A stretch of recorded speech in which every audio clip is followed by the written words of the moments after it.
on, Friday night we never look back. Here we go, go, go, let us heal and grow. You won't be alone, we're unstoppable. Don't be afraid to show what we're going for. This is what we know. Here we come back to life, we're still breathing. Standing up, everybody's gonna see it. Oh, all you need to know is that we're holding on. Even if we fall, we will rise up and we follow the path that we believe in. No, we're not gonna stop until we reach it.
And we are back here at the Sea Icon Series Philippines. Did you miss us? Because we really did miss you guys. We missed this so much, but we are back right now and here to bring you the final group stage of the 2021 League of Legends Wild Rift Sea Icon Series Philippines summer season, the Mindanao group stages. So we'll find out which teams from Mindanao will be joining the teams from North Luzon and South Luzon and Visayas to advance into the playoffs for the Sea Icon Series PH summer season. Mika Fabs over here with Autolus and Osiris back on the panel, back here to break down all the action for you guys. And of course, to thank our sponsors. Thank you so much to PPGL, the largest multi-game esports league in the country, for bringing the Icon Series over here. And of course, thank you so much to Mineski and to Globe for organizing this event. And of course, to our official mobile partner in Oppo Reno 5. Picture life together with the all-new Oppo Reno 5. Enjoy all-day gaming with long-lasting, fast-charging battery, a powerful processor with a smooth 90Hz refresh rate. Get the ultimate gaming experience with the all-new Oppo Reno 5 4G for only 18,999 and the Oppo Reno 5 5G for only 23,999. At syempre, nandito din ang sikreto ng mga gwapo. Kahit buong araw nang na-GG, kahit buong araw na naglalaro pala, hindi dapat na-GG, kailangan yung bumawi. Bawiin ang rank na yan, hindi mo ang na-GG. Fresh pa rin, at para fresh all day, bring your clay game with new Master All-in-One Clay Face Wash that cleans 99% of germs, controls oil to 12 hours, and helps prevent pimples. All-in-One, bring your clay game with Master, sikreto ng mga gwapo. So apparently Osiris wants to call it a GG already. Yeah. Not yet, my dude. I'm We are GG not all day. done yet. Still going. We're not done yet. Don't give up just yet. Especially not when you can up your game even more, as virtual hangouts Go Esports brings you events and programs like no other, starting with an apprenticeship program led by the pros. I think Osiris needs that one. Stream takeovers and local and international tournaments. Just download the Globe One app and click on the virtual hangouts tab to get updated. And again, hashtag OL together now on the latest happenings on Globe Virtual Hangouts.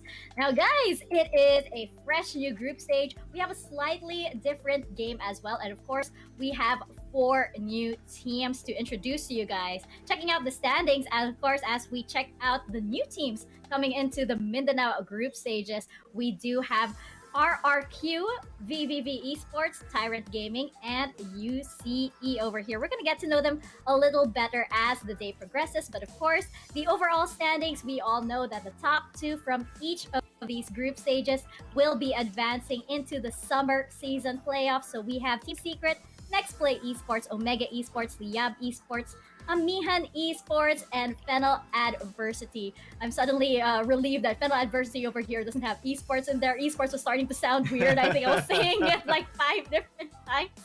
But yes, we are going to get to know the teams from the Mindanao group stages as we start our series for the day. Now, I do know that everybody kind of has their eyes over there on RRQ. We were debating, by the way, on how to pronounce the full name. We're gonna stick to RRQ until we can actually get a confirmation on how to say that. Checking out our schedule for today. It's gonna be exciting to see this first match coming up. We have RRQ versus Tyrant Gaming. We have UCE versus VVV Esports. VVV Esports versus RRQ, the battle of the initials, I should say, maybe. And Tyrant Gaming versus UCE.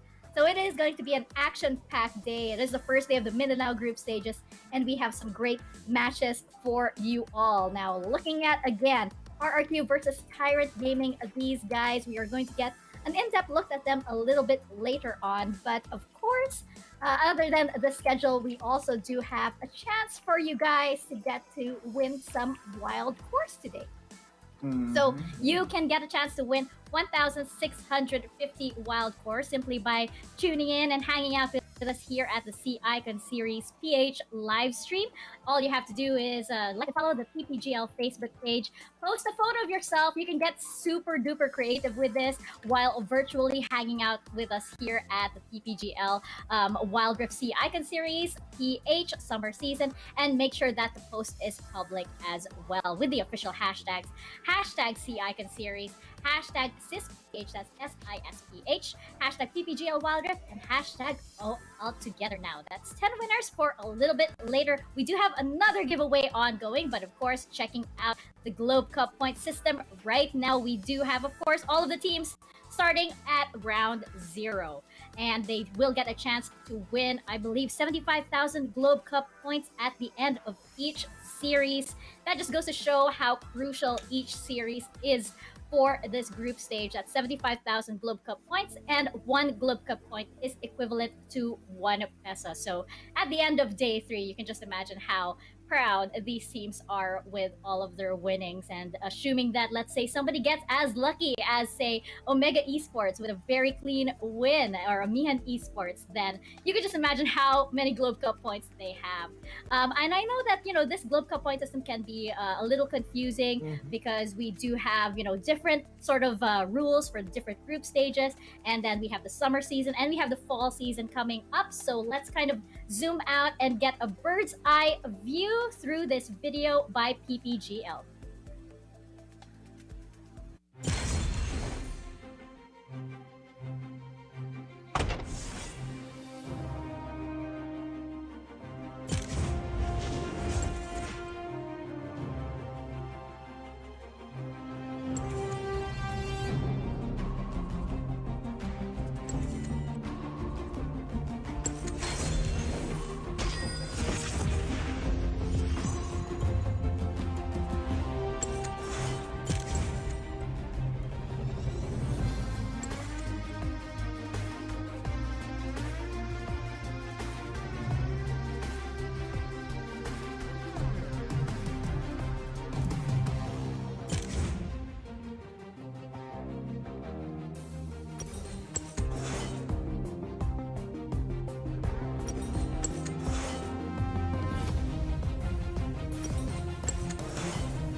Welcome to Wild Rift.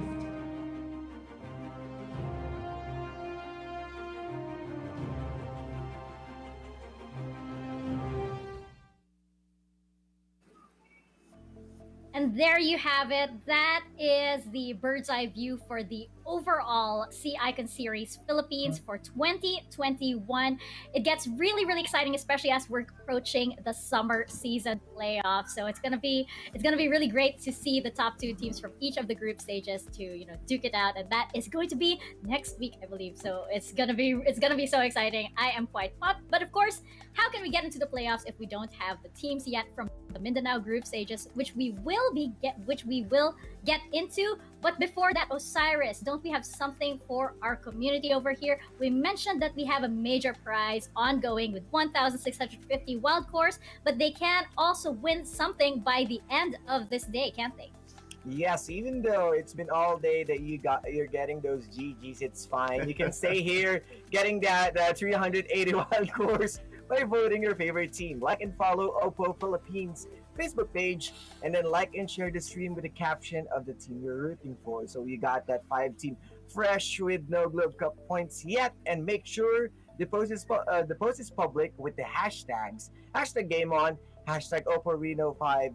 I mean, that's #OppoGameOn, #OppoReno5, #PictureLifeTogether, and #OppoA94. The last one will be #LiveLife at full speed. 4 winners will be announced at the end of each day. Once winners are announced, please message the PPGL Facebook page to know how to claim it. This giveaway is only applicable to Facebook. And again, guys, we are live on 4 different platforms. We are live on Facebook, YouTube, Twitch, and TikTok. So wherever you want to watch us, all you have to do is to drop by here on Facebook and follow the instructions to qualify for the running giveaway. And if you are in a rush in getting those Blood Moon skins, we do have a lot of skins up and coming in the next couple of batches, all you have to do is to go to Photoshop.com and load up your wild cores using your Globe Sim. Yeah, I'm not gonna lie. I really want that Diana skin. It looks so good. Just in I really want it. I know we all have our favorites over there, but I think it's one of the best collections yet in Wild Rift. Anyway, enough with our own champions and enough with our own skins. Let's actually watch the pros do their thing as we seg into our first series of the day. This is going to be a big one. This is going to be RRQ versus Tyrant Esports. Now, RRQ, this is a name that is familiar, very familiar to esports fans, not just in the Philippines, but in Southeast Asia and actually in general mobile gaming. RRQ is one of the biggest teams in Indonesia for mobile games, and they are making their presence felt here in the Philippines in Wild Rift. And checking out the team lineup that we have over here for RRQ, PH. I should note also that this is the team's debut in the Philippines, so this should be quite big. But Otlus, what are your thoughts on this team? Yeah, this is going to be their debut on the professional league, right? But when it comes to the Wild Rift scene, this is one of the 8 teams that were invited in the preseason. So I was able to cast them. Actually, they were the first game against Execration. So this is going to be very exciting because they actually have some roster changes in their lineup. The original members still is Asila in the Baron lane, Chaz in the jungle, Helios in the mid lane, and then we have a formidable, a veteran in Marty in the Dragon lane. Earl God also a new addition to their roster. And who doesn't know about their coach? It's Coach Kaigo, ladies and gentlemen. So it's very expected that RQ will really perform well in the Mindanao group stages. It's actually very possible that I think Osiris, you mentioned this before that the Mindanao group stages could actually be a battle of the coaches, especially if you have somebody like Kaigu reading one of the teams over here. What are your thoughts on that? Yeah, I mean, Kaigu, with the experience, with the history, there's so many brains playing inside the RRQ. And I think as the whole Mindanao region, there's a star-studded coaching staff from different teams, and that's what we love. We've seen most from North to Visayas that there are teams who doesn't have any of the coach, but as we go by, we are looking with the evolution, with those people who tends to give us more insight of how well the team can be more, be more creative in terms of having that kind of coach. So really loving that fact. Yeah, you have to love that pose, don't you? It's one of the most unique poses that we've seen so far in team lineups. Now, yes, we know that they are carrying quite a big name, international name on their backs right now. So it's looking like this team is the team to beat or look out for. That's most established in the Mindanao group stages. But right. on the other end of this series, of this first series, we do have Tyrant Esports. Now, these guys, they do have some competitive experience, but mostly with small amateur tournaments, and the Sea Icon series is their biggest tournament yet. And checking out the lineup that Tyrant Esports has for us today, Odalus, I want to get your thoughts on how you think these guys will fare up against RRQ, who are looking like the giants right now. Right. So for our interview with them, they said that they had internal issues and had to start their practice sessions a bit later than usual. So it will be very interesting how they will cope up with this challenge, right? But they also have a very formidable coach in Berserk, and their lineup here: Yoshi, Yabutsky, Yuno, Acer, and Hayes. By the way, Hayes, Yoshi, and Joms as an original roster member for Tyrant Gaming. It's going to be very exciting, especially that we now have 3 champions that has been unlocked in the pro scene. We have Rengar, Kha'Zix, and also Renekton. So this is going to be very exciting in the top side of the map, knowing that Rengar and Renekton can really influence the map on the Baron side. Okay, I'm gonna get back to you a little later on that. But Osiris, what about you? What are your thoughts on Tyrant Esports going up against RRQ?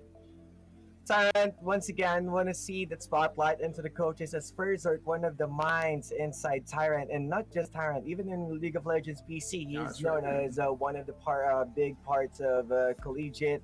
He is also been shotcasting with a Globe sponsored tournament, so I believe that this guy is really at the high stakes in terms of the strategies of the plays. He is is there. So the Tyrant Gaming will deliver, and having RRQ and Tyrant as our first match, it will be a hell of a match. I definitely agree and really, really excited to get into this series. But before that, Otlus, you mentioned something very interesting. And I think it's going to be a really interesting Globe key player clash to see what happens in the jungle and again on the Baron lane, especially since we have new champions coming in.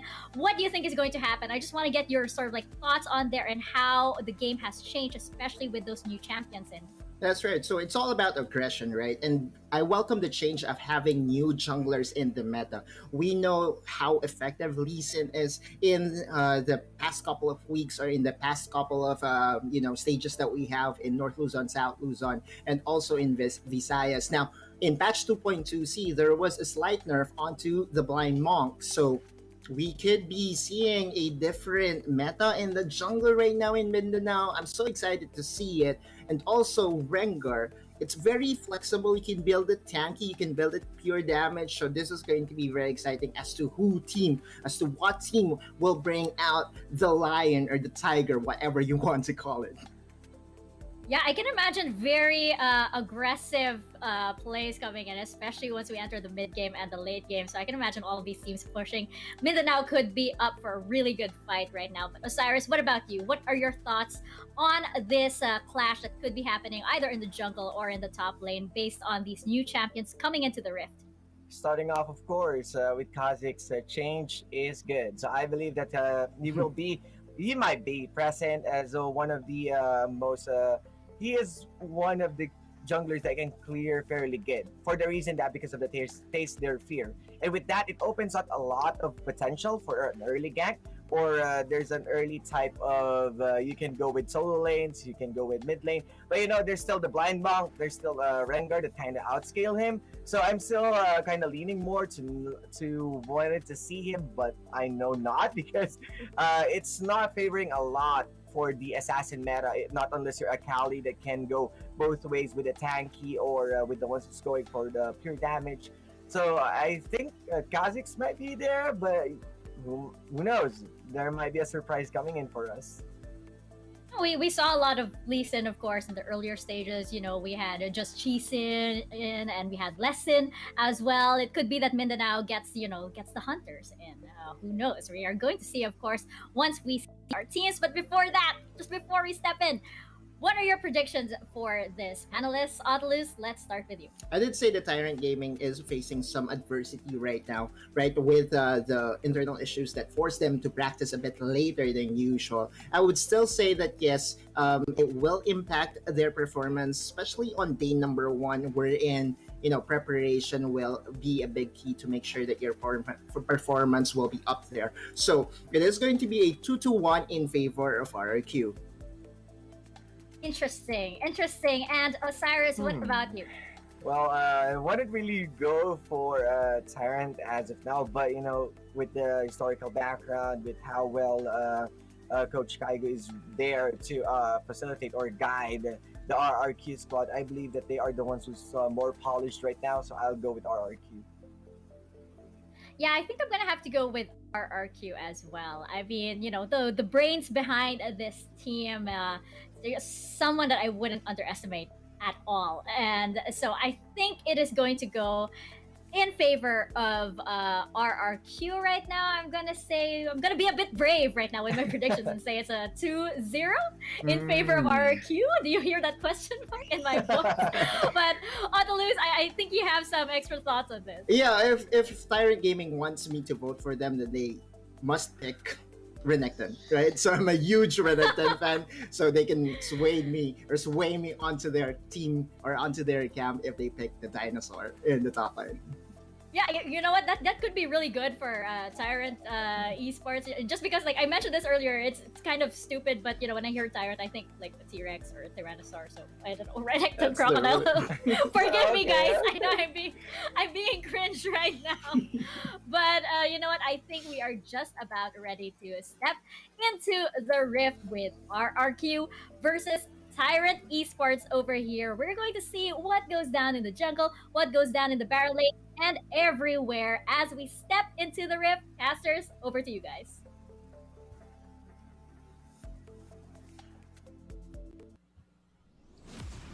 after weeks of not being able to watch Icon series, here it is. 2-3 weeks, we are now back and we are just as flaming as ever. This is gonna be the first series, RQ versus Tyrant Gaming. Will be your casters. I'm Yukon. Alongside me is Infinity. Infinity, it's been a while. So how are you and how excited are you for this series number 1?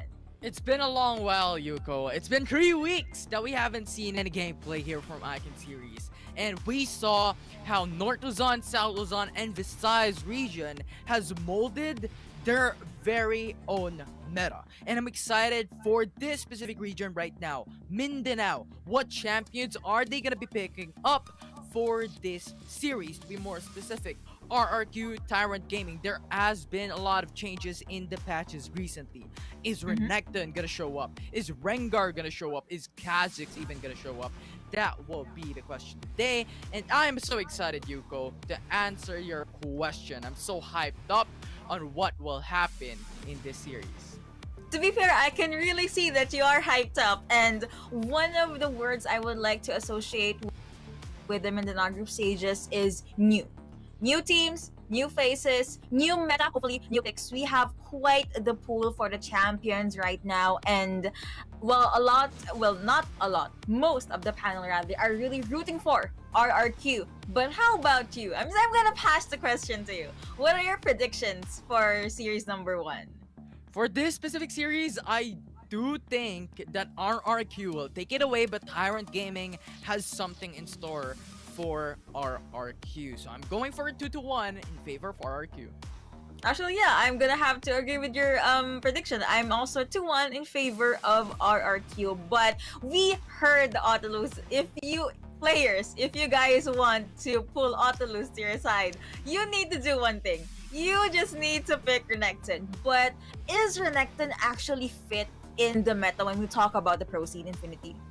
That's indeed gonna be the question right now. When Renekton was released in the Rift, it was so underwhelming that it wasn't really being the priority in the Rift. Alongside maybe the Garen that you can pick up aside from him, there is also Fiora. There are a lot of very strong Baron laners alternative to a Renekton. But as we all know, the pro teams have different meta when it comes to solo queues. So there might be a chance that we can see a Renekton today.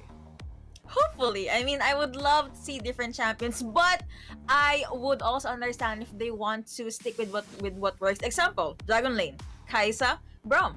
Ezreal Braum, Ezreal Alistar. We haven't been seeing much Alistar, but the usual ADC support combos as well as the Janna. I still believe we will be seeing a Janna somewhere along the line because the stayed shields and disengage that she can just give, as well as the movement speed, really helps a lot. And one of the questions I have in my mind right now is, what kind of games will these teams show us? Are we gonna see long games? Are we gonna see fast games, speedrun, all that stuff? And I just want to see how will they be able to twist and turn the meta or the changes that we just had to their favor. Yeah. Although, I do believe it's gonna be like 15 minutes of a game to 20 minutes at the max. These teams are gonna be so aggressive when it comes into the Rift. I do believe that Wild Rift is more the fast pace, right?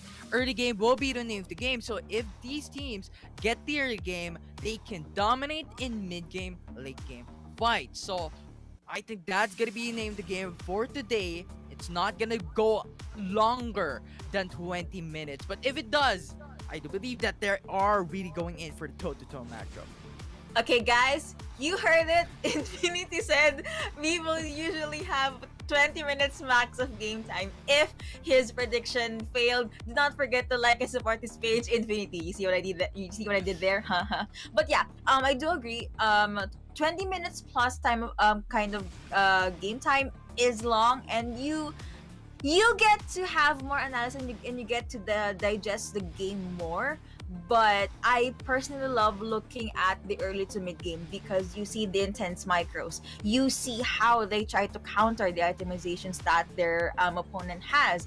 And speaking of opponents, actually, I'm really looking forward to the matchups, not just when it comes to champions, but also to the players, since we have familiar faces. But again, they are some new faces, new bloods, young bloods here in the Icon series. Also, to share this page and invite your friends to watch. Even though it's been a while, I'm sure these teams, these powerhouse teams, will live up to your expectations, and I'm very excited to yell and just hype up the matches that they have right now. But the panelists talked a bit about the players, and we did talk about it off cam for a bit. We talked about their IGNs, their histories. There is one player in Tyrant Gaming that I was able to talk to, Yabutski, their jungler, and this guy has been playing League of Legends ever since the world began, and he is, if I'm not mistaken, a challenger rank also in Wild Rift. But he did post some photos that he was a challenger also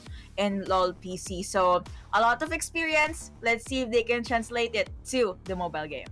Definitely, that translation of League of Legends into Wild Rift, I think, is just setting up the foundation of the knowledge on how the game works in a faster pace. It's like times 2 speed of League of Legends. But as you stated, I think it's gonna be so interesting on what might happen today, especially as the panelist rather has talked about a while ago that there are new people or new players coming into these teams right now. There has been roster changes. So how do they adapt and how do they synergize? We're in terms of like team composition, how they team coordinate.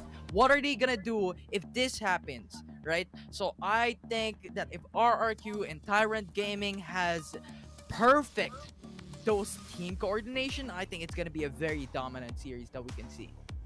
You know, we tend to say that there's no such thing as perfect, but if you look at the plays in the teams here in Wild Rift, there's no other way but to describe it as perfect. And I'm really looking forward to see if Tyrant Gaming will be able to show that too. But Osiris also told us this is gonna be the battle of the coaches. I would love to talk about this. Now, we know pro teams, pro players, they're all about the bling, the success, but sometimes those wins really depend on how good or how observant their coach is.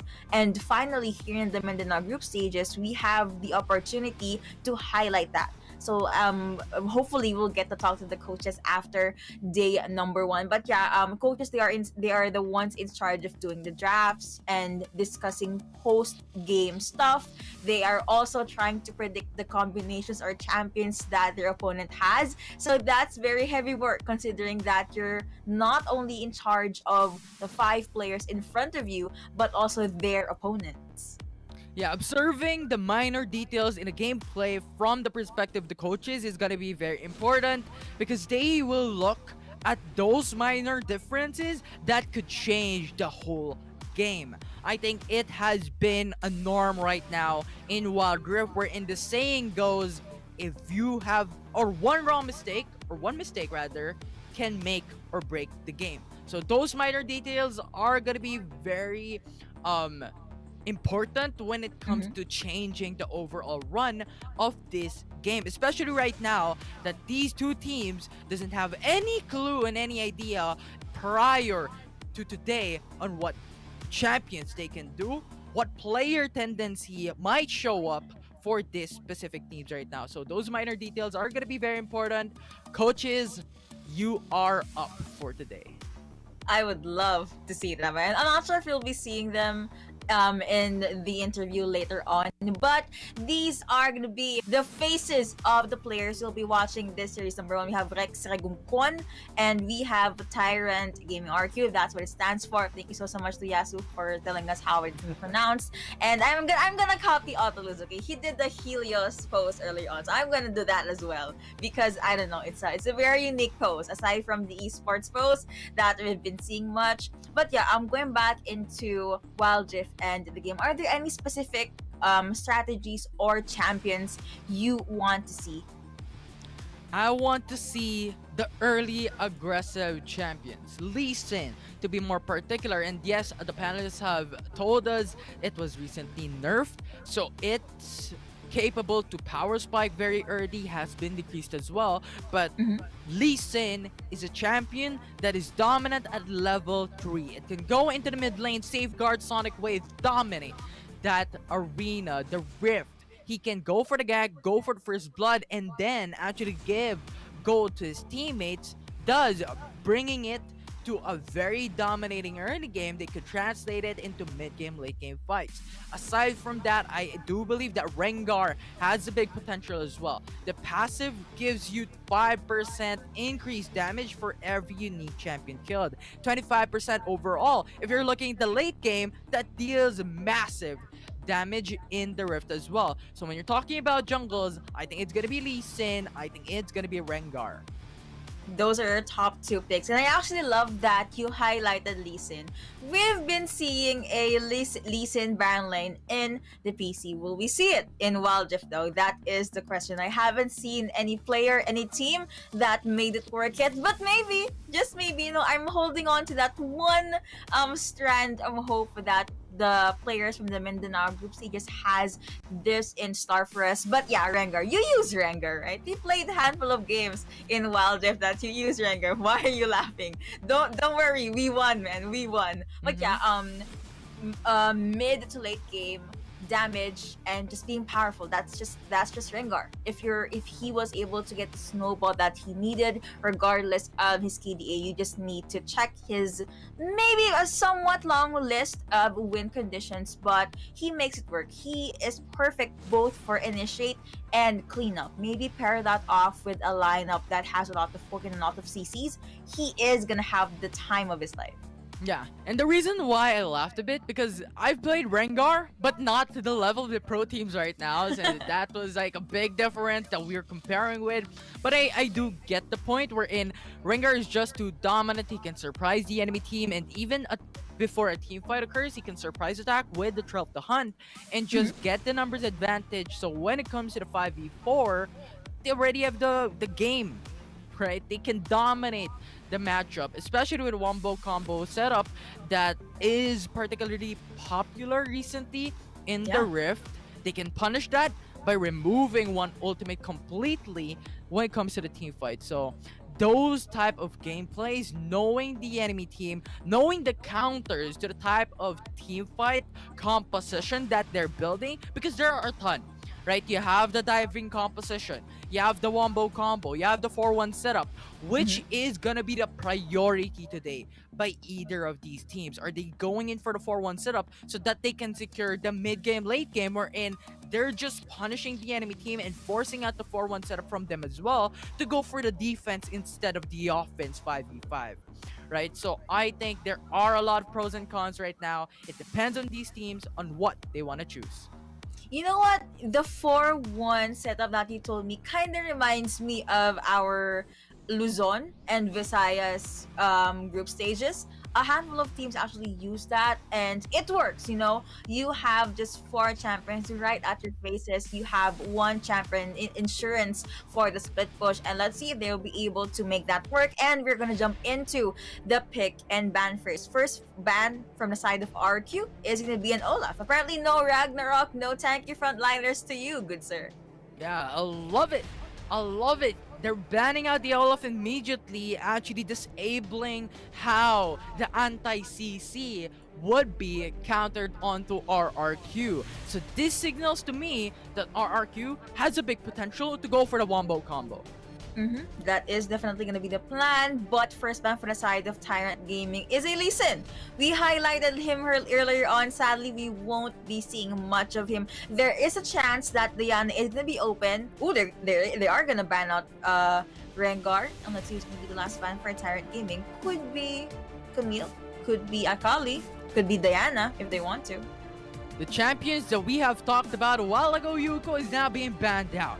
And I see a focus right now onto jungle roles, maybe aside from Braum, if it is going to be locked in. But Camille is going to be prioritized by Tyrant Gaming instead. Considering that RRQ is the first side selection, it's understandable. It's a lot is open, honestly. You have Diana, you have Akali, you have Gragas too, and RQ did lock that in.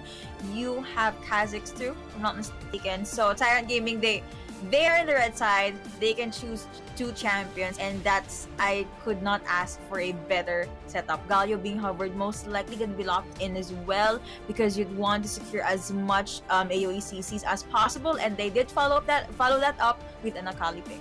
Yeah, Galio has a good power scaling in the Rift, and he can go from bot lane into mid lane like in 2 seconds. So Galio, very, very key here, I think, for Tyrant Gaming to disrupt how RRQ would work, especially if Gragas and Fiora will be locked in. The knockups are going to be very important. Gragas will be delayed when it comes to pushing in and dealing damage against Tyrant Gaming. But with Fiora being locked in though, this is signaling to me that 4-1 setup will be key to victory for RRQ. They want to secure the mid-game, late game against Tyrant Gaming. Yeah, and well, they would want to give time for the lineup to actually scale first, but I thought they were gonna lock in that Ashe. Me being hopeful, but they did hover over that edge, and most likely they're gonna lock that in. But RRQ was able to secure a very strong and sturdy support, which is the Braum. Looks like that's gonna be Corki. Okay, I see what they're doing. Let's try to whittle down the HP bars of both Braum and Gragas, and they also added Vi to their lineup. Single target jungler. I love the picks here right now. Corki being locked in, shred out the armor of Braum, Gragas, and even Fiora. But with that being locked in, you have RRQ now going for the counter attack. We have the Twisted Fate. Single stun Corki when not do anything. That yellow card, 1.25 seconds of not doing anything in that team fight. So I think RRQ will utilize this very well. With Kaisa being there, they have a lot of power spike potential in the Rift. So if this comes into the late game, 18 minutes, they have a lot prepared for their composition, being a little bit balanced out. And Leona being somewhat of a counter of Tyrant's Gaming, you know what? Go for Twisted Fate. Go for Kaisa. We're gonna go for Leona for that AoE CC and even high pressure in the early game. Can I just say that this is just game number 1, but I'm already loving the draft of these two teams. You see the logic. You highlighted Galio earlier. He can go to different lanes in like 1 to 3 seconds, but you also have Destiny from Twisted Fate right here. So mid laners, they're all about that, trying to go to a certain lane or just say hi to their teammates and help with the pickup or go with the ganks. But I just love the stuns coming in from Leona. However, if I were to compare her to Braum, I would just slightly lean a bit towards Braum just because of the range, as well as Braum's passive. If it connects, you're stunned, you're gonna have to pray because you're gonna have Twisted Fate and Kaisa right at your faces. I agree. Braum, concussive blows strong in the early game. You can jungle invade at 30 seconds and be dominant at that. And I think with the shield also available, it can protect the Kaisa or even the Twisted Fate when it comes to the all-in from Tyrant Gaming. So I do agree with your stemming, Yuko. I'm leaning towards Braum in terms of the support role. But aside from that, you can look at the same lane, and I'm looking at Kaisa and even Corki at this one because Galio came in mid lane. I was assuming maybe Galio to be more of the support because that would be somewhat of the meta that was running in the Rift in the past, but they have changed it today. They want to build that damage output and burst damage potential. And Corki up against Kaisa. Corki and Kaisa has similar power spikes, wherein Kaisa needs to be a sword, the Executioner is calling, and a long sword to upgrade Iketan Rain to deal massive amounts of damage, and Corki needs a Trinity Force and level 5, and that costs like 3.3k. That will just delay how power spike would go. And I'm looking at this specific graph right now. I'm not seeing any very big power spike champions who are in the first 3 minutes is already a clash. So I'm thinking this may be a patience game from RRQ and Tyrant Gaming. Well, our teams actually go with that kind of game though. You kind of feel the aggression and the power that they have just looking at their draft rather. And yeah, but in retrospect, I was actually thinking that there's gonna be a somewhat fast game, like high tempo kind of game, you know, if you know what I mean. But yeah, again, this is the game number 1, RRQ versus Tyrant Gaming. You have Helios just warding his area. You have Earl God there just being in the front lines. Marky, of course, Kaisa, Corky, they are gonna play this very, very safely. Earlier on, as the bombs being thrown out by Hayes, but no action, no fights just yet. Probably they could wait for the jungler to actually reach level 5, but looks like Yosh being very aggressive. He gives up in 5 points, like he's gonna connect, as well as that's why the Shroud, but no kills, no casualties just yet.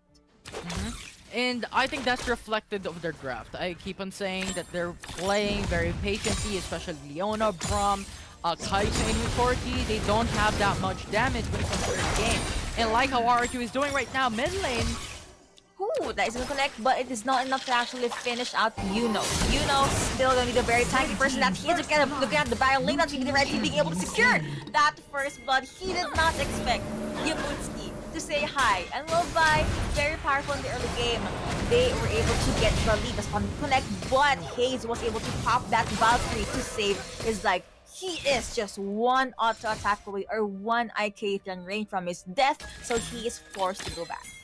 Tyrant Gaming utilized the lack of vision from RRQ. If you're looking at the map a while ago, RRQ had the vision, yes, onto the Rift Herald's pit, but Vi went in a different way from Tribush. He went into the River Bush, near the Baron lane. So Esula didn't have a clue on what's going on, and considering that you also have the Vault Breaker and just shredding out the armor of the enemy team, especially on Fiora, Akali then just can't come through and deal damage, kill off your first blood for Tyrant Gaming. And I do believe that there is a lot more to go for from Tyrant Gaming on this point towards we seeing how aggressive they are in terms of the first 2 minutes of matchup. And this is just the beginning. Yosh being very aggressive early on. He knew the first blood was secured by Tyrant Gaming, so he was just trying to utilize the lead that he had. But Isilia just realized, you know what? It's not worth it. Let's just focus on farming for now. Just go with the reset and just calm things down. It's not even 3 minutes, man, but looks like our team is really going crazy. They want to go on the flash in as that's really fun connecting. As well, looks like that's gonna be Yabusky being jumping rather on the turret, but he's not a handle turret gets dies. That's the videos and being popped. He does not die. Instead of being knocked being secured on the side of Tyrant Gaming. He jumps in. You have that from the front line. That is gonna be one by down. He got taken out by Chaz. Now 1-1 on the board. Goal lead in favor of no one. And back at the Dragon Lane, Marky and Hayes just doing ADC things. They're just getting their CS, getting their gold, all good. And here comes the support. And the first Dragon is gonna be up in 25 seconds. Tyrant Gaming lost everything in that specific engagement. They've used 2 flash from Yuno and Jumps. And even then, Yabutski also was forced to use the flash because RRQ went in for the counter attack. And then Yabutski lost the ultimate. Yuno lost the ultimate. So they just lost the spell. They just lost the ultimates from that specific engagement. And they did not get any kill. And RRQ saved up every single ultimate, maybe aside from Chaz, and they got the kill. So I think Tyrant Gaming lost a lot from that specific engagement alone, and now 4 minutes into the matchup, RRQ has the dominance into the Infernal Break, and Tyrant Game needs to delay this if they want to go for the wombo combo. They need to wait for Yuno's ultimate and Yabutski to come up to then go in and go for the single target to get the secure kill before they go for the Dragon's Pit. Looks like that Gatling gun got the best of Estilian, who's just forced to go back. While looking at the Dragon Lane, though, you have Yosh going back.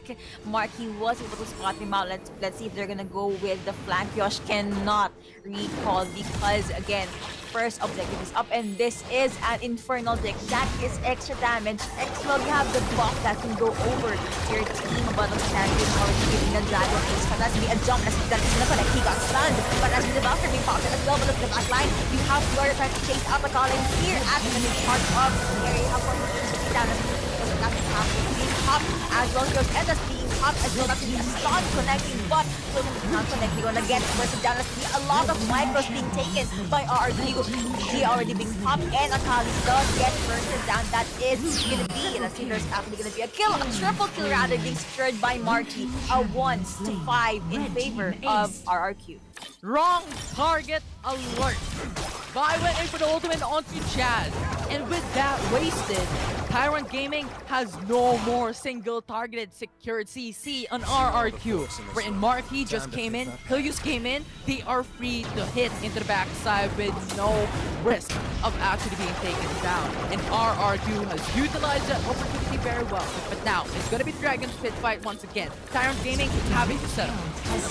Your Cloud has won, but they really want to get that Dragon. Void is going to connect, but RQ. They're waiting for Tyrant Gaming to do the initiate. We have Earlgod popping it on that Unbreakable and Lucy being able to steal that Infernal Blast now for the back line. From does get bursted down, and of course, Heather is already popped the stun to disconnect. You have the beautiful card that's really beautiful initiative coming in from that as well as the double spurred by the Sakali. Looks the burst coming out from Yosh. He has no time to get away, but he still gets bursted down by Fury, and that's going to be a double kill coming over to Celia. Killing spree for the Baron lane. Indeed, they were able to get the dragon, get 2 free kills, and 1 mid lane turret.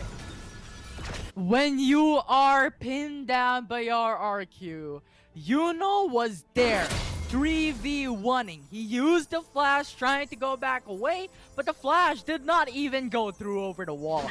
And I believe that the flash could have been used much better later on, especially with the Rift Herald available. Yuno can save that flash, wait for the Rift Herald, wait for the right time, he can flash in, taunt, Rift Herald, goes to their feet. Now it's going to be sold in very bot lane. Cool, connecting on to Celia, but that's going to be a 1v3 with a Corki. That's going to be a shutdown on Fiora. Another kill going over to Tyrant Gaming, but while they were focused on the Dragon lane, RRQ will most probably be able to secure this Rift Herald Team non has slain the Rift Herald. Wild Rifts is synonymous into trades, and RRQ, having the knowledge that Tyrant Gaming went in for the 4-man Roma into the bottom lane, has just went into Rift Herald easily with no contest, but now into the bottom lane, we have Fiora now. Celia, I thought he was gonna jump with that 2v1, but instead decided to just defend this turret. Buff has been taken by Marky. You have the Twilight Shroud already being popped by Akali. They decided to not jump in or go with the fight because Twisted Fate and Braum is right there. You have Joms just standing ground at the Baron lane. We are at the 8-minute mark, 9 and 5 on the scoreboard, but goal lead at the side of RQ. Those micros and the patience that RQ has is very, very good, to the point that they were able to go with a very clean engage. Even if Tyrant Gaming just tries to, how should I say this? Try to shower all their skills at them or try to go at them face to face.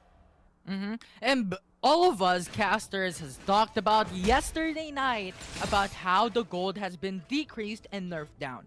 And one of the changes that you can do for your team is bring out the Twisted Fate, because the passive gives you a lot of gold when it comes to the early game. But now we're looking at Dragon. He's too aggressive. What might happen next? Well, vision given to RQ at the least. They were able to see that there's 4 champions at the bush. Corki, though, is the one that's away from his team. Looks like Marky already summoning that withheld at Dragon Lane. They can most probably take out the outer turret, but RQ, they're now spread thin. They probably don't want to force any fights for now. They will just wait for Twisted Fate to go online, be more, just dish out more damage. And yeah, looking back at the clash earlier, most of the time Corki would get caught out, or he has good positioning. But it's just RQ, they know how, when, and where to catch the ADC. You also have Yosh, time and time again, being zoned out by Celia. Yeah, explosive cast onto the back lanes, pushes in Corki and the rest of the crew nearer to RRQ. And with that, they can punish with Twisted Fate going in for the single targeted CC. With a yellow card, Earlgod is there as well to go for the Glacial Fissure. A lot of CCs to synergize with the explosive cast initiate from RRQ. And Chaz, time and time again, does a lot of things for his team. But now, top lane. That is going to connect to have the Grand Challenging Pop as well. Here comes the Heroes Entrance. Taunts connecting too. And bye-bye, Fiora. Still going over to Tyrant Gaming yet again. But, you know, we know that we love those scans, those 1v3s. But if you're giving away objectives like this Cloud Dragon, I don't think it's worth it. And it's not just the objectives. If you've seen, they wasted 3 ultimates on Fiora alone. They used Yuno's ultimate, Gabutski's ultimate, and even Job's ultimate to just bring him down. And I do believe that's not actually quite worthy. So now if you're looking at this, RRQ is just dominating the Rift, getting those tier 2 turrets without any contest because Tyrant Gaming doesn't have any ultimates to utilize against them. And they're now free farming into the jungle side of Tyrant Gaming for free. And that is the thing. You need to have ultimate discipline in the Rift, because if you don't, it's gonna affect you quite a lot. Very clean timing coming in from RRQ. But you know, it's not too late for Tyrant Gaming. They just need to wait for Haze to scale. They need one solid initiate from Joms and you know, we talked about this. AoE, Heroes Enter, as well as Leona. Leona is literally all about CCs and just making sure enemies will stop at their tracks. But they just need to find an opening and give way for Yosh to be able to play the game he wants to play. Looking back at the early game, he was able to pressure Isilia under turret. They just need to, you know, pull themselves together and try to recuperate, and then maybe wait for RQ to be the one to engage, because they did re-engage earlier. It just did not work too well for them. And now you talked about the engage, you talked about the disengages, and RRQ has a big potential to go for the engage. I think Tyrant Gaming has a big loss at the moment, being 7k gold having 7k gold deficit in 12-minute mark. With the Baron Nashor alive, if Tyrant Gaming goes for the big engage and lose against RRQ, RRQ has all the freedom and the right to go to the Baron Nashor for free and end the game. So I think Tyrant Gaming needs to play this very slowly, have the right opportunity to go for a gank that might be happening on top. Oh no, you have this 1v2 yet again, but here comes the RQ. It's the pop right there, look at the backside, being dominated by the people. There's energy popped by this value, but other people as well, and was fast being used, was able to go on issue the members of Tyrant Gaming, and they decided to just let it go. A lot of ultimates, a lot of summoner spells being used by both teams. Let's see how will they work with this now. Killer Instinct though for Marky is still available. Definitely still gonna be available for RRQ. Marky has a big potential, but now Yabutski. Oh no, Yabutski being chased, but Jumps came in at the right time, was able to save their teammate. But if he's gonna go back and RQ decides to go with the Baron, I don't think he will be able to steal it. But okay, looks like RQ thought, let's not take the Baron just yet, maybe get Vision. Speaking of Vision, pretty safe to say that RQ has quite the lead when it comes to Vision, because as you can see right now, they're the ones that can just roam wherever they want. Literally, they have control. The tempo is in their hands, and you have the next dragon being up in 20 seconds. Wards already being placed by Marky. Also the blue wards on in the map if you're gonna look at it. They're playing the vision game correctly, and Tyrant Gaming, if you're looking at their map, has no vision wire pretty much anywhere. Maybe into the bottom side jungle, but that's about it. They need vision onto the river side. I think river is one of the biggest contests that you need to have when it comes, especially in the mid game, late game, where objectives are now coming up. But RRQ having you set up onto the map and dragging Tyrant Gaming now crashing down. That is the B that gets to be popular as well. You have the void seeking connecting, but here comes the power coming in from RQ. But you don't understand, like, not gonna connect, but he says, you know what? Still, quite fun looks like Vice can jump in as well, but I think that was very, very have that beautiful W combo. So you have Destiny, you have all those ultimates, but no one is diving into the back line. Yoshi being chased as the team, giving pop value, does get first dance, we're coming over for this Yosh, and Tyrant Gaming is doing it, but at what cost?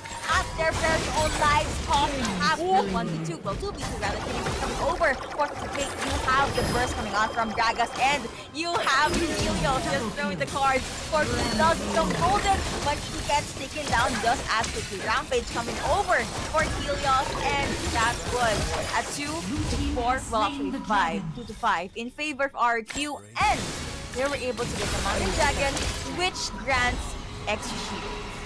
Helios, what brain do you have? Those timings and those calculated moves on the yellow card was phenomenal against Tyrant Gaming. He went for the yellow card first onto Yuno. Yuno died because of that. After that, he went in for a bit of a cooldown. Yabutsuki went in for the assault and battery. Try and bring down one more champion of RRQ. At the very least, get those trade-offs up and running. But Helios, yellow card onto Yabutsuki, making it a safe for RRQ and getting the kill as well. So I think Helios was just so amazing in that engagement. He was, I think, gonna be the MVP in that engagement alone. And I think they just synergized very, very well. Now Tyrant Gaming at a very huge loss, 11k gold deficit right now. And all the Dragon Bugs are currently to the side of RRQ. So they should not give this Grandmaster to them because this will take a lot for their team right now. And as we're seeing, it's RRQ not going for Grandmaster and Tyrant Gaming doing the same. Looks like RRQ, they just want to, oh no, off cam, Akali got taken down and to be shot down on this assassin Arcadis. They decided to just let the Baron go for now. They could go with the 4v5. It's like the stance in the Batman connecting that, and that is going to be the explosive cap, and they were able to isolate the Tyrant about to what it is not going to help much of the back line. You have 40 already being destroyed by RQ, and let the body perform to be able to get that double kill. Well, Kaisa was able to get that double kill, and that is the game of 4 to none. None, guys. None in favor of RRQ. And you have the chances left at the base stage. They just really want to get this 5th kill, domination coming over to Helios, and that is going to be an ace and game number 1 going over to RRQ. Dude, Victory! this Twisted Fate. Very, very good plays. RRQ is not just a mastermind. They're baiting the enemy team. They went in for the Baron Nashor, but never do the enemy team knows that there was 2-man roam in the top side of the map. We're in there just getting those kills against Tyrant Gaming. And with that, you know what, RRQ just stepped back away. We're not going for the Baron Nashor. It was just a bait. They were going in and crashing down against Tyrant Gaming. They were not able to go for the recall, and Tyrant Gaming, when they came into mid, that stayed a death sentence onto them, and RRQ got all the kills and finished the game. The moment Akali got taken down, that was the green light for the side of RRQ. Actually, I kind of want to say it's a yellow light because whenever Helios just brings out his yellow card, it's like it's almost like an insta kill or insta initiate coming in from RQ. But you see Helios 6-0. But in retrospect, let's highlight the other members of RRQ right here. Marky, always able to penetrate the backline with his killer instinct. Esilia going over with a split push, making sure that Yosh cannot go anywhere near Marky. You have Earl God. He would use Glacial Fissure however and whenever he sees fits. And I love that because you get to see that he is in charge of actually going with the initiate, and the comms coming in from RQ just shows how much well intact they are, even though Tyrant Gaming was the one that got first blood, and they do have the advantage in the earlier parts of the game. And if you're looking at the items, Helios, Roa, Rabadon, Zcap, Rapid Fire Cannon even to just Leech gain the Bane range too. against Tyrant Gaming, and that's really unconventional, but do whatever you can to change the game and be dominant. And Fiora as well. If you look at the item, Morty is already available for them because Tyrant Gaming has a lot of AP champions. He had the Galio, they had the Akali, and that just gives you extra shield to defend against those incoming damage. And just the defensive gameplay of RRQ was phenomenal in that series, or game number 1 rather, against Tyrant Gaming, and their methodical play was great to finish the game with a dominant play. Very by the book, as I like to call it, but it also has a hint of RRQ sprinkle. They added in their own thing, itemizations, as well as the lineup, and they were able to make things work. They basically just stretched the game long enough for Marquis and Helios to just take out everyone. And the Gragas, man, almost forgot about the Gragas. The explosive cast was able to isolate a lot of members from the side of Tyrant Gaming. And I said this earlier, Tyrant Gaming, they had the early game. They just weren't able to get a hold of the lead that they had. And you understand the aggression and the tempo that Yabutsky tries to set. He's a Vi. Of course, you're gonna go with the pickoffs. But there are moments like they'd go with one Baron kill and trade it off with a Dragon. Those were some questionable decisions just for me. But maybe if Tyrant Gaming decides to go with that, that's okay. I understand them. But maybe try to focus on objectives more. It's important to shut down your opponents, but you also have to keep your eyes on the map. Definitely. I think those trade-offs was something that RRQ got the edge against Tyrant Gaming. Although I do commend how Tyrant Gaming was thinking when it comes to the game, because as you've seen, RRQ got the first dragon towards them because Tyrant Gaming was probably quadra killed by RRQ from that 4-minute mark. But when Rift Herald came up, I think Tyrant Gaming, you know what, considering that they were very strong, their enemy team, they went bot lane to try and go for the tower. They want to go for the tower first, but instead, they lost it. They were not able to secure it. Then RQ got the Rift Herald, got the tower first blood instead. And these are your Oppo Reno 5 plays of the game. The 5-minute power RQ was able to show us. It just shows us, do not fight in closed spaces with this kind of lineup. However, to be fair, there were times that Yosh as well as Yabutsky did shine, and the response that Yuno has is also very, very good. Just so happened that I guess they lack follow-up or they lack damage. Corky, there was a time we did see he already has Triforce as well as the IE, but they were not able to get as much kills as they were supposed to. And now if you're looking at the 17-minute mark, this is what I'm saying, wherein RRQ has baited the Baron Nashor to get a kill against Tyrant Gaming. With the numbers advantage, they crash down mid lane, and Tyrant Gaming cannot go for the recall because if they do, they're probably gonna lose a tier 2 turret into the mid lane and lose an inhibitor turret successively. So they went into mid, they lost that match, RRQ finished the game. And master of the match is gonna be, you predicted this, Helios on that Twisted Fate. His itemizations just scream damage. It screams burst. Damage per minute 1048 KDA 17.00, and kill participation 94%. That's hella high.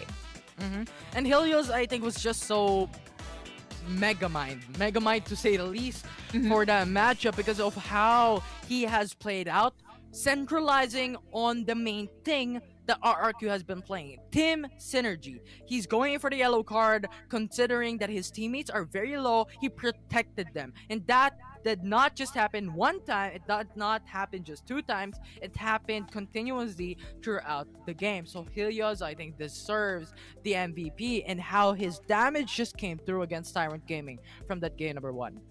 Also, there were moments that Yosh on Akali was not able to move around as he wishes, just because he knows Helios has his eyes on him. And yeah, GGWP for RQ being able to bag that game number 1. However, to the fans of Tyrant Gaming, do not fret. This is a best of 3 series. Your team can still bag game number 2. But Infinity, what should Tyrant Gaming do to be able to push this to a game number 3? Tyrant Gaming, considering that they are going to be the blue side selection, has a lot of free reign to make creative picks, to make creative bans against RRQ. They have seen how the Twisted Fate has been playing out from RRQ. They've seen how the Gragas has played out as well for the same enemy team that they've played in from game number 1. They can adjust and make a difference from game number 2 by changing on the draft and picking up those individual tournament power picks that they can bring up that is very strong individually in lanes.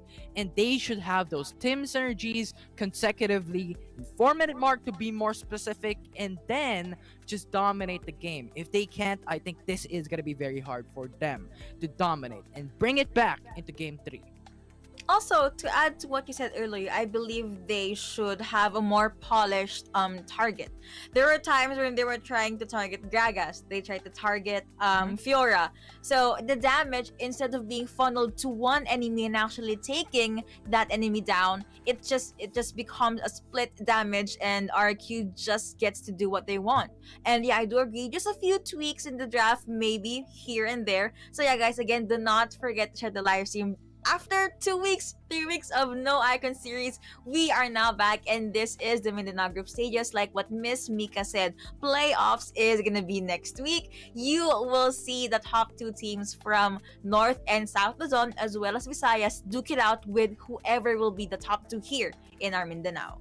And the stakes are gonna be high for this region. RRQ, Tyrant Gaming, UCE, and even VVV Esports are battling it out on who will be the best in the region today and even in succeeding days. Not just today, there's gonna be day one alone. And I think day one has a lot of significance throughout the region, because this is gonna be the download information day, wherein everyone's getting those information. What are the champions that are being picked up by this team? What should we counter it with? Because if they don't, I think it's gonna be very hard if they don't adapt. And I think adaptability is one of the main characteristics that you need to have when you're fighting in this high level scene in Wild Rift. So I do believe that, if Tyrant Gaming loses this series, I think they have something else prepared for day 2 and day number 3, wherein they can dominate and they can bring up their trump card.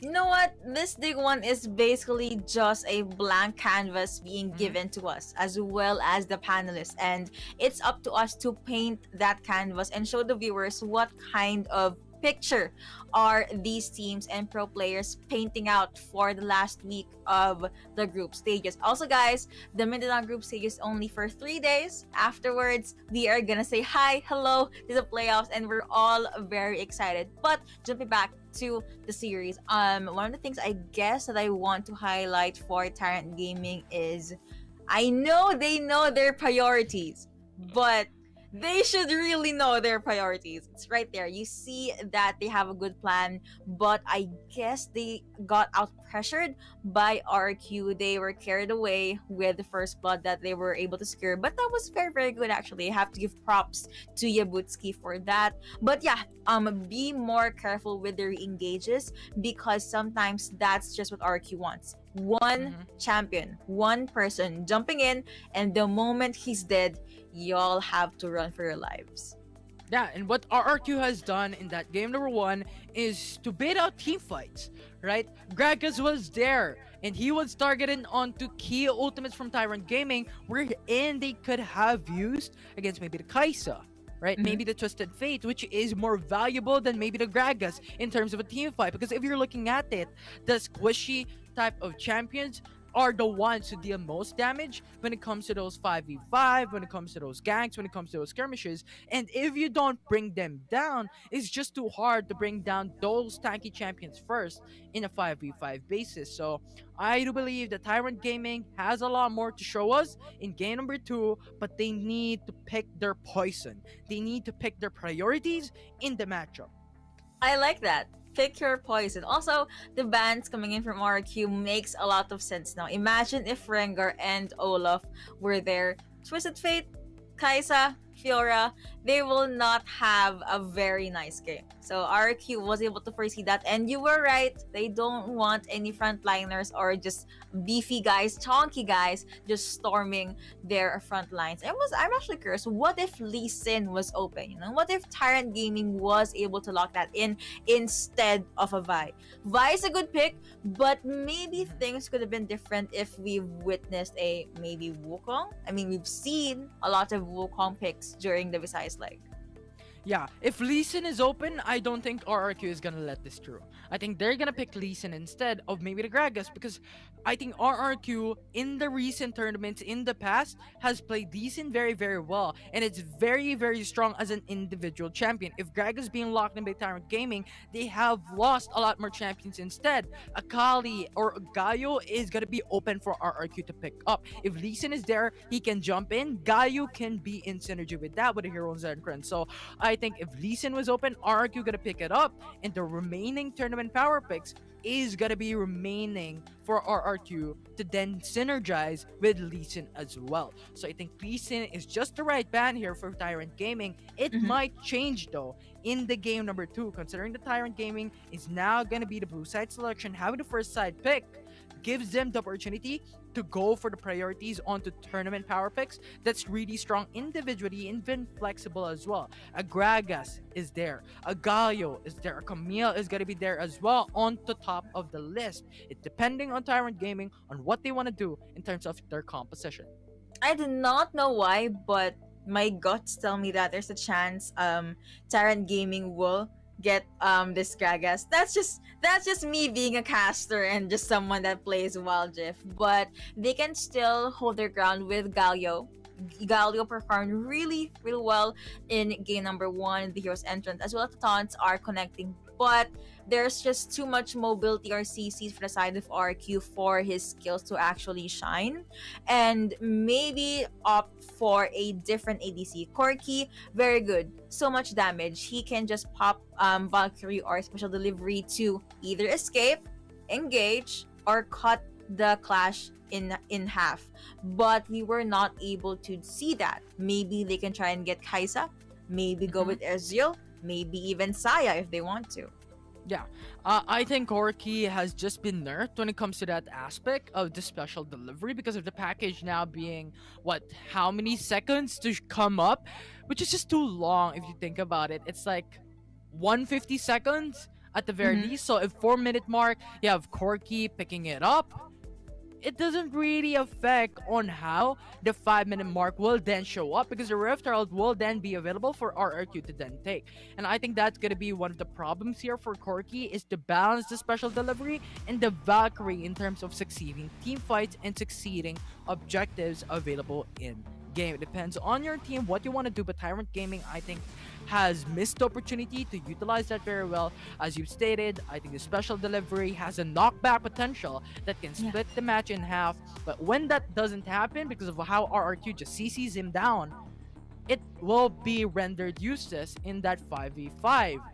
So I think if Tyrant Gaming wants to play it a bit safe in terms of their ADC, they can pick up the Ezreal instead, or they can pick up the Kaisa instead if they are comfortable with it, to then play onto the backside, not even risking those CCs to come through because Ezreal has Arc and Shift, right? Kaisa has Supercharge. If Supercharge is upgraded, invisible time frame that you cannot be seen by the enemy team. So I think that can be utilized by Tyrant Gaming very well, especially in game number 2, considering the RRQ is very aggressive and does the bait against the enemy team.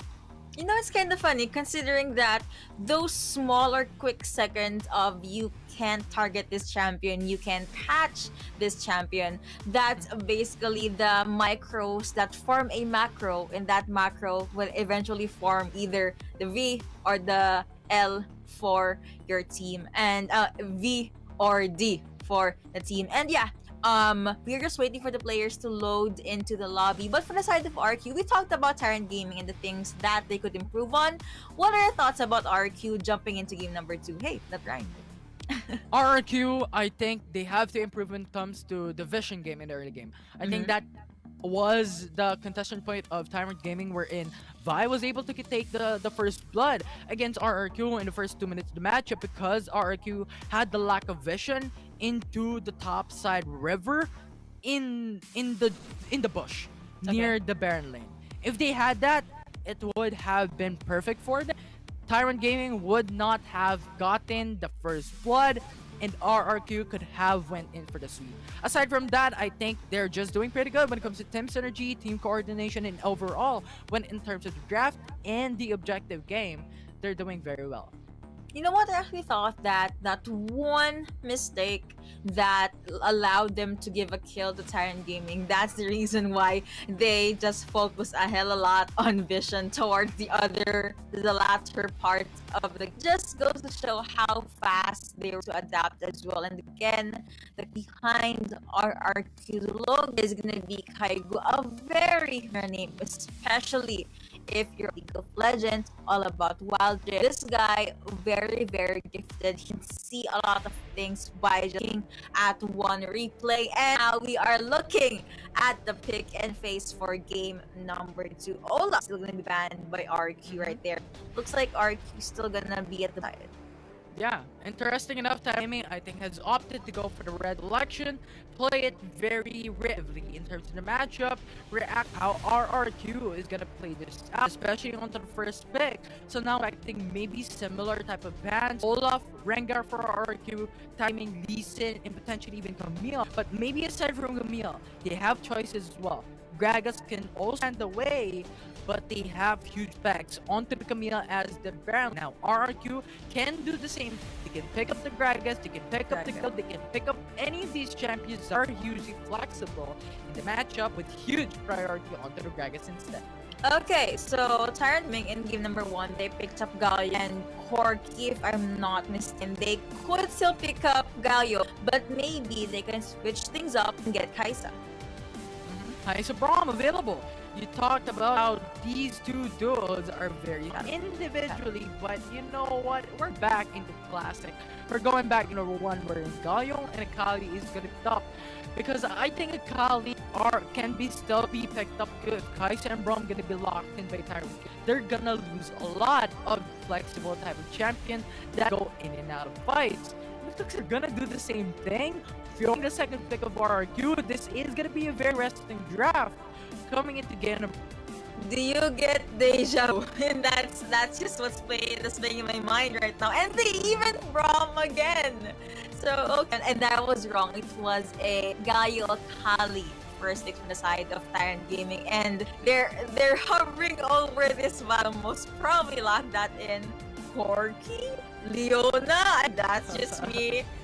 Throwing out random guesses, but if anything, Tyrant Gaming, they could pick a different, I was about to say ADC, that's good, they picked up Kaisa and be a different support too. So now, this pushes RRQ to pick a different AD, and they're hovering over Corki! They're switching it. RRQ is now going in for the aid of Tyrant Gaming from game number 1, and Tyrant does the same thing. Kaisa locked in for Tyrant Gaming.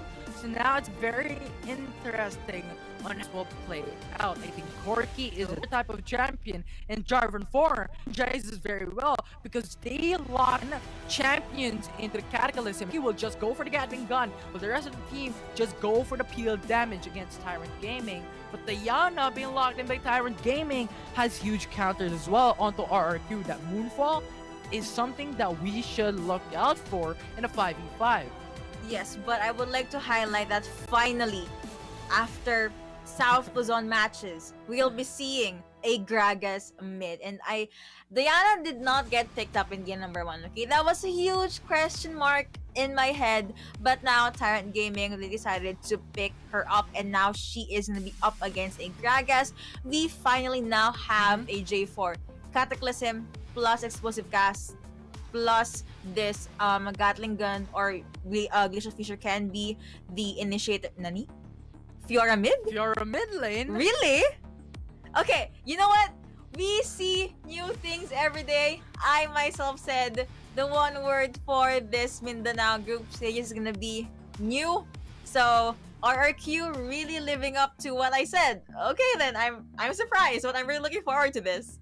Though I think it has a lot of potential because if you're considering Tyrant Gaming, they have a melee mid lane. So RRQ is matching it up with a melee mid lane as well to have those clash into the mid side. Especially if Fiora goes for the Grasp of Undying in the rune, the Keystone rune, it actually gives you extra sustainability against a Diana, which is all about peel. It's all about going in, diving in, face front in danger and peeling you out and damaging you out. And Fiora has the capabilities to sustain long. He also has the repose to counter how Diana is diving into the mid lane. So I do believe that I'm seeing a lot of potential here. And Gragas being hovered into the Baron lane, you just go for the casket onto the Twilight Shroud, and Akali will get those damage. And I think that is what RRQ is thinking about. How do you counter both Akali and Diana for the side of Tyrant Gaming? Let's switch it up. Let's put Fiora into the mid lane and Gragas into the Baron lane.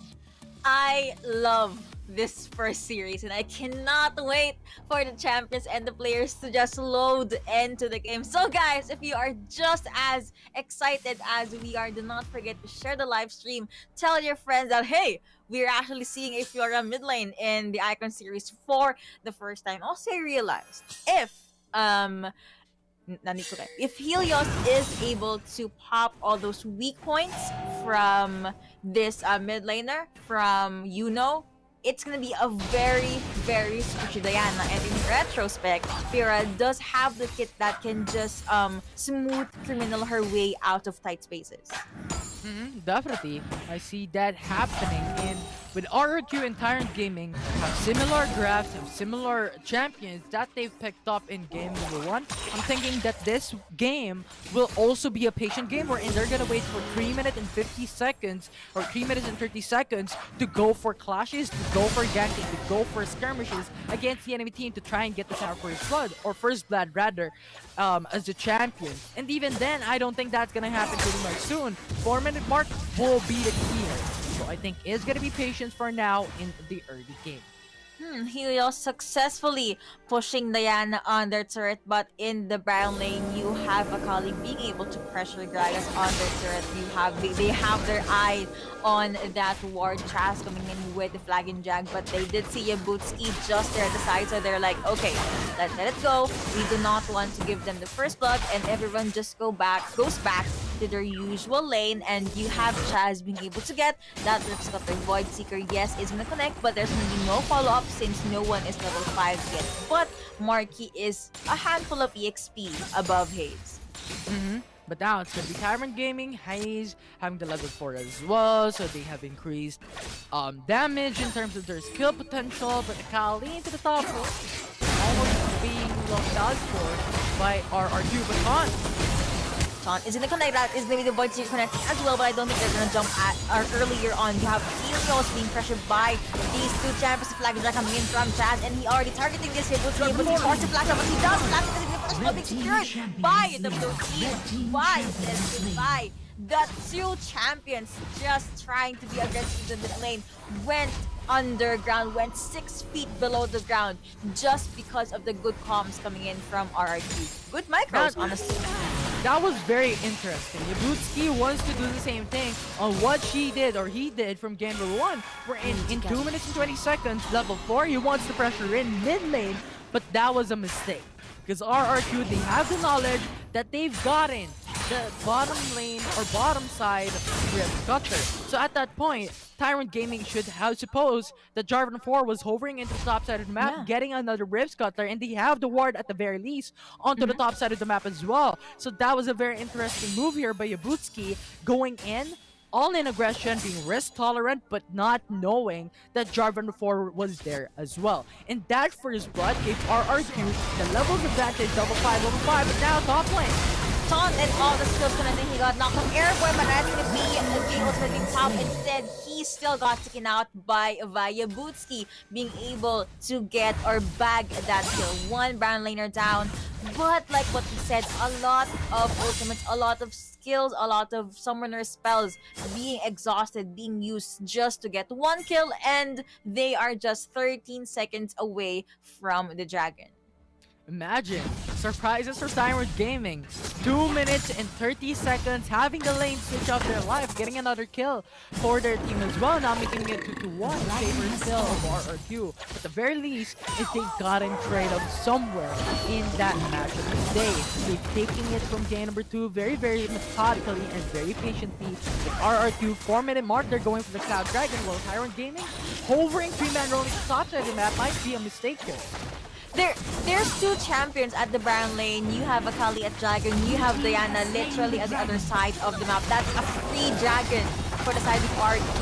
And Tyrant Gaming, they need to get this turret and get these kills. That is going to be a beautiful jump in from down below. In retrospect, and the middle that's going to be the Catholic to be popular as well as the Fisher. But was able to survey her way out of there. You have the jump in coming in from this Akali, was able to get that kill, but that's a double kill in favor of Akali. Brom kneels down in front of this assassin. Looks like Tyrant Gaming, they are coming in very, very hot. This is what I'm expecting from Tyrant Gaming. They're going for trade-offs from the Dragon into the top first blood. Gave them the even level playing field when it comes to gold lead. And then, mid lane, they were crashing down against RRQ. RRQ overextended, and that was the cost of their lives, getting 2 more kills for the side of Tyrant Gaming at that. And Corky was even on top, so he cannot respond rather than quickly onto the mid lane matchup against Tyrant Gaming. So that was a very good game style of Tyrant Gaming showing up on game number 2. They're slowly building it up and coming back into this matchup. They listened to what you say earlier, to what you said rather earlier on about what could they do to be able to bag game number 2 and push this to a game number 3. Trifle already being available for Marquee, but you have those 2 champions just at the push side. He did get knocked on air, but that's the amount of damage being taken by Brown, but the Unbreaking Heart being popped, and here comes Yabutsky just there at the side, but Chaz being very, very tanky, was not able to go down. Repel is now up. You have Marquee just coming in with the few love taps here and there, but no casualties, no one dies, but here comes Leo. Are you gonna try to survey your way into this Akali, into Yosh? That is gonna be a no. They want to pressure the Dragon lane right here. They will most probably be able to get this thread, but you have Yosh at the side. Shuriken Flip is not gonna connect, but Tyrant Gaming said, you know what? A lot of damage being taken by the turret. It's okay. Let's leave it at that. And I think Tyrant Gaming really wants to pressure in against RRQ. I am supposing that Tyrant Gaming is utilizing the Mastermind route. Because the Mastermind gives you gold and gives you XP, getting the tower objectives, and I think Tyrant Gaming is doing a lot of things right now, hovering onto the tower. They really want to snowball in when it comes to the 7 minutes of the matchup. They want to snowball when it comes to the early game, and not even considering the Cloud Dragon. And yes, that's only the Cloud Dragon giving you movement speed. We want gold, we want XP, and we want to dominate. So Cloud Dragon, take it all you want. RRQ, we have a different thing in mind. But with that said and done, it's gonna be Tyrant Gaming setting up for the Rift Herald. And looks like they were able to secure that objective. But wait, I thought someone actually jumped in with the bush side, but that was just me being, I don't know, being crazy. Yosh able to clear out the minion waves, and he's gonna go with the reset. And again, Tyrant Gaming earlier, RQ did have the gold lead, but for now, Tyrant Gaming, they're sitting comfortably with that 2k gold lead. They have the lead when it comes to kills too, and I feel like they're a lot more conservative. They're a lot more toned down, and that's okay, because they're trying to match the pace that RQ showed us in game number 1. It also gave Yabutsky space and time to be able to focus on getting the objectives rather than ganking the lanes. I think we talked about in the past, wherein Tyrant Gaming, RRQ, regardless of what teams or regardless of what it is, champions that has faster clearing potential has a better advantage. Because if you think about it, if Tyrant Gaming has a bigger clear wave potential, they could just clear wave, they can now rotate after in target team fights, and I think that is showing up because Kaisa is their eradication rate. Juno is fast when it comes to clearing the waves as well. Yabutsky is fast, Yoshi is fast, Joms is fast as well. Every single champion of Tyrant Gaming has fast clear wave potential. When they're looking at RRQ, they have a bit of a disadvantage. Chaz, Helios, not that fast when it comes to clearing the wave. So I think Tyrant Gaming utilizing that is a great opportunity that they can landslide against RRQ in that aspect of going for those fast rotations. And now it's Tyrant Gaming now crashing down against RRQ in the mid lane. I have my eye on Yabutsky. He tried to do something there. I'm sure he targeted someone, but looks like they opted. This could be a bait, you know, the same way that RRQ was baiting out Baron, but also Yabutsky and Tyrant Gaming, they are gonna go back, and RRQ, they were able to put a significant amount of damage onto this dragon, but you have Yoshi the back line, that's why they're being found as the beat, that by jumping in, and here comes the heroes end up coming in from Mindanao 5! Champion Dawn actually connects with no Tyrant Gaming. Akali at the front line was able to get a one. New kill, and he doesn't become golden, but he still feels in front of Tyrant Gaming. That is going to be a kill being secured by Diana. Again, that is a 3-0 in favor of Tyrant Gaming. And looks like they'll be able to get that dragon, but they're not leaving just yet.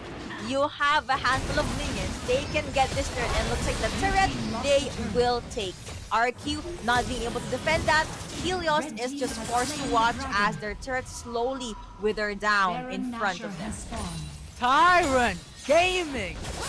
I have never doubted you, and they are doing it today. I think they have showed out very well. Yabutski came in with a solid and battery. Jumps came in after with a hero's entrance. Huge synergy from their team in terms of the wombo combo. Yuno had the moonfall in that team, but Hayes was just hitting it to the backside, and that just won them that matchup. RRQ was forced to back away, considering that Tyrant Gaming at that specific engagement also had the 4K gold lead, meaning that they had the one core item advantage against RRQ, and that was just a very, very great play. I mean, I like how Marky did there. Special delivery to go to RRQ, separate Tyrant Gaming, but Tyrant Gaming was not really that affected from that knockback from the special delivery because some team or some members of Tyrant Gaming was under the Dragon's Pit. Some were actually hovering onto the choke point off to the bottom side river. That just disabled potential of RRQ to then go for the safe plays and set up against Tyrant Gaming. And now they're pretty much dominating with an 8K gold lead. Indeed, and Baron is now up. You have Yosh. Tyrant Gaming, they're opting for the 4-1 setup with Yosh, the one last on split was duty, but you have Yuno as well as Yabutski just here at the Baron lane. You know, he doesn't care. He doesn't mind. Okay, you gave me damage. I'm still alive.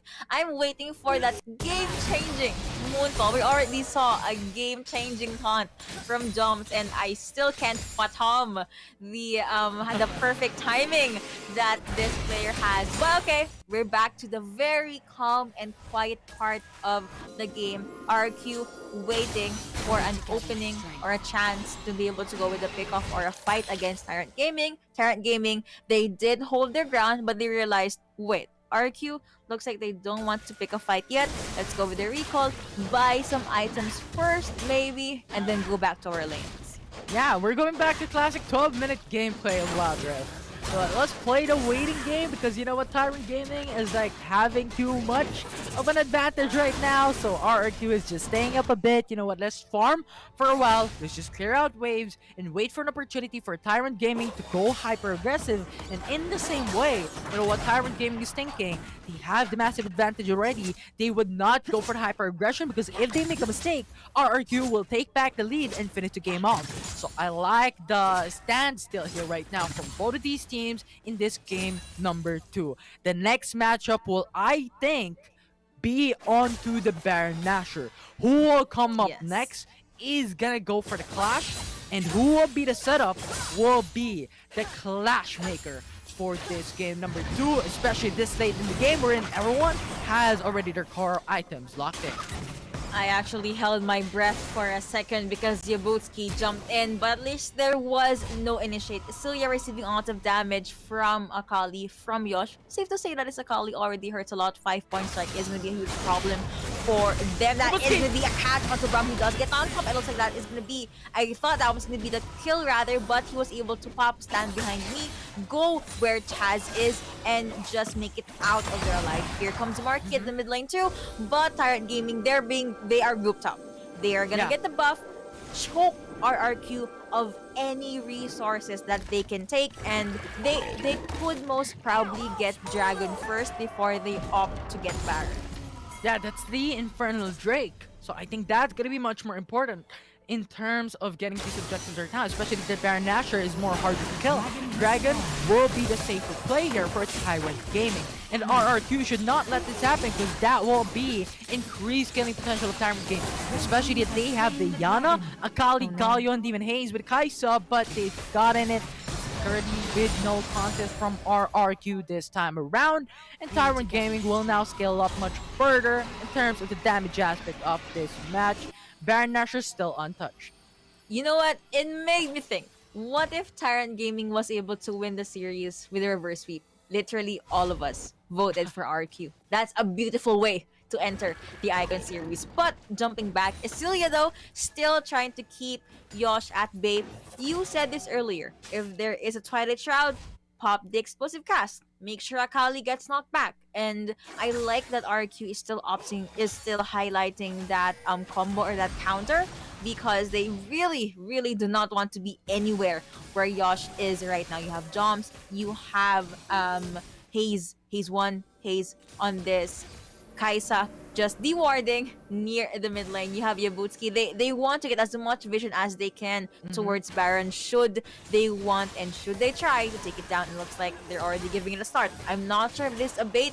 This could most probably be a bait because they know RQ is somewhere near them, but they have the ultimates to at least sustain or go up against RRQ. The taunt is not gonna connect. They left Baron unattended. That is gonna be the reason. That's gonna be jumping coming in from Yagutski, and here comes Tyrant Gaming. They don't care. They're the front line. You have the Gish connecting onto thin air. You have Daze. He becomes folding. A lot of knockouts be coming out from Tyrant Gaming. RRQ, they jump in, but who will die first? Kaisa was the first one to actually burst down. Rampage coming over to Akali. That's a lot of damage being dished out by this Baron lane. A shot down on Akali as well, but you have the Helios chasing down this opponent. He got taken out. Killing Spree coming over, but he is very, very low. He decided to say goodbye. That is going to be the passive of Brum connecting there on the turret. They do not care. That's going to be a kill coming over to this. Diana was able to get one kill before he gets bursted down. Or will he? The shields, the micros, the dance, and here comes Yabutski. That Diana still alive.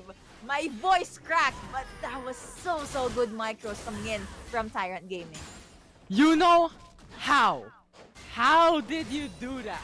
How? Everyone was crashing down into the top lane and trying to kill you. 1 HP remaining, you're still alive. But let's go back a bit onto what had happened into the Baron fight. I think Tyrant Gaming was thinking of a different story. Akali was split pushing into the bottom lane, but RQ has also something in mind to counter engage on that advantage of Tyrant Gaming. They went in for the 5v4. Tyrant Gaming had a huge mistake on battling it out against a 4-man against RQ, which was a 5-man in that engagement. And I think their ultimates was not connecting against RQ as well, which opened up a lot of opportunity for RQ to then crash down against Tyrant Gaming and get those triple kill against themselves as well. So I think RRQ had just received a paycheck out of that engagement, but still not going to be enough to make it even against Tyrant Gaming. Still 8k gold deficit. 8k gold lead for Tyrant Gaming. Infinity spitting bars to our viewers right now. Shoutouts to all our viewers, by the way. Welcome to the English stream. We hope that this game, goodness me, makes you surprised just as we are. But again, Yoshi is in charge of split. I'm not sure if he's gonna go with the macro, but looks like he just wants to get the third. And here comes Yabutski. He jumps in. Switcheroo. Good sir. That is gonna be the distribution pop by Brum as well. Here comes Chaz. Here comes Esilia. Tyrant Gaming. They are forced to go back. That's the cast is connecting onto two champions. They both become golden, but as we did the explosive cast being popped by does say goodbye to. Then that is to be a jump in coming in from Chaz. He does get taunted, but you have Yosh coming in with the 5-point strike. Here comes the move, but it did get cancelled. That's going to be the stun coming in from this Drum. Kaisa gets eliminated, and here comes Esilia jumping in. Double kill being secured by Yosh. Will you go with the fight or chase? Looks like the answer is going to be no, but that is going to be a 4-3 in favor now of RRQ. Unstoppable coming over to this Fiora. To Helios, this Fiora mid. I don't think either of the teams will be able to get Baron or Dragon because they do not have the means to do so. But this is RRQ. Their patience finally getting the fruit that they wanted to get. If Scryer's Bloom sweeps out Vision, Yoshi sweeps out Champion in that engagement. He was late to the party, but he was not fallen from that party. He got triple kill against RRQ in that they're still having the advantage of their life. They lost 1k gold lead, but still Tyrant Gaming still sustaining their 7k gold lead at 19-minute mark of the game. Infernal Drake, Mountain Drake in their favor as well. If you're looking at the items right now, we're nearing the lock-in all items at the moment. It is going to be surprising, but here, into the Baron Nashor once again, going to be something of contest from these two teams. Who get this has a big potential to finish, but mid lane. Here comes the jump coming in from that J4 Catholic Infinity, but here comes the move up on the has been out of burst being dished out by RRQ, and here comes Yosh. He's just behind the enemy front line. He has a lot of damage, but here comes his beautiful flag and jag. He goes to the micros, got the back line. Will he die? The answer is yes, he does get taken down by this Corki. 2 champions down already from the side of Tyrant Gaming. Will they go? Looks like the answer is going to be no, because Yosh is very, very low. This is the chance for RRQ to try. Just try and take Dragon. You have Haze as well as Yabutski at the mid lane. I mean, they can steal it, but when it comes to the numbers, RRQ definitely has the lead. Let's see if they'll do it though. Definitely, it's gonna be the 4K gold disadvantage for RRQ, but they're still going in for the setup onto the Elder Mountain. Elder Ocean Drake. It's so You got hard. There are a this. lot of dragons in the game. But now, it's gonna be Tyrant Gaming, though now hovering into the Dragon's Pit, now crashing down. Oh, goodness me, you have Yosh being bursted down, but he still managed to get out of there alive. That's going to be a beautiful Trident round. He still managed to make it out of there alive, but that's going to be a lot of damage being taken by Helios. The IK even really hurts a lot, but looking back now, you have that chest being clapped or being stunned, well, being taken rather by the Cataclysm, but you now have to be being able to take that. Ocean Drake from falls down in front of Kaisa. Dominating coming over to this Fiora. Double kill coming over to Kaisa. You have J4 being taken, but you have the micros, the moves, the finesse coming in from RRQ. That's to be a triple for to Dragon's One more. End. That was Joms, the only one left alive from Tyrant Gaming, and he kneels in front of Rex Regum Kwon. RRQ has made it back to get the advantage down with the death timers remaining for 20 seconds. It's enough to finish the game. They're going in for the inhibitor turret. It's gotta be the race, but unfortunately we have Gragas being killed down by the inhibitor turret. But still, the race is still not gonna be accomplished without getting the inhibitor turret, and RRQ getting a lot of those objectives. They were playing it very passively in terms of the mid game because of the disadvantage, but this late in the game, the Ocean Dragon, they secured it, and the rest of the members was hovering in the topside jungle, and Tyrant Gaming was still hovering into the riverside. So when Gragas was falling back away, Tyrant Gaming was catching up. RRQ, the rest of the team, was just crashing down into riverside as well, which means that Tyrant Gaming was sandwiched in that fight, enabled RRQ to deal the surprise attack and get the ace against Tyrant Gaming, which led them now into a 1K gold lead. From an 8K deficit to a 1K gold lead. Who knew that this could happen? And we are now at the 22-minute mark. Looks like this is gonna be a long day, Infinity, but it's okay because the caliber that these teams are showing us and the game's very, very good, very, very talented. It's like they know Wild Rift like it was the back of their hand rather. But you have 4 members of Tyrant Gaming just there at the mid lane. They are being very quiet, but now instead of Gragas going to where Akali is, you have Fiora, and RQ looks like they really want to go and take this Baron the sneaky and assassin way, but Tyrant Gaming is right there. Ultimates are available. Void Seeker did connect. Let's see if Braum is gonna jump in. That is gonna be a no. So they just opted to go with that reset. They forgot there are still minions pouring in the side of Tyrant Gaming, and now Akali, she is nowhere to be seen if ever RQ decides to go with the fight. Yeah, and the clear vision of RRQ enabled them to now go for the Baron Nash, and Tyrant Gaming has no vision at all. And this will be key for RRQ to win the fight with a 4-1 setup, with Fiora now pushing in, but Tyrant Gaming, but they're still be risk tolerant, getting the Zward into the Baron Nashor's pit. They're really having a standstill right now. Who brings the gun out first will be the winner of this game. Number 2, who gets the Baron Nashor first, who initiates the fight first and win it, will be the winner for the first series. Who will be that team is still unknown. It depends on whoever comes in. But Tyrant Gaming has a lot of potential. Yabutski is what I'm seeing right now to set up a play, because Yuno needs someone to engage and initiate fights so that Moonfall can now charge up into huge radius and get every single champion of RRQ. And Jumps can come in and deal massive amounts of damage. Haze and Yoshi will be the cleanup people, will be the cleanup champions to sweep up the arena. And RRQ has a lot of potentials as well. They need to utilize the Cataclysm very well with Esla also there with the explosive cast. If they synergize this has huge potentials to punish Tyrant Gaming. Because if you're looking at it, Yuno needs charge up. And Esla has a big potential to cancel it out, and the Earl God as well to go for the Glacial Fissure to match it up against Tyrant Gaming. So what I'm seeing right now is really even footing for these two teams with 4-1 setups happening all around on this map. This Helios. does not spell good to Yosh because Helios being able to dish out so much damage. Shot is not gonna connect, and now Akali is just forced to regen her life. You have blue minions coming in or pouring inside of Tyrant Gaming's base, and the longer the game gets, the more intense our casters become, and that's me to flash out from Akali. He jumps in, but he's undeterred. He does not care, guys! Backdoor! He is actually in the next, and looks like that is gonna be the win being secured by RRQ. It makes sense now. They were at the Baron. They were making sure that Tyrant Gaming will not look back to the Nexus because through Tyrant Gaming's eyes, they know Akali was right there. They know Akali still has perfect execution, still has the Twilight Shroud, 5-point strike, Shuriken Flip, basically her entire kit to try and duel out Fiora, but they forgot Helios late game. Very powerful, very scary, was able to push back Galio, and the moment Akali kneeled down, it was a nice try though. Instead, the moment they got that kill, it became a win to RRQ. This is what I'm saying.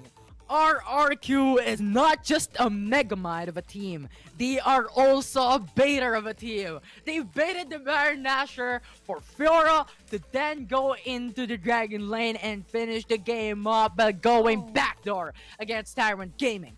And I think we've talked about how Fiora is actually really massive when it comes to the late game. The 4-1 setup has huge potentials, even though if you are at a disadvantage, but you have the split put. Oh my goodness. Split push potential, I got you. Split push potential. Because of how RRQ played, I can't speak right now. The split push potential is just so massive when it comes to the mid-game, late game, even though if you're at a disadvantage, forcing out the enemy team to go for the 4-1 setup as well. And typically what happens is, Yoshi is not typically the champion that is great in a 4-1 type of setup. Yeah. Typically what happens there is a Zed comes in, a Garen is exchanged for the 4-1 setup on maybe the Fiora, right? But with Tyrant Gaming not being able to lock those champions in, they have to force Yoshi to then defend Helios in the split push in the Dragon Lane, which just decimated and crumbled down the composition of Tyrant Gaming because they need to go for the wombo combo. Joms is there, Yuno is there, Yabutsuki is there. Yes, indeed. But after those CCs comes up, only Hayes will be the damage dealer of their team. Yes. They need Yoshi to do the sweep up in terms of the finishing of that team fight. But with Yoshi onto the Dragon Lane defending the split push, they cannot do so. So RRQ, you are a Megamind, and the bait was phenomenal to win game 2. Stall out the game up until Helios will be able to take down that Nexus. What a play, what a plan by RQ. And we did say, Akali is very vital in the team fights. But I understand that they wanted to go with split push because you have Helios literally at the Dragon Lane. That's one we've talked about this time and time again. The moment one inhibitor turret gets taken down, you have to keep your eyes on it. You have to put one champion, one person into that lane just so the minions won't pour in, and that's something that Tyrant Gaming was forced to do so. And RQ seems like they were the puppet master of the puppets, which is Tyrant Gaming. They were just able to stall it out, and again, the moment Akali kneels down, it became a game for RQ. Looks like Mika's prediction is correct. 2-0 in favor of RQ. Yeah, although we were quite close, you know, we're Very we were close, yeah, you quite see the close, graph, you know, right? very close, yeah, very close for that game number 3 to happen. But that was just amazing to see. I want more series of this. RRQ has showed us a very toe-to-toe matchup against Tyrant Gaming, and in the next series, I'm hoping for more. And this is the Oppo Reno 5 play of the game. Can I just say that is going to be a lot of montage, a lot of videos, a lot of micros, because Even Tyrant Gaming, they really stepped up in game number 2. It's just, those moments, just one mistake, one wrong move, one wrong positioning, and everyone just falls down, and you just try to panic. And that was actually a good fight coming in from Tyrant Gaming, and they were able to go toe to toe up against RRQ, but they just got baited. This was the moment where we were all yelling like, he's still alive. How is he still alive? And yeah, both teams just playing. But I don't think this is their prime. This is just day number 1. This is just the first series. They still have a lot in their pockets. We've been seeing similar picks time and time again. I'm looking forward to what will happen if they decided to go or do something new. The 5-point strike, yes, it did connect, but apparently it was not enough to actually take down Helios. Helios, he had GA in that last clash. I wouldn't call it a clash, it was 1v1. But that's why he was very, very confident to just dive in, because he knows, he might get taken down, he might die, but he has second life. Helios, I just want to say you're amazing of a player. I cannot believe what happened in game number 1 and in game number 2. In game 1, you were the master of the match because of how you played the Twisted Fate, being reactive and having that map advantage and map control in that specific game. And in game number 2, you just made it a whole game towards you going for the split push, going for the back door, and finish gaming off from that second matchup. That was so amazing, Yuko. I really want more of this. I'm so excited for the next series.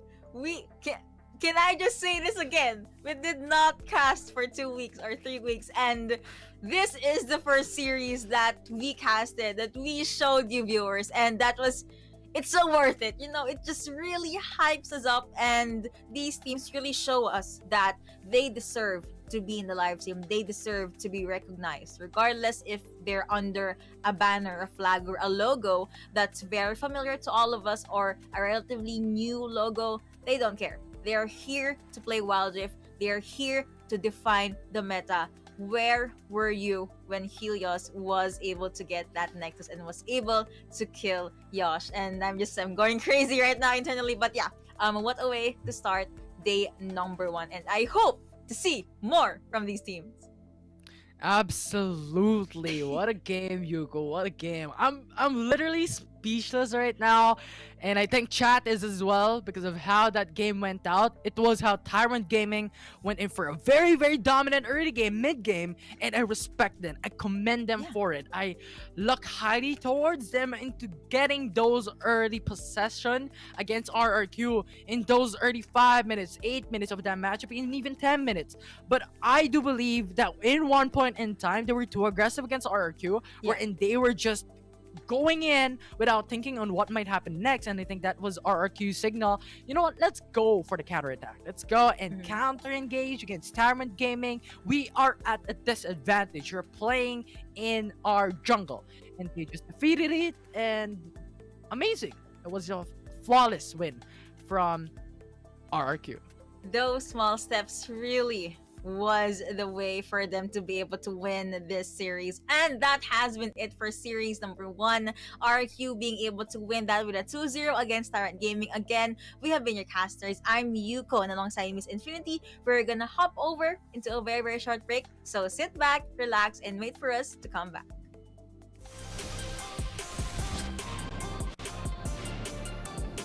Welcome to Wild Rift.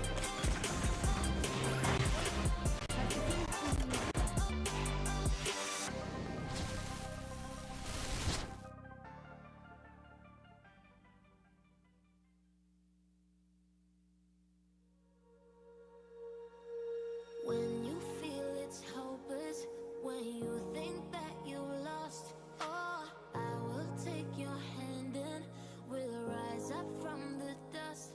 Oh, here we go, go, go, let us heal and grow. You won't be alone, we're unstoppable. Don't be afraid to show what we're going for. This is what we know. Here we come back to life, we're still breathing. Standing up, everybody's gonna see it. Oh, all you need to know is that we're holding on. Even if we fall, we will rise up and we follow the path that we believe in. No, we're not gonna stop until we reach it. Oh, all you need to know is that we're holding on. We rise up from the dust and claim our throne.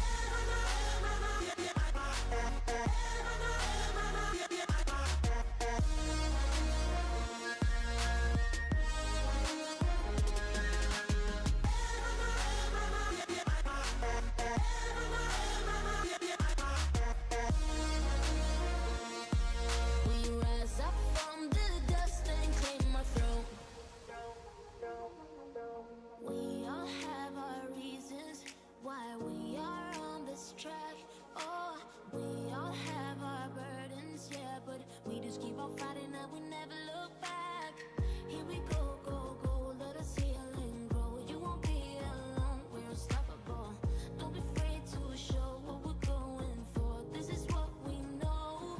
Here we come back to life, we're still breathing. Standing up, everybody's gonna see it. Oh, all you need to know is that we're holding on. Even if we fall, we will rise up and we follow the path that we believe in. No, we're not gonna stop until we reach it. Oh, all you need to know is that we're holding on. We rise up from the dust and claim our throne.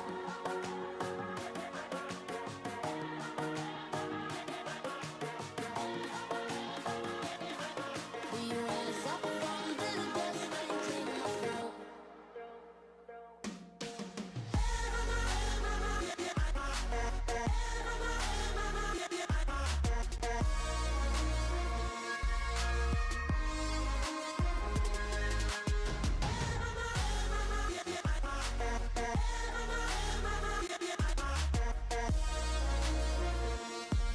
We rise up from the dust and claim our throne.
Welcome to Wild Rift.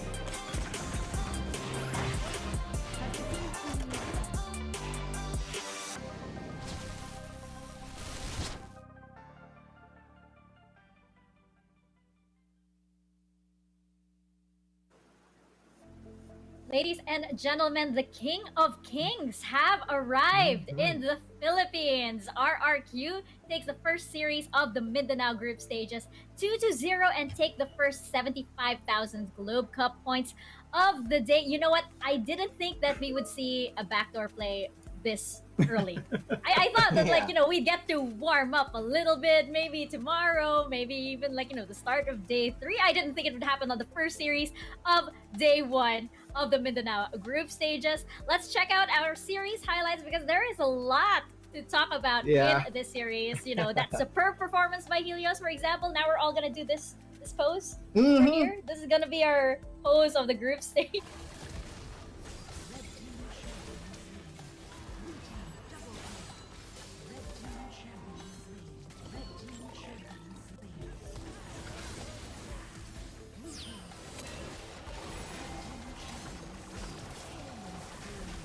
Of those champions that can really influence using the Twilight Shroud, and the Destiny will allow you to counter whatever engages she can do in a clash. So a very good pickup. Also, one thing to note in patch 2.2c, the gold generation has been nerfed by Riot. So from 4 gold at 8-minute mark per second, it has now rolled back down to 3 gold per second. And what does Twisted Fate offer in counter to this? That's actually the passive that he has, right? So the loaded dice allows you to gain some gold plus the third skill, the stack deck as well. It allows you to get that huge gold boost. So overall, I really love the Twisted Fate pick, and I know for a fact that, you know, our partner here in Osiris is also all smiles about this pick by RRQ because it was just very, very good. One thing to note though, in game number 1, you can see that RRQ came in prepared with their strategies because Tyrant Gaming, they went for almost an all AB composition, and you have a Leona and you also have a Gal. You notice that the itemization for RRQ at 8-minute mark, they all went for Mercury Greaves, right? Mercury Treads, and that just negates a lot of pickup or pick potential coming from this side of Tyrant Gaming. So overall, very well planned, very good pick, and very well executed macro on the side of RQ for game number 1. Yeah, and you know, I definitely agree. You mentioned that RRQ looked very, very prepared. I totally agree. They seemed really disciplined. They played so smartly, and you know, they weren't really initiating fights. They were waiting for Tyrant Gaming to play into them, and that's when they would turn the fight around. What about you, Osiris? What are your thoughts? I wanted to touch game 2, but for now I want to go back with how Twisted Fate works. You have seen Such a also. fan. You're such a fan. Yeah, I mean, you've seen how Helios is proactive whenever he's using Destiny. When the match or the Dragon Dance ended, he Destiny into the mid lane. Doesn't need to reset because he doesn't have any farms after or before that. So really did a great job on putting a lot of pressure into the mid lane, stopping everyone on joining forces around the Dragon Pit. And it also gives time for them, for the others to reset. So really good play coming in from Helios. And that also, moving into game 2, we are seeing a lot of Akali going up against a Fiora. There's a big reason why. You are negating the assassin potential. And putting a Fiora against a Diana, you're not just bullying the late game. You are equally scaling with the Diana. So there's a big disparity at that point from the end of the game. And you know, you got Corki as one of your starter or the early game damage, but you know, falls off after mid to late. So having the Fiora, it is a safety net. So you're going for the Corki, you got this Fiora, and then you can just go for the pokes. And I also commend Marky with one of the very good 5-star package delivery from there. And at that point, it was just RRQ. Just feeling confident, especially Helios going up against Yoshi, and they took the win. Yeah, and you know, I also have to praise RRQ's ability to, you know, chase. I mentioned that, like, you know, they were waiting for Tyrant Gaming to play into them. Then they would give the chase. It's a scary type of predator that waits for you to come to them and then chases you when you try to run. It's the stuff that horror movies are made of, and that definitely makes RRQ as scary as that. In a good way, by the way. Like, in a good way. They are the good kind of monster. Freddy They're versus looking- Jason. Yes, they're looking so good over here. And, you know, of course, checking out the Globe Cup point standings right now with RRQ. First win of the day, first win here at the Mindanao group stages, and they will be taking 75,000 Globe Cup points, the first ones of the day. And just to remind you guys that one Globe Cup point is equivalent to 1 peso. So right now you have Wow. RRQ with 75,000 pesos already, 75,000 Globe Cup points. Now coming up, we do have VVV Esports and UCE over here. So this is going to, of course, this is going to change within the day. I'm very curious to see if RRQ can, match that perfect streak that, let's say, maybe Amihan Esports had, or Omega Esports as well. So it's gonna be really interesting to see if the King of Kings indeed can, stay on top of this throne in the Mindanao group stages. And checking out the standings as they are right now at the end of that first series, RRQ, it does stand for King of Kings. I looked this up because I panicked a little bit of how of what exactly Rex Regum Kuan. That is right. We finally figured out how to pronounce it. But of course, the King of Kings making a huge impact over here. First series of the day and the first day of the Mindanao group stages.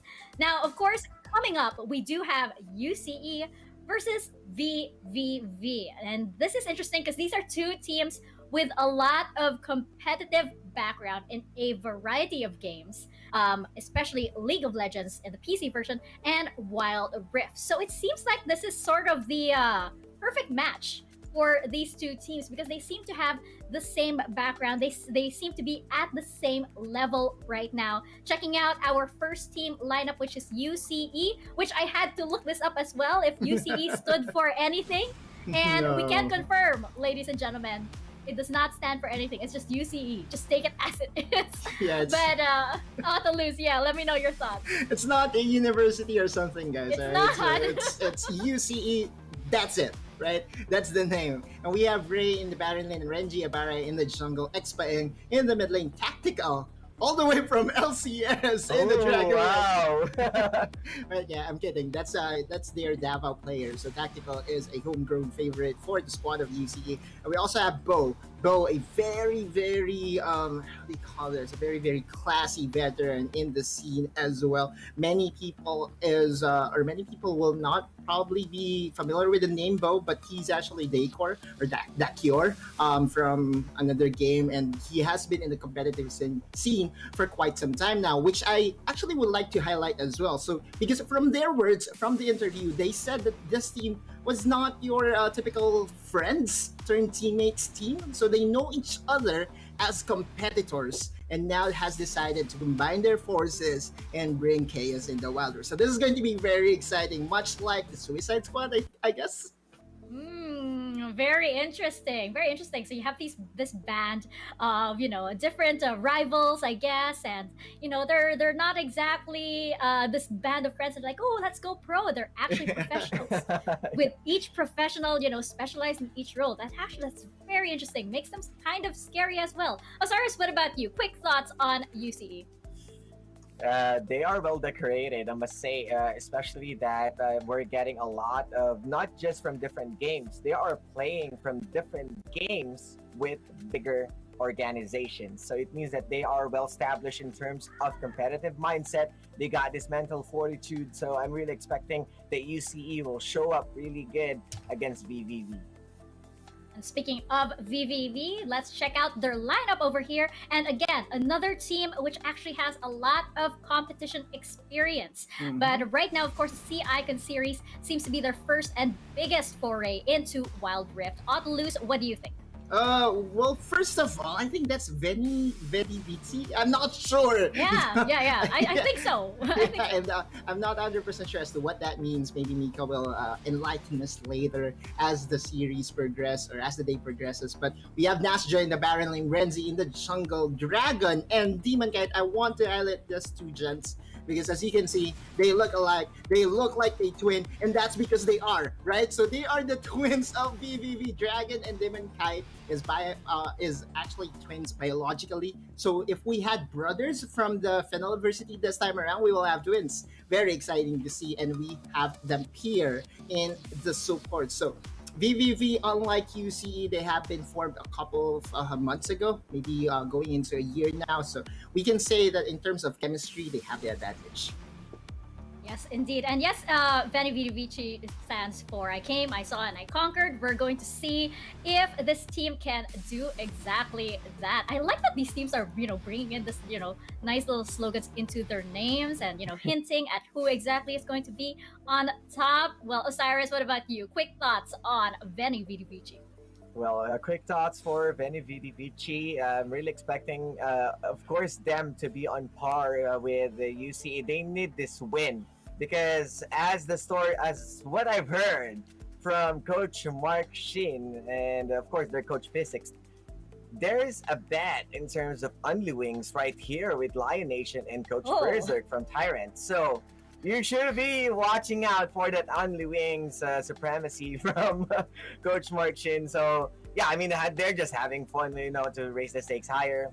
Only Wings, we dig that. We love foods here at our Icon series. Let's go, So, chicken. yeah, I believe that they're going to take this.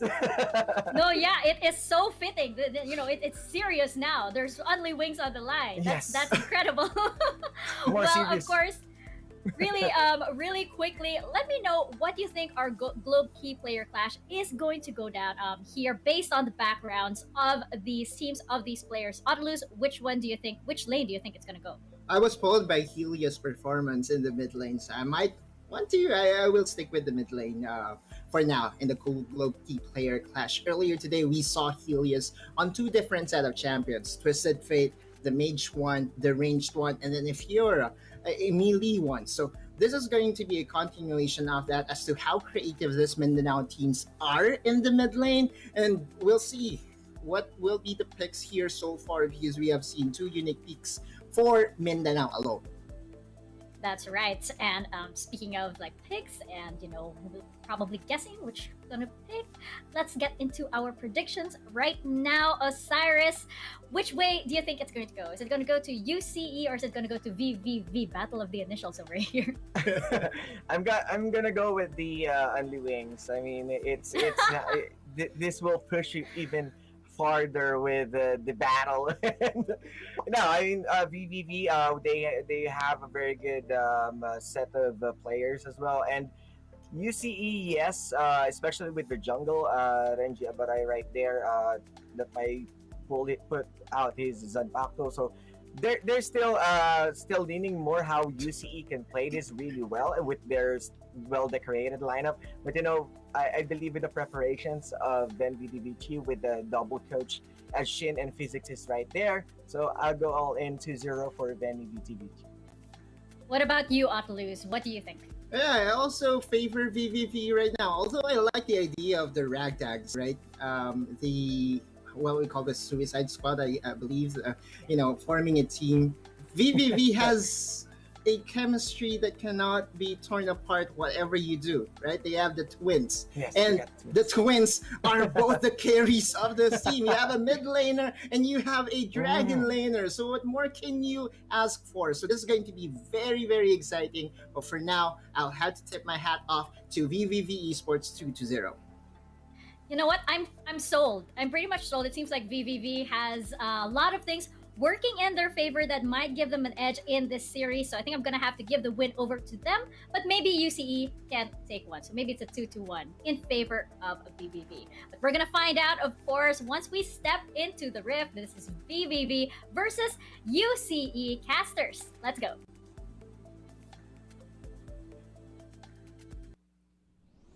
Veni, Vidi, VC, and we have Osiris saying, I'm gonna go with the chicken wings.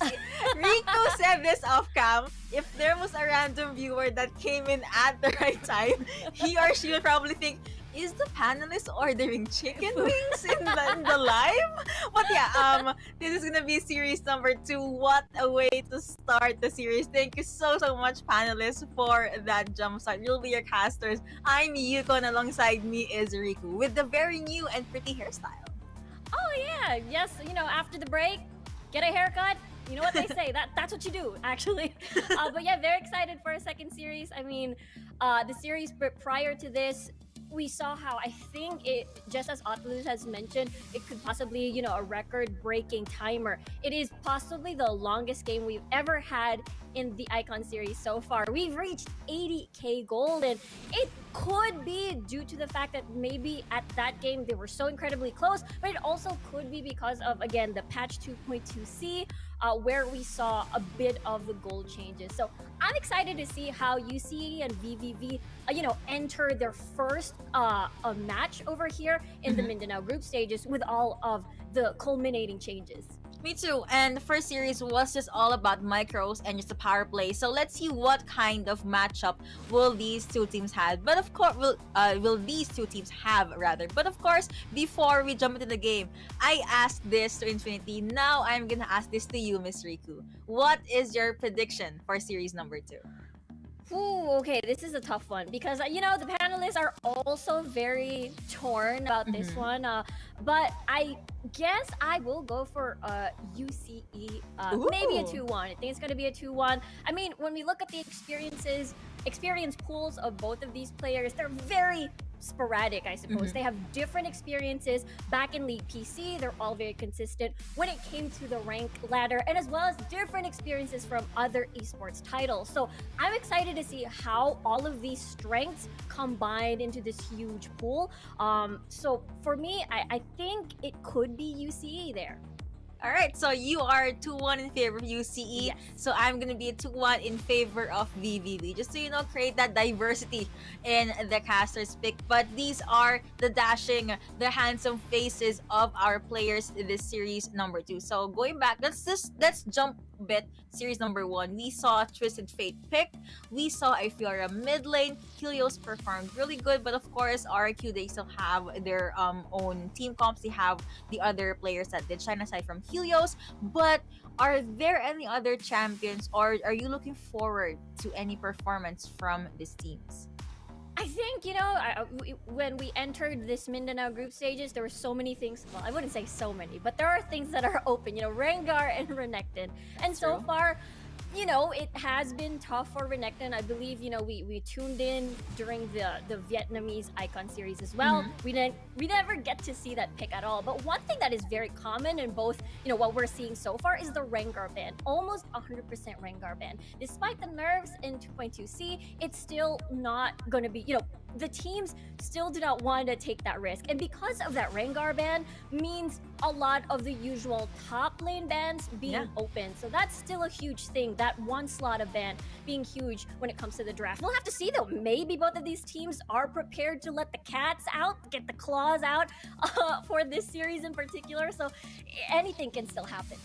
I actually like when you said claws out, because Rengar was usually the one being banned out, and it basically just gave way for Diana to be able to not be in prison, not be banned. She didn't get picked up in game number 1 though, but let's see. I'm sure there are a lot of teams out there that can and will utilize or use Diana, but with the recent gold changes, I'm actually a bit more concerned with the support. Totally not because I main support, but yeah, you're gonna need more items and a lot more to actually be able to sustain, especially if you are a tank support. Maybe that's one of the reasons why other teams opt for an enchanter support instead of a tanky support, because you need, of course, those items, those armor to be able to withstand the damage from the enemy. Yeah, I love that you brought that up. I believe, we were all talking about this offcast and how, Autolus brought up that possibly, the enchanter supports will be the ones that are affected the most, just because, again, gold generation important. A few patches back, the enchanter items also has been made more expensive. So this will really take a hit. And that's probably the reason why when we saw in the first season, we didn't get to see the usual Janna. Lux has been banned out, has been nerfed in 2.2c. So usual enchanter or utility that we see back in, from north to south or to Visayas in the previous series. But now, who will be the lineup for these two teams as we get into the pick and ban phase? So the first is going to be a Garen. Oh, that's something I don't see every day. Garen usually banned second, but VV, they answered that with a Gallian. They're saying, just as you mentioned, we don't get to that all the time. Makes me wonder whether or not this could be the opportunity to maybe play the Olaf. We saw the Olaf being banned earlier in the first series, and Olaf has been picked constantly in the Vietnamese Icon series as well, almost all the time. So maybe this is the opportunity to step back in, because last time we saw Olaf back in South Luzon, and unfortunately sort of fell off to that relevancy. But we talked about old top lane picks, Baron lane, Akali is the only left out, and as well as the Gragas, good flex pick. Better take that out. But we have the Camille being prioritized for That could either be put in Baron or the jungle, but my money is on the Baron lane. Really? A first pick John. Maybe they're joking. But yeah, always open. They can get Braum, they can Kaisa, they can even get a strong mid laner. So they can even Lee Sin if VVV wants. Yeah, Lee Sin is still extremely strong and still. I mean, even there is a nerf on that Flurry, he's still pretty relevant, still very strong when it comes to the game. So I assume, for VV, what else is left for Rengar? Why did I forget Rengar? So We literally said Rengar was in the first series. So, cat's a bag, I guess, and that is Rengar pick for VVV, and it's off with a Janna. So, this is series number 1, Rengar. Initiate cleanup. This is Kitty for you. So, let's see who will UCE answer with the picks. They have Kaisa. They can get Braum if they want to, but they're gonna with a Diana. Yes, Diana or Diana. Absolutely. I mean, UCE not really in a hurry to pick up the support, because Janna has already been revealed for the opposite side of VVV. This Janna could potentially be like a steal, perhaps, because you've got Rengar opposite side. You would want to get those disengaged for sure. UCE though, paying on this Diana. VVV though, going classic with Real and Ziggs pick for sure. So a lot of poke, a lot of siege coming in from VV. And CE answers that with a Jor and a Lulu. So hello to Enchanter support. And you have Darius finishing off the lineup from VVV. So, okay. I'm just very happy that we get to see a Rengar in series number 2. But I'm also really excited to see what will this Lulu give to UCE. And yeah, I was right. Camille gonna stay at the Baron lane. You have J4 at jungle. Diana and Ziggs, it's gonna be a pretty heated match in the mid lane. Yeah, okay. You mentioned Lulu, right? Okay, that's very excited.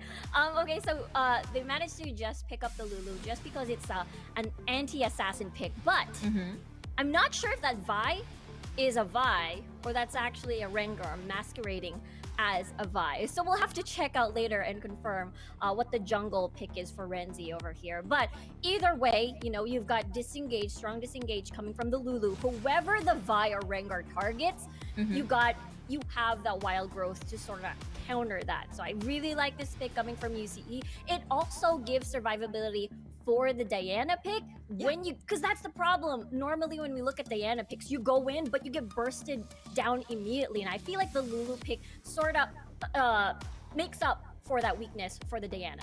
And well, aside from the wild growth being used whenever someone is gonna jump into or decides UCE, you also have polymorph. You're gonna turn your opponent to a very cute. What animal is that? I call it a fox. I call it a cat. I don't know. Squirrel?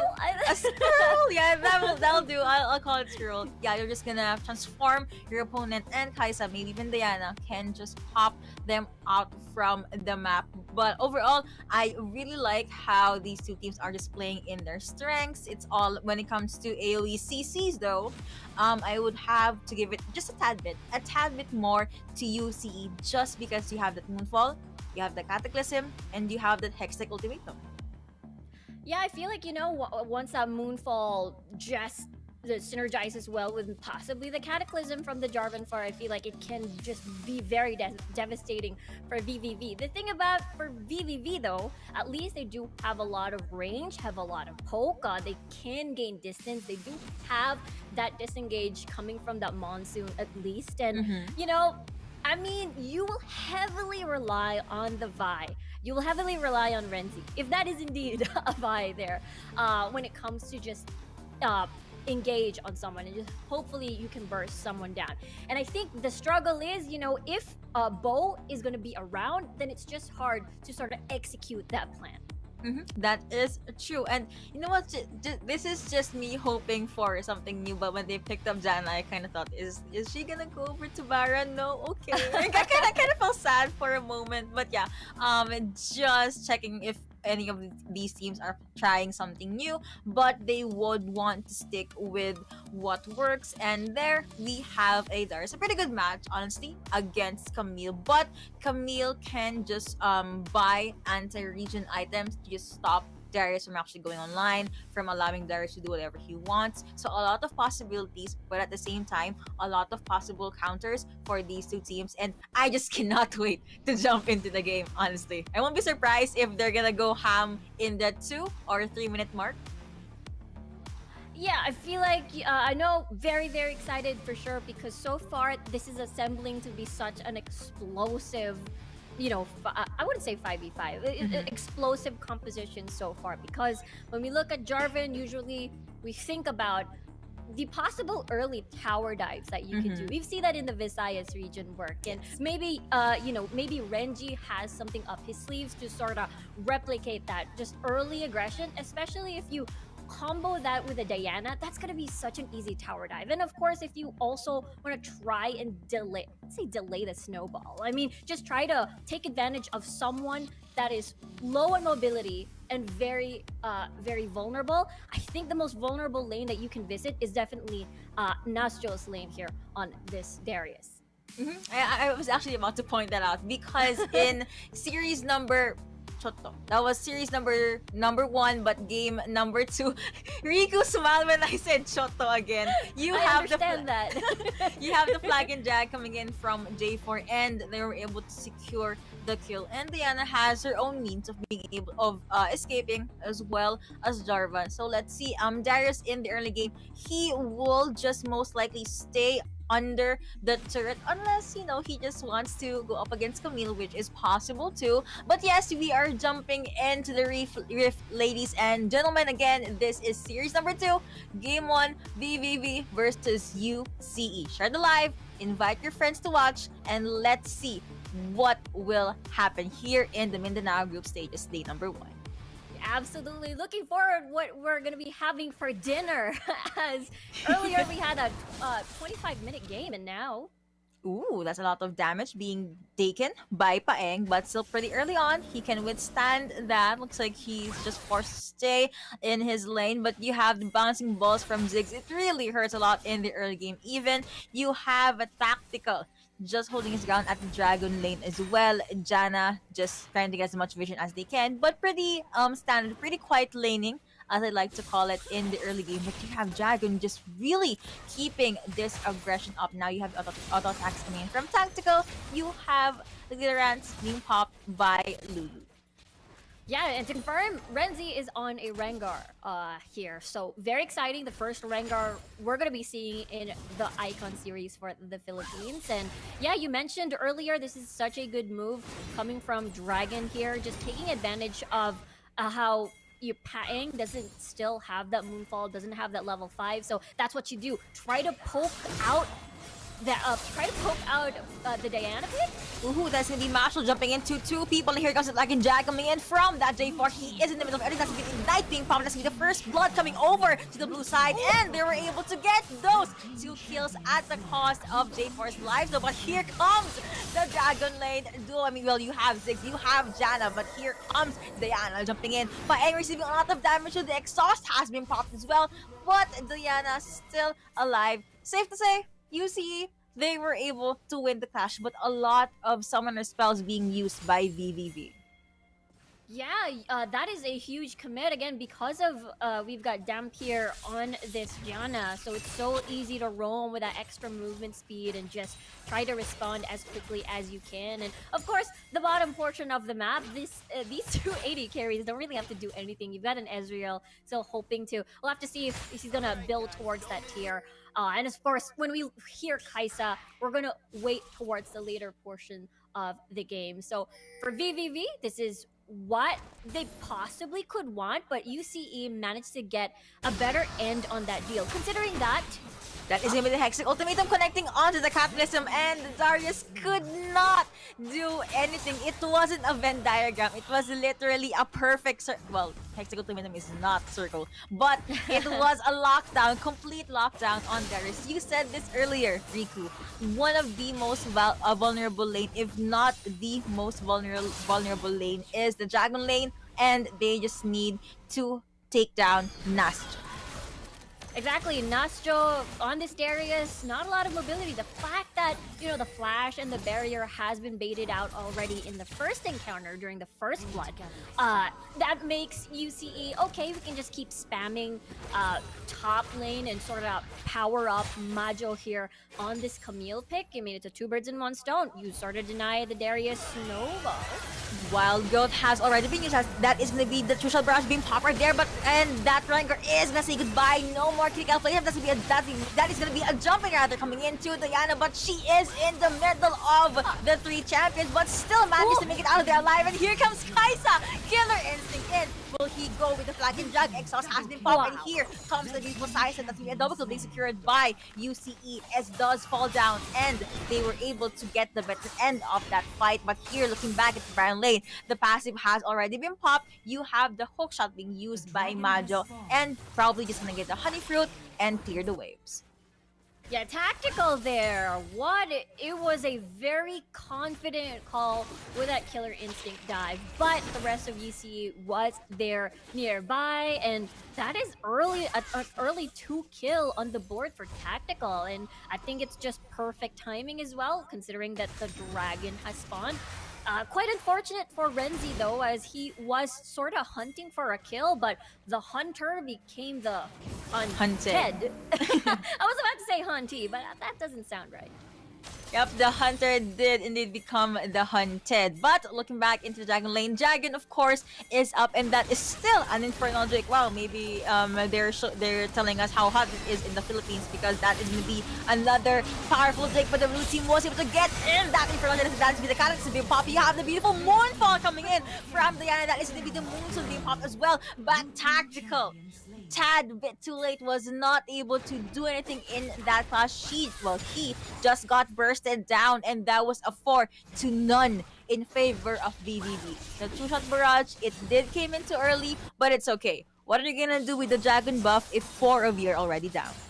Yeah, I think that's a pretty sweet deal. VVV managing to get 3 or 4 kills against UC in exchange of losing that Infernal Drake. I think that's a very good consolation prize. And what happened there is that UCE definitely was not in the position to take that dragon. First of all, I'm not sure if they got... Polymorph, flash out, that's gonna be the Killer Instinct in, but still, Janna was alive. Here comes Ezreal. That Mystic shot hurts a lot, and now UC is forced to go back. Yo, that Rengar is near. You guys need to disengage. But Rift Herald is gonna be up in 4 seconds, and Camille still following wherever Darius is. It's so hard to risk these fights, because if you lose a fight, not only losing members, but obviously because you have the Ziggs in the opposite side, it's so easy to punish you with more turrets being destroyed on your end. So UCE now being very careful. They did lose the mid lane earlier as VVV got first turret blood, and that's the problem now. That is the reason why UCE is having a hard time positioning towards this Rift Herald. The bird already down, but Red Team was able to secure that Rift Herald, and the Wild Growth already being popped. But you know what? They don't care. Wait, they do care, because Camille popping that Hex with a beautiful moon, that Moonsoon rather coming in from Janna, was able to protect her teammates. Here comes the IK Rain, but it's okay. Maho is still alive. That is going to be a jump in coming in from this Rengar. They don't care. They were able to get that 1 kill, and now DD jumped in right at their faces, but he forgot there is no follow-up. So Kaisa gladly taking that kill, a 1-for-1. Ooh, VVV. I saw the plan in mind there. I mean, they were ahead. They knew that they could take more kills. But unfortunately, just as you mentioned, Renzi was all alone, didn't have the rest of the squad near him. So not a lot of follow-up. But potential punish, you mentioned that a polymorph could just come up as well just for that aggression. And yeah, Renzi had to suffer that consequence. But at the end of the day, though, VVV still manages to get the Rift Herald for themselves, and they can build up towards more map control. Tactical sweep, that is going to be the slow, that is going to be the Heist ultimatum as well. Flag and Drag connecting, and now Nasjo, he is just forced to take all of that damage, and he does fall down. Here comes UCE. Camille gets bursted down, so that's going to push Barrage connecting onto Lulu. She was forced to pop wild for herself. That's going to be one Diana down as well, but BBB, they are just storming this Dragon lane. You have Rengar, you have Renzi just at the sides. There is no main wave near the turret, but there is a fresh wave coming over. Looks like they will summon Rift Herald and they will be able to get this outer turret. That is the sad part when when you have an assassin at the opposite side, especially when you're up against a Rengar. You cannot do HP baits anymore.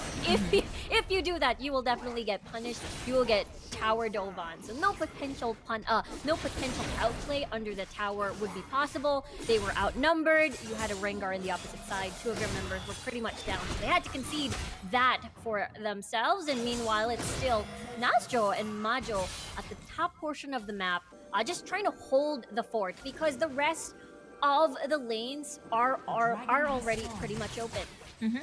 Cloud Drake is now up. VVV, they're all... I'm not sure if they're actually gonna take this, but they are asserting dominance in this area. You have Renzi there as well, and now UCE, they know they can see that it's gonna be a try and steal coming in from blue team. That is a good Howling Gale, but apparently UCE was still able to get that. That is gonna be the Moonfall connect. Look at the backlines. You have Kaisa focusing on attacking right here, but he does become golden, but it is not gonna be enough. Ezreal does fall in the hands of this J4. Is shut down on the ADC even, but in the middle of everything, you have Nasjo just taking so much damage. The hook did connect. Kaisa does fall down, and that is gonna be a 3-2 in favor of VVV. Will they try and chase them down? That is gonna be a no, but they could get turret. The resets coming from Nasjo on this Darius, and it worked out pretty well. I mean, understandable, you wouldn't want to focus on Nasjo, and that's the reason why the only ones killed in that encounter was Demon and Dragon, and they were focusing pretty much on the carries, but at the same time, Nasjo's ability to just keep resetting, just keep bursting down targets because of his ult just made things very hard for UCE. I mean, for Paeng, it was such a beautiful Moonfall, but Dragon's exhaust timing was just so good that that Moonfall didn't get to do anything much. And while we did see... Are they gonna go with the fight? Okay. Anyway, going back, we did witness Renzi just taking turns. We haven't been seeing a fully aggressive Rengar just yet, but I do not know, but my guts tell me that this is going to be a close fight. I will not be surprised if we see a game number 3. You could just see micros being shown to us by these teams. Also, I was very happy with J4's IGN. Reminds you of a very good anime that most of us knew. Riku and I were talking about this. We're totally not weebs. But jumping into the game, we are at the 10-minute mark, almost 11 actually. So the thing here is, even though Nasjo was pressured time and time again, like Viola, he did get exhausted. It's gonna be the polymorph coming in. That's gonna be the Galaxy Pounder as well. You have the Musa coming in from Dara, but a sustain from Nasjo. It's just too much. Instead, he was the one that was able to get that kill. Renzi does become golden, and now UCE, they are forced to go back. Good engage, but their engage is just much stronger. As I was saying, Nasjo, he was pressured, but look at him now. He is still alive. He did not falter. Did you see him stutter? No, you didn't. None at all. UCE had no information where the rest of VVV was, and that's the reason why they were confident in sort of trying to burst down Nasjo. But Dampier just appeared out of nowhere with the Monsoon, with the shields, with the extra sustain, and it made things so much difficult because UCA basically sort of poured all their important ults, no Moonfall anymore, that could maybe 3-man. It was just for one particular target, and it sort of backfired, and VVV played that bait very well. Ooh, looks like you have 4 members from UC just hiding in the bush. That is going to be the Trucial Barrage. He did check if someone is at Baron. If you jump in, looks like you will say hello to your dad. That is even the Moonfall connecting. But here comes the other members of VVV. You have Nasjo in the middle, bursting down Diana. She was not able to do anything there. You have the flashes coming in from Renzi, and you have Camille just at the side. But VVV, they said, okay, we got one. They can go with their engage, but we should still keep our eyes on Baron. They want to focus with the objectives. That is going to be Yahoo connecting on the 2, 3 people. As the beat has being popular, as well as the Musa being used. Darius does fall down, a shot down on Darius even, but coming able to burst down this Janna. You have Maho left, you have the flagging track connecting, but Ezreal was able to finish off that kill. You have Lulu falling down as well. That is going to be a triple kill coming over to Ezreal and killing spree the moment he took down Camille, and that is a blue team ace. VVV, yes, the first part of the fight was a bit shaky, but they won in the latter parts. Yeah, it looked like it could have been a good situation for UCE. It could have been a good fight despite the 4v5 situation. But the problem was they had different objectives. I mean, they had different target focuses. They were focusing on two different players on the opposite side of VVV, and the fact that the tower still stands in the mid lane means that they cannot really go too far, and they have to risk getting turret hits mid-fight whenever VVV sort of falls back under that tower. And I think that's what happened. It could have been different, but unfortunately with the numbers disadvantage without 4v5, it was difficult to make something work on that end.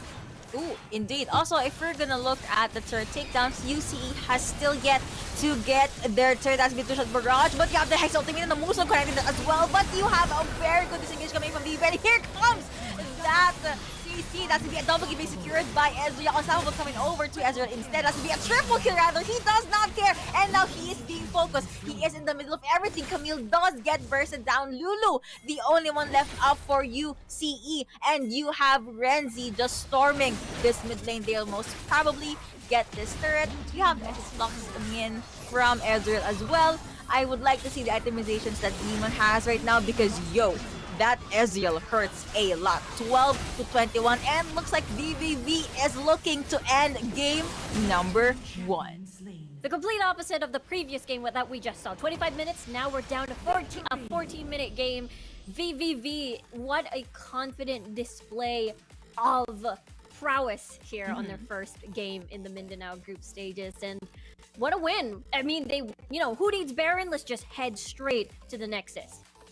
We won't be able to get Baron, but we will be able to get game number 1. That's basically something that VVV was thinking about. But yeah, let's talk about that beautiful lineup. So, to be fair, UCE did focus on Nasjo, but Nasjo, I do not know where he got that power, where this player got his power, but was still able to overcome that, which translated to Demon Kite having a lot of farm space created for him, basically, even though he was alone. Janna, though, I kind of want to highlight that whenever Camille or J4 would jump in, sometimes even Paeng, Damper would pop the Moonson. That's for two things: disengage, or maybe at least heal the teammates that is being affected by the ultimates. Yeah, it has been very difficult to sort of shut down Nasjo with just so much shields and heal, and he has his own healing as well. So I think I didn't get to see the items too much, but I think the Executioners was obtained at the later stages. I think it was already too late, as Nasjo already sort of ballooned up, and it looked pretty good for UCE, to be honest, at the first 8 minutes of the game, considering the fact that we've got Renji and Maho just pressuring Nasjo at the top portion of the map, but unfortunately it just wasn't enough. The fact that they were still also waiting for a different piece to come online, which was tactical on this Kaisa, but unfortunately again it didn't reach at that point. We've got Demon, who was able to reach his spike comfortably, no threats whatsoever. Dragon was doing a good job pressuring Paeng in the mid lane as well. That level 1 poke was just so huge, just getting priority in the lane. And you cannot afford to lose fights against, a composition with a Ziggs, or else they'll take a tower down. is so fast, and that's the reason why they had a hard time taking these dragons in the first place. And also, I would like to highlight Diana. She does have good moves, but she would just get hunted down by Rengar time and time again. She cannot move the way she would want to. So that was a very quick game number 1, as you did say. But what do you think could UCE do to be able to bag game number 2? They were good in the early game, right? Just so happened that small mishaps here and there. Yeah, I think it has something to do with commitment when it comes to fights. There were times where they wanted to commit a fight that they weren't prepared for. Again, they didn't priority in lanes. They didn't have again, turret advantage before taking objectives here and there, which I understand, especially if you've won a game, you manage to get that reset first.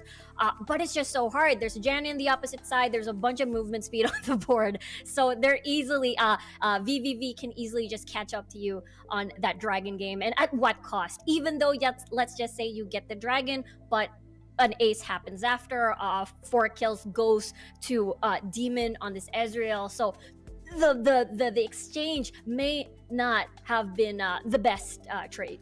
It just wasn't balanced, basically. And time again, VVV would bait out Wild Growth.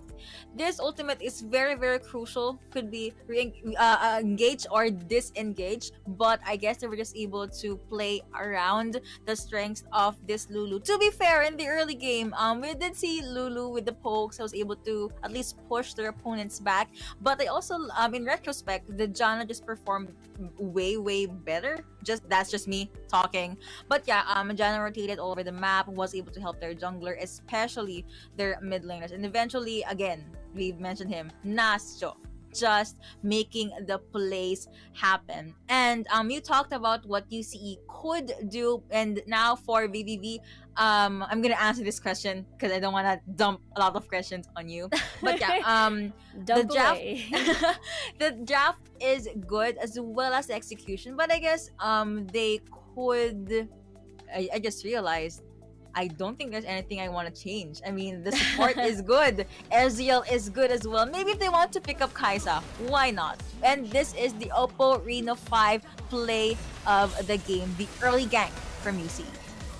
Yeah, I think, Kai'Sa can still definitely work as long as the game slows down a little bit. But as every dragon attempt, as every fight happens, it seems that the game just accelerates into a manner that they did not expect. And the fact that, again, we see this fight was a potentially good moonfall by Paeng, but unfortunately the timing coming from Dragon on that exhaust and the flashes just to avoid that AoE to hit just made Paeng's it could have been an impactful play. And again, the Moonstones, you talk about Dampier on this Janna has been very, very good. We talked about this too. The tower in the mid lane being still standing with almost no scratch at all makes it so hard to chase, makes it so hard to take advantage of fights that you could have won because that turret is still standing in the middle. Man, Demon being the actual demon for their opponent. Also, UCE's composition is all about that scale, no pun intended, but it just so happened that VVV was able to scale a lot earlier on compared to their opponents, and that is going to be the winning moment for VVV. Master of the match is going to be Dragon on this Ziggs. Dragon Heart! His name is actually Dragon. Yes. That's so cool! Very cool! And Demon, I believe Demon's name is Golden Heart too, so very cool. The Heart Twins doing a lot of work here, but just as you mentioned, it's Dragon being the player master of the match, as again he played the level 1 really well up against Paeng on the Diana, and as well as the exhaust timings, having to get a lot of turrets on the board for the squad and just keeping a safe distance just to get those bombs across the board. So Dragon, a very, very talented player, and first master of the match title for him. We'll have to see what else he has in store for this tournament. Yes, and VVV really showing us that they want to conquer this series. I was about to make a pun from their name, but I decided to let it go. But yeah, the folks were very, very good. Let's see if they'll be able to replicate what they did in game number 1, jumping into game number 2. But of course, there is a chance that they're gonna switch sides. So UCE, if you have any more magic, any more plans up your sleeves, please do show it to us, because we will be glad to see a game number 3. Because first series 2-0, pretty close, long games, but it's still a 2-0. Yeah, 14-minute game. The lead just ballooned up at the later stages of that fight. And for UCE, just as we talked about, it looked okay in the early stages of the game, but they were doing things right. Especially they wanted to sort of take advantage of how low mobility a Darius pick would be up against a Jarvan Camille jungle top duo. But the problem is, again, with that fight in the Dragon, I don't think they had priority at that time. Therefore, VVV was able to punish, therefore translate that into a mid lane tower take. And having the mid lane tower up down that early is painful, especially if you want to transition to a Rift Herald take. So after that, VVV managed to get a lot of the objectives on the board for themselves. And again, it's UCE just waiting for the Kai'Sa as well for that late game insurance. Unfortunately, the game just pretty much spun out of control because of Nasjo on the Darius. See how crazy the games are. Even the casters become speechless because of how fast-paced the games are and will be. So we're just waiting for the players to load into the lobby. Please sit tight. Also, it's almost dinner time, so you should prep or at least take your dinner while you play this series. The supporters of UCE, do not fret. This is a best of 3. But in retrospect, for the supporters of VVV, your team is just one win, one game away from bagging the second series. Yeah, for fans of UCE, for sure, again, just as you mentioned, BO3, but fans of VVV are definitely going to be happy with their performance, and I'm excited to sort of dissect the draft here. Right, so you did mention that even though Olaf was open, he didn't get picked up. I kind of wonder what if UCE just picked up an Olaf. Could be I'd put him in the jungle, honestly. Yeah, I mean, we did see an Olaf top recently. I think it was in the Icon Vietnamese Icon series. But I guess, it could be a team thing. It could be a team ban from earlier as RRQ. We just want to take that out. Could be a player target ban instead of like a meta ban sort of thing. And of course, UCE, you do have that Camille. Why not just sort of supply that with a strong jungler duo? That's the reason why they got a Jarvan. That's the reason why, they've got a Diana as well. It fits well with the Cataclysm and the Moonfall. But the thing about the Diana pick, when we look at South Luzon and the Visayas region, I believe Diana's, win rate sort of took a dip a little bit. It hasn't been very effective. We haven't, because the reason why is because we never get to see the usual assassin versus assassin anymore in the mid lane, and usually just countered by a Galio, a neutralizer, a Galio or a Gragas. And this time around, it wasn't a neutralizer, it was just Dragon playing that lane so well. And unfortunately, the Moonfalls were just not as explosive, and they were waiting for additional damage follow-up. And tactical on this Kai'Sa, unfortunately, may not be enough in that early to mid stages of the game, and that's the reason why VVV was able to just be confident in, okay, you're taking the dragon, we'll join you, and then just do cleanup crew. Yeah, we'll say hi. We'll most probably get the dragon, win the fight, and get chicken wings on top of it. It's now stuck in my head. I'm so sorry, but yeah, Galio, you did mention that when you talk about neutralizers, Galio is probably one of the champions that is up there, despite him being kind of nerfed in the previous patches. He is being placed as support or as the mid, but VVV, they do not want any of that, because you have Darius and you have Rengar that just jumps in at your faces. Galio stun connecting, that is going to be bad news. So I really like the first ban Galio here, and it really works with their lineup. Yeah, Galio, pretty flexible, just as you mentioned, could be support, could be in the mid lane, and it works well too. I mean, we talked about the Venn diagram combo. Basically, the Galio hero's entrance with Camille as well the Hextech Ultimatum and the Moonfall, and that could have been potentially deadly if UC had that on the board instead of a Lulu. I think it could work too.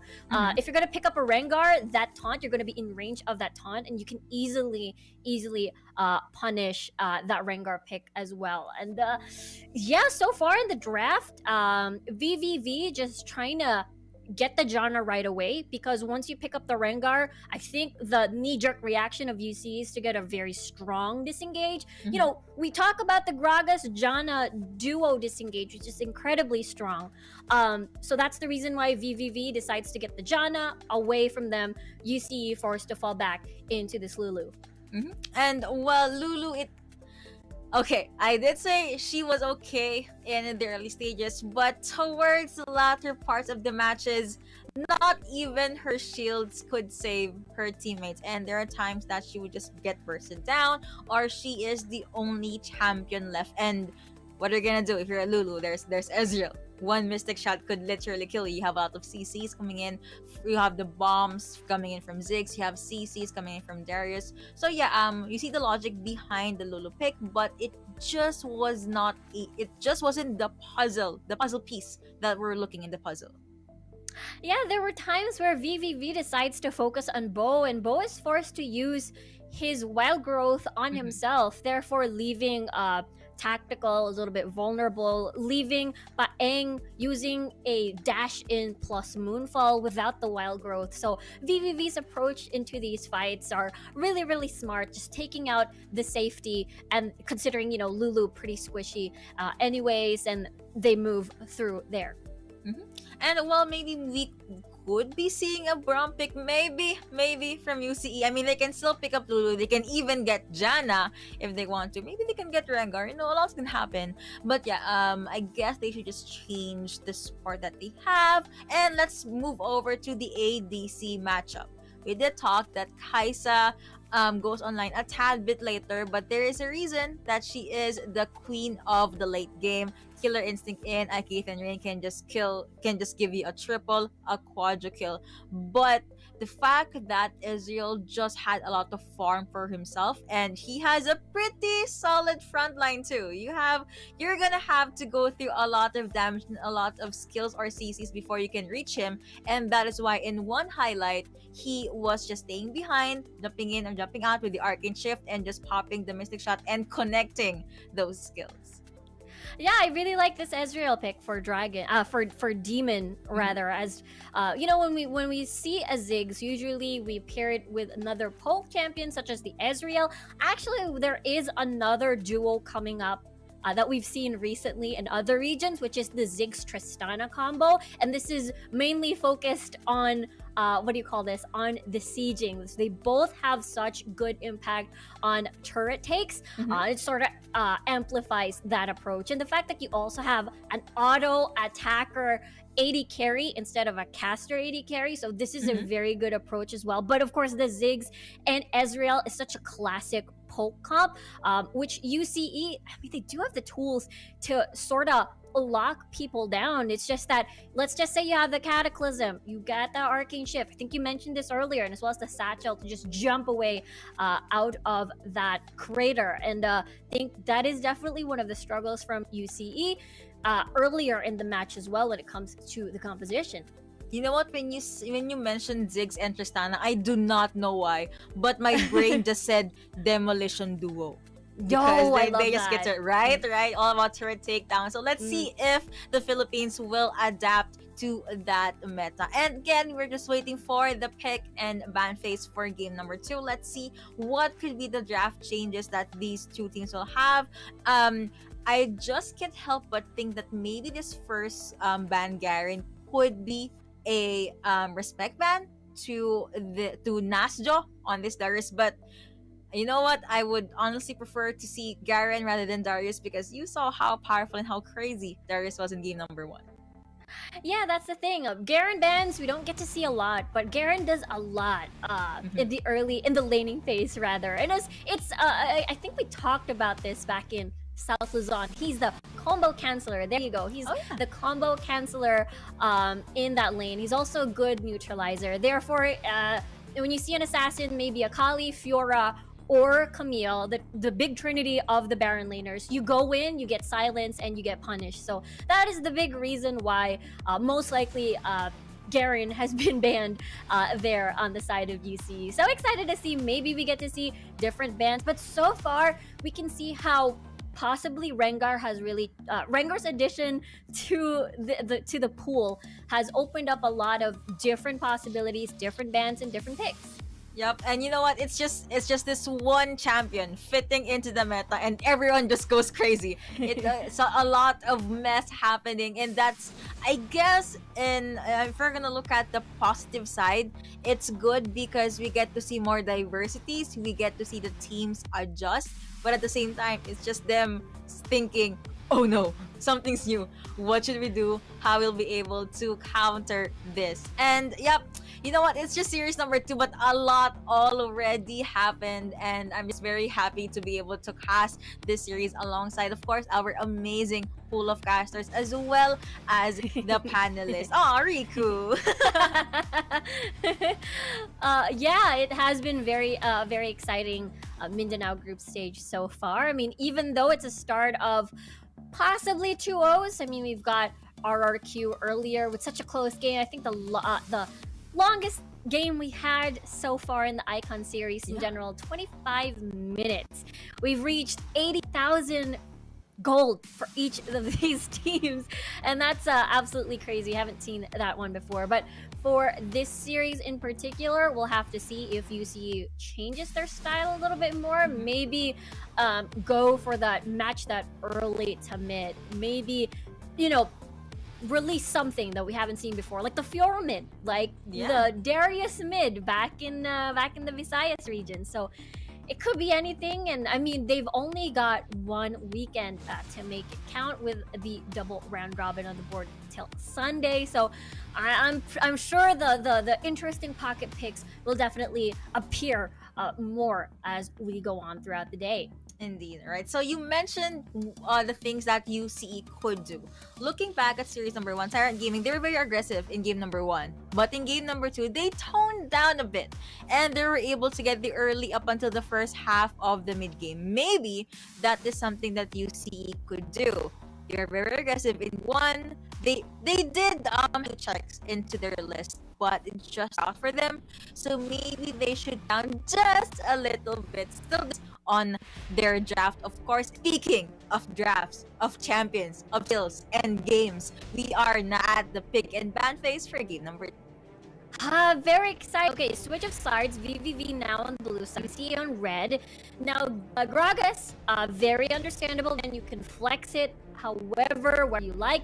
Primarily very strong in the triple lanes, like Baron, jungle, and mid lane. And now Camille being taken now, most likely another respect, or rather it's another flex pick, as Renzi and Nashio can pick it up for themselves. Curious to see whether or not we're going to be seeing a ban Rengar, whether or not UCE wants to give that Rengar ban away towards VVV as well. So that reason he's like, hey, okay, we're not going to ban Rengar, just UCE will side.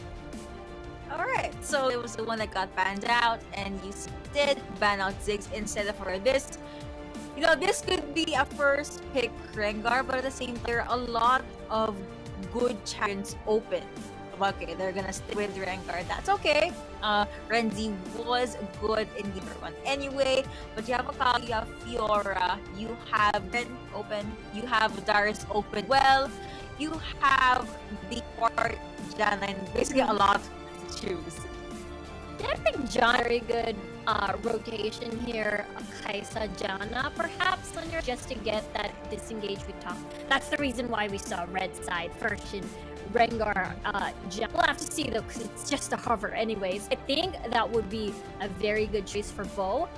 As well as for VVV, we'll have to see what approach they decide to take, because no Ziggs anymore. They could pick up the Diana, but again, Diana's performance so far, but then again, Galio and Gragas are banned. So, not a lot of neutralized left. Paeng might be forced an Orianna pick, but we saw the matchup could be 50-50, and Dragon can just sort of take advantage of how squishy an Orianna is. It will depend on how Paeng plays. There you go, there's no laugh. Sorry. Finally. we finally saw Olaf, but yeah, it's gonna go over to the side of UCE, and VVV Esports, they did up to pick up that very strong in the early game. So you have the positive blows, and look, UCE is opting for an Ari mid lane. Well, if the charm connects, that is gonna be Diana walking into her death, but if it doesn't, it's gonna be a burned fox because of Diana. Yeah, I think, I really like this pick for ENG. That means I'm gonna take you on with this challenge. Assassin versus assassin. I mean, it does. Diana sort of, when you're in Abby and you're up against Diana, it's sort of similar to going up against Zed. It's a little bit telegraphed. When a day dashes, you know where to put your flash in. So we'll have to see how this mid lane matchup goes. Very excited for that level 5 kicking in. But Tristana now for Demon Kite over here. So I like it. Not with the demolition duo, unfortunately. Just as you said, Yuko, I like that name. Unfortunately, as Ziggs has been banned. Yep, and the last pick for the side of UC is gonna be a Singed. I can already hear Otolus yelling and him going crazy with his analysis. But yeah, Tristana and Brom duo still pretty strong. Has well sustained, and Tristana has a lot of disengage should he be cornered by Kaisa. Yeah, definitely. I mean, for the Sage, it looks like at times he doesn't seem like he has a lot of impact, but as you bathe in his poison during these prolonged fights, at the Dragon fights, at the Rift Herald fights, especially when we look at how UCE and VVV plays, it seems like they really do like their action, their 5v5s around these objectives, and we're not going to be seeing the top and jungle duo anymore because that's a Singed and an Olaf. So Olaf will definitely want to keep farming, see how far he could get when it comes to the first dragon of the game. Especially he's going to be that CC eater, basically. Just activate your Ragnarok, get those CCs for your squad, and that's how UCE can just be safe after all of the ult has been baited out. And I actually won't be surprised if we do see Olaf just charging towards either Diana or Tristana, because these two champions, during the mid up until late game, most of the damage rather will come from them. And I do see the logic. Diana, of course, with the burst, Tristana, auto attacks, you have rocket for disengage. But yeah, Olaf can pretty much reach the back lines of VVV right here. But in retrospect, you highlighted this, Olaf will not be able to visit the Baron lane. J4 can, so maybe they can at least try to shut down Singed.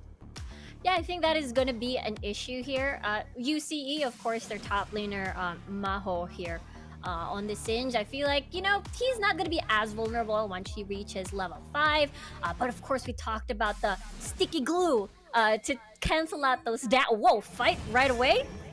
Oh, okay. That's just Maho being very aggressive, and Garen already down with the last 2-3 bars of his health. But you have Paeng just playing it out very safely, very quietly. That's the VA jump in coming in from Diana. You know what? These two teams, they do not know the word chill. Not at all. I mean, they love their level 1 fights. They do want to take advantage of a certain matchup being more vulnerable than the other, and Dragon seems to be sort of playing that a little bit more. Once you see that first skill, that orb go forward, that means you can just dash in as well towards Paeng and land a little bit poke here and there. I mean, 2.2C, we've got a nerf towards Diana on her attack speed, on her passive, but at the same time, the rest are still very effective. Burst is still there, and the surprise idea is still there, but looks like you have Dampier just lurking at the bushes. I thought they were actually gonna jump in, but looks like they're gonna say hi, hello to Olaf, and that is gonna be a jump right in. The stun did connect, but that'd be the orb reception being popped by Ari as well. Sadly, they were not able to finish off that kill. Has Ignite been used? No. I thought there was an Ignite from the side of UC, but apparently there is nada. So still no first blood going over to UC. It was a nice try though. At least they'll be able to delay the farm or the CS coming in from Olaf. Yeah, I mean, baiting out a flash from an Olaf is huge. He doesn't have any mobility options on his skit, so he's gonna be quite vulnerable on the next possible visit of this, jungle support duo that Renzi and Dampier is doing on this Braum, and it works out so well. I feel like, UC can be a little bit more careful on the brushes because, there's a cat on the board and there's stuns that could possibly sort of punish you on that face check.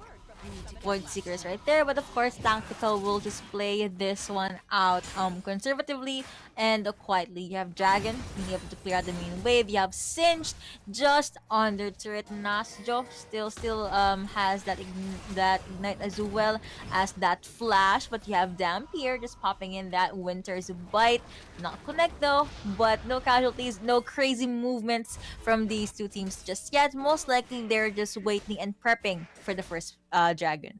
Yeah, absolutely. You're up against a Kaisa Janna lane, so nothing really is going to happen over there, and as well as a Tristana and Braum as well. So I assume it's just going to be... I mean, we could possibly see a little bit of aggression just because he got Demon on this Tristana. But I feel like they're going to be focusing a little bit more on towards this farming as well. 20 seconds on the clock for the next dragon to spawn. And we talked about priority over here because UCE struggled a little bit in getting those objectives. So we'll have to see if it will be different this time around.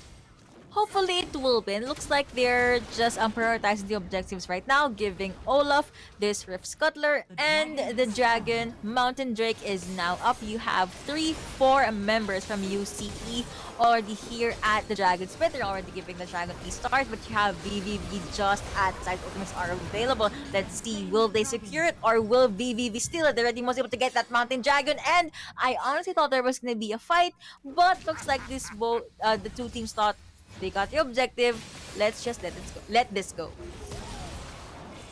Wow, that is going to be the first dragon for UCE there. As I mean, there was an attempt by VVV. It honestly looked a bit worrying for the side of UCE, just because they've got Renzi in the board just lurking around on his ult, and it could have been a possible steal.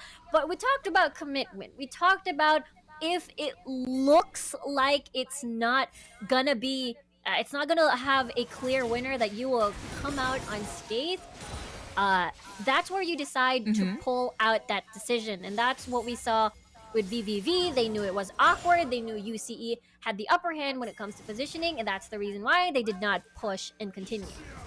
That is true. Oh, looks like that's gonna be the Hound Guild. It will not connect to anyone though. And you have VVV just hiding at the bush right here. If you face check, you will most probably say hello to your creator. And that's gonna be the jump in coming in from Renzi. And here comes VVV. The moves is not gonna be enough. That is gonna be the Ragnarok being popped by this Olaf. You have Ari at the back lines. Tristana gets bursted down. And Brown says goodbye as well. That's gonna be the auto attacks coming in from Ari. But Olaf says goodbye. That is gonna be a 2-2 in favor of no one. But that's gonna be a lot of action. Actually, I was surprised. They really want to give it a go. Yeah, we talked about the face check. UCE should be very careful in these death brushes whenever there's a Rengar, most especially. And I think what went a little bit awry there was Demon Kite using the rocket jump aggressively towards the tower.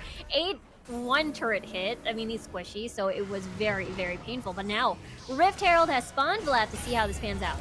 Ooh, the Orb of Deception is gonna connect, but did not take anyone out. VVV, they do not want fight. They instead want to get this Rift Herald, and you have the silence coming in from this Garen. Blue team was able to get the Rift Herald. Like Ethan is gonna connect. Braum still kneels in front of their opponents. So Olaf does say goodbye, and you have the jump, you have the power, you have the damage coming out from Renzi, and now that is gonna be Nasjo at the front line.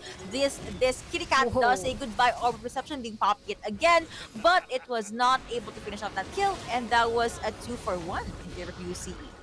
Yeah, VVV decides to just pull the plug out of that fight, knowing that they were going to be in a 4v5 situation. The rest of VVV are pretty much very low, so VVV decides to just back away and retreat. UCE, the thing is though, they weren't able to get that tower down, and VVV made the right call in just defending their towers first. Okay, Rocket jump to safety. But that's gonna be the axe connecting onto Demon Kite, but it's okay. The ADC is still alive. You have ward placements from the blue side. Nastio now just taking this Dragon Lane turret.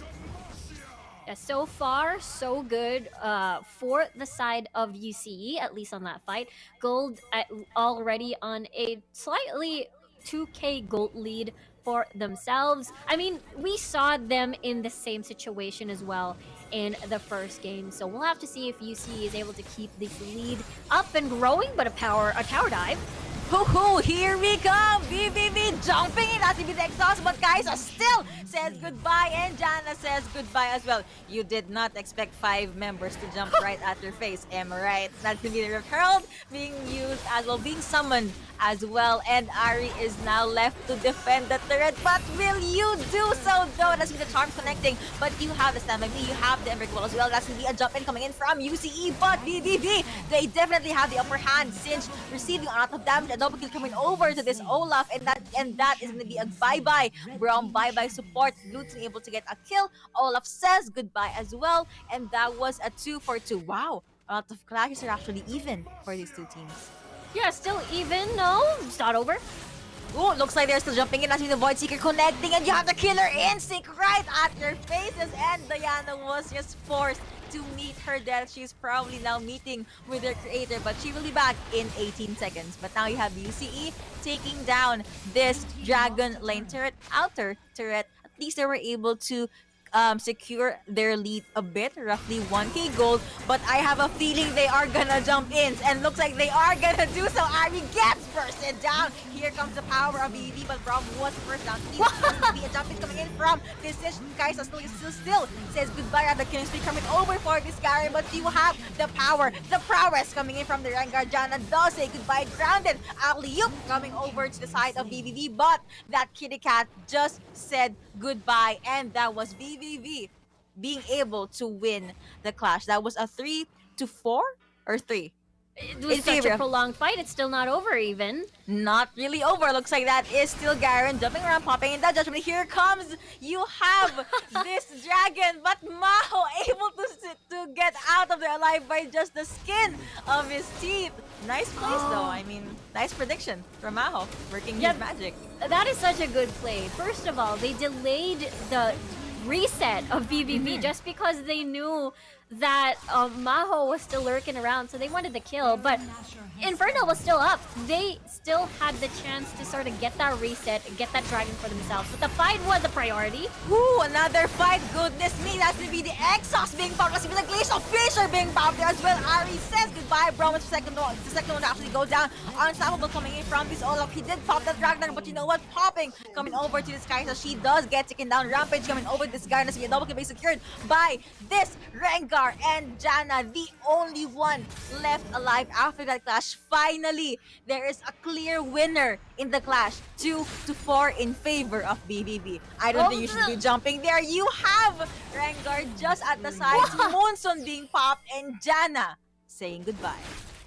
Ah, dear me. Okay, first of all, I think that the person that started the fight was Paeng. He spirit rushed, tried the charm demon kite, but unfortunately his sidestep just ruined UC's plan of revenge and engage, and everything just fell apart. And we talked about commitment. If something doesn't work the first time, what VVV does, they back away, try again. For UCE, it seems like once they pull the trigger, it looks like a full commitment. And if that full commitment comes, that means when you lose everyone. That means big gold will go through VVV's pockets, and that's what we're seeing again. 3k gold lead, but now they're starting the Baron.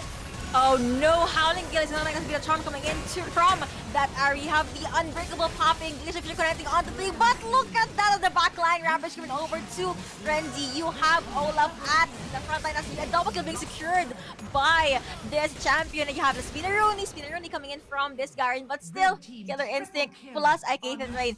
Triple kill coming over to Renji. Man, this red-haired dude from the anime just being very crazy. Still, this is probably why Olaf gets banned. But yeah, UCE rather meeting their win conditions. It's a pretty good fight. Yeah, it was definitely a good fight, but at what cost? Now their base is open at the bottom portion of the map, and now they're starting Dragon again? Okay, they just keep on fighting. I mean, I don't Baron. mind as the BD, and that is gonna be a jump coming in from this Tana, but Red Team was able to get that Baron Nashor. Kaisa gets eliminated from the map. You have Olaf being bursted down as well. Tristana says goodbye, and you have this Brown focusing on the Rift Scutter, but as gonna be a very mobile Ari with the shields coming in. But you have Janna being able to get out of there alive too. You have the Orb of Deception connecting, but it was not able to finish off Frenzy. You have Nasjo now at the mid lane. They will most probably get this turret. He doesn't mind even getting the tower hit. Like, whoa, okay, calm down, dude, calm down. Good news, at least for UCE. They still have 3 Baron buffs online. That is gonna be another fight. The Charm is connecting Nasjo in the middle of everything. Judgment being pop, but now Maho is pretty tanky. He can withstand the damage, or at least the the damage being dished out by Nasjo. You see, it looks like they are slowly meeting their timers, or the times that they are online, but still kill advantage going over to VVV, but the gold advantage going over to VVV as well. Yeah, I mean, map advantage as well. Let's just say the Baron buff has been acquired, but because your turrets are down, it's so hard to capitalize on the Baron buff that you have acquired. And that's the reason why VVV is still pushing the rest of the lanes, just because they can sort of punish this move right here in the mid lane. Haha, you got charmed. You are now being boxed in, but he was able to flash out of there at the expense of their very own mid lane turret. I think it's worth it for UCE, but now I thought I was gonna say they have their eyes on Renzi, but instead they have their eyes on this dragon. You have so much damage coming out from UCE as well, but here comes that glacial feature. Beautiful. Gonna try to go with the flash out, but R does get disseminated, and here comes the moon fall coming in from there. It's a double being secured by Tristana, but that's gonna be Renzi jumping right at Tristana's face, and now that is gonna be a win going over to VVV. On top of that, they were able to steal the Ocean Dragon. Shall we talked about priority, about getting objectives after, now VV on the Nexus. They're just focusing on the Nexus, and they are now able to secure game number 2. Who are the players of these two teams? They just give a lot of work to the play-by-play caster, but I love it. It's just fights here and there, and you just feel that they're all about the powerhouse team fights. Yeah, they just want to go aggressive, and VVV just taking advantage of, you know, the map state, taking advantage of where UCE is making their move, and they were unfazed at all. Make a dragon call, make a baron call. We're just gonna do cleanup and sort of deny your objective. Even though they got the baron, they weren't able to use it because the towers, the waves, they didn't have priority, and therefore they had a lot of wave pushing to do to reach where they wanted to be. That is true. Look at the graph. Red, red, became blue, and then red, and now it's just officially blue. It really just shows us the swing of the gold as well as the EXP, because as if you guys did not know, this has to be that's a lot of fights. Okay, it kind of gave me the normal ranked game vibes when I just play Wild Rift with friends, or when I'm in my solo queue. But I guess that's just the play style that these two teams want. Whoever pulls the trigger first, or at least whoever withstand the bullet that the enemy just shoots at them, they're the one that's gonna win in the end. Yeah, I think, you know, VVV was the type that were just head on with their win conditions, and they're the type that adjusts on what the enemy, in this case UCE, was planning to do. And there's so many instances where again, they didn't have the priority in lane, they didn't have the wave advantage, and it's the commitment. I think that is the edge of VVV. They know when to 100% commit to a fight, and when to back away, and when to just sacrifice one member for the sake of the safety of 4 members to escape and not give away too much gold over to the enemy squad. That is, I think, the big difference that we see between these teams. UCE, when they fight, they want to commit 100%. That is the reason why we see 4 people killed right after. And unfortunately for VVV, this worked out in their favor, and Yeah, just a very explosive boom again. UCE in the early game, 3K gold lead. VVV just snatches everything back in one or two team fights, just getting an ace or just 4-man kills over UCE. VVV basically said no when UCE had that lead, and it's just all of these small build-ups that eventually just went into their favor. And yeah, boom is definitely the word for game number 2. They're all about that fight, all about just trying to kill as much members from their opponents as possible. And eventually, when most of the members from UC are down, it gave DVV space to actually take objectives, take turrets, and can I just say that I really saw the power in their draft. And this is going to be the Oppo Reno 5 plays of the game for that series number 2, game 2. I will not be surprised if this is going to be a lot of clips or a lot of highlight clips. That's true. It was just never ending. Gotta love how VVV is just so confident in their dive. They just went straight, just paraded with no punish whatsoever because there was no vision in that part of the map, and that's the reason why VVV just sort of strolled their way in. And this is the sidestep we were talking about. Ruined UC's day. Demon Kite was able to sidestep that charm, therefore no assassination happened there as well. And look at that, he even survives an attempt coming from Renji. And this is the mini fight from the Baron, in which right side was able to take that Baron, but VVV coming in very, very strong. And the Glacial Fissure actually from Dampier here, mostly of course used for initiates, but the moment it lands into 3 champions, VVV, that's basically their green light to just commit and go all in. Yeah, it was such an incredible execution by everyone from VVV, and gotta love their team fights for sure. Master of the match is gonna be Renzi. Hey, Renzi, and then his name is Renzi. That's cute. You get to see where their IGNs come from. Yeah, it's gonna be Rengar, and in game number 1, he was very, very good, and now I see that first pick Rengar for this guy, for Renzi, it's very worth it. Yeah, that is gonna be, I believe, the second time around, giving away that Rengar on the side of VVV, and they are able to utilize that well. Renzi here was very impactful on his presence, on just being, creating chaos and starting the fights, jumping in, getting that heal burst, and just surviving as long as he can, and just resetting the fight whenever he wants to. So, I feel like for whoever's gonna go up against VVV, gotta watch out for Renzi's Rengar.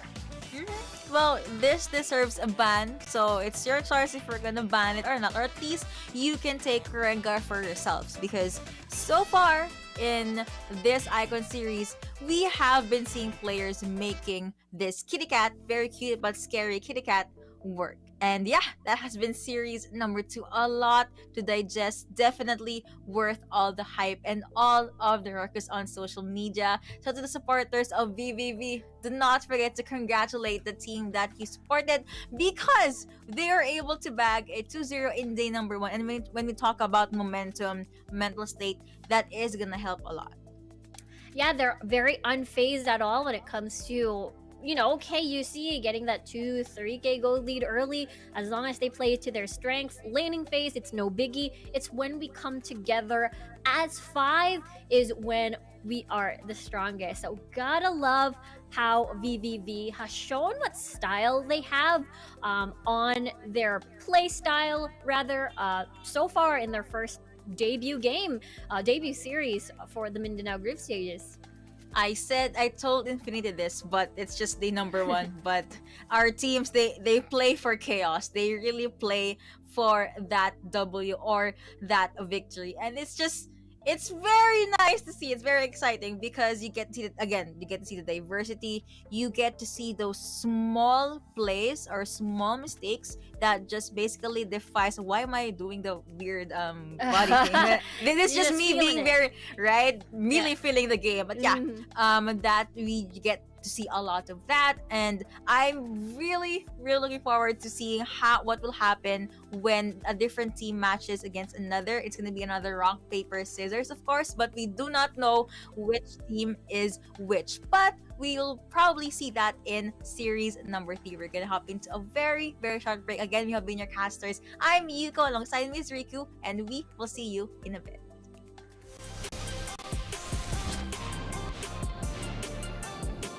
Welcome to Wild Rift.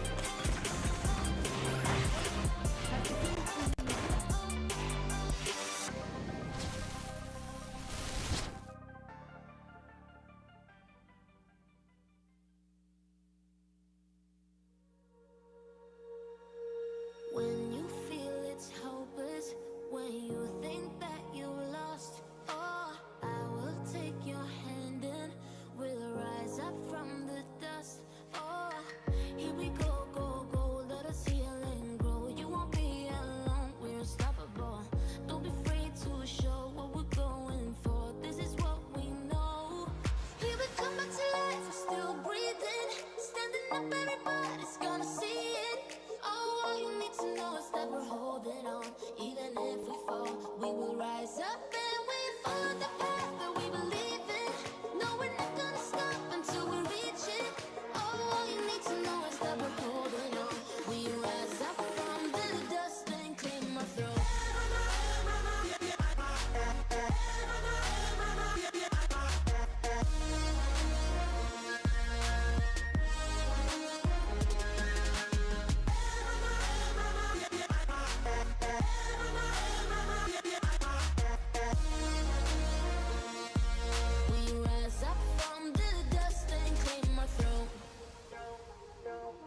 we can finally say it. They came, they saw, and they conquered. VVV takes the second series of the Mindanao group stages 2-0 against UCE, and they will take 75,000 Globe Cup points home. And I think they've earned themselves quite the rival, because I feel like this series, especially game two, was very evenly matched for UCE and VVV. We saw that graph at the end of game two, and it was like watching a tennis match. However, VVV seem to have a tad more coordination and teamwork. I mean, I don't know if that five-man dive says anything about that, but I feel like UCE still need to polish some things up. But VVV, they seem to have locked things down a little bit more. What do you think, Otlus, the difference between these two teams, which we thought, would almost be sort of like twins in the Mindanao group stages? I do know that one team actually has twins, but in terms of like the teams overall, whether this was like the VVV and UCE were like the direct rivals, but now we're seeing the differences come out.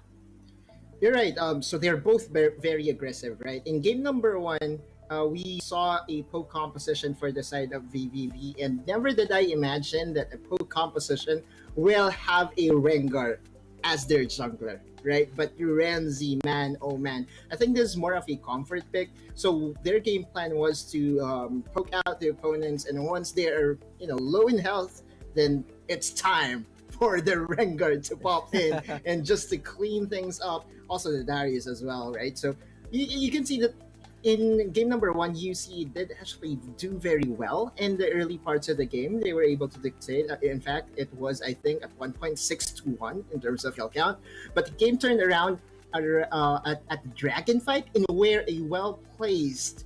Okay, this is one thing that was missed in the chaos. There was a well-placed tornado, or a well-placed Howling Gale coming from the pier that just knocked up 3 members. And really, for me, if you're going for a hard engage composition, maybe there will be instances in where you have to prioritize the lone disengaged champion on the other side, which is Jan. Because if you look at their composition, the only disengage that they have was Janna. There was no Gragas for the additional disengage. Darius is all about all-inning. You also have that Rengar. So poke composition, if you just go in straight and eliminate the disengage potential of the Janna, then that solves half, or if not all, of the problems that you will have. So overall, VVV, the first parts of the game, Nasjo, by the way, very commendable, stayed cool throughout the game, was put behind, but did, just persevere and just impacted the game overall. So UCE, thumbs up early part, but VVV got the upper hand. What about you, Osiris? Do you agree, or do you have additional thoughts to what Otlu said? Well, game one, I must agree. You didn't really expect someone who's going to play a poke comp is putting a Rengar. But what compliment about this is that when you whittle down everyone, it may be not Rengar who can finish the kills, but it's all about Nasjo. So you have 2 finishers. You got those 2 poke champions, and then you got the Janna, who's fairly roaming around, giving you the movement speed for you to engage after those few pokes. And it opens a lot also for the potential to completely deny the early game, so that you can completely nullify a Diana and Kaisa. You're gonna miss the late game because you are being brawled again and again by VVV with their own team comp. So I must say, it was really a good answer coming in from VVV, and they stick to their guns. And that was a complete opposite of what we've seen from game 2. They drafted an all-in lineup. This is not about pokes anymore. They wanted to jump in, and that's where the fiesta started, with left and right of haymakers. And they didn't, once again, same pattern. They didn't let that Kaisa get the early game and manifest its result into the late game. So you're missing a lot. Ari, that was a 0 kills. I must say, fairly not the best mid lane that we've seen so far, with how well VVV looking for the Ari repeatedly. So they know their target prioritization, and then at that point was UCE collapsing. Yes, Olaf got 10 kills, but on Olaf into the late game isn't something that you need to respect. Right, and as we head over, I think we will see the series highlights in a bit. I would like to highlight as well in the Rengar passive, right? The bone tooth necklace, the trophies that you get per takedown, and in a snap, you will get 5% per takedown additional damage onto your champion. And yes, I know and I understand that Rengar did get nerfed in terms of damage potential, but if you keep on collecting those trophies, that nerf will mean less and less as the game goes on. I mean, if you've already got the ball rolling, not even, a nerf is going to be able to stop that unless it's a substantial nerf. And yes, there was a lot of spotlight on, our favorite kitty cat over here. But I think you're absolutely right in that Janna was that, silent partner throughout all of this. But I do think that, UCE, they were able to secure some lead at, at several points. What went well for them and what happened, that made that lead fall through the cracks actually so consistently here? Otlus, share me your thoughts first. Right, first off, I would like to commend them in running the exhaust on the Dragon Lane, right? I love that. A barrier is a no more for this pro teams, I believe so, or I guess, because right now they are really scared with the potential of Rengar just jumping in and killing the carries for their squad. The question about exhaust though is it is a targeted skill. Now, normally Rengar will be able to finish off his combo in less than a second, not really giving you the opportunity to put in that exhaust to negate the damage potential by the Rengar. So yeah, it still is a bit puzzling for me. I will study it further if exhaust is really the main counter to Rengar, because from what we've seen in game number 2, it did not happen that way. Now, what about you, Osiris? Do you agree? Are we seeing, this shift? Everybody saying, you know what, never mind. Let's not use the barrier. Let's go for the exhaust. I believe it is not being used against Rengar because it's fairly a bad targeting system, as what Autolus told us. I think it's something that Kaisa needs to thrive on the early to mid game to survive the late, to survive and have the late game potential. And that's the second part of what VVV did. They put the Tristana on the exhaust. Yes, you don't have a barrier. You are missing one of the aggressive spells that can save you, but Tristana can go in and out. So once you got that reset, when you use the exhaust, you can surely bail yourself out with a good amount of health bar, so you can re-engage in. So I believe that's something that needs to be considered right now, that exhaust is really something that can be brought out by the AD carries. And this is the nice thing about a game that is constantly evolving and changing. These teams are seeing them adapt as quickly to their opponents and to the game itself as well. It makes it really exciting and makes the Wild Rift scene so dynamic as well. Of course, checking out our Globe Cup points now at the end of the second series of the day, we now have VVV Esports on board with 75,000 Globe Cup points. That puts RRQ and VVV with 75,000 Globe Cup points each. I'm getting really confused. It's EUCE, it's VVV, it's RRQ. We should give like some initials to Tyrant Gaming over here, just so that they fall. TG. There has to be a third. I'm like my OC-ness is getting triggered here. Like it has TYG. I don't know. Where I think TYR. TYR could be. I don't know. We're just playing here, guys. But yes, it does look like a happy coincidence that all of our teams over here at the Mindanao group stages seem to run with the initials over here. Checking out, of course, the standings as they are here in the Mindanao group stages. RRQ and VVV currently the top two, but it is still so early. We haven't even finished with day one just yet. Now, of course, we do have our third series of the day, and we are going to go back to VVV Esports, this time facing off against RRQ. This is going to be really interesting, especially since we now have the data. We have seen the data from these two teams. Checking out the VVV lineup once again. Otlus, I want to get your thoughts on how you think this team will perform against RRQ. I want to know first as to how they will perform without the Rengar, right? Because they have shown that Rengar is a very viable pick when put at the hands of Renzi. So if RRQ proceeds to just ban out the Rengar on Renzi, what will they play with, right? Who will they employ on the jungle? But overall, when we talk about this team, Dragon and Demon Knight is so consistent. This twins is just so good in dishing out damage potential all across the map of Wild Rift. So it's going to be very exciting. VVV, let's see what you can do without that Rengar pick. And checking out our solo player highlight for VVV, I believe it is going to be Demon Kite over here. And Osiris, I want to know your thoughts of his champion pool right here. We do have the Ezreal, the Tristana, and Fiora. What do you think?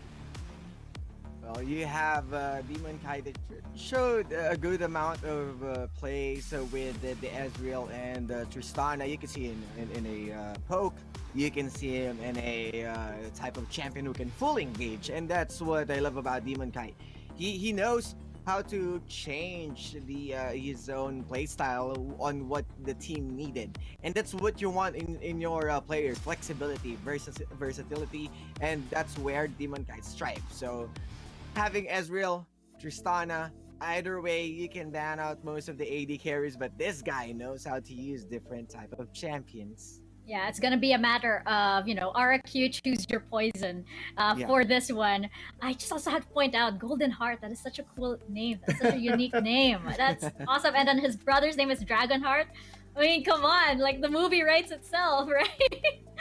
On the other end, of course, we do have RRQ, currently the favorite going into the Mindanao group stages. Now, just reviewing their lineup coming in from the first series of the day, their win as well. And there you go, Helios with that iconic pose, of course. Mhm. Autolus, what do you think? How do you think this match is going to go, especially since RRQ over here, they do have information on VVV? That's right. So if they continue the trend of banning out the Rengar, then that opens up, the playing field of this fully anticipated matchup between RRQ and VVV. But one thing I would like to highlight with RRQ is their mid laner, right? Helios, man, this player has a Zed, right? And we haven't seen Zed for a long time now. In the whole of Icon series, we have not seen the ninja himself from the shadows. So just maybe, please pick the Zed champion Helios so that he can showcase once again how powerful that pick can be. Autolus with another one of his special requests, which actually work. I might add, they actually do work. So I don't know, RRQ might be listening and they might put that out. Checking out our solo player highlight though for RRQ, we do have this gentleman over here making sure everybody keeps quiet because of all of the damage that he brings in as the ADC. We have Marky over here. Osiris, what are your thoughts on this player? This guy, big history at the back of his playstyle. So you can see that this guy played at the well-decorated teams. 2014, he started at CM Storm Gaming and then switches to the Diamond team, which is 2014 as well. Same exact here, he played under Manila Eagles. This is everything in League of Legends PC, guys. And then 2016, he jumped into Celestial Esports, which is also well known as a pro team here in the Philippines. Jumped also in the same year at Cerberus Esports alongside with Trebor as a mid laner and a flexible jungle. Also with Marky and experience with a support of Rocks, which is currently playing at VR Esports, and Rebenga when he is on his prime onto support. When this guy jumped into 2018, 2017, Team Manila Eagles, and lastly, his last stint with LoL PC, that was the Imperium Pro team. So it means that he is not a big of a stranger, and he is a big guy to face with. His experience, you can clearly see how smooth he is going for those big kills, those big plays, and you gotta respect this guy. You gotta keep quiet and sit down, let him do the talking in his own game. That's exactly what he's saying. Keep quiet, sit down, and he has quite the resume there, which makes him one of the players to look out for. Of course, another couple of players that we need to look out for are those featured in our Globe Key Player Clash over here, and we are going to zone in on our mid laners. Right here, it is going to be Dragonheart. My gosh, it's such a cool name. And Helios with that cool pose. Autolus, let me know your thoughts on this Key Player Clash. So it's just cooler, right? The name or the pose. Battle the cools. right? But looking at how the first series went for Helios, 16.5 KDA all across those two games is very high. That just means to say that he can dish out those kills and assists over time without dying. And on the other hand, though, one thing to highlight for Dragon is his damage share. 1,435 damage per minute. That's actually huge as well when talking about the mid lane. I think that was boosted by his Ziggs pick. Now, that Ziggs pick that we have seen from Dragon, what will Helios bring out to counter the Ziggs? Maybe the Z, or maybe I'm just hoping. Not letting up. Oculus can be very persistent. Osiris, what about you? Any quick thoughts over here on our Globe Key player clash? I mean, you have fairly good amount of damage per minute right there, and kill participation. They are not far, but in terms of KDAs, just Helios being untouched with his own gameplay, and we saw how good this guy is with the Fiora, who took over the Diana lane. They are winning lanes and winning games. So RRQ really in a good spot. They don't just have Marky in a good veteran aspect. They also have Helios for someone who's really good. And this might be the who knows. I'm excited for the playoffs to really know who's the faker of Philippines in the Wild Rift. So that's something that I'm really looking into right now. And Helios is one of the candidates right now. Yeah, we have quite the selection of candidates for this, and that's a whole other discussion that we could Yes. probably throw into the pre-show of maybe the playoffs. But for now, let's have your predictions. Is it going to be VVV or RRQ? Otlus, what do you think? Wait, it's VVV, right? That's if they win, they will get wings or something, right? Yeah. Aside? Ah, Oh, the okay. motivation. The Yeah, motivation. the wings Yeah. plus They the got a twins. So the chicken twins or something to that effect. But at the end of the day, though, we have RRQ still being able to show that they can play both from ahead and behind, right? Yeah. It just goes to show that they are, their mental is very strong. Their mental fortitude is really right up there. So it's going to be very interesting as to what is going to pan out, because regardless of the circumstance, RRQ has proven that they can, dish out the winning blow. So I'm going to give the 2-0 nod over to RRQ in this fated matchup. And Osiris, what about you? What do you think? What is your expert analysis on the motivation of wings here? I want to go for the wings, of course, but it's much more cleaner right now as how RRQ, because we've seen VVV with a close fight with UC. So there are still the tendencies, but I want to go with RRQ. So 2-0 RRQ. Okay, I'm gonna echo those and say it is a 2-0 in favor of RRQ as well, just because VVV is motivated by chicken wings, but we do not know yet. Maybe RRQ is motivated by I don't know, some steak, beef. Korean chicken beef. Yeah, yeah, could Wagyu be. beef. Could be.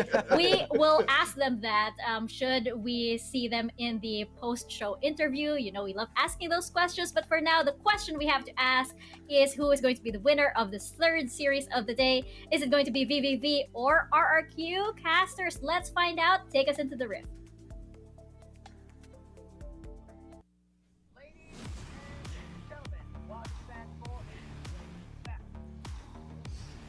Alright, ladies and gentlemen, water fans of all ages, welcome back to 2021 Water Sea Icon Series Philippine Summer Season Mindanao. I'm Infinity and I'll be joined by Yuko for this series between VVV Esports and RRQ, who have been dominant in their respective series. Yuko, are you ready? I am very, very much ready. Guys, do not panic. That is Infinity. That is not Riku. Again, that is Infinity. But yeah, first two series, amazing 2-0s, very powerful teams as well. And now, these two teams coming off from 2-0s, who will win when they do duke it out? You know what? I really love our panel. They talked about chicken wings. They talked about Wagyu beef. I'm like, this is the best talent pool I could ever ask for, just because we talk about food and we are very much passionate about food. But yeah, before we jump in, before we talk about meta, the picks, and everything that can happen, let's start off with your predictions. What do you think will be the post-game score for this series number 3? Yeah, I knew it. We're gonna jump into the predictions more or less in the series. Although I saw how dominant it came to be for RRQ in their series number 1 a while ago. Now VVV has played it out. So I am going to predict that we're going in for 3 games. RRQ taking it home 2-1. Okay, so your 2-1 favor RQ. I guess I could echo that. We did hear that Mika as well as Osiris is gonna go with 2-0, but VVV, they came off from a very powerful win, a very clean 2-0 win. So it's not impossible to see a game number 3. So yeah, I do agree. 2-1, but in favor of RQ. Yeah, definitely. And we saw how RRQ have came back from that big disadvantage a while ago, and VVV similarly in their respective series has won a very close matchup wherein the XP graph, the gold graph was pretty much even in the latter in the prior part of the series wherein everyone's just fighting against each other. They were trading advantages like in a minute. VVV has the gold lead, in another the enemy team has the gold lead. So I'm expecting like these two teams to be very, very similar when it comes to their power play, their respective power in terms of the rift. In their execution, they are toe-to-toe matchup. It's a matter of who will be the better team to adapt in certain circumstances where in the draft are being leaning towards another, or when it comes to in-game, who can be the better team in adapting on what will happen next. If RRQ will have the advantage, how will VVV react? In the same way, if VVV has the advantage, how will RRQ react? That is the question. You know, this is where we finesse this thing we call draft and counter picks as well as counter builds. It's all those, again, I always say this, but it's all those micros that eventually form a macro, and that macro being able to transform to be a check in their win conditions. So yeah, it's just a matter of how fast will these two teams be able to react, what kind of meta will they play, who will they ban, will RQ ban on Olaf, will they leave it open, will VVV still opt with that Rengar pick, will they pick something else? So a lot of questions, and it's just very beautiful to see that it's just day 1, but you literally see all the teams going all in. Yes, it was 2-0, and some of the people predicted 2-0 for series number 3 still, but it was those games that you knew and you felt could have gone either way. And I want to talk about something that the panelist has touched on. It's regarding the Rengar of VVV. We saw how Rengar was a key player and a key champion of how VVV has won throughout their series against UCE. And I want to ask you, Yuko, I want to ask the same thing on what this panelist has talked about. What if Rengar is going to be missing? What if it is going to be banned away by RRQ? How will VVV do it? What is the champion that you expect to be an alternative? Okay, so to be fair, we have quite a, I don't think it's an influx, but more a sufficient amount of champions for the jungle role. He could opt with Lee Sin. You still have J4. We have been seeing a lot of J4, to be fair. And there's still a possibility that Wukong will be picked up. Vi is an option too. So it's still that single target champion. It's not as powerful, or it does not have that surprise factor compared to Rengar. But if they were able to snowball, it's still pretty good. I guess it's more on the fact that Rengar is, or could possibly be, the comfort pick for Renzi right here. Definitely. I see that happening, and this is gonna be amazing. Although we saw as Rengar being one of the MVPs of VVV, I want to talk about the MVP of RRQ in 2 consecutive games, the mid lane. Yuko, what can we expect coming into the series against VVV in the mid lane matchup? Okay, one word: power. This guy, he showed us how to play in the mid game. So much burst, so much control, so much aggression, and as Autolus and I would say, asserting dominance, not only to his opponent, but to the team that they're up against. Helios, he does not care. He in a good way. Goes in with the initiate as well as the cleanup. He just knows when to jump in, and he just has a huge champion pool that he can pick, or he can just select and place in the mid lane and still win. He showed us a lot of things as well as the itemizations. And the thing here is, he is not scared to actually build full on damage because he trusts his teammates that much. They're gonna be the tank. He is just gonna be there at the back lines alongside Marky, dishing out an obnoxious amount of damage to their opponent, and eventually will lure their way to the Nexus. Mm-hmm. Hylos, just a great player in the Rift that he has showed us a while ago. That Twisted Fate, that Fiora was phenomenal, and I do believe that RRQ is its key player right now. And I'm excited. It's gonna be the mid lane against the jungle of VVV coming into the series in game number 1. What can we be seeing in terms of the bans? We're gonna see the typical tournament power picks that's gonna be pushed away by RQ and VVV. We saw them ban out even the Garen a while ago for the side of VVV, and for the rest we saw an Olaf and a Rengar ban, to be more specific, for RRQ. With that now pushed away, what can we expect for this one, Yuko, with that in mind? Okay, so let's start with, we're gonna do this methodically. Okay, let's start at the Baron lane. So we're gonna start from the top. You have Camille, you have Akali, you have Fiora, you have Garen, you have Dara. So even though, let's say, you banned out a Olaf, assuming he's gonna be in the Baron lane, well, most likely Olaf is being placed at the Baron lane.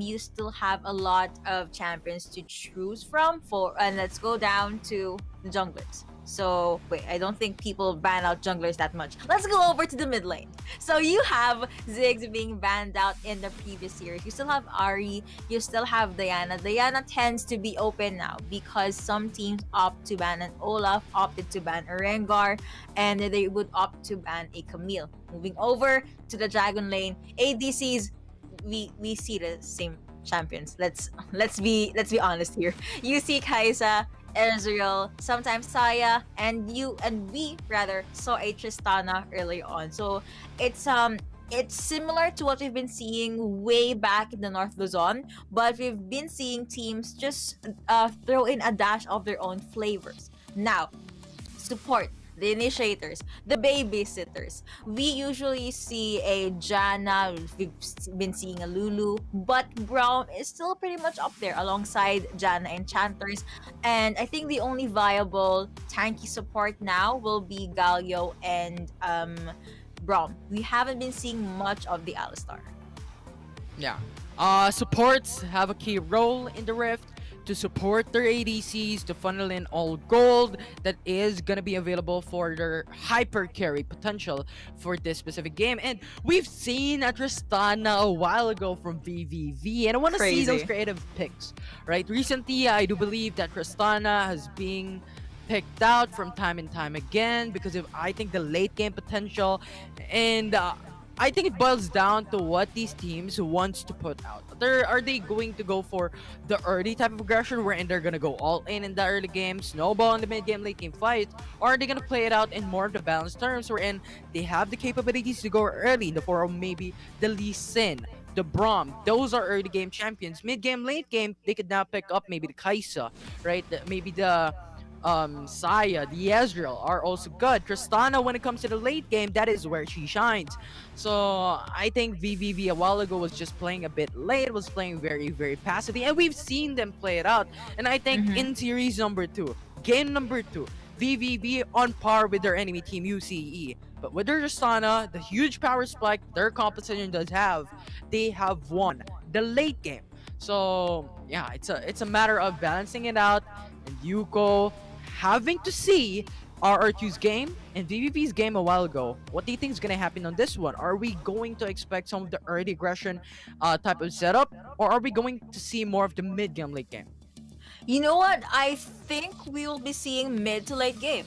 RQ, they have the record of playing the longest game so far in the Icon series, but I guess that's something that they can just pull VVV into. VVV, they're of course leaning more on the early up until mid game. But if RRQ plays this out smartly, they have a thing for just prolonging games.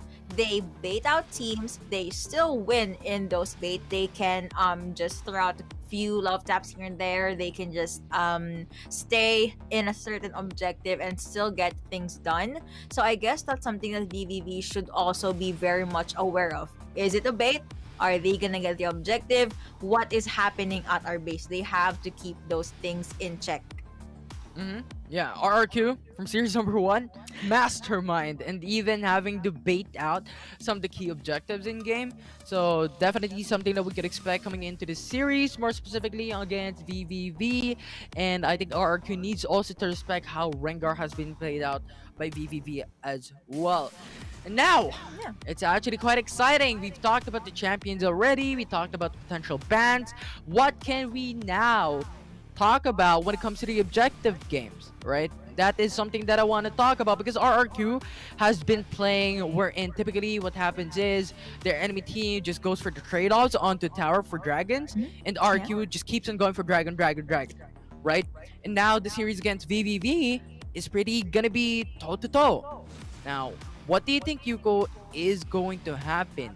Are we going to see like full-on dragon team fights? Or are we going to see something more similar on the enemy team game style wherein they're going in for the trade-off security instead of just going all in, fight against a dragon, and having all risk down? You know what? I think it's gonna be a mix of both.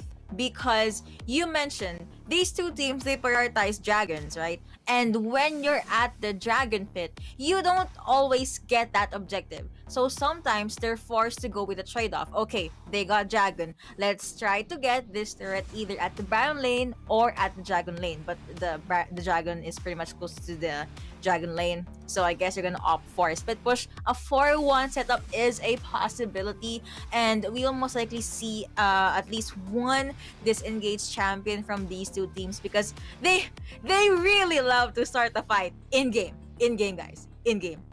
So you're gonna have to have this assurance that whenever things go awry or some small things weren't left unchecked or left unchecked, you have someone that can just push the opponents away, or you have someone that can sustain your teams. Definitely, the sustainability aspect is gonna be very important to just prolong some team fights. Because typically, what happens is, as we've seen a while ago as well, how poking composition works, wherein the enemy team is gonna be forced to really just dive in against the enemy team and just try and bring them down as early as possible. Because a team comp, it's a poking comp rather. The advantage of that is just peeling down the enemy team HP before even a team fight occurs. So that sustainability will help you quite a ton when it comes to prolonging those team fights, having those counters against a poking composition, and having an overall advantage in terms of the HP aspect of the game, in terms of the regeneration aspect of the matchup. And typically right now, we really don't see the Mortal Reminder being prioritized any longer. What happens is, it's gonna be the all-in damage output, right? The ADCs are now having the priority on the Infinity Edge, the Rune Uncertain to some champions, right? These are going to be some of the key important things to take note. So I do believe that VVV Esports can still go for the Janna once again coming into the series, as they have played in game number 1 and series number 2 for today. And even Diana as well, you've touched on it, and I think it still has a lot of potential because just imagine the passive being procced in, just dives in terms of the matchup, 3 hits successively, spontaneously. It's like instant damage coming in from that Diana, especially if you're considering that Diana is already mainstaying the mid-game, late-game with Roa, Rabadon's dead cap, and Lich Bane already secured. Massive damage potential from the mid lane alone. And now I want to ask you, Yuko, once again, a question again. Why did Garen been banned out by UCE from game number 1 in series number 2 against VVV, and when game number 2 occurred, Garen was picked up? Okay, so 2 things. First off, the obvious, it would most probably be a respect ban. Second, this is something that Riku said earlier. You have these champions called neutralizers. And Garen is pretty much on top of that list. He has that silence and he can just take so much damage. He can just stop any initiate or any jump in coming in from your opponents. So yeah, those two reasons are probably the reason why Garen got banned out. And we did see game number one. At least they were able to make it work at for the most part and at the least, and it was still good. But yeah, in the end, VVV still being able to win that series. So I have to say that it would be the tankiness plus the fact that he can silence his opponents, as well as the point and click kind of champion spin to win. Yeah, I see that. The silence, of course the donation justice as well. Receiving a lot of damage against the enemy team has a big potential, because if the enemy team is just low percentage when it comes to the damage, in terms of the HP aspect of the matchup, donation justice just deals 20% of the target's missing health. So if that's big damage gained already for the enemy team, that's just gonna put down a member of the enemy team immediately in terms of the matchup. And the draft is really just so complex. A lot of creative picks can be done up. It also has a lot of potential to bring game into a massacre, into a chaos of a rift in terms of this matchup. And speaking of the draft, we're now down into the draft of game number one of RRQ versus VVV Esports. Alright, so first two bans coming in from Rex Regumcon is gonna be Akali and a Camille. Akali, Camille, Baron Lane, very, very strong champions. But interestingly enough, VVV Esports has banned one of their champions in their own face. The Rengar has been banned out by themselves as well. Ziggs to follow through. And I think this is sort of the respect ban against RRQ, wherein Renzi has the potential to play it out. Because Rengar, as the panelists has talked about, 25% damage bonus, it nullifies the nerf that has been done. But it forces out the Lee Sin open for RRQ. And now the early game won't be looking that bad for VVV. Lee Sin is going to be very, very destructive in that phase of the game. Yes, he can be destructive, but here's the thing. They left Gragas open, and Gragas is all about that disengage. You have damage, you have sustain, you have power, throws explosive cast. Get away from me. And they did pair that off with still the queen of the late game. It is gonna be Kaisa. Kaisa, Gragas being locked in by VVV Esports now opens up maybe the Galio for RRQ. Very strong individual champion. The Braum is going to be also available for RRQ to take in, especially with Kaisa as well against VVV. A lot of potential to block those out from Braum, but Diana being locked in though by RRQ. They want to play it very aggressively when it comes to the early game, mid game, and a lot of team fight potential.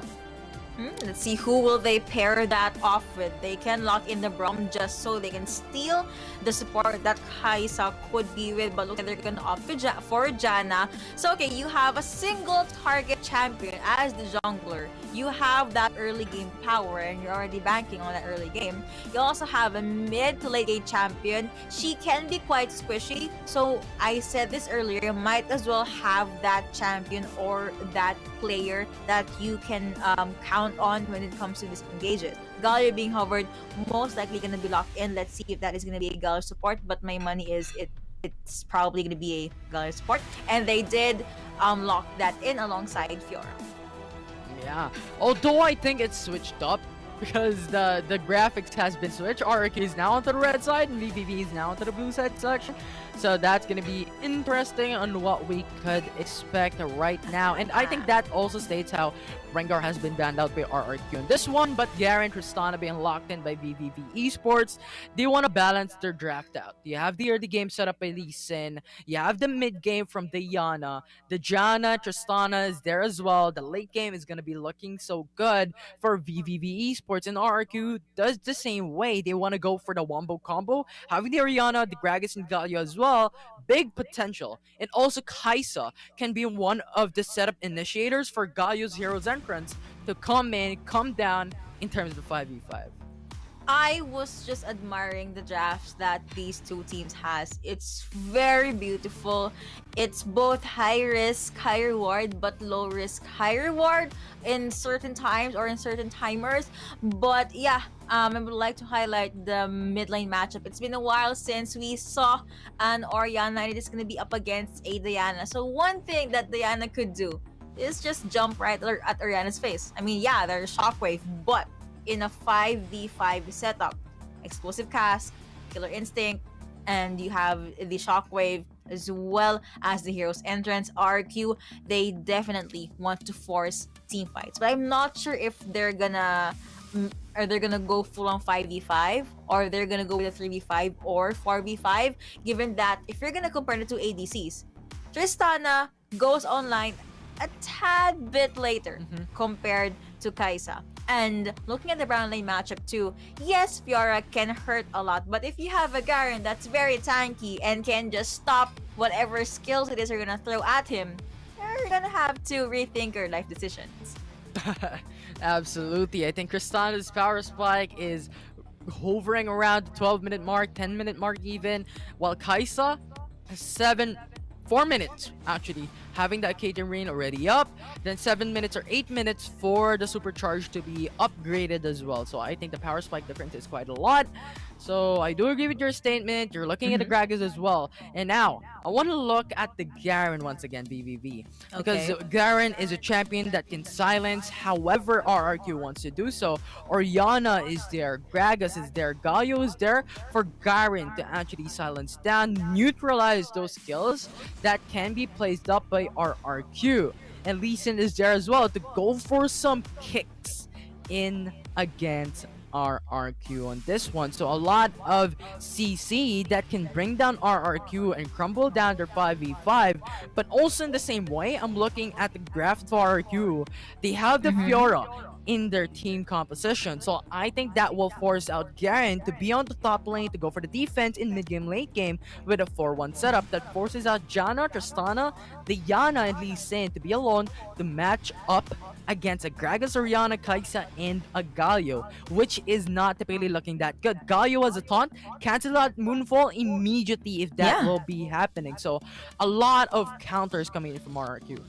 And yeah, and in a situation that VVV did try to go with initiate, let's say Lee Sin is gonna try to Hiko his way into the lineup of RRQ, taunt. You have Garen, Judgment, of course, most likely he's gonna be in the front line. You still have taunt, but it's a matter of being able to also bait out the skills that your enemy also have. So maybe they can have a sacrificial lamb just to make sure that when they jump in, Earl God will not be able to stop their train from going straight to the fight. Now, with RRQ going into the Dragon Lane, seeing no one in the first 30 seconds of the matchup, states that Lee Sin started from the bottom side of the map. This is actually good information that RRQ can utilize very well. They can go in and make some plays, make some ganks, considering that 2-minute mark, that is when Lee Sin will go into the top side jungle to get the boo buff, and more or less RRQ will have a safe play onto going into the bottom side. But interestingly enough, VVV is doing the big brain move. Lee Sin now hovering into the mid side, potentially going for some ganks, as Helios is actually typically low. Well, that was a good engage, or at least good aggression coming in from Dragon. But wait, looks like someone's they're gonna go with the poke here at the mid lane. Tutu, it's gonna be the body stab connecting onto Diana with Renzi coming in with a sonic wave. But here we go. Earl goes for the 3-man roam. It's now going to be the top, but not gonna be enough, as no kills will still be done. And Lee Sin will be the first one into the Rift Cutter into the bottom side of the map. He would want to get those extra gold and extra EXP, and you have Dampier helping their jungler as well. In retrospect, you have Chaz alongside Cecilia here, just helping them out, and they're gonna go back to the usual rotation. Just get the buff, get the Rift Cutter, get the buff, and RQ. You're gonna try to go with the steal. Earl God has the sights onto VVV right now. It's going to be Helios going for the support. Red team actually gets the first blood. RRQ. Kaisa gets it done. But Tristana actually got the trade-off done. It's 1 HP and the minions in the Wolves has slain dead up, scratched him up. And that will be the 2-1 in favor of RRQ. Ooh, that really hurt a lot. And that was just VVV starting the fight very confidently. But Marky had the last word. He had the last smile, was able to use the heal and the flash in the perfect time too, and still managed to get out or jump out of there alive. And now, 2 minutes and 30 seconds of the matchup. These teams, these players, these champions are slowly building into the level 5. So ultimates are now being readied up. I'm looking at Renzi to make big moves at this stage of the game. 2 minutes and 50 seconds, 3 minutes of the match. He can use his ultimate and make it back into the 4 minutes, regain it, so that in terms of the team composition, the team fight, they could utilize it once again. And that is something that we could expect, but now it's going to be the Earl God going into the bottom side. It's Diana now jumping in, Moonfall connecting onto Earl God. The taunt connects onto 2, but it's going to be the flash in from Diana that will get the kill. That will be the 2-2. Okay, that was just VVV planning to go with the gank. They knew that Earl God was, well, there's a chance that they just saw him there, but they saw that Earl God was alone. They said, hey, this guy doesn't have flash, right? And our Diana has both flash and the Moonfall. They went all in. That is a huge help for the kills, because Marky actually struggled, was not able to at least put out a fight. Now 16 seconds remaining for the Mountain Drake to come up. We have tackled this on a while ago on whether the trades are gonna happen or a full-on clash is gonna occur. But considering this one, I do believe that there will be a clash happening onto this Mountain Drake just anytime soon, as RRQ is now crashing down as well. VVV Esports though is setting up the Mountain Drake. They have no fear of RRQ now going through VVV Esports, takes the Mountain Drake. It's gonna be Earl God going in for the taunt onto Diana. Explosive casket onto the Diana, bringing him down with a knockback, securing the kill. It was a trade. The VVV has secured the permanent dragon buffs, gaining the advantage in that engagement. You know what? I think that's perfectly fine for the side of VVV, because it was just one champion down, one teammate down in exchange for the first dragon, and they would gladly take that trade any day. But looking back again into the mid lane, I thought they were gonna fight, but still Helios and Dragon, two very high tempo players, and I would love to see how their matchup will be. We have still yet to see what Marky can bring to the table, but for now looks like that it's gonna be Dragon receiving a lot of metallic ball coming in from Oriana. And if we're looking at the items in the KDA, Kaisa of RRQ has already secured the 201, which means the gold translation is up for the ADC of their team as well. If you've seen, we have the BF Sword, the Executioner's Calling, and the Vampiric Scepter already secured by Marky. From the first 5 minutes of the matchup, the Akakian Rin is already upgraded, and that's gonna hurt a lot. And RQ now going for the 3-man roll on the top side of the map has big potential. I think they're waiting for the Rift Herald to come up, and that is the beginning of their comeback into losing and gaining a bigger advantage against VVV. They went with the switcheroo, so now they're at the brand lane, but they did not know Chaz is there at the sides. Rift Herald is going to be up in 5 seconds, but Renzi and Dumpy are already dewarding that area, making sure that they are ahead when it comes to the Vision game. And so far, RQ, they do have the kill and the gold lead, but they can count out the fact that VVV, they have a solid initiates, and they need to be very wary of this Tristana. 3-man run from RQ onto the Baron lane, has their sights onto the turret, got the turret plate. They're happy with it. 100 gold for Kaisa already once again. But VVV, 4-man roam, they can't match it up. It's gonna be the Rift Herald now being set up by VVV once again. Objective gonna be the name of the game for VVV Esports, with Rift Herald now secured. RRQ is now forced to back away. They still haven't secured the tower for his blood. Rat can jump in. He's diving in for the ADC. Now Earl Earl God tries to go for the taunt, only connects onto one as Marky will fall down and the Earl God will be forced to flash away. That hurts a lot because Marky, the ADC, was the champion that VV was able to secure. You did say yes, Earl God did try to go with a taunt. It only connected to one, and it did not matter much to VVV because they have sustain and they can still fight toe to toe. So the moment RQ was forced to jump back, they summoned the Rift Herald. They saw this opportunity to be able to get that turret, and now RRQ outer turrets are slowly being taken down. It might have not been so evident, but RRQ right now has secured the tap for his blood, even though it's a 1-for-1. The Rift Herald was a tad bit late onto the Baron lane to actually get that turret for the side of VVV Esports. So still, if you're looking at it, there are a lot of objectives secured by VVV Esports, but RRQ still has the 800 gold lead. Still, VVV is playing very actively and very aggressively against RRQ going for the jungle invade. The Howling Gale did connect, but I don't think it actually stopped Olaf from taking that buff.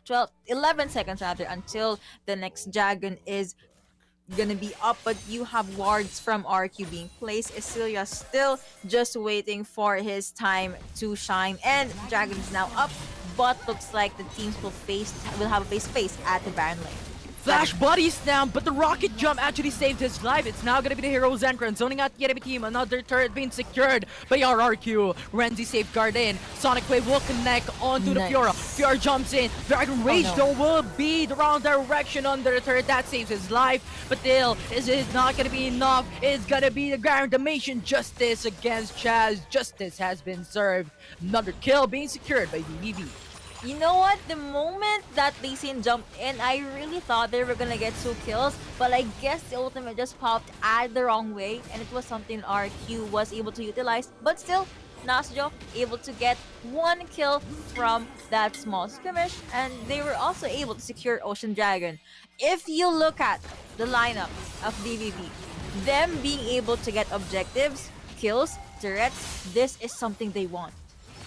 Howling Gale zoned out 3 members of RRQ, and VVV will get the good end of that trade. They're having the turret. Only 20 HP remaining into the tier 1 in the mid lane. It's disastrous for RRQ, although they still have the map control lead, gaining all 3 turrets down tier 1 in all lanes. Has a bit of an advantage here in terms of jungle control, but VVV Esports is slowly pushing in. As you stated, they've secured the Mountain Drake already, the Ocean Drake as well. These are percentage buff for VVV Esports, and Tristana is gonna give a great utilization of this damage, of this Omnivamp, and even the shield in terms of mid-game, late-game matchup. So very close match right now. RRQ still has an objective to be taken for their team. Ooh, and speaking of Tristana, Static Shiv already available as well as the IE. Just one more item, and Demon will be a huge problem for the side of RRQ. But I like how now, 10 minutes in, they're actually playing a lot more conservatively, because this is basically make or break, you know, for these two teams. One mistake, it will not translate well. You have Isilia. Let's see if they're gonna go with 1v1. Nasio going for the silence against Isilla. Too much tankiness from the Fiora. Launch saves his life. Grasp of Undying is just extra sustainability for Esla onto that Fiora. Utilization of that rune is key. Every 4 seconds, there is a percentage HP that Esla will gain back. And now, it's still RRQ and VVV Esports still looking to match it up. Only 1k gold difference. Ooh, VVV, they're actually able to clear out the waves very quickly. You see what I did there? Yeah, Baron is now up though, and the blue side already opting to get that major objective. But first, let's try to get a scout in the area for a bit. That was a 4-man run for VVV Esports. It's gonna be the rocket jumps. It's successive with the exhaust. It's flash away from Garen. Hero's entrance though. It's gonna knock up onto Nasaj. It's gonna be Garen now. It's explosive cast. It's blockading everyone. It's Kaisa bringing down Nastro. And now it's VVV Esports having the number disadvantage. It's RRQ. Greg gets to jump in. Johnny will fall down. It's a 3v3, but Galio will be melted down. Kaisa is free hitting onto the backside, and that will be it. It's gonna be the 2-4-2 in favor of none as Lee Sin 1 HP still survived. It all started when the explosive cask actually pushed VVV back, but then they realized, no, we can actually try to go with their engaging. Might as well, even out the amount of taking down champions on our side, thus the 2v2. And if I'm not mistaken, Oriana was not there yet, or she most likely disengaged, and that moment could have been the perfect opening for a shockwave. Yeah. Now, Shockwave, I think, is key also for RRQ because of what their team composition has been done. It's typically what the Wombo combo will come up. They have a lot of disengage and they have a lot of engage if they can utilize it very well. VVV Esports will not have a great time, especially that Lee Sin needs to go in. Dragon needs to go in that matchup wherein they can deal massive amounts of damage, but RRQ is a lot of timely ultimates that can just delay that and just stop that from happening. But now Nastro has a sight onto Chaz. It's rocket jump in. It's now going to be Lee Sin trying to go in. It's Shockwave connecting onto 2. Delaying the advantage VVV Esports. It's now going to be RRQ going for the 5-man roam into the bottom lane. Heroes Entrance goes for the 2-man knockup. It's Tristana, very low on HP. It's going to be the 1-for-1 as of yet. But the fight is not going to be over. Catherine Rain dealing a lot of damage, and that will be VVV Esports forced to back away. You know what? That was a 1-to-1. All of those commitments, but still they were even Steven, unless VVV will be able to secure this dragon. Ooh, Galio is there. Taunts up, knockback. It's 3-man taunt coming in from RRQ. And now it's going to be the free hit from Kaisa into the backside, trying to go in, but he will fall down. Rocket jump away, but we have the punch from World God to put him down to the ground as Jana will be the only one remaining to survive in that engagement, and VVV Esports will not get good end of that trade. RRQ now 2k gold lead. 2-3 in favor of RQ. It all started. Let's take a step back. It started when Oriana Helios was able to do a very perfectly timed shockwave connecting onto 2. It did buy his team some time, but I don't think VVV could. I don't recommend VVV taking that dragon, going to the dragon rather earlier on, because RQ, they were right there. And you have Marty. You also have Chaz that can go with the steal, but Redim was able to get the Cloud Dragon. Shockwave connects onto 1. Lee Sin will be forced to back away. Explosive cast connecting onto 3, trying to confuse the enemy team. It's going to be Lee Sin jumping in towards the back lane. Sonic Wave onto Oriana, but still going to be alive. It's still no kills will be done for the side of RRQ, but Lee Sin will fall down by VVV Esports. And now it's number advantage for RRQ in the Baron Nashor. It's still going to be alive. Jungle is no longer there for VVV for the next 30 seconds.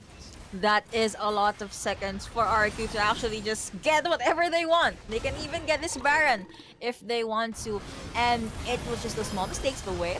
Body slam, it's gonna be the killer instinct onto the backside. He goes golden for just a bit to delay the fight. Diana's still gonna be alive. Marky is there as well. He goes golden at the same way. But now it's going to Diana. Now jumping into the backside. Moonfalling connects onto 3, kills off Marky. And that will be RRQ forced back away. Shockwave will not connect onto anyone. The damage is there, but the kill will not connect against the enemy team. It's now going to be the 1v1 in Esla versus the Lee Sin into the bottom side, with Darren pretty much low on HP as well, as Esla is happy to get the tier 2 turret in the Dragon lane.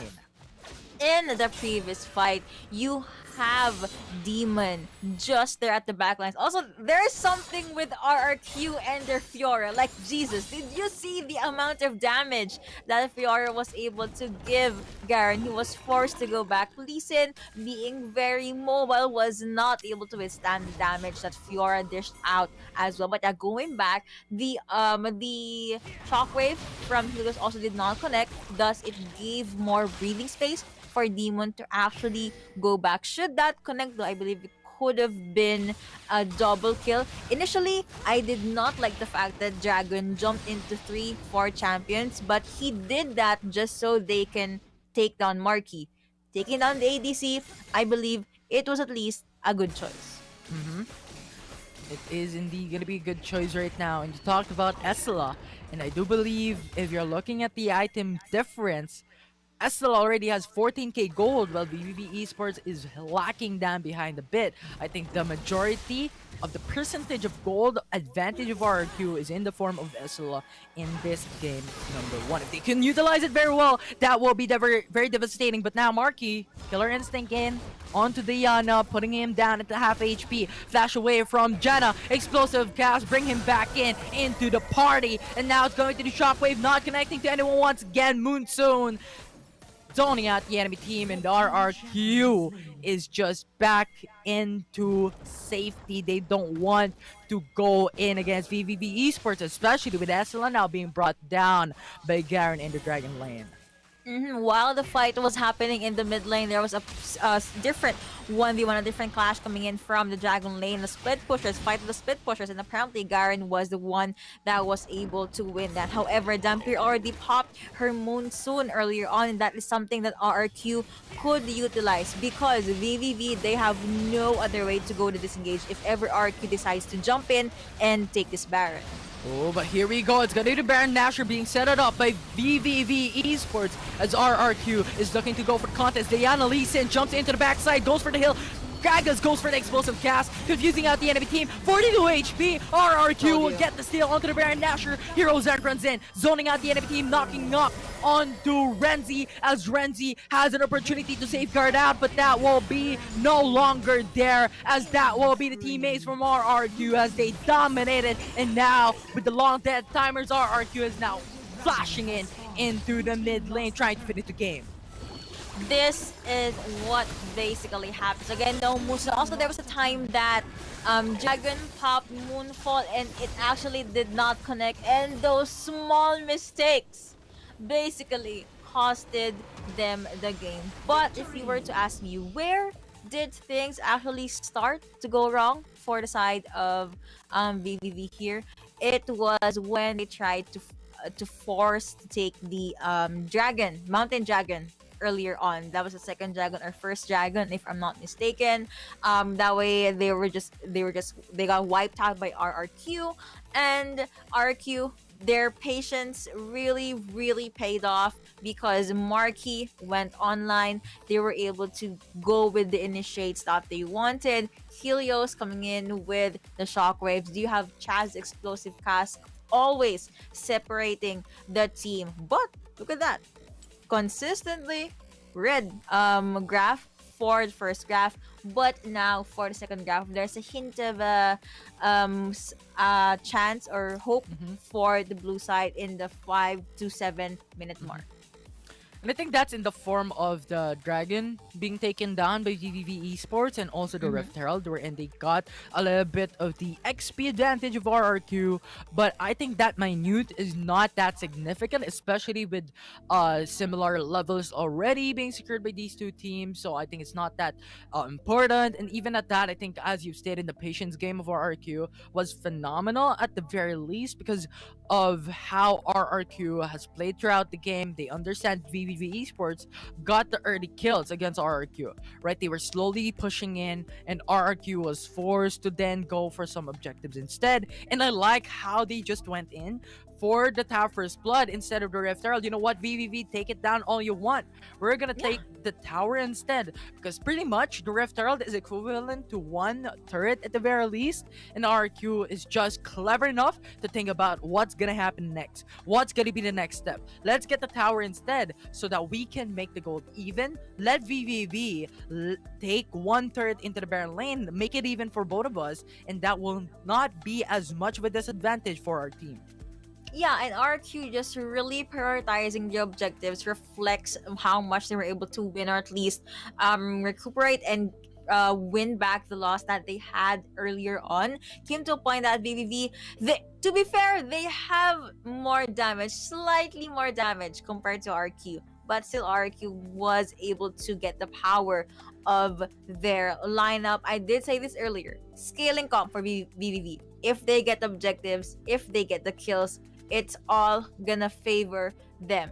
But RQ, they said no. They stopped this, and eventually after one clash, super high death timers, it just opened or paved their way to bagging game number 1. So looks like to the fans of RQ right there, your team was able to bag game number 1. Now let us look further into game number 1 with highlights presented to you by Oppo Reno 5. Play of the game. And well, these are the small highlights that Galio jumped in. The hero's entrance did connect, but it just wasn't enough. You always have to be very, very wary of the killer instinct coming in from Marky, because this guy, he can come from anywhere. Yeah, he just surprises the enemy team. He just blinks all of a sudden and bye-bye. He gets melted down for the enemy team. So yeah, I definitely agree. Marky is sort of the staple for RRQ as well, dealing free hits onto the backside from time and time again, and he has the majority of the damage output. In this latter part of the stage though, we're in RRQ explosive cast into the Baron's pit, confusing the enemy team and just putting them away against each other, and that smite from VVV was so early, wherein the 40 HP was already remaining for RRQ to just bring down and Gragas to just normal attack, get the Baron Dasher, and at that, they got the teammates against the enemy team and just finished game off in that state of the matchup. And master of the match will be Marky on that Kaisa. Really showing us the micros and the macros on how to play this this very in-demand champion. And there are also fights that it's 4v5. It was supposed to favor VVV, but it was just a no. And RQ still stood powerful, and this guy is one of the reasons as to why they were able to win the clashes. Marky was almost always unreachable towards the last few parts of the matches, and look at that kill participation, 100%. Damage per minute is 1,527. It was there every single kills, every single matches, every single everything, if that makes sense. For Marky to be very, very aware of what's happening in the map, it's just so good to see right now in this series, and that will be RRQ taking game number 1. And now I'm so interested to see what will happen next. Like, is the draft gonna be changing for VVV Esports now, looking to go more into the mid game, early game type of setup, wherein Ezreal is still gonna be available, wherein Sai is also available, or are they still gonna stick onto the Tristana, right? Are they really want to go for the late game instead of the early game, mid game that RRQ keeps on doing? And I think RRQ was just doing so much when it comes to the first 15 minutes, and they understand that if they got the Baron Nashor, they got the team ace, they could just wipe out the enemy team easily, because the set timers are just too long. That was 40 seconds for VVV to just bring back down. And I do expect similar execution will happen, but the draft has a potential to change. Yeah, Tristana, it was okay in game number 1, but I would have preferred an Ezreal. But if VVV is comfortable with that Tristana, be my guest, at least they were able to get farm in and get the items in. However, I don't think this was me arranging my posture when I'm trying to say something serious. I don't think it was a problem when it comes to the draft, more on the execution. Again, there were small moments that made me that had a question mark on top of my head. Like, why would BVV prioritize that? Yes, both teams, they knew how, what, where to move towards the early game. They know what to prioritize. They know where to go. They know who to target. But the longer the game gets, it seems like RRQ, they still knew what was the hierarchy in their list, and VVV is just forced to go to the first objective or first turret that they see. And that is something you don't want to have or don't want to do if you're going to be up against RRQ. Oh, that rhymed. Nice. You know, you talked about priorities. Now we're looking into the draft of game number 1, wherein VVV has lost this matchup. And I think RRQ just went in for these bans, specifically onto Rengar as a respect, onto VVV as well, as an overall ban onto tournament power picks at the same way. Because Rengar is just so big when it comes to in the rift right now. Just the scaling of that 5% damage increase per champion being taken down, that's a big scaling potential for a jungle alone, to be more specific. So I think that was just a ban of RRQ respecting the enemy team and just banning out those tournament power picks that can be picked up in the rift in the meta. And now, Yuko, what do you think about what's happening right now from that game number 1? All right, so that was, I honestly expected VVV to win, but RQ was able to do a very clean comeback. So it just goes to show how they can withstand the mind games and still make things work regardless if they are in a deficit. So let me just hop on to something that Rico and I talked about way back series number 2, the Demolition Duo. I'm gonna label that duo the Demolition Duo from now on. Tristana and Ziggs. I would love to see them together, but Ziggs always gets banned. I'm so sad. I mean, initially, we would pair him with Camille because Hexic Ultimatum plus Mega Inferno Bomb, that's easy damage for towards your opponent. But if you're gonna look at this in a more objective way, Tristana and Ziggs does sound useful and it does make things work. But sadly, I don't think we'll be seeing much of it. And I mentioned this earlier, the usage of the Monsoon. RRQ, they were able to force Janna to pop her Monsoon right before they went with the Baron. So again, there was no other way for them to go with the disengage. I mean, yeah, sure, you can have the Moonfall coming in from Diana. It is gonna hurt a lot. But if you think about it, there's still Gragas. He still has the explosive cast. You still have Galio. He can pretty much tank a lot of damage. Yeah.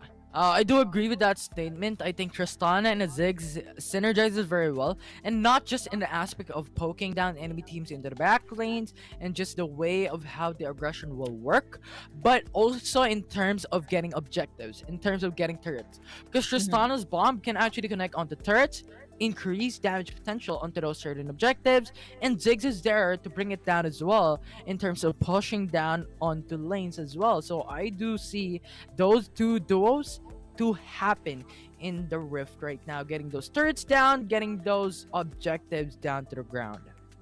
Yep, and you know what? I guess that's also something that I noticed. The teams so far, well, except VVV versus and CE earlier, they're leaning towards fights. No, they're leaning towards objectives. They would only pick up fights if it's right there at their faces, and most of the time they don't even want to go with the full-on 5v5. They would opt for the pickoffs, but I like the fact that they prioritize objectives more because, yeah, the fights are flashy. Yes, the fights are basically the bane of every game. But if you try to dissect this and realize that, oh, they went over this lane because they wanted to do this, it makes a lot more sense, and it just tells or talks more about them or how they want to play the mind games against their opponents.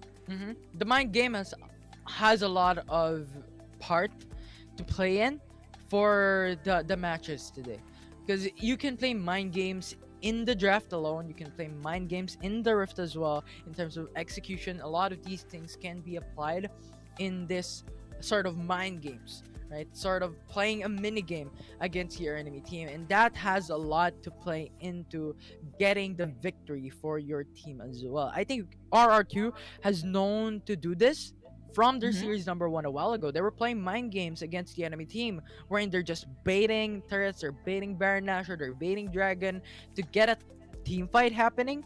After team fight happens, they're just going for the objective like it was nothing.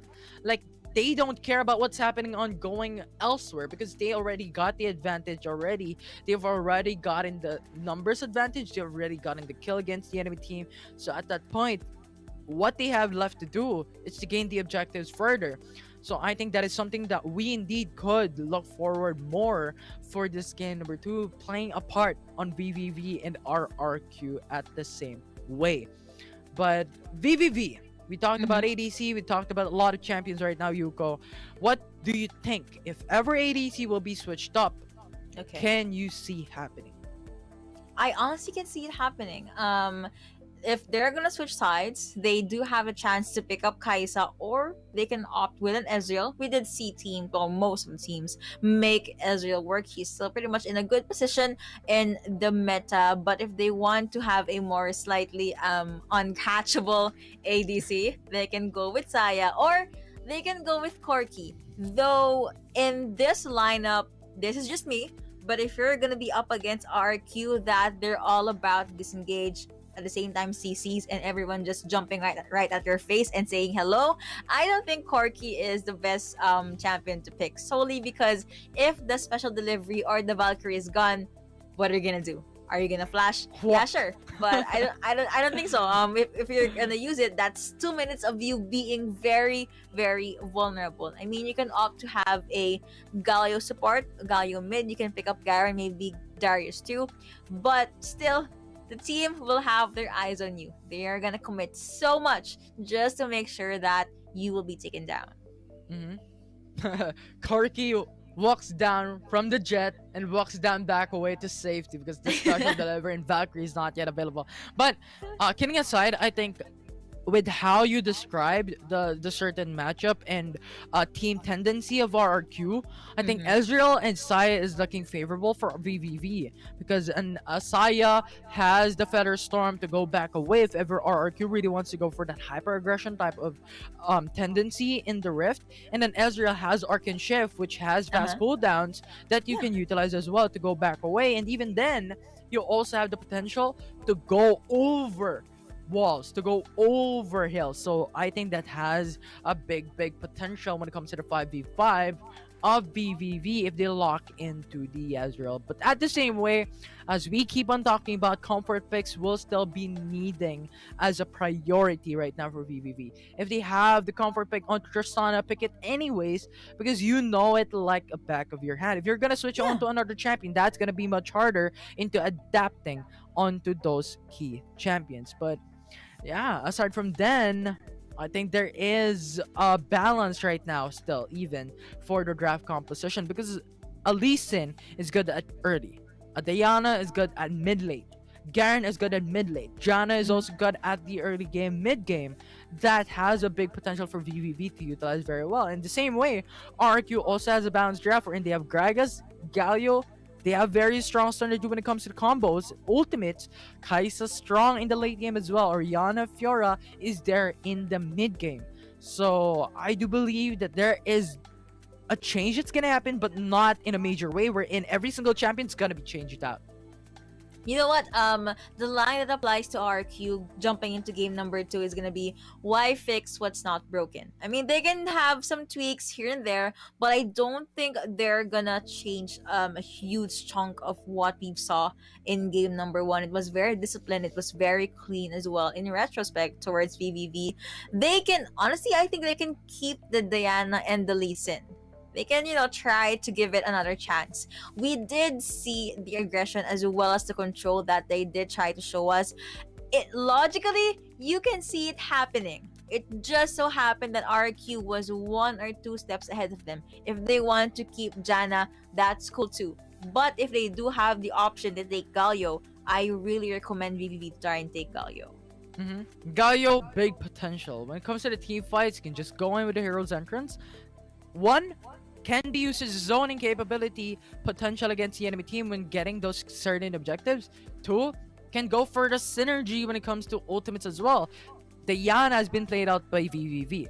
It could synergize very well. 3rd, it can go for kills if you go for the AP Galio, right? So flexible champion can go into the mid lane, can go into the support role, whatever that may be. I think VVV, as you've stated, has a potential to pick it up for their team. Although Lee Sin will be available though for RRQ, and I think that's gonna be whether you need to look at the risk and benefit, right? What is better to pick up? Is Lee Sin weighing more than a Galio? Or is Galio weighing more than Lee Sin? And I think that is applicable to every single champion, every single role in game. Mm-hmm. It is gonna depend indeed, as well as if we're gonna talk about the playstyle that our team has. Personally, if you ask me, I would choose Galio over Lee Sin, solely because if they are in a matchup, or if they try to duke it out, Galio has taunt.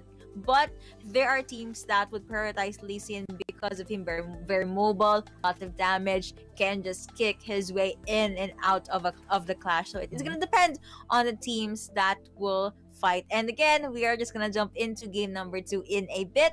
But now we have RQ up on 1 game. I actually like the fact that they banned out Rengar and Ziggs too. These are basically champions that can just penetrate the back line or just dish out so much damage before your eyes can even see it. I think Rengar is just there for RQ, but the other ban is more of the adjustment. Is sort of the adaptability. Because in series number 1, they banned out the Olaf more on the respect against your enemy team. And now, they're banning out the Ziggs. And I think that coincide with how RRQ wants to go for their team composition, right? A Ziggs is gonna be very hard to fight against, especially with RRQ going more typically onto the melee type of champions in that game. More specifically, if you had the Ziggs into the enemy team, that's gonna be very hard because there's just bombs coming out of nowhere into the mid lane, coming into the top lane, and I think that's pretty annoying. And I do believe that RRQ is looking the same way, wherein they don't want to fight against it, especially with how they want to build their draft. Indeed. And well, if we're gonna talk about the draft before we jump, of course, into the pick and ban phase, are there any other combos that you're looking forward or you're expecting to see from these two teams? Personally, for RQ, I would still like to see that Gragas and that Galio combo. I'm looking at the same way. But if we're gonna go into more of the creative style, I want to see Olaf and Lulu come back again. I think it has a big potential. Not that great though. Not that great when it comes to the late game. But not that great as well when it comes to the early game, because you have a lot of potential for the enemy team to bring you down. But Olaf and Lulu, I want to see it happen once again. Even though it's not a meta any longer, I just want to see it for the sake of seeing it. You really want to see it just for the heck of seeing it. Yeah. To be fair, Lulu does give a lot of poke earlier on. The wild growth is going to be useful as well. Pair that off with Olaf's Ragnarok, and that guy is literally unstoppable. Yeah. Right? See the joke there? Even Infinity thought of it. But yeah, if we're gonna go with Engage, that's something that that duo can excel in. Pair that off maybe with a Kaisa and a Galio. I really can't take my mind off of Galio for some reason. Taunt and Initiate is very, very good. That Chonky Boy that Mika loves as well. And yeah, you have a pretty much good lineup that can set the tempo for the game. However, guys, we know that you are just as excited as we are before game number 2, but chill, we're just waiting for the players to jump into the lobby, and we cannot wait to be able to give you analysis as well as the cast for game number 2. I wonder though, will VVV try to take it down a notch, or will they still try to try to match, or at least be more aggressive compared to RQ? Definitely. It's a matter of having a race. Think of it like a race for the viewers watching at home right now. It's a race when it comes to the early game. Who gets the early game lead? Who gets the first blood? Who gets the top first blood? Right? These are sort of the race that happens when it comes to the early phase of the game. When it comes to the mid game, who gets a lot more gold lead in that phase of the game? Who gets the Baron Nashor? Who gets the second, the third dragon? When it comes to the late game though, that is where the kills happens. That is where the inhibitor turret comes in. It's typically a race. And I do believe it's synonymous to that one when it comes to looking in the Wild Rift scene. But now it's going to be the draft of game number 2 of VVV Esports against RRQ, with Akali now being banned away by VVV to follow through with Rengar from RRQ. Looks like second ban for the side of BBB is still gonna be Fiora. Well, it's gonna be a Fiora rather. They really want to focus on taking out as much ban laners as possible. That leaves Camille open, leaves Gragas open too. Looks like BBB is gonna prioritize that Gragas, but RQ, they can get their hand on Camille, Lee Sin too if they want. Kaisa, Galio. Braum is available too. Galio is available too. But for the ban of RQ, still gonna stand with what their bans were earlier. Still gonna be Rengar and A6. Camille Leeson, they're going for the single targeted draft for this game against VVV Esports. It's gonna be very exciting. But Janna now being locked in by VVV Esports is more on the comfort pick right now for VVV and sustainability. But Diana and Gragas is there to be in synergy with her ultimates as well. With the Gragas, I think, going to be their initiator. And Diana comes in to go for the Moonfall. But now it leaves the Galio open for RRQ. Can be placed in the mid lane, can be placed as a support. They can also pick up the Kaisa if they want. But opting, you're looking at VVV already having an ADC. Galio looks to be more favorable. And they did lock that in. So I said this earlier, VVV, they can still lock in Janna. They still have the chance. They can redeem that. Janna was pretty okay in game number 1. But the ADC still gonna be Kaisa and still going over to Marky. He was master of the match in game number 1. So giving Kaisa again to this guy. A lot of questions running through my head. But VVV, the last 2 picks will most probably be on Orianna and a Darius. And they did lock that in. Orianna mid, pairing it off with an Ezreal and a Janna Dragon lane. It's gonna be a Gragas jungle. Yeah, Gragas jungle. Yeah, VVV Esports has played this a while ago wherein they went for a Ziggs and Ezreal combo, going for poking composition. And I do believe this is what they're going in for once again. But RRQ answered with a Twisted Fate. What do you think about it, Yuko? Okay, so this was the highlight in first series. Just everyone going bananas for Helios's Twisted Fate. Let's see if it is gonna help. Of course, it's gonna help generate gold for his team as well. He has so much. He can actually go to different places, even though there's gonna be a Galio alongside him. I realized something. If Galio is if Twisted Fate is near Galio, he can just destiny his way to a certain area, and Galio can just pop Hero's Entrance. If ever Helios is gonna die, it's okay because it's most probably the Hero's Entrance rather is most probably gonna connect to 2, 3, maybe even 5 champions. But if you're gonna look at VVV, I don't think they're gonna be clumped together. They're probably gonna follow the protocol of having social distancing. But yeah, it's all about getting the pickoffs. In retrospect, RQ, they want those full-on 5v5s. Yo, 6 meters apart, social distancing.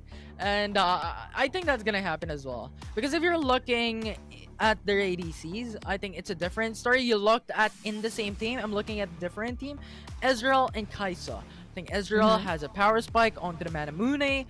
Kaisa has a power spike in the same way of having to be a sword, having the Execution's Calling, and even a longsword as well to gain that Acacia Rain upgrade. So I think first 2 minutes of the matchup is going to be the patience game for both the dual lane of VVV and RRQ.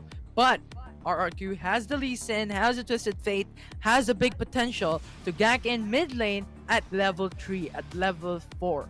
So these are some of my expectations right now for the side of RRQ. And VVV, in terms of the late game, they have massive potential. We saw the Darius a while ago from VVV just gaining HP steal like it was nothing. He was just an undefeatable champion, if that makes sense. It does make sense. Do not fret, my co-caster. But yeah, we'll most probably see more of those Darius highlight plays as we jump into game number 2.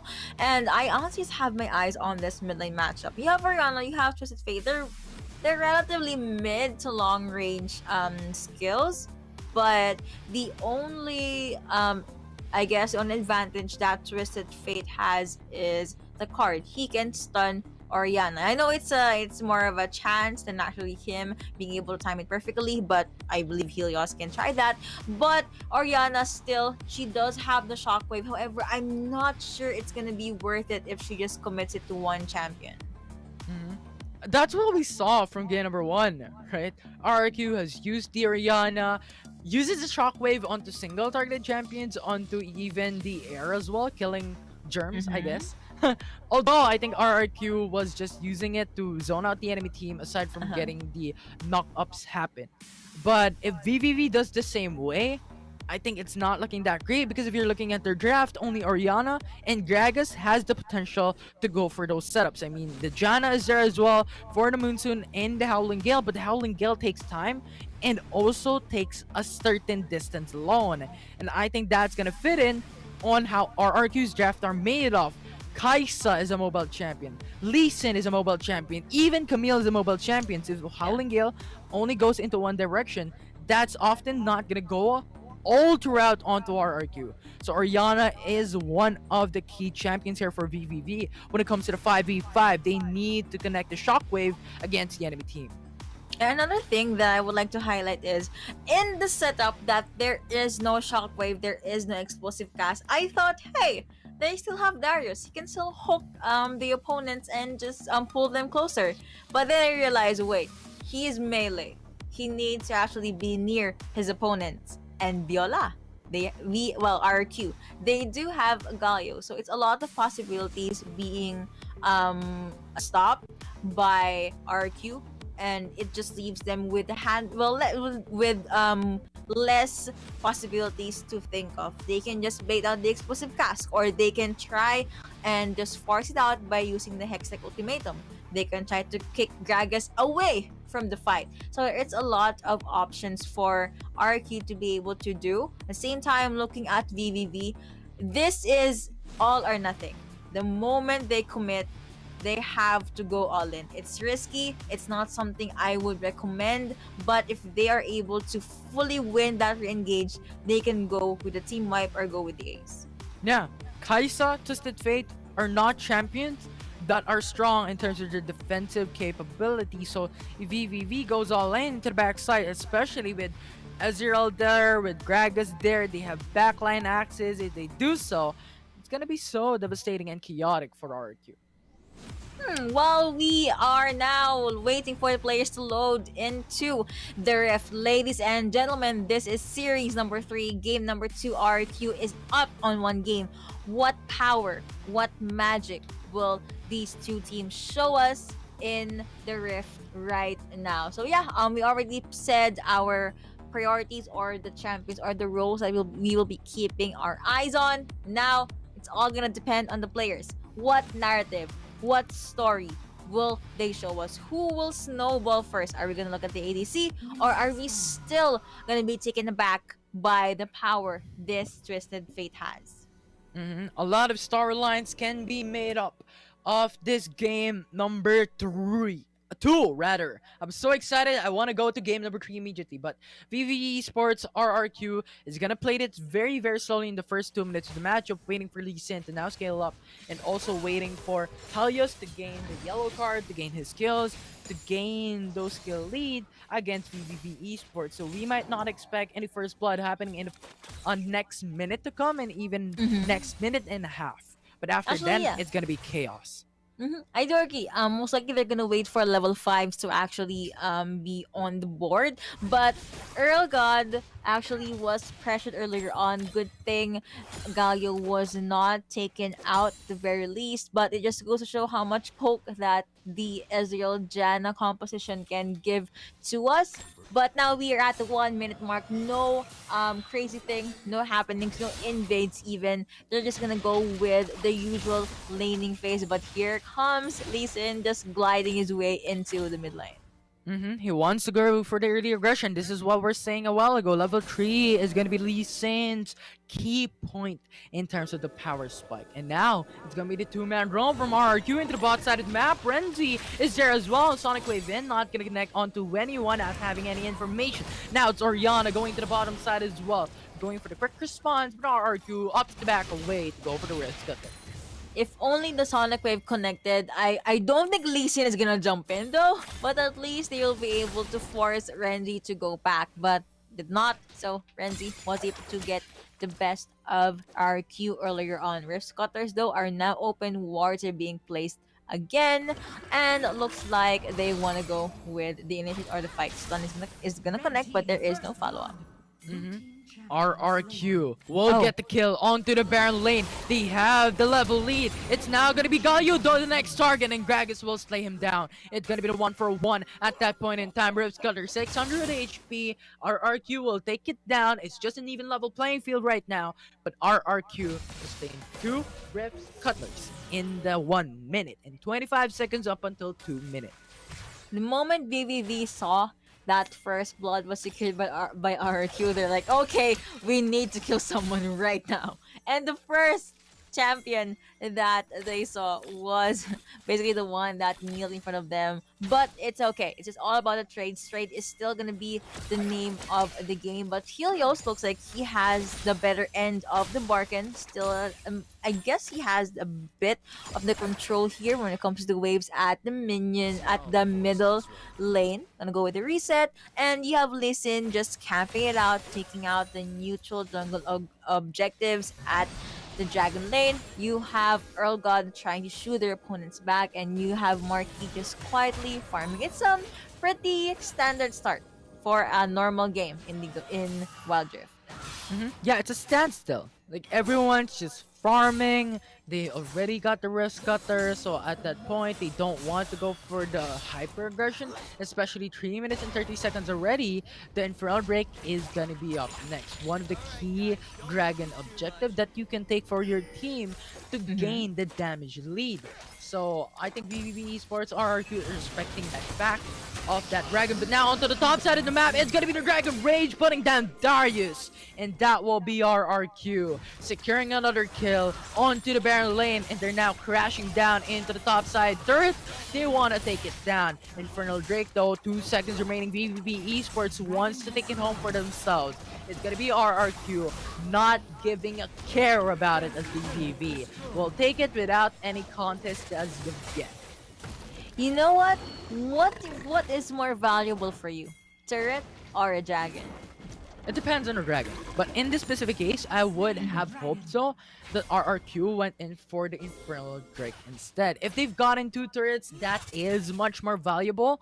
But only getting 1 for the Capper's Blood in trade of an Infernal Drake, wherein VVV Esports has a lot of good scaling potential, is not looking that great. But now it's going to be RRQ going for the defense into the bottom lane, defending against VVV. We have Twisted Fate here as well on the Lee Sin. Going in for the Rift Cutter, securing more vision for RRQ.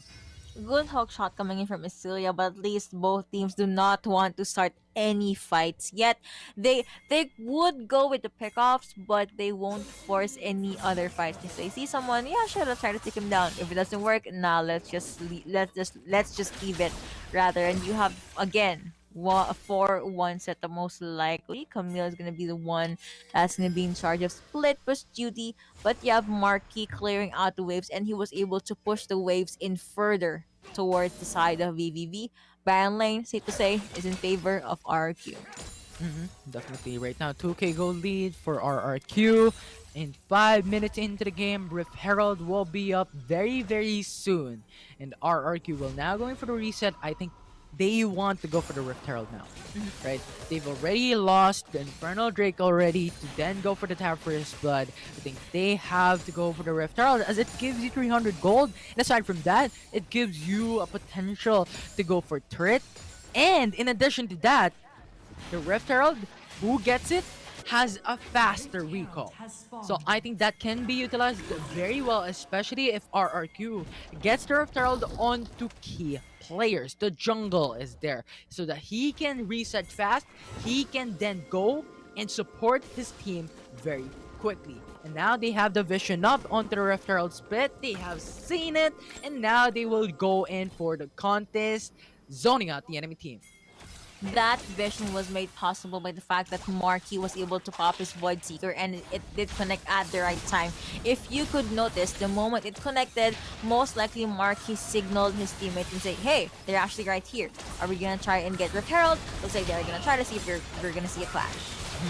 Indeed. It's gonna be Galio going for the taunt onto two-man team onto the bottom side. It's gonna be our RQ. Get over Rift Herald. It's gonna be Ezreal taking one man down. It's a 1-for-1. The Shockwave connects onto two. That's pretty massive. The Moonsoon actually just goes for the sustainability, and that will give extra time for Gargas to then go into team fight. But Marky will fall down. It's a 2-for-1. That will not be the good end for our RQ. They've lost their ADC, and VVV is crashing down top. To be fair, that was quite a slow-paced pick-off or clash, but at least VVV was able to finish that off with one ADC kill and one turret. However, they forgot Chaz is there at the mid lane, but still Darius Nasjo will be able to shoo their opponents away and protect their turret. And the protection is gonna be important. RQ has already secured the Rift Herald. VVV got the 2 kills in that, and RQ wants to go for some trades. And if VVV goes for the defense, they're not gonna do happy for our RQ, as Renzi has the sights of Earl God. They're opting to back away, which is, I think, the more clever way to do it, because 20 seconds remaining for the Ocean Drake to come up. Yep, and you already have Earl God marking his territory, and you have Marquis just alone at the mid lane. If VVV wants to get his ADC, this is the perfect opportunity. However, he's being boxed in. While he has his bodyguards, you have Chaz, you have Earl God too. They really want to protect Marquis. Chaz going over with... I thought he was going to go with Indian, but no, that was their side. They are the red team right now. But VVV, they saw that the dragon is up. Let's try to get another major objective. However, Rift Herald got summoned at the mid lane. I love it.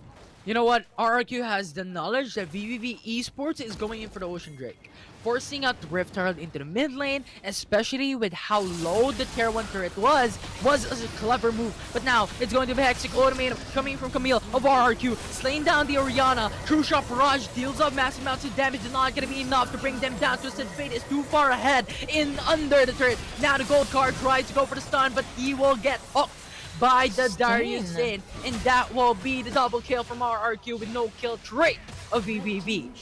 Menace sustain coming in from RRQ, but at least Ezreal was able to take someone down. That is going to be Asilla. But does VVV lack burst damage? Because I expect burst damage for to take down RRQ. You need that surprise or that grenade based damage to at least burst Helios down, but I don't see that with VVV. Yes, Shockwave is there, but it seems like it's not enough. Ezreal, Mystic Shot, yeah, sure, but what if Mystic Shot is not available? But now RQ, they will be able to get this dragon non-contested. Dragon Rage was pretty massive though from RRQ. He went in for the kick. 5-man knockup. Shockwave will not connect though from VVV Esports up against RRQ, and they are happy to go away with a free Ocean Drake. With smiles on their faces to beat. And now they're gonna rotate over to the Dragon Lane. You have that hook shot, but 3v2 into the bottom side as VVV gets a tier 1 turret down. They are happy with it. They don't want to go for an overextension as they have the knowledge that RRQ might have rotated then and there. Now, mid lane is going to be the next contest here for VVV. Forces out Helios to go for the recall. Still holding his ground here at the Dragon Lane. But I like this is what we talked about earlier. RQ, they would want to go with the 5v5, but only in certain minutes, maybe the 11 or 12 minute mark, and it is now reaching the 11-minute mark. BBB, this lineup is basically a ticking time bomb. They need to get the advantage they need to get the items in, because if RQ scales faster than them, it's not gonna spell well for them. We need those good Oriana plays, those good command attack, command protect from Dragon, but we haven't been seeing much of it. Yes, we did see a three champion shockwave, but there's no follow up. The damage is not enough. Renzi, yeah, sure, explosive gas is actually good. You have Nastio, can withstand damage, but up until when can they keep this up? Oriana needs to command and conquer the Rift, because he is going to be someone that VVV is going to depend on when it comes to initiating fights. And when the shockwave does not connect, it is going to be devastating for VVV to now match it up against RRQ. Now the gold card connects onto the Gragas. Stuns connects, but no follow through. RRQ respects VVV. Respecting their opponents indeed. I thought like he was gonna get bursted down, but I forgot Gagas is very, very tanky. He is gonna be the front liner for VVV, and looks like they want to go with the re-engage. Here's enemy still available, as well as the Darius, Camille, 2v1. That will be Darius gonna be melted down, but Nice VVV got the opportunity. It's gonna be the 4v3 into the top mid side of the map. That will be the 3-man shockwave from VVV, and that will be how RRQ will fall down in that certain engagement. But here's the crew coming into the fray. It's gonna be Camille going in for the Hexic Ultimatum, and that will be the hero's entrance as well, zoning out the enemy team. A VVV Esports will try to fall back away, but here's gonna be Twisted Helios Fate. just going in for the damage onto the backside, as there will be another kill for RRQ, putting down Renzi that engagement. See, the card always connects, and I do not know why no one was focusing on Helios in that small skirmish at the mid lane. He just literally free hits at the back line. So maybe VVV could try and put more focus on Helios, but at the same time, it was also RQ being able to catch Renzi off air quotes off guard and just take them down, and they realize, wait, it's a 4v5. We can force this. And Camille, as well as Marky, still has some ammunition, still has some bullet in their guns. They still went with the re-engage, and now Baron is up, with Dragon being up in 17 seconds.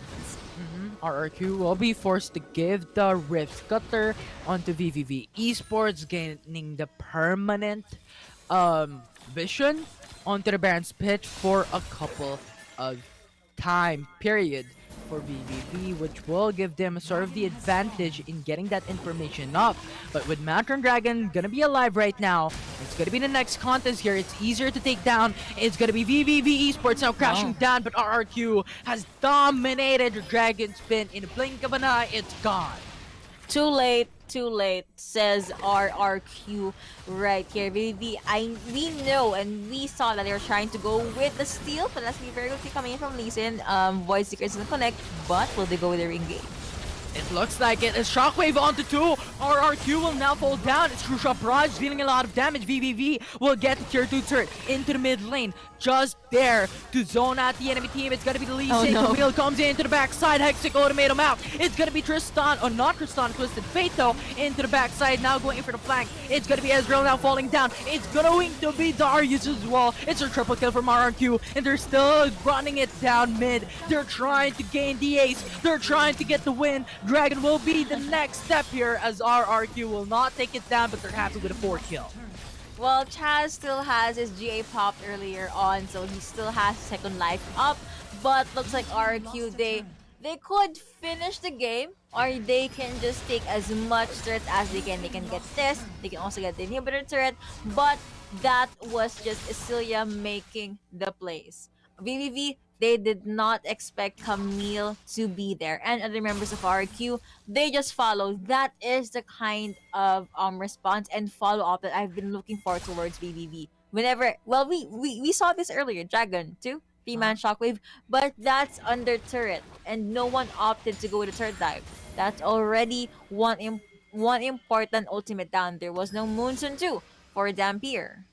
Yeah, I think Twisted Fate was also there. He went in for the massive destiny into like what Yeah. the flank of VVV Esports that caught them by a surprise, and I think that was just gonna be the case. But now it's gonna be Marky 2v1. He is gonna be pinned down, but we have Galio going in for the setup, Rig going in for the response, going for the Flash in. two-man taunt, but he does not stop. VVV Esports is thirsty for blood, and they get the kill onto Marky. Now the next step will be the mid lane crashing down the inhibitor turret. It's Esla. Hook shot back away. It's gonna be the 4v5 right now. Lee Sin jumps in, backs away with the safeguard. Half HP for the inhibitor turret. It's gonna be Twisted Fate going for the damage output. It's Hexic ultimate him down onto the Gragas. Hook shot going Oh, into the no. stun. It's gonna be the hero's entrance coming right up with the knockup.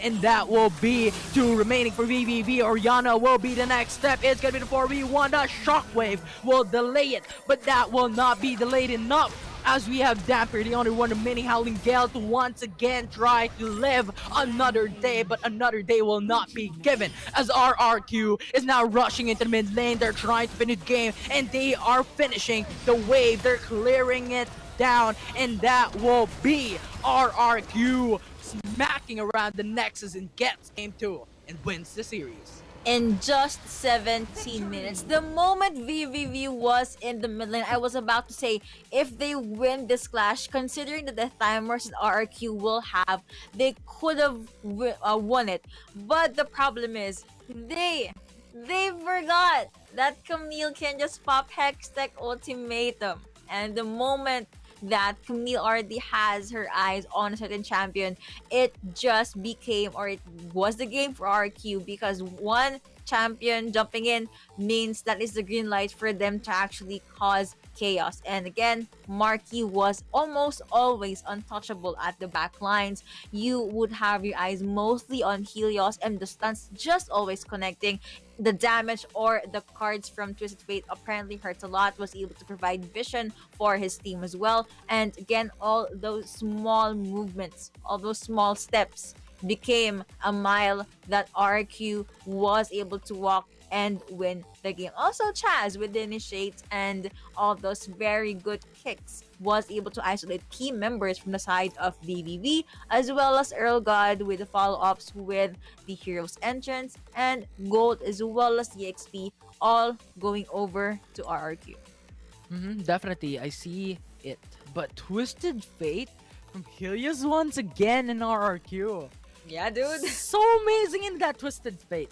I don't know how he does it. He just goes into the backside with the Destiny and goes for the stun, goes for the damage, and look at that. 1-0-13, sure. But how he supports his team, how he go for the map control and map awareness for RRQ was just phenomenal at the very least. And Helios is sort of my MVP, my personal MVP in that game on how he reacted against VVV Esports.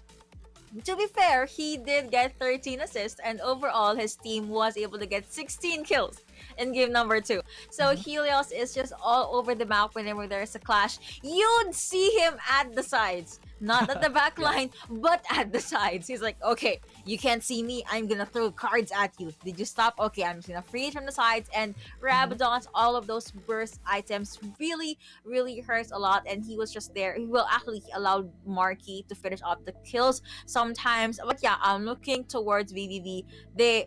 This game too was a lot more messy, tad bit too messy compared to the game they had in game number 1. But I believe that it's just RQ being able to win the mind games. VVV, again, there are times that good initiate, good damage, but the follow-up was just not there. And should they have caught either Helios or Isilia off guard there in the mid lane, they could have won it, and they could have pushed this to a game number 3.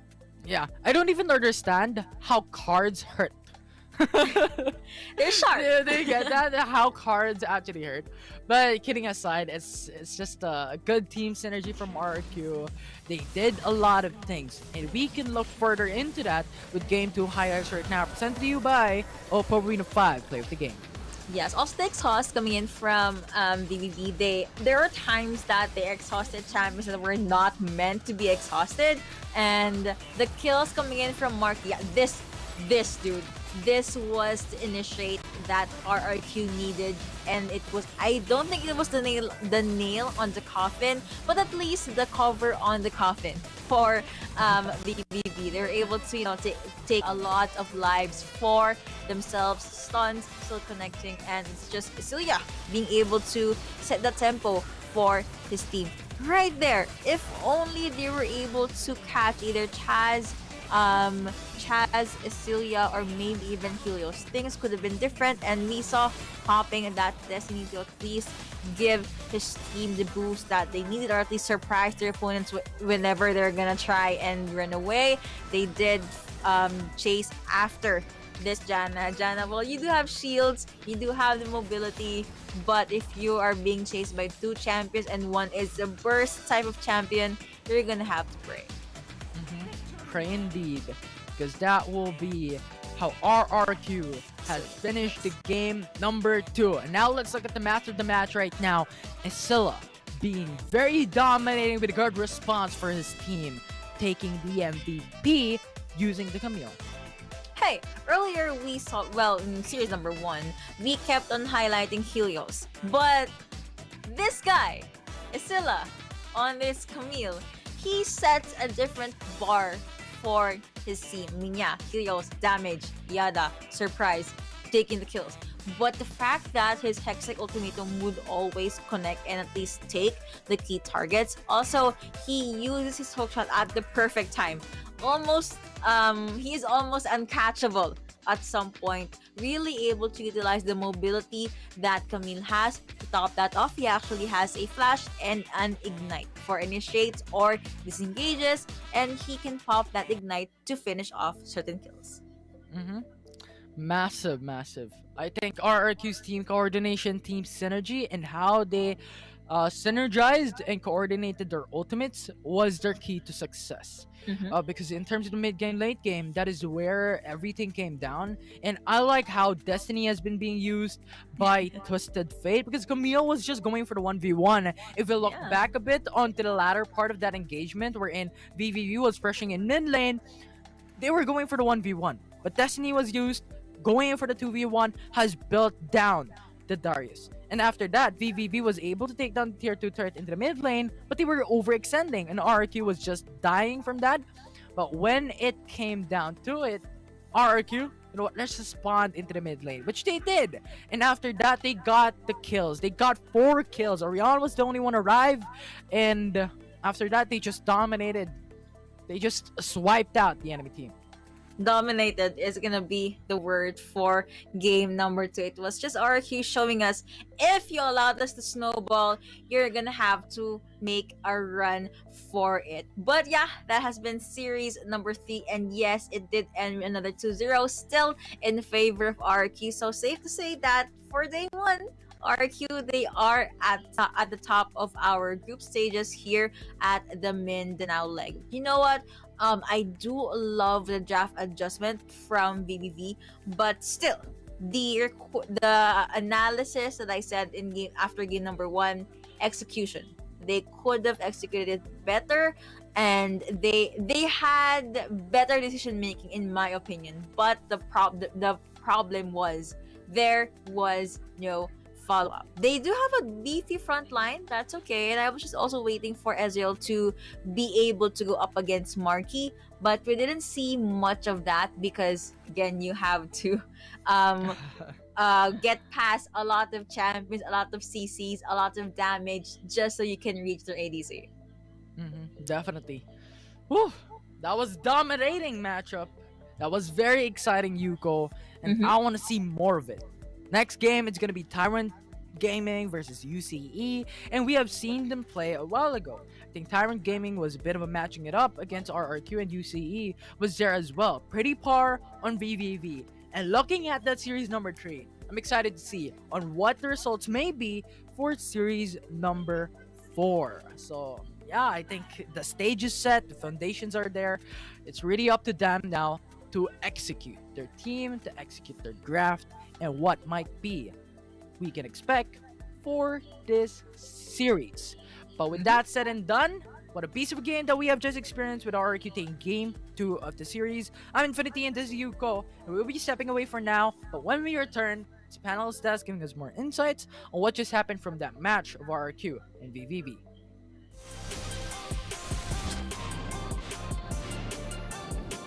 Welcome to Wild Rift.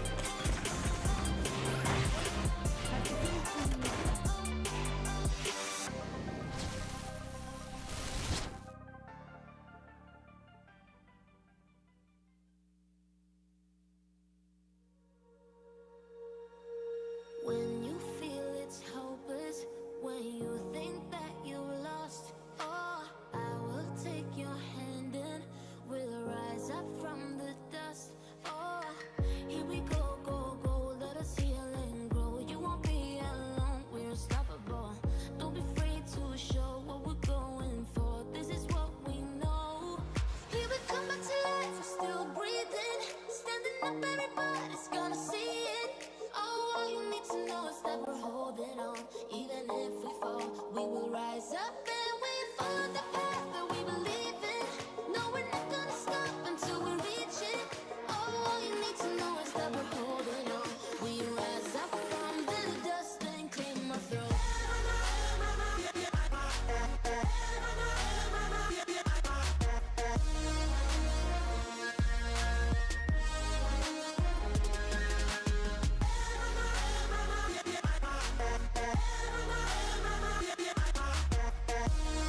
RRQ with a clean run today, taking the third series 2-0 against VVV. You know what? This could be shades of that. We had we have this also. This could be shades of that. The undefeated South and the perfect storm of Visayas. RRQ, they are on their way to a clean run here Yeah. at the Mindanao group stages. They add another 75,000 Globe Cup points to their winnings. And you know what, guys? I really do want to commend their playstyle here. Because of course, watching the games, aggression looks really flashy. It looks really cool. It looks really exciting. But that's not RRQ style. That's not. They're more cool, calm, and confident, and I like this quiet kind of dominance. I want to get your thoughts on this as well. We'll start with you, Atlus, as we check out the series highlights. Right, so if we have a Coma belt, I think we have a Kaigu belt because, man oh man, RRQ is just so disciplined, right? So when it comes to the composition, in game number 1, they went for a hyper-scaling composition. It's very evident, right? They picked Oriana, they have Kaisa, and also have Fiora. So when it comes to team fighting, you have to tip your hat over to VVV. Now, what RRQ did, they will surrender, give out a few of the dragons, but okay, so this is actually a very interesting start on the fight, right? This is Marky getting 2 kills already at the 2nd minute of the game, and that just highlights everything I want to highlight, right? So they will take advantage on everything that they can take advantage of, and this is actually Helios just putting the exclamation point with a triple kill on that Oriana. With 1 kill alone at that particular time, he upped it up to 4 kills, and that was actually the most impactful kills in the game because that's a triple kill, right? That will cement their win on game number 1. But yeah, at the end of it all, I just want to highlight the discipline that RRQ has shown, not just in game 1, not just in game 2, but also on series number 1, because they can really play out their scaling compositions very well. Kaigu belt is real. Believe me. I love that. The Kaigo belt indeed. And you know what? It's really evident what big of a role he has here at RRQ, because you can tell, this discipline coming in from the players here. It really is unique, and it just goes to show the amount of experience and knowledge that is coming here. And you know where that's coming from? That is coming from Coach Kaigo indeed. Osiris, what about you? What are your thoughts on this series? Well, want to huge emphasize on the game 2, as we've seen again a Twisted Fate. And this is not just the ordinary Twisted Fate. He got 0 deaths on an immobile champion with a lot of potential for VVV to really catch him, but they are missing those chances. And whenever Helios is going for those big play destinies, he is always up front. The biggest reason why is VVV usually tunnel vision in their own safety. Once the Gragas is being caught out, they are trying to peel away just to make sure to save everyone out. And at that point, it was Helios just free throwing all those gold cards and even zoning the Janna. We've talked about this offline, that with Autolus, that you need to throw everything that you have against a Janna, because this is a sustained team fight. Putting a longer duration means the maximum efficiency, and having the Twisted Fate with the Destiny, with the zoning capabilities of that teleportation, he is doing it fairly well. And of course, Marky being one of the best AD carries out there, I must say that RRQ is in a good fashion right now. You're just biased because of the Twisted Fate. Yeah. You've been talking about him since the pre-show. It's like, oh, Twisted Fate. Okay. All right. No, but yes, those are excellent points. And you know what, VVV, I feel like, they really did know their priorities. They really did know where to focus. But I agree with the tunnel vision. When they did have that, they often followed whatever they were focusing on into danger. And, there was RRQ just waiting, just one step ahead every single time. And because of that, they get 75,000 Globe Cup points. Checking out the standings right now at the end of that third series, we do have RRQ, of course, I believe, with 150,000 Globe Cup points now. They must be very, very happy, because 1 Globe Cup point, of course, converts to 1 peso. So, and I by the way, at the end of day 3, I believe the total that the most that we've had so far was about 500,000 Globe Cup points, and I believe this was either Mihan Esports or this was Omega Esports, since they did come out with a perfect run. That was 450 Club Cup points. So RRQ, they are looking like they are following in the steps of Omega Esports over here, undefeated so far. And with that being their last series of the day, we're going to see if they can carry that momentum over into day 2. But for now, of course, we do have one series left, and it is going to be those two teams in 3rd and 4th position, respectively, UCE and Tyrant Gaming. And we're going to see one team of this series, of course, is going to get something on the board by the end of this night. Now, I think it's really interesting, guys, that, the RRQ that we have over here seems to be very, very different from the preseason. Before we wrap up this discussion on RRQ, I actually want to get your thoughts. Audalus, I know you spent, quote unquote, a lot of time with RRQ in the preseason. I just want to know really quickly, how different was this RRQ from the RRQ in the preseason? Yeah, well, it was actually a revelation. During the preseason, I did not expect them to really show the discipline that they are showing right now, right? They're really, as a team, I saw their potential in being able to, bank on the late game Kaisa. So that was actually back in the time in where they were fielding a different Dragon Laner. But right now, they have upped it up a bit by putting in a very decorated Dragon Lane player. So I think when it comes to, the difference, I would say it's an evolution, right? So they have upgraded a bit over time, building that chemistry with their new Dragon Laners. And also, just would like to highlight the support, man. Oh God, just doing Galio things. It was so good. Yes, Earl Galio, indeed. Osiris, anything to add to this before we wrap up our discussion on RRQ? Well, RRQ really stepped up a lot right now, not because of I'd say I'd love the Twisted Fate, but it's because it's a different spice of the different region. And I believe that RRQ, having that kind of a well-established org from outside Philippines, they're also potentially doing the scrims, which is outside, so they are exploring different waters. And I've seen from different Icon series on how well the smooth as how team fights goes for them. And I'm seeing the not the exact picture, but a few tidbits of how well they do their team fights. We've seen the last fight with that Camille Octagon play, the arena with the Galio after the cooldowns popping off one after another, and then even the Destiny play. So you see there's a smooth transition into re-engaging and winning the team fights. Yes, maybe losing a bit of those dragons, but they are winning in terms of making Marky spike. Can we also highlight the Baron Laner, Isilla? By the way, Asela is what's the term for that, right? So the reverse for Alice, right? Yeah, so backwards. Anagram. yeah, anagram maybe. So yeah, man, oh man, the split pressure or the Baron Laner for RRQ is also very on point. Yes, he did fall on one critical point in where it happens. The Dimension Justice just breaks out of nowhere and will just evaporate your life.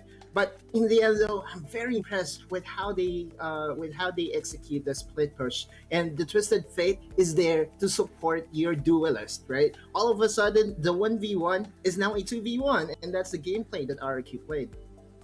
Yeah, it's really impressive how they have this. It seems like they have everything planned out, or everything just like falls into place for them, and it's really amazing to watch, and it kind of gives it its own flavor. As I mentioned, we see a lot of teams go very, very aggressive. It's really nice. It's really flashy, and RQ is kind of like sitting behind, waiting for everything, and just kind of crossing their arms and just waiting for everything to fall into place. It's really, really great to watch.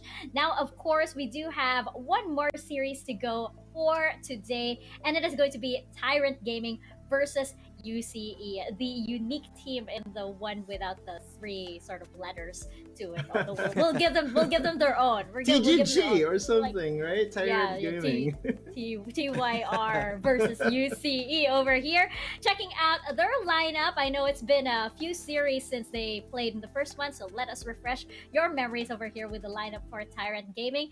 And Audalus, I want to get your thoughts here on Tyrant Gaming. What do you think is their sort of like identity from what we saw earlier today? Yeah, it's actually a surprise as to how fluid Tyrant Gaming is at certain points in the game, especially looking at the jungler in Yabutski. I'm not 100% sure sure if he has some competitive experience as well, or maybe this is one of those rookies that has really shown his promise in the Wild Rift scene, and it's very much welcomed, right? So we have a mix of rookies and veterans in this particular squad, and they also have a coach and coach for Zerg. So do not count out Tyrant Gaming, even though they don't have the abbreviation yet. Well, we'll give that to them. We'll give that abbreviation to them. Checking out our solo player highlight for Tyrant Gaming, I believe it is going to be Hayes over here. Hayes with the 1 at the end of his name. Osiris, let me know your thoughts on Hayes. Well, Hayes played really well at their previous matches. It's just that there are times that they're falling short, and I believe Hayes really delivers in terms of the damage per minute. You can see that's 1052. A bit of a shaky onto the KDA with a 1.7 to 1, but kill participation fairly decent. This guy is yet to prove himself, and this guy also is one of those players who got a good background. So Hayes, I believe, he can deliver with the Tyrant, and at this point, this is the much needed win that they need to show, that they need to prove, and I am sensing that Tyrant will be stepping up this series. Speaking of much needed, on the other side, we also have a UCE, and this is also a much needed series for them as well. Checking out their team lineup over here, and I want to know your thoughts, Otaluz, on, same question. What do you think makes this team a standout? What was their identity, and what do you think works so well for them? Mechanically speaking, man, these are gods of gods, I think. When it comes to, individual performances, the fact that they have remained relevant all throughout this years just makes it, just makes me confident in saying that the mechanics of this team individually is really up there, right? Now, it's just about a teamwork. It's just about making sure that you put out the right calls at the right time, because from what we have seen during their series a while ago, right, they were leading at one point, right? So it just came down to, the Baron calls or the team fight calls, and I think this will be this is the dark horse of Mindanao, because if they can, they can ramp it up, if they can probably improve on their shot calling, then we can see an upset from UCE. There's definitely potential in there. Just a few more tweaks, and this could possibly go the way of UCE, actually. Checking out our solo player highlight for UCE, we do have Tactical over here. Not from Team Liquid, I believe, but maybe perhaps inspired by. I think I'd be very, very scared if, for some reason, Tactical actually found his way over here. But, this guy, also scary in his own right. Osiris, what do you think? Yes, and still the same, somehow the same also with the Hayes as with the KDA sitting on 2 and kill participation, which is 17%. But Tactical, you can see the damage per minute, still fairly decent. But this guy, he got some champions under his belt with a few of those tournaments. And his favorite champion is his most used champion, which is Kaisa. So we're really rocking that kind of champion, and I think it also complements how well this guy plays aggressively. We've seen him pulled off an a killer instinct. I was going to say ultra instinct, but then that was killer instinct with the exhaust, just to make sure to stop that Ezreal on putting a lot of damage in front of him. That was a 3 versus 1, and he manages to escape with 1 kill. So we are looking of the aggressive players on both sides, and UCE, much needed win also, so they need to step it up right now, this time.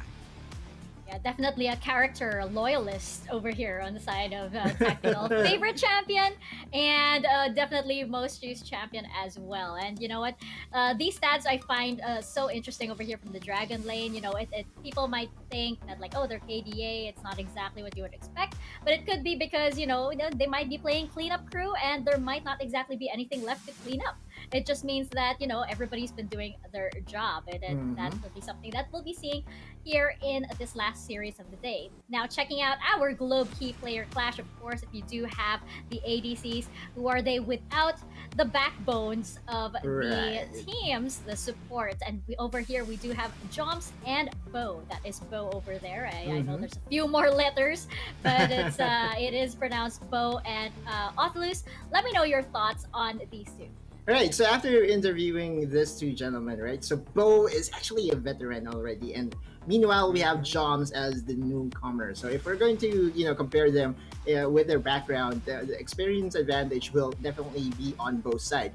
Now, the question is that experience enough for them to, correct those small things or small details when it comes to shot calling, because that really is, I think, the weakness for UCE in game number one, or in their first series. Now, also talking about Bo, he's actually a former teammate of Trebor. So you can see that, when it comes to shot calling, I know that he has that and in the bag. It's just all about the execution. It's very exciting to see as to who's the better support in this particular series. His name is Soviet Raven. Yeah. That is so cool. What our players here have such cool names. My gosh, I'm like bookmarking some of these for like when I create characters or something. I think people know him as Sov. So Yes. people will From La Liga Philippines. yeah, so That's they, so cool. yeah, so they refer to him as Sov, not really Bo, but here we go, Bo or Sov. That is so cool. That is so cool. I'm a little jealous of like everybody has such cool names over here. Osiris, what about you? Any last thoughts on this support sort of a key player clash here? Yeah, I mean, both of them fairly delivers, but Tyrant right now, I think of them as the super rookie coming in. They have close games, the same as UCE. I'm really rocking jumps with that Shinzo Sasageo. But going into the disclaimer, we are not weaves alongside with Yuko and Riku, so I would love to see you guys on this one. But yeah, that's all for me in the key clash. I'm expecting that both of them will deliver on a veteran and a rookie side.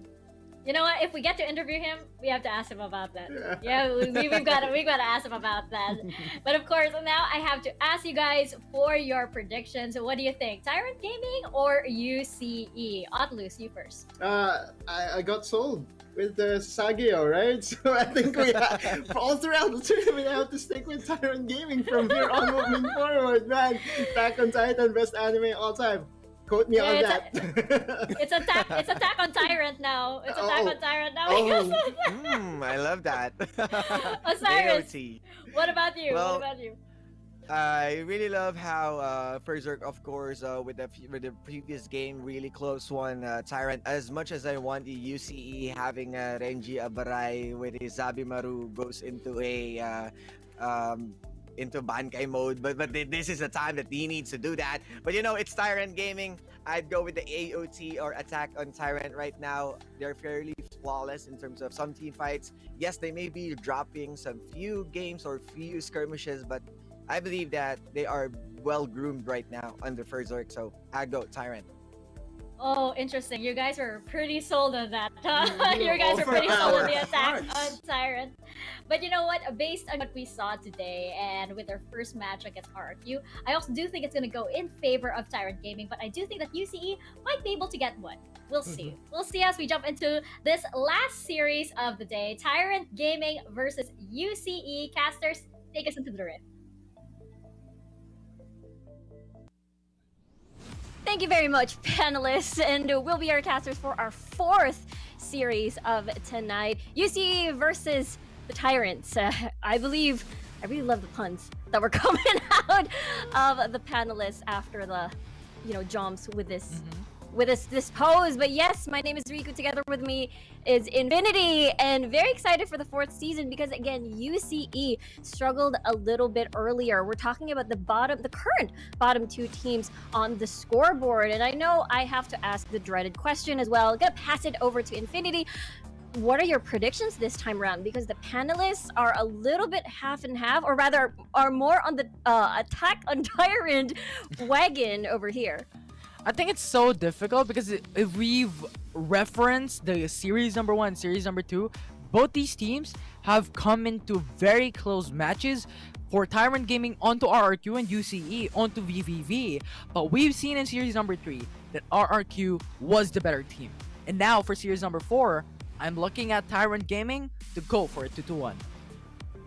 A 2-1 could be a struggle, especially when we saw how UCE can get that early game when they went up against VVV, but struggled a little bit when it came to objective fights. So you mentioned, Tyrant, despite getting 0-2'd by RRQ in their first match of the day, they at game number 2 they took it to a 25-minute game, which is most likely the longest game we've ever experienced in the whole Icon series. So I wonder if Tyrant, or rather UCE, will be able to sort of take it to that next level, sort of stand their ground as much as they could. Because one thing that we saw in common, like past 10 minutes, things start to crumble for UCE.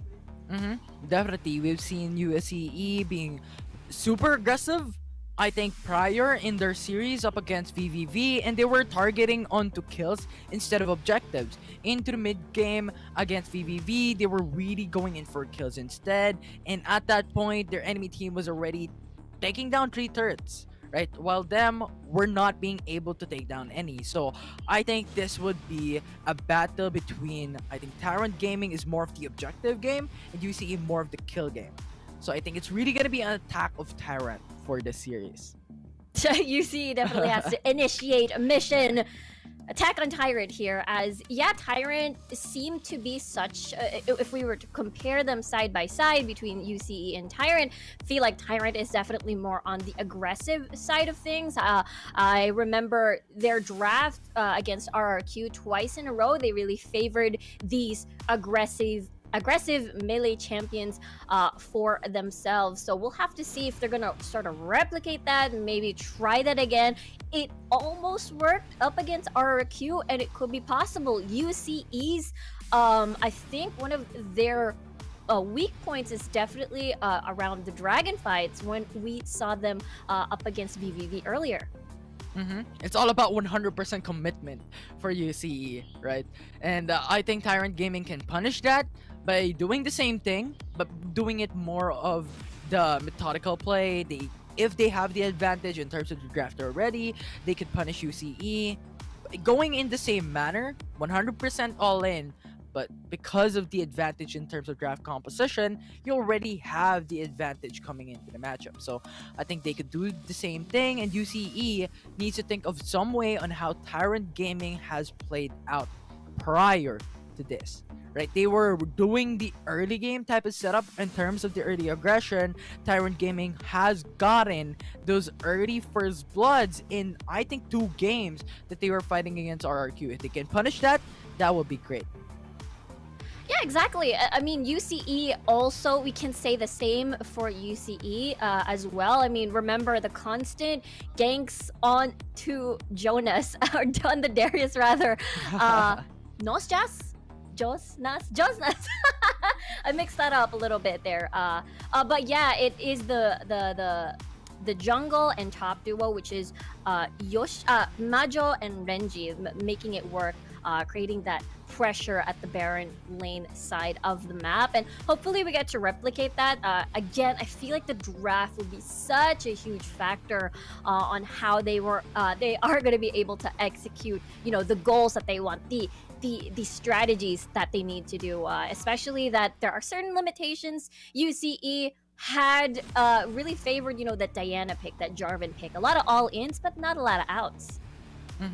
Yeah, you need to have the balance between those, right? Because if you have all-ins, no escape route, that's gonna be very devastating for you. You don't have an opportunity to go back away in terms of the 5v5 team fights, and that is also the reason why that we don't typically see a Varus come into the fights, right? A Varus doesn't have the escape routes that is really present onto other ADCs. Asaya has the Feather Storm, and Ezreal has an Arcane Shift. A Kaisa has the supercharge, and Varus doesn't have anything, and that is what you need when to the fight up, the balance between going all ins and the balance between going all outs, right? And I think having those balance is gonna be key here. In the same way, you need to have a balance where it comes to the early game you have a power spike, mid game you have a power spike, and late game you have a power spike.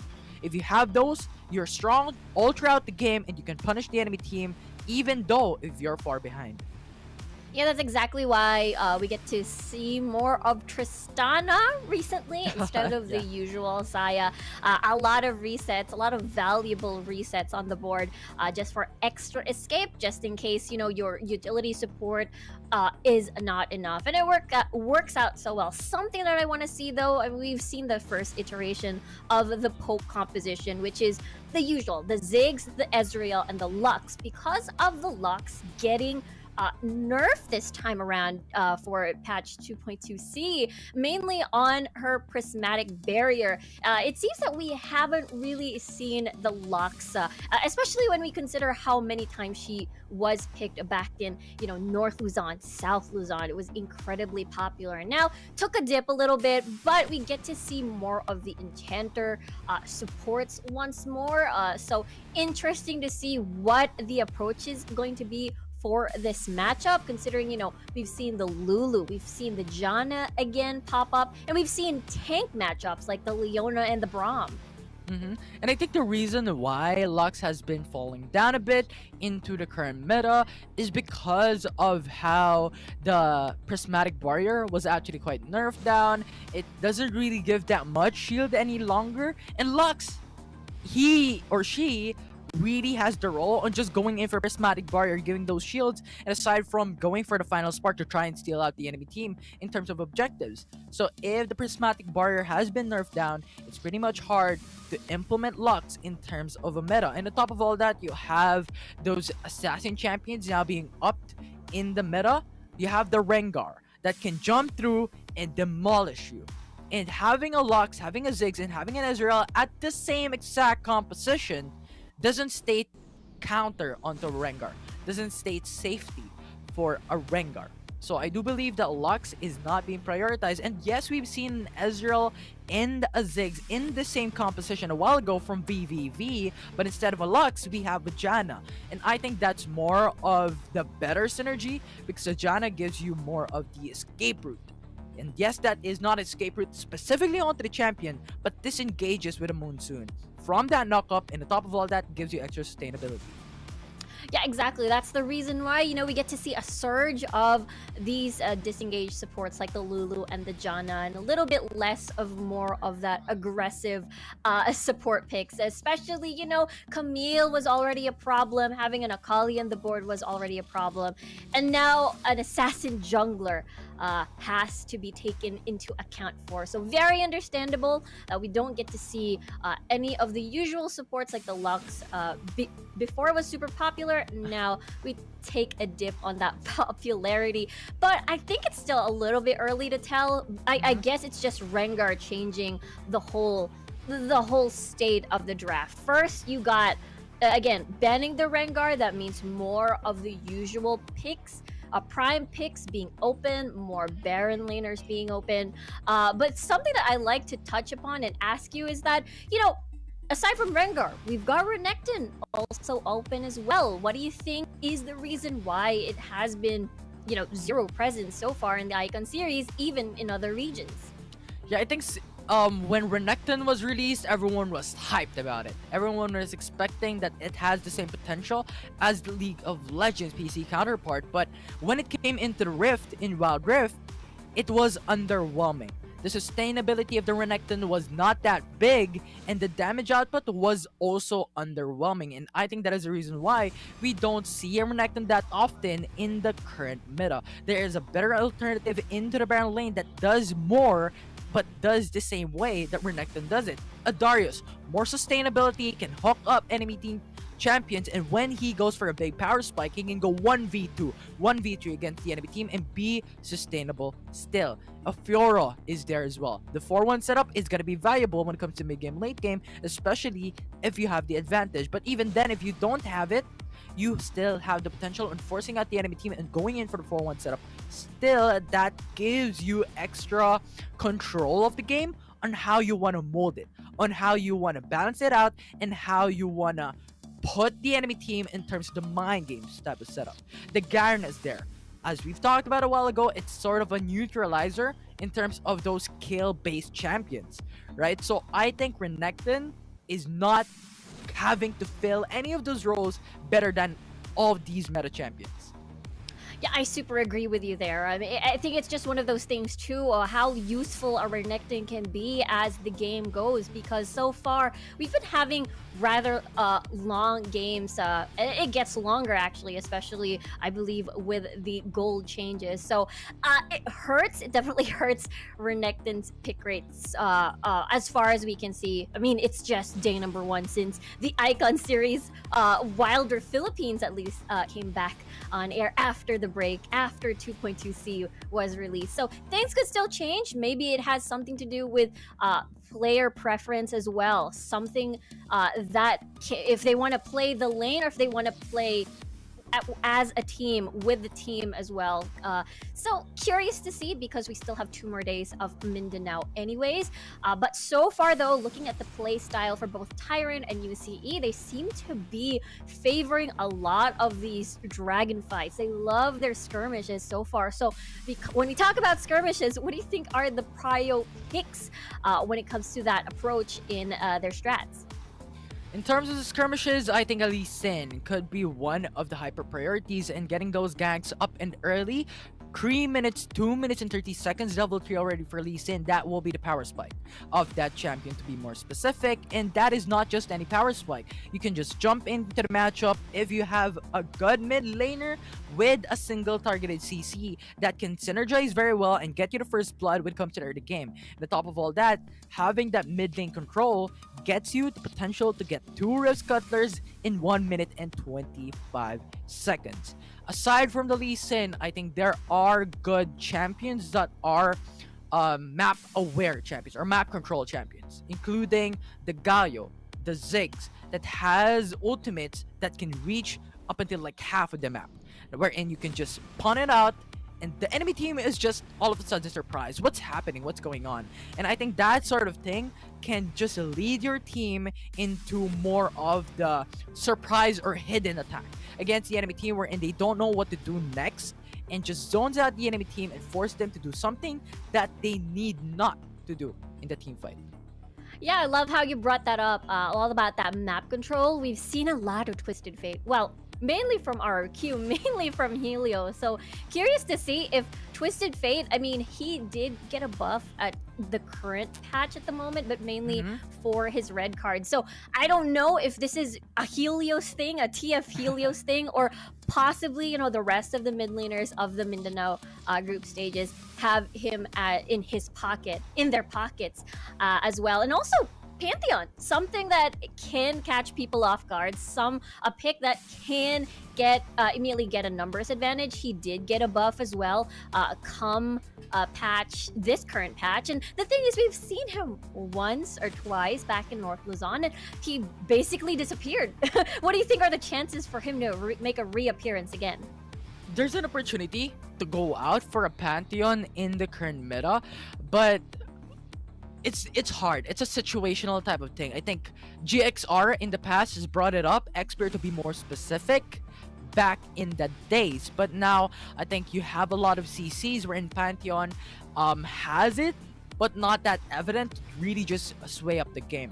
And I think Pantheon, if you want to go for a sort of map awareness type of situation for your team in terms of the team fight, you can pick up the Pantheon.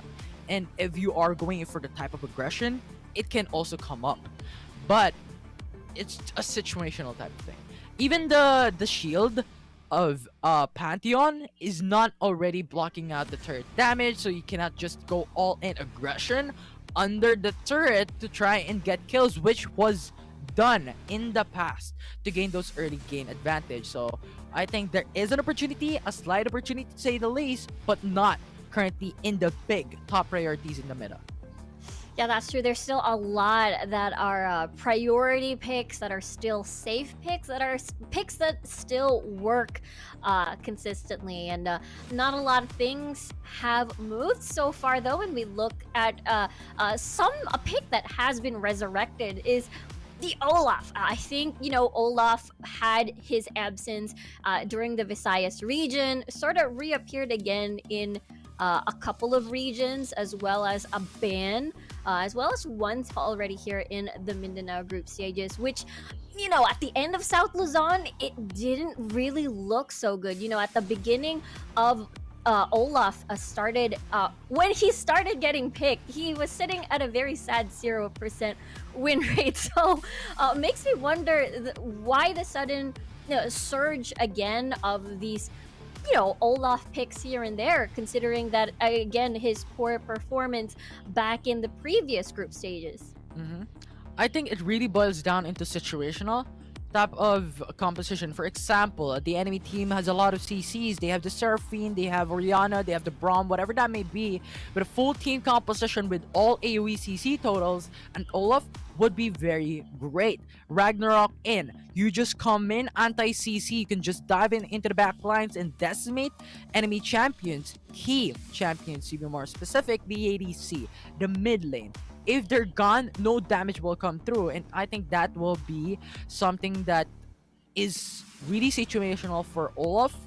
If it could have a good spot to fill in, it could show up in PPGL again.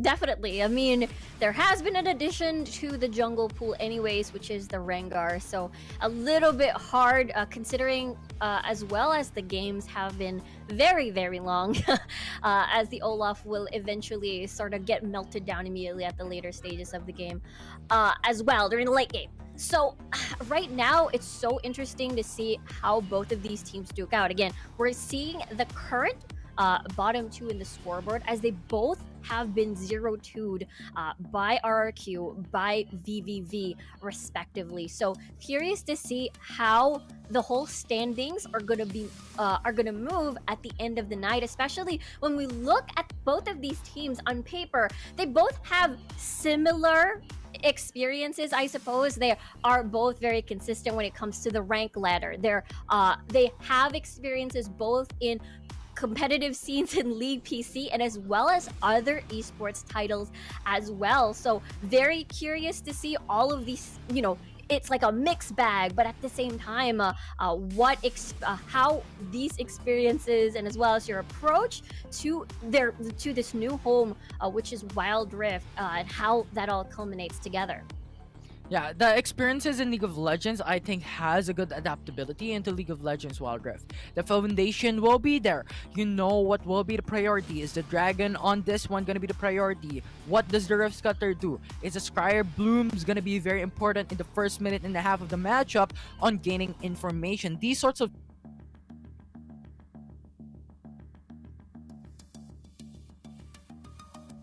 in Wild Rift. So I do believe UCE and Tyrant Gaming has a lot of potential prior to their knowledge of League of Legends. Proceed.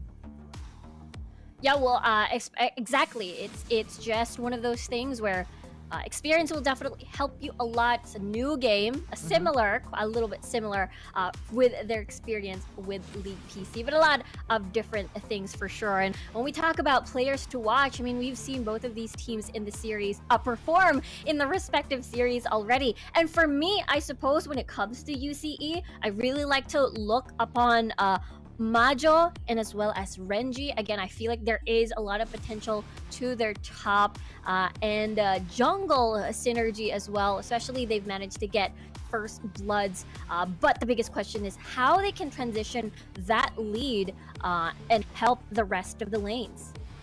I think Chris, getting the first blood gives you a lot of gold, especially into the early game. I think that's like 500 gold, and with that, you can utilize it to buy some items, gain the item lead, and even gives you XP. So if you have those XP, you need to utilize it very well, and at that point in time, you can just dominate the mid game by gaining more pickoffs after. There we go. Game number 1 between UCE versus Tyrant Gaming. UCE on your blue, Tyrant Gaming on your red, and right off the bat, removing Akali and Gragas. Flexible champions now off the board for both UCE and Tyrant Gaming. I think they have huge respects on how Gragas could play it out, and Galio as well. We talked about how Galio can have a good reaction when it comes to the map control in the game. So now being forced out by UCE leaves only a couple of champions left. The Lee Sin, the Braum can be done, but Rengar has a huge priority for UCE now being locked in. Yeah, that means Tyrant Gaming is okay. They were at red side. They were the ones pressured to ban out that Rengar. And now that means they're confident that they can handle the Rengar. Does that mean we're going to be seeing a Janna Kaisa pick, which was the usual rotation that we saw previously? But no, it's going to be the Ziggs this time around. Yeah, Ziggs, I think they're going in for the poking composition that has big potential when it comes to early game and mid-game, late game to punish turrets time and time again. With Fiora being locked in by Tyrant Gaming, 4-1 setup is a huge potential for them to do so in the Rift. But with Fiora being locked in, you also have a Garen to match it up with huge silence that can bring down Fiora, but also can have counterattacks because Fiora has their post that can stun you up and peel you down. Yeah, this is an absolutely safe pick for sure on the Corki. I mean, we did see a Fiora in the mid lane earlier too as well. So I think this Garen and Corki pick just suits that possible switcheroo. But now the Jarvan being picked up for Yabutski. Is this gonna be a backdoor setup from Tyrant Gaming? Because we've seen this happen exactly like this. Jarvan for Ziggs and Fiora being locked into a composition has big potentials to go for the backdoor, but Kaisa being locked in, I think UCE, they want to go for the Darius, which is surprising because they already have Garen, they already have a Baron lane, but Darius being locked in, we don't know where this would go.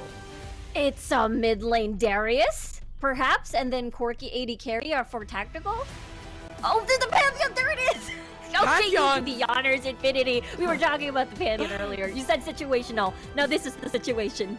Yeah, it's a situation that has big potential for UCE. It can go into the back lanes, has backline access into the matchup, and you're considering the draft of UCE full of diving compositions, Pantheon can synergize with it.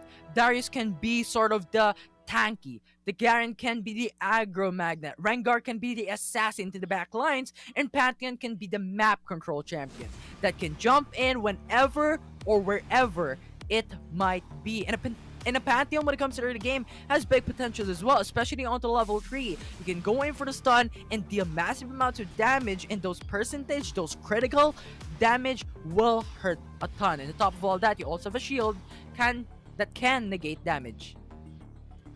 Yeah, absolutely.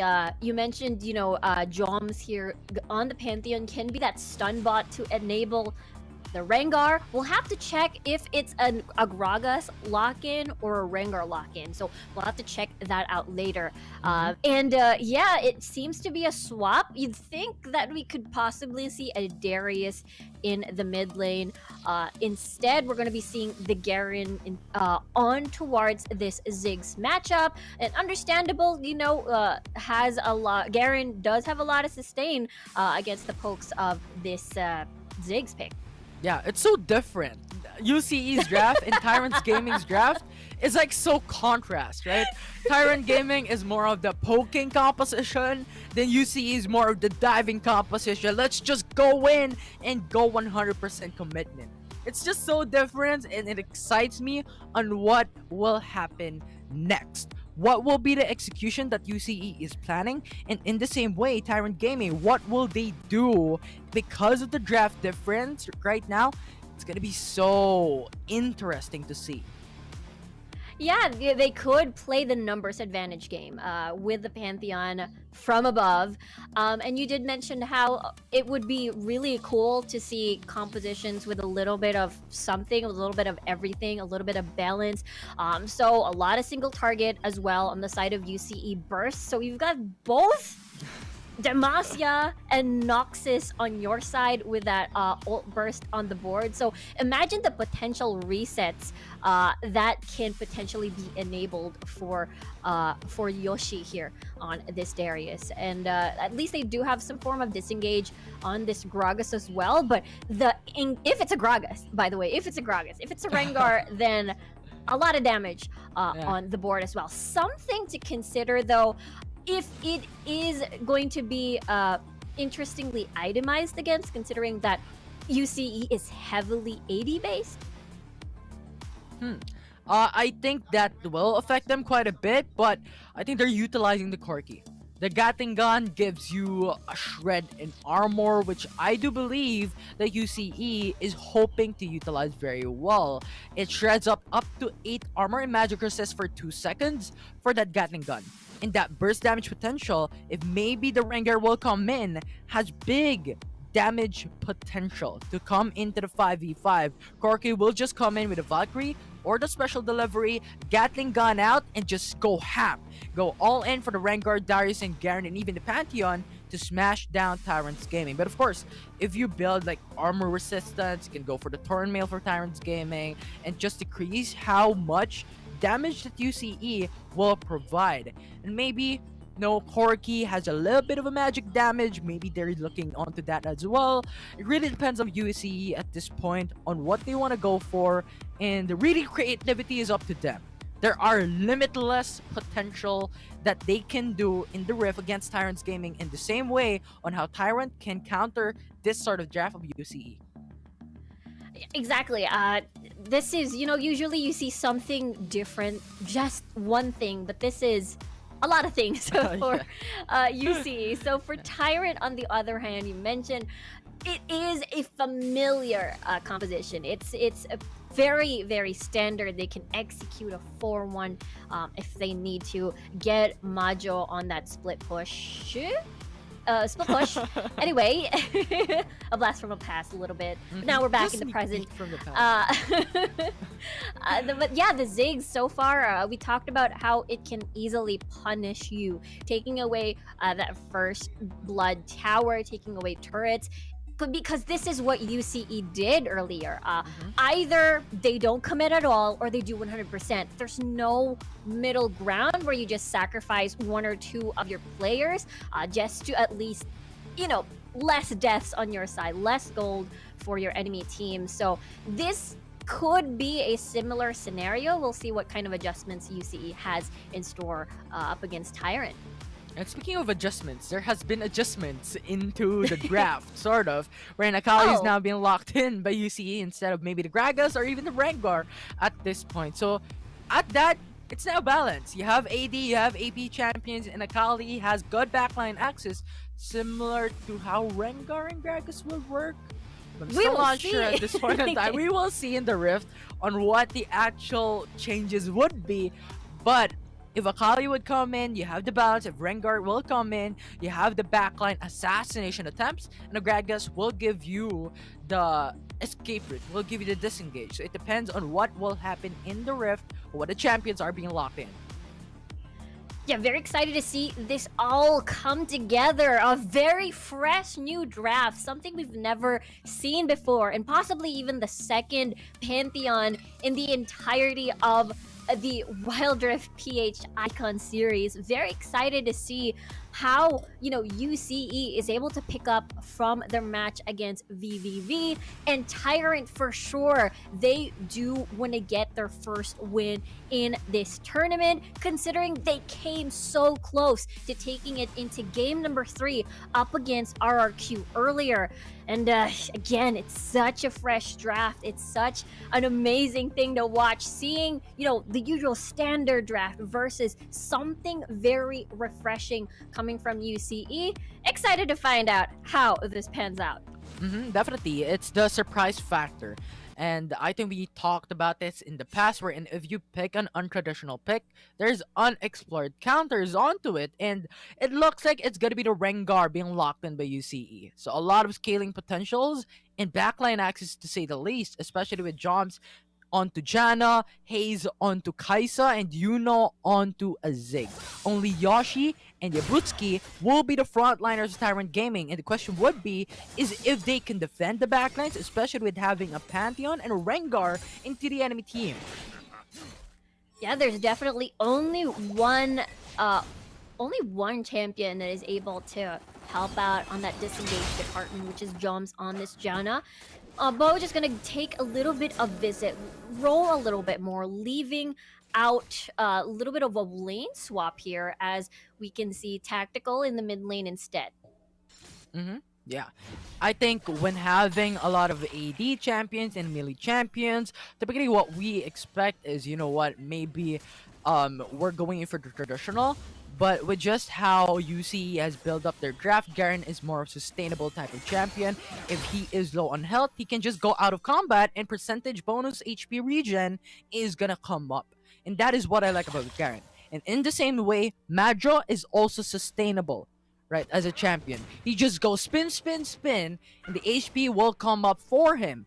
So pretty much, UCE can just leave Patting alone in the Dragon Lane, have his time of his life, and similarly Magic does the same way against a Fiora, and just sustain themselves much longer.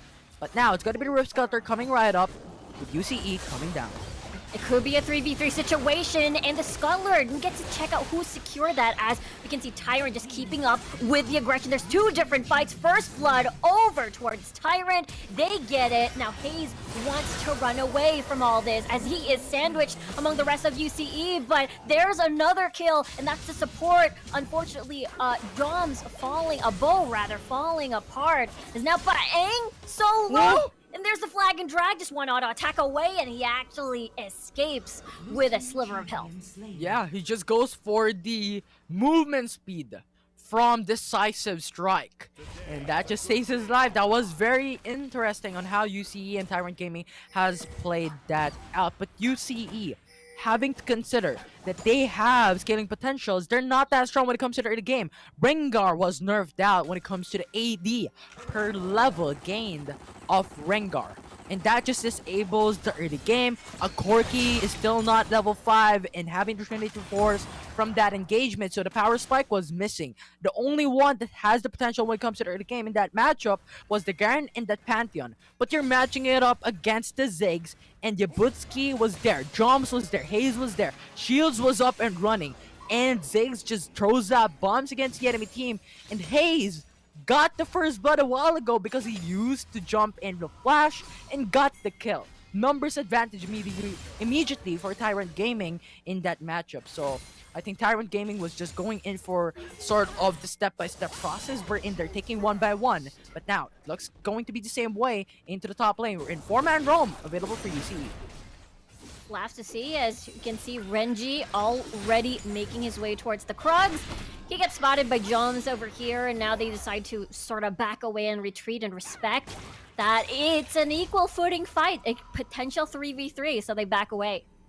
Mountain Dragon gonna be spawned up, 9 seconds remaining. Everyone's going for the reset. Typical game style. Right now in the Rift, wherein everyone's going for the reset to try and go for the Dragon, maybe aside from others, wherein they're going for the trade onto turrets, which typically happens even a while ago, right? Wherein they're not really prioritizing onto certain Dragon objectives, rather to prioritize onto getting the Tower First Blood to gain 1k gold and even the Tower Plates as well. And if you have the Mastermind as a rune, it exponentially increases your gold XP gain from the third objective. So I think that was the case a while ago, but now it was looking for more of the objective run for this specific matchup, wherein Tyrant Gaming went into the reset, now going for the Mountain Dragon, and UCE does the same way, wherein Corki is now back, getting this package ready. Rengar is just there and has the sight on what's happening in Dragon's Pit. Yeah, but Dragon has already been okay. Here comes the ult from Bo. Their target is the jungler. They want Yabutsky. They want his head. But now Tyrant already trying to fall back, but the rest of the squad from UC says, we want to keep fighting, as Hayes gets a snipe, gets a kill from the Killer Instinct and the Icadian Rain. Oh dear, oh my. UCE pulled that trigger, but they didn't get anything out of that. Killer Instinct plus the Mountain Dragon with a kill as well. Massive gold lead right now for Tyrant Gaming. 3k gold. 5 minutes into the matchup. Rift Herald is still not there. Tower's First Blood is still not there for Tyrant Gaming, even alone at that point. So this is massive lead for Tyrant Gaming to utilize very well. UCE has more on the mid-game power spike. They can utilize that aspect wherein they're strong. This can still come back for UCE and bring down Tyrant Gaming with a huge gold lead. Yeah, definitely. Waiting for Tactical to get his, possibly his Trinity Force and as well as his IE, perhaps. We'll have to see if they do want to sort of speed the game up a little bit more. But yeah, Renji already getting his first item on the board, Renji getting Triforce. So we'll have to see if that's going to create a little bit of impact. But, you know, the jungler is downstairs as Tyrant has a free Rift Herald.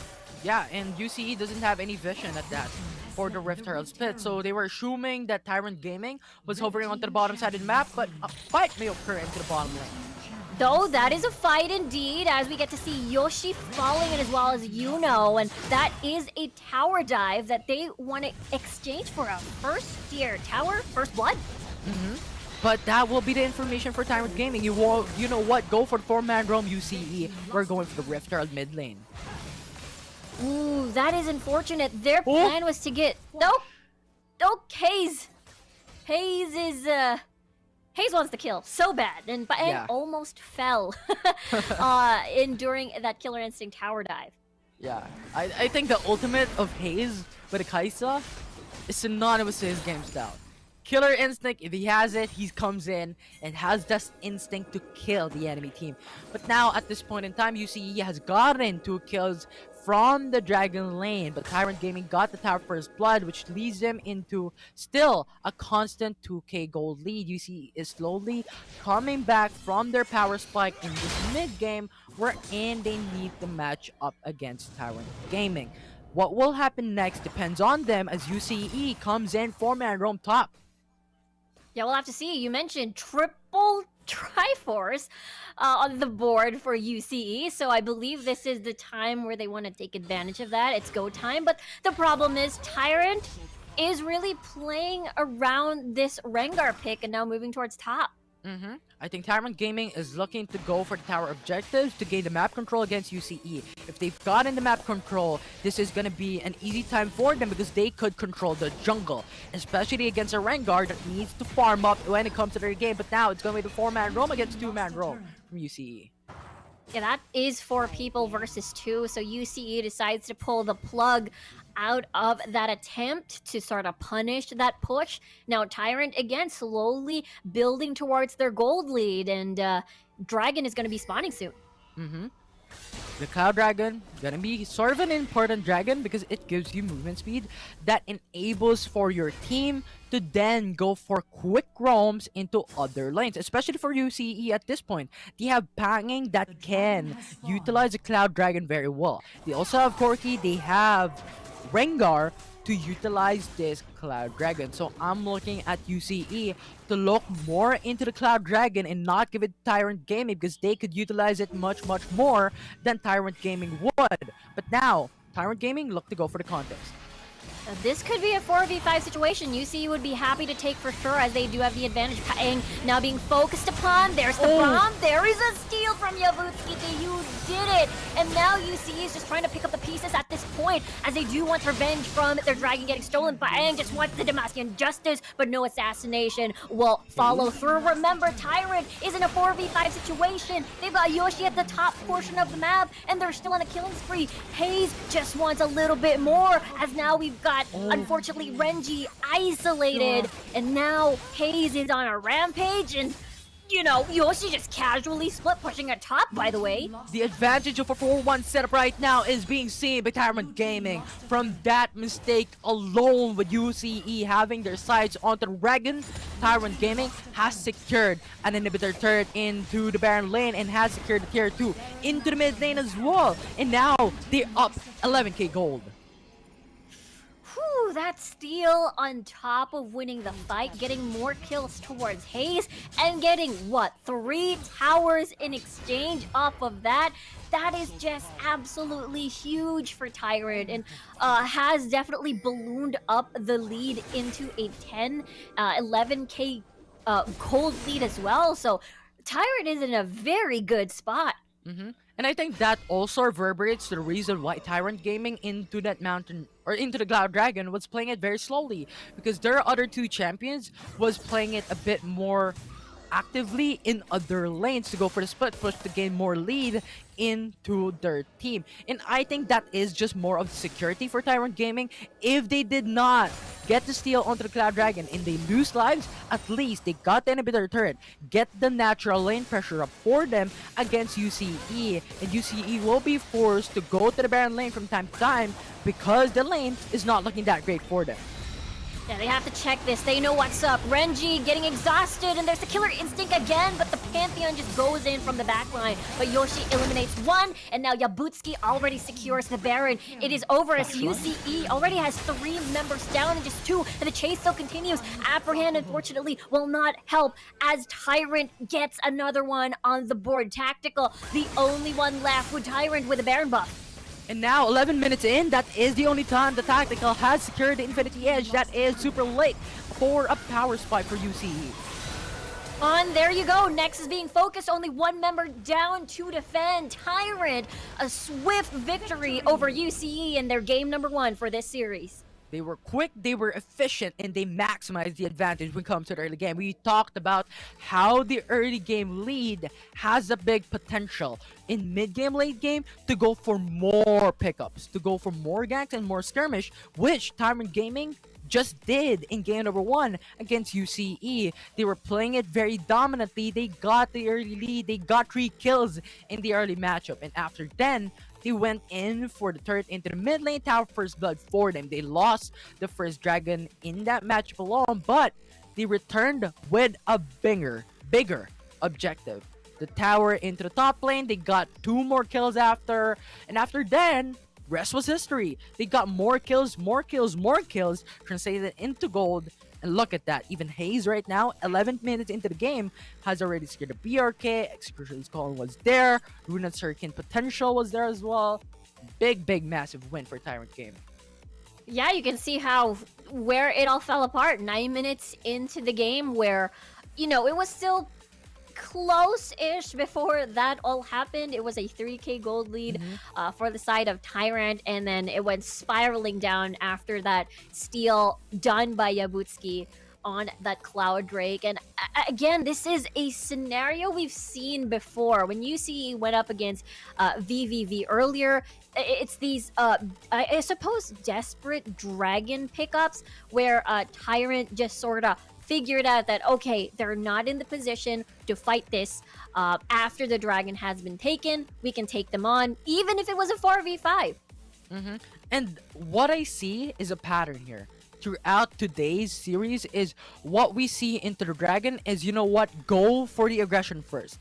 Let their enemy team go for the dragon spit, and then their team is now gonna go after it, right? So they gain the HP advantage, they gain the mind games against your enemy team, and that is what happened a while ago in series number 1 as well. That is reflected in this specific series wherein UCE was going for the Cloud Dragon, they were fighting it, they were punching it down. But Tyrant Gaming was playing it very slowly, they were waiting for the half HP for the dragon to come down, they jumped in, Jarvan was there, force out the early smite of UCE to then go and leave Tyrant Gaming open for that objective, and they've taken it. With the gold lead that they have, they dominated even though it was a 4v5, and I think UCE was also kind of confused on what's happening and what's going. Some were into the Dragon's Pit, some were outside the Dragon's Pit, and they did not have any much more time to dominate Tyrant's Gaming and go for the counter engage. Yeah, the fact that, Hayes was still able to get early kills prior to that dragon steal made things a little bit harder. We've got Hayes having to be that threat earlier onto the game. So early gold, early threat, early damage from that Kaisa pick. So UCE had to deal with an early headache. And again, it's one of those things where I feel like UCE was understandably confident because it was a 4v5. But at the same time, Yoshi was already split pushing at the top side. But of course, we want to check out the action once more as we take a look at the highlights of the game, brought to you by Oppo Reno 5. Game 1, this was where Tyrant Gaming was getting the early lead. Kaisa was forced out to flash on top of the hill to gain the first blood. Garen was there sitting into the tri-bush thinking on what will be doing for them to go for the counter attack, where Tyrant Gaming just got 2 more kills after. And now, the first objective, or the second objective rather, where Cloud Dragon was stolen by Tyrant Gaming, this is where the methodical play comes in. Tyrant just comes in one by one, and UCE was separated from that engagement. They were splitting up. The manpower was half, the manpower was 1/3. Tyrant Gaming was all in, all commitment into a single targeted champion, and I think that was the reason why they were continuously getting kills. Like Darius overextended, Corky was back away, and it was just happening time and time again. Yeah, it felt like, I love the composition. It would have been perfect, but of course, ain't no questions asked. Master of the match, we've got Hayes here on this Kaisa. Yeah, Kaisa was the playmaker for that game number 1. He got the first blood against UCE. They got the early goal lead. After then, he was just going in for the killer instinct. We talked about how Hayes is just so risk tolerant from that game number 1.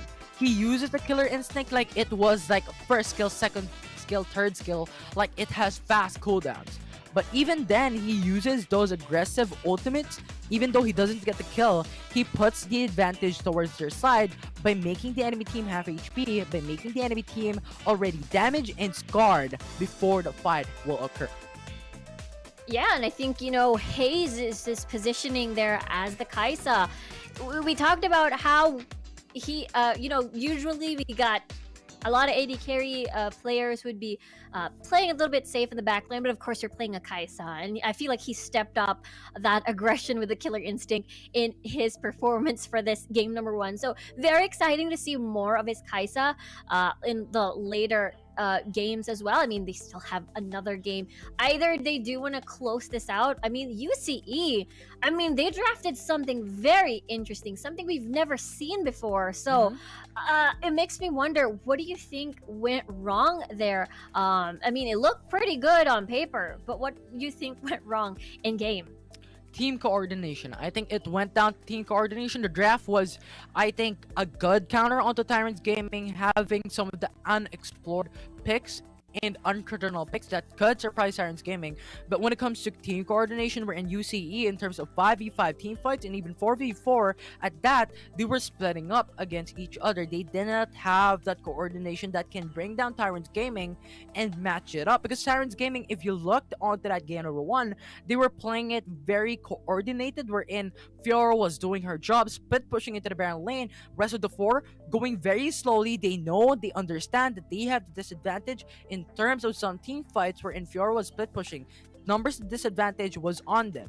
But wherein the opportunity comes, Tyrants Gaming says, you know what, let's go in. And everyone comes in, right? And I think that was the key difference here from UCE and Tyrants Gaming. Yeah, it is definitely one during the calls, during the fights, or rather, and their calls within those fights, that where Tyrant Gaming seemed to shine more on that category. So very nice to see from Tyrant their huge confidence, I suppose. I mean, we saw them being confident when they went up against RRQ earlier, but this is a different kind of confidence this time around. So it's really nice to watch. So curious to see what adjustments can be made for UCE, because they got the pocket pick Pantheon. They've got the switcheroo Paeng here on this Garen. So maybe they have a few things up their sleeves, as well as we'll have to see. Maybe the switch of sides will be a little bit more different. Maybe when the Rengar is open, maybe they can get Janna and Rengar on their side, because again, the Janna picks in the entirety of the Wild Rift Icon series just super good. Add the Gragas into the equation, and mostly, it's just the carries are almost untouchable with those picks on the board. Yeah, and a while ago, I love how you mentioned Rengar. Because Rengar is a champion that was recently nerfed out, decreased the scaling potential onto base stats, onto the AD, from 5.5 and now down to 3.6. And it was just a big difference. And if you looked at game number 1 of UCE, they only got 2 kills throughout the whole game. And that was not even included for Rengar coming into those team fights. So those passive was not connecting. Trophy was gone for Rengar. and that just affected how it will scale out for a Rengar into the matchup. They cannot get kills, Rengar will not scale. If Rengar does not scale, they will not have the burst damage potential to bring down Tyrant Gaming onto Kai'Sa and onto Ziggs, to be more specific, onto key champions that they have onto damaging against the enemy team. Yeah, it looked really good on paper. The fact that mostly from Tyrant, they had a lot of squishy targets that Rengar, that Renji could potentially burst, but just as you mentioned, the kills did not happen at all. Tyrant did a very good job sort of playing around the Rengar ult, just trying to stick together and just trying to outmaneuver UCE when it comes to the calls. And I feel like the biggest thing, I think the biggest turning point of that whole game is the exchange of Rift Herald to the first tower of the game. UCE had a great idea in mind, just trading for... Their idea was to tower dive, get first blood tower, but unfortunately, they got beaten by, of course, the Rift Herald on that mid lane tower as well. Because that is the exchange that you have if you're on a melee mid laner. You don't have wave clear. You're going to be relying on the AD carry to do the wave clear, but he's doing something else. He's just trying to push somewhere. So I think that is one of the weak points of that comp. Really good though when it comes to maybe 5v5s, but trying to control the lanes, I think there is a little bit of difficulty to be encountered on that one. And that is the cost of having those unconventional picks, right? Having the unconventional picks, meaning you need to think of some unconventional ways as well to utilize their draft, right? The Pantheon doesn't really have the biggest clear wave potential. Yes, he can go for the spear, he can go for the damage output on all single waves, but when you're comparing it to maybe how Tyrant Gaming has their draft available with Ziggs, there with the AoE potential, you have Kai'Sa, you have the Fiora as well, as relatively fast because of their post, it's not gonna have a great time in the Rift, right? So I do believe it's just so hard, and Darius doesn't scale out when you are lacking down behind. He can't go for the 1v3 setup and carry the whole game when he doesn't have items, and that was reflected onto 213, 214 on what had happened of UCE against Tyrant Gaming in that game number 1. Darius did not scale, Corki did not scale, Rengar did not power spike from the passive. Everyone did not have the capabilities on having the potential power spike that they need to dominate the arena. If they go for the same draft though, in game number 2, but with a different execution and get their power spike early, I think the story will change. Yeah, for UCE, if they're going with the same composition, with maybe just a one pick difference here and there, just retain this Pantheon and Rengar combo, I think it could have a lot of potential. With the lane swap that they did, at least they wouldn't have to worry about Tactical being all alone in the lane, and the fact that you can use the stun to sort of help and empower your carry assassin on towards this Rengar pick. But unfortunately, it didn't pan out too well, as Tyrant again has a lot of options for safety, I suppose, and Hazel getting a lot of early kills. One thing that is very interesting that we did not get to see, I mean, so far the conditions are checked, you know, Galio not around, Gragas banned. We didn't get to see the Diana this time around, as maybe because UC had a different plan in mind. Definitely. I do believe that Tyrant Gaming could switch up Ziggs onto Diana, but considering how UCE has built their draft, having the first pick onto Rengar, I suppose, having the Darius, having the diving composition, Diana would not have been played very well because you have the stun coming from Pantheon. That's fast CD. Garen also have the silence, fast CD as well. That just disables how the Diana could freely go into a team fight and go for the Moonfall. Having the Ziggs readily available and having front lines onto a Jarvan and a Fiora could do so much for Tyrant Gaming, for them to just poke out UCE, gain the HP advantage in a 5v5. Yeah, that's true. I mean, could be risky for Tyrant for sure to pick up that Diana, considering there's just so many melee champions on the board that can easily sort of punish you. Just as you mentioned, the silence is a number one thing. But yeah, it could have been for UCE, I suppose. We really thought that there's so many switcheroos in the draft, as we saw Rengar being that prio pick, and then the Garen and the Corki. I said, yeah, I mean that can still be switched because of that Fiora. We could see another Fiora mid lane, but how wrong are we? It is UC that is the one that did a little magic trick on that draft as well. But at the same time, I really want to see more of Pantheon. I feel like he does have a lot of potential. But I suppose maybe the support role was a little bit restrained, considering that you always have... maybe if it were the jungler role, maybe it could have been different. Yeah, I guess that is what happens, because if you're going for the support, you really want to funnel in all gold into your ADC, right? If you funnel in all gold to your ADC, Pantheon will now fall down in terms of damage aspect of that matchup, and typically Pantheon isn't really that great when he doesn't have any items. Yes, he can go for the stun, yes, he can go for the shield to just negate some damage, but the damage aspect of Pantheon will now suffer from that funneling onto the Corki. So I think that affected quite a lot, in addition to how the power spike wasn't really being checked out by UCE onto some key champions that they have. So I think a Pantheon could really work when it comes to maybe the Baron lane, right? Yes, he lacks onto the sustainability compared to maybe the Garen, the Darius, the Fiora, but as you stated, map control is just too big for Pantheon that they can utilize in the Rift, and they could go for the big engages. Yeah, potentially we get to see Pantheon again. At least, you know, he's there in someone's pocket.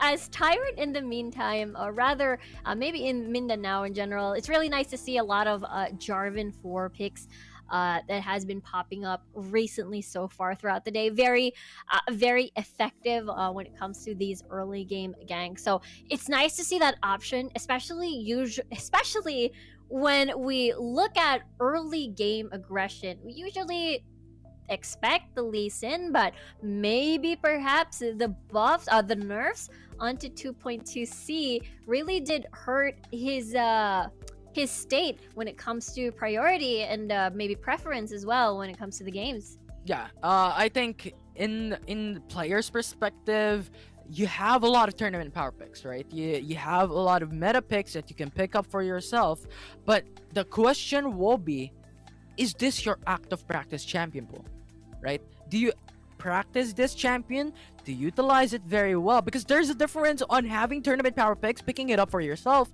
or having some unconventional pick and having it known like a back of your hand and utilizing it very well. There's a key difference between these two categories. So I think it really depends on these two teams on what they want to pick up and who is going to be the comfort picks. Are they comfortable on this champion that they can do very well and they can punish the enemy team with this champion even though if it is off meta? Or in the same way, could they use the meta picks even though if it's not that comfortable for them and punish the enemy team? So it depends on them what they want to do. It depends on them what champions they pick up. Yeah, because so far this formula for Tyrant has been working. We see that Hazel is just Hayes rather, is just very comfortable in this Kaisa pick, and as well as how as well is just very he's very low-key, but he creates a lot of impact when it comes to, again, getting all these objectives on the map and as well as stealing a lot of poke for the squad. And again, I feel like another threat is definitely Yoshi. I feel like UCE has to deal with the Yoshi problem, with that 4-1 composition that Tyrant is doing. I mean, the fact that they can fight just a 4-man against a 4v5 comp is it's not exactly a 5v5 composition with this. It's very skirmish heavy, but at the same time you still have the numbers advantage. So I'm curious to see what UC decides to adjust this time around. A lot of reaction, a lot of adaptability is going to be required for game number 2, how Tyrant Gaming has been playing it out. And if Fiora being locked in by Tyrant Gaming, I can expect maybe the Garen There's a lot of potential to match it up against Fiora in that state. Wherein, if you go for the 4-1 setup, at the very least, you have Garen to match it up with the sustainability, with the damage aspect, and neutralizing how Fiora just goes for the lunge, right? So I think Garen can be picked up if Tyrant Gaming does the same thing with a 4-1 setup. If not, they could go in for the Darius instead in the Baron lane and change up on what they want to do, not go for the 1-1-2-1 setup and punish traditional type of setup from UCE against Tyrant Gaming. Yeah, the great neutralizer, the Garen, the combo canceller, and yeah, it could be the potential fallback for UCE to deal with Yoshi. I mean, look at that. From the bans, from what we've seen the Holy Trinity was almost banned out as Fiora being left out of the table. So, curious to see if ever UCE decides to let the Galio go and possibly just focus on that Baron lane Trinity to force Yoshi into something that isn't necessarily strong when it comes to the 4-1 department, because you sort of cancel out a comp as well. So I think that could possibly an interesting approach, if ever. Yeah, the understanding between team compositions, right? Wherein you have the diver, you have the wombo combo, you have the 4-1 setup. These type of things you need to understand deeply so that you can counter it out, right? So if you have a diver composition, go for more of the wombo combo, because they just keep diving in. You can just AoE CC them and punish them there and then. If you go for the diving composition, you need to punish with the diver composition, right? I think it's like a rock paper scissors type of thing. Right, for the composition type of mindset, wherein there are a lot of counters that you can do so when the enemy team does a specific team composition and graph composition. If they do so, they have the advantage coming into the rift. They can punish in the same manner. It now depends on them what the execution will be. Are they going for the early game? Are they going for the mid game, late game? Because aside from those aspects in category, in terms of the rock paper scissors of the 4-1 setup, the diver, and the wombo combo, you still have to take note on what your power spikes will be. If you utilize that phase of the game and get the early gold lead and early lead against the enemy team, you can now snowball, especially if you have mid-game, late-game power spikes of a champion in the form of Kaisa and even a Corgi. You can punish very early and dominantly and finish the game with a bang. Yeah, curious to see what approach UCE is going to take this time around. Of course, they do want to take this into that game number 3. They got to win this game number 2 first. Whether or not they do want to adjust based on what Tyrant is going to do in the draft later, or do they have something in mind they want to play? Like what they did in game number 1 with the Rengar, with the Pantheon, with a switch on the Darius and the Garen. So it looked really interesting on paper. So I hope for UCE they still continue to do these really interesting and out of the box strategies for sure. You mentioned if it's something new, then most likely the counterplay will not be available. So it's all up to UCE to do surprise number 2, maybe. Bring in Blitzcrank. Bring in Ash. Surprise us. UCE. Bring in those unconventional picks. I want to see that happen. But kidding aside, I think it's really just creative for them to go for the Pantheon type of picks, going in for the unconventional 1-1-2-1 where everyone's AD and everyone's going in for sort of the Baron setup champions for UCE in that game number 1.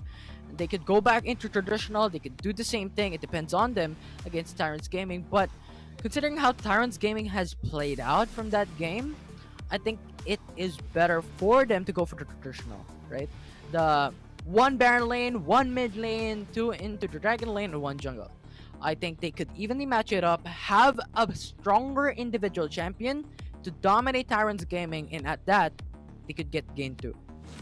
Yeah, I think it could be a possible approach as well. We were talking about how Renji and Majo really do have potentially good synergy at the top side, and it's a 2 birds in 1 stone kind of thing too. If ever you got Yoshi again on his split push shenanigans, then perhaps they can take advantage of a really good top and duo synergy. At the top of my head, maybe Renekton and Lee Sin. I don't know. Maybe. I think there is potential with that 2 picks coming from League PC, but who knows? It is a different game now with Wild Rift. Yeah, I like how you mentioned League PC. Because in MSI, we saw Elise in Baron Lane. We saw AP, jungles, and then AD mid lanes. So we can see it happen once again. I want to see that. I know it's unconventional, and I think it's still not going to be applicable into Wild Rift. But in more or less the scenario, that's going to be a very interesting pick. Well, we get to find out soon as we get to see game number 2 draft UCE on the blue side and Tyrant on the red. And looking like it's going to be the same as UCE takes off Akali, Tyrant removing Gragas. I think it's gonna be same bans right now. Kali, Galio being targeted by UCE. Tyrant Gaming can do the same thing. Target onto Camille. I think that will be something of interest for these two teams because there will be changes in the draft for sure. UCE will now think, what can we pick up that Tyrant Gaming has used in game number 1 to punish them just because Ziggs is stating that UCE wants to do that. But that means you're gonna have to face the possible Rengar for Tyrant there, as Yabutski could potentially take it, or just fall back into this Jarvan pick. Again, don't fix what's not broken. They did win with this this jungle and top pick so far. But the Yana is gonna be open. Kaisa being locked in by UCE. They really want to punish Tyrant Gaming in their very own game. They went in for the Kaisa. They went for the Janna Ziggs even. And now Tyrant Gaming should react on how UCE is doing, picking up the Corki to match it even. And I think we've seen this in the past wherein Corki is synergizing with Jarvan 4 with the Cataclysm and the Gatling gun. Now Lux being locked in. This is where the situational Lux comes in. Because the Kaisa is available for UCE. Light Binding, connect onto Kaisa, immediately vanished out of the question. Yeah, it is still the kit being intact on the board. You still have your roots, you still have your slows, and Katarina, Yabutski setting up the arena, and then you've got Yuno here on just jumping in with the blades. So I'm curious to see how this is gonna work. Is this the pentakill Katarina from Tyrants Gaming? Question mark. We don't know thus far, but I love to see how this draft has occurred for these two teams. And I think this is just a clever move right now for UCE.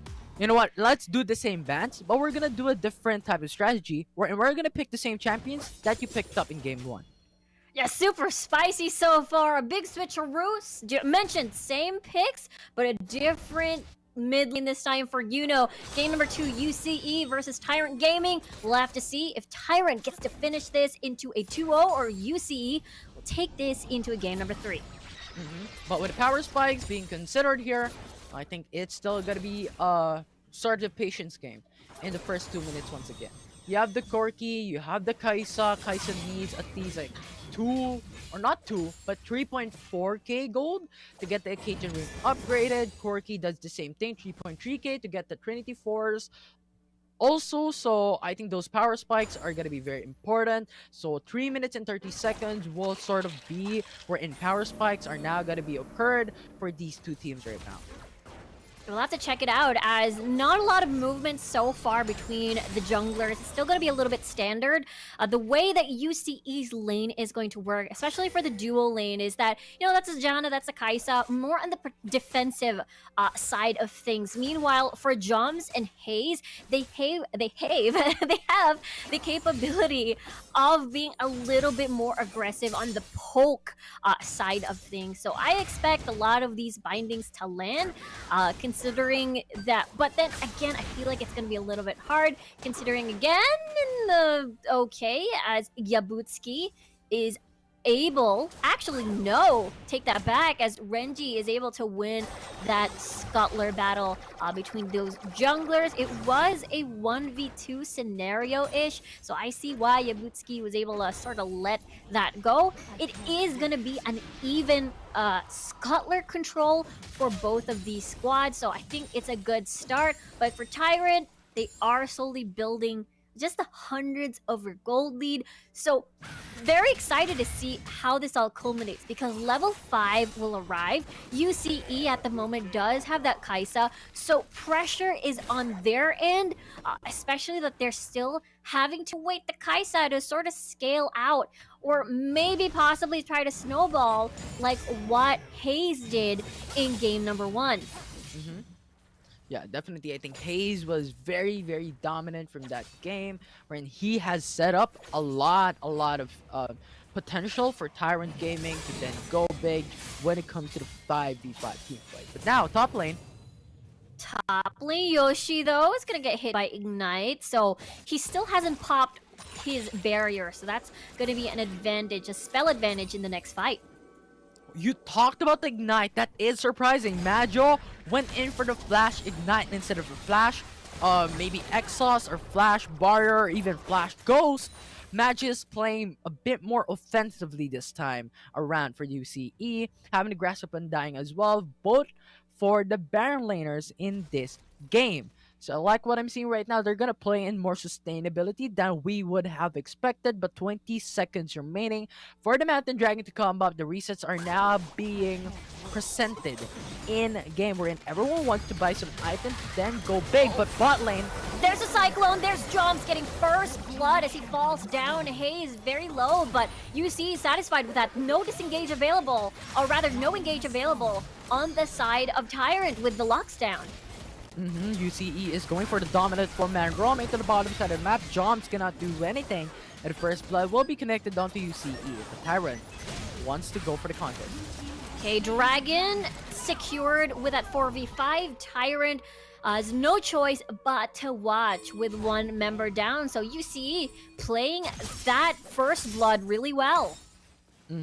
With that advantage, UCE has now secured the 900 gold lead wherein they could utilize it later on. If you're looking at the items right now, you have UCE Kaisa already having the power spike with the BF Sword, Executioner's Calling, and the Vampiric Scepter because of the first blood that they have received, and even the Mountain Dragon that they have secured, and the Ziggs also with the Luden's Echo. So this is going to be damage galore for UCE right now, but Tyrant Gaming is falling down shortly behind, with Trinity Force now being locked in by Fiora and Corki. The next step will be the Rift Herald, wherein I think everyone will now crash down to try and get the tower first blood, or even then go for the trade-offs onto turrets instead of the objective. Yeah, we get to see Tyrant and UCE already rotating their AD carries at the top portion of the map. And I guess for UCE, it will heavily rely on having to watch the waves. For Tyrant, I believe a little bit pressured, I suppose, with a lot of pokes. You mentioned Luden's Echo already completed, so it could get really painful, considering that, again, has to reset. Pain is pain. It hurts a lot, and it is not something that you really want to receive, especially in this game. 5 minutes in, very, very significant time in this matchup. Where in the Rift Herald going to be spawning up in 5 seconds. If someone dies, there is already a numbers advantage. Yeah, could be a little bit dicey. UCE though, just trying to split resources. It's a 3-2 split. As UCE, very, very interesting to see this call right now, as it could be a 4v5 situation, as well as Tyrant already, again, Yoshi moving towards that split push, hopefully getting first blood tower, as UCE already starting this Rift Herald. It's already half, and Tyrant, based from their movements, they decide to just, not contest it. Tower first blood already for Tyrant Gaming. That is surprising because UCE has a little more HP for the mid lane tier 1 turret to bring down. And top of all that, they've gotten a Rift Herald, but now they've got the trade-off happen. Rift Herald gonna be spawned top. Yeah, they defeated the Ziggs push over at the mid lane, but yes, Rift Herald Unleashed already on the board. There's the Cyclone, there's the dash, and there's a bunch of UCE jumping onto Tyrant Gaming. They're able to defeat Joms once more, but there's an exchange kill from Monsoon activated Flash for Flash, and here comes Yoshi already just trying to hunt targets, and now we get to see Tactical, unfortunately, has fallen as well, and I feel like, that's a 3-for-1 in exchange for just the support. Yeah, I think Tactical made a mistake. He was supposed to go into the tri-bush, but he went in for the Grumps instead, wherein he was just taking damage from Tyrant Gaming, and not typically the most ideal thing that may have happened. And I love how Tyrant Gaming has counter-engaged against UCE. Yabutsky was one of the MVPs that has played very well in that specific engagement. He went for the Cataclysm, secured a kill for Tyrant Gaming, made it so that they have numbers advantage, and after that they just snowballed that team fight for their team. And now 2-3 in favor of UCE still, but only making the goal difference at around 500. Yeah, Tyrant was able to get that first blood tower, and at least UCE is able to exchange through that Rift Herald take and as well as that mid lane take. So this is a different scenario from the previous games that we've seen as UCE continues to open the map. I mean, you have that Ziggs to sort of help through that goal, but now Dragon has spawned. Ocean Drake at that, because this is gonna be one of the priority Dragon right now. Omnivamp can gain you a lot of sustainability, but Yoshi is just diving in under the turret, risk tolerant, and actually receiving any damage. And just receiving a couple of damage now. Yabutsky having to tank the tower, and really good bomb over there in the mid lane just to clear the wave. And Tyrant, I mean, that is still a very, very low tower, so Tyrant Gaming will definitely want to go back for that one. Yeah, but now it's gonna be Majo coming into mid. Majo just gonna scare the waves, gonna scare Tyrant a little bit more. So far, none of the teams still want to pull the trigger. Remember, it's usually UCE that starts the dragon, but this time it's different now, because usually, again, we mentioned UCE starts the dragon, Tyrant just waiting for that to happen, and now that's the reason why it's sort of looking like a stalemate. Yeah, that is what happened in game number 1, wherein UCE just keeps on going for the dragon objective with no care on what's happening all around. But now, they have a bit more awareness on what's happening around them. Tyrant Gaming is not going for the Ocean Drake. UCE does the same way, wherein both of them are waiting for each other. Yeah, and now that it depends on who runs out of patience first, but UCE, look at this dragon, it's going down super duper fast, and Tyrant is nowhere near this. This is just a completely different game as UCE gets the second dragon for themselves. UCE has evolved in game number 2 Cataclysm though. Okay, Cataclysm, Renji still invisible as the clone appears, dashes in again. Did they get this Scuttler, I wonder? Looks like that is going to be a yes, they got the Scuttler, and Renji lives. UCE is getting slowly the advantage against Tyrant Gaming, and Tyrant Gaming very patient when it comes to this game. They look at the dragon, yes, you can take it, you have the advantage, we're gonna wait out onto our power spike. Right, Katarina already secured the Infinity Orb and the Burning Geese. They want to go for the Rabadon stat cap before they jump in to a 5v5 and try to let Katarina dominate the arena. And of course, you have Corki as well securing the Trinity Force in the Infinity Edge as well. I think if they build up onto the third core items, this is where Tyrant Gaming starts to go big and to go for 100% commitment onto those certain 5v5 team fights, or even then go for the ganks and skirmish that can lead them back into the gold lead. But this is not looking that great though. UCE has already secured the Mountain Dragon, Ocean Drake already, so scaling is also up for them. So who has the better scaling will be the boiled down question for the day. Yeah, we'll have to check out, considering again, you know, classic tactical here on this Kaisa, an absolute fear, of course, when it comes to the later stages of the game, but still for Tyrant there, managing to get a pop off that Guardian Angel, but here comes the rest of the squad from Tyrant with a tower dive, but the Monsoon will save the day as Bo is able to save his teammate. Tyrant wants to disengage though, as the rest of UCE is already marching forward. In the meantime, it's going to be a little bit of a slow duel, air quote, between Yoshi and Majo, but nothing will equate there, as again, a tower almost falls, but nothing will happen further. Yeah, but Tyrant Gaming, I just love how Yoshi just split push. He went into the mid lane, secured the turret at that, and now look at the goal lead. It's pretty much even for these two teams. And Yoshi just makes space, creates those space to gain the advantage for Tyrant Gaming, and that is what I love. This is what I saw from game number 1. Yoshi split push into the Baron lane a while ago, wherein the rest was just trying to get in those objectives. And if that happens, or keeps on happening, I think Tyrant Gaming is still looking to match it up against UCE. And now, Tyrant Gaming has brought the advantage back to them, although they have a bit of a disadvantage because the Mountain Drake and Ocean Drake is not in their favor. That's a completely different scenario. Usually, when we see UCE even get a dragon, usually a fight start after, and they lose gold after their deaths upon the enemy team. So this is a different and refreshing scenario for UCE that we've never seen up against VVV and up against the first game against Tyrant. But so far, the last of the first tier tower is down by Tyrant. They have secured into the mid lane because of the minions pushing in. Although Tyrant Gaming has the knowledge now, Yoshi left alone.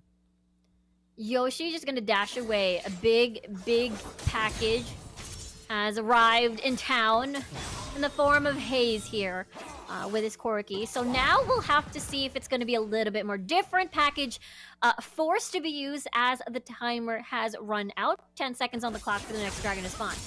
Yeah, it's Cloud Dragon at the very least, a huge potential for both UCE and Tyrant Gaming to utilize. The Tyrant Gaming has the dominance onto the Dragon's Pit. Now UCE crashes down. Different scenario this time, as Yabutsky already, the rest of Tyrant already starting this off. Majo trying to lead the charge as well there. Tyrant coming in from different directions. Silence comes in for Yoshi, and now it's a juggle of this dragon. Dragon resets for now. Tyrant a little bit hesitant on towards this fight. They know that they're not in the position just yet. The position game is going to be very important. If you have a missed position in this specific matchup, especially with a lot of choke points in the Dragon's Pit, you're not going to have a great time. But now it's going to be the Dragon being initiated. Look at that silence by Majo. MVP right there. As we can see, Yabutsky just trying to struggle going inside as the Cataclysm being dropped. Killer Instinct activated. Just destroys Tyrant in the back lane. Yabutsky is already gone so far as Majo trying to lead the charge as well. And he gets a double kill as well towards Haze. And now Tyrant just has to back away and respect the numbers disadvantage. The Cyclone from Wukong was phenomenal. Renji has played that very well. When Tyrant Gaming was stacked up against each other, he went in for the Cyclone, went in for the 5-man knockup. And at that, you see, he had the advantage of just peeling down Tyrant Gaming's HP. And even then, I think Yuno's ultimate was cancelled out from that, and Corki was forced back away. So a lot of differences when it comes to those engagements where UCE just peeled down Tyrant Gaming, went in for the CC game, and Haze wasn't really able to capitalize onto the damage output that he may have against UCE. Yeah, that's the thing. I mean, this Katarina pick is the last pick of Tyrant on this red side. So, seeing there's just so many CCs that could potentially interrupt a Cat ult. They've got the Howling Gale, Monsoon, you've got the Silence, you've got the Cyclone knockup, Satchel as well, not even an ult. So, for Tyrant, they really sort of, I wouldn't say walked into this. They were prepared for this. They really wanted this to happen. So, we'll have to see if Tyrant is able to bait out certain skills and ults and then wait for Yuno to come in with a Cataclysm.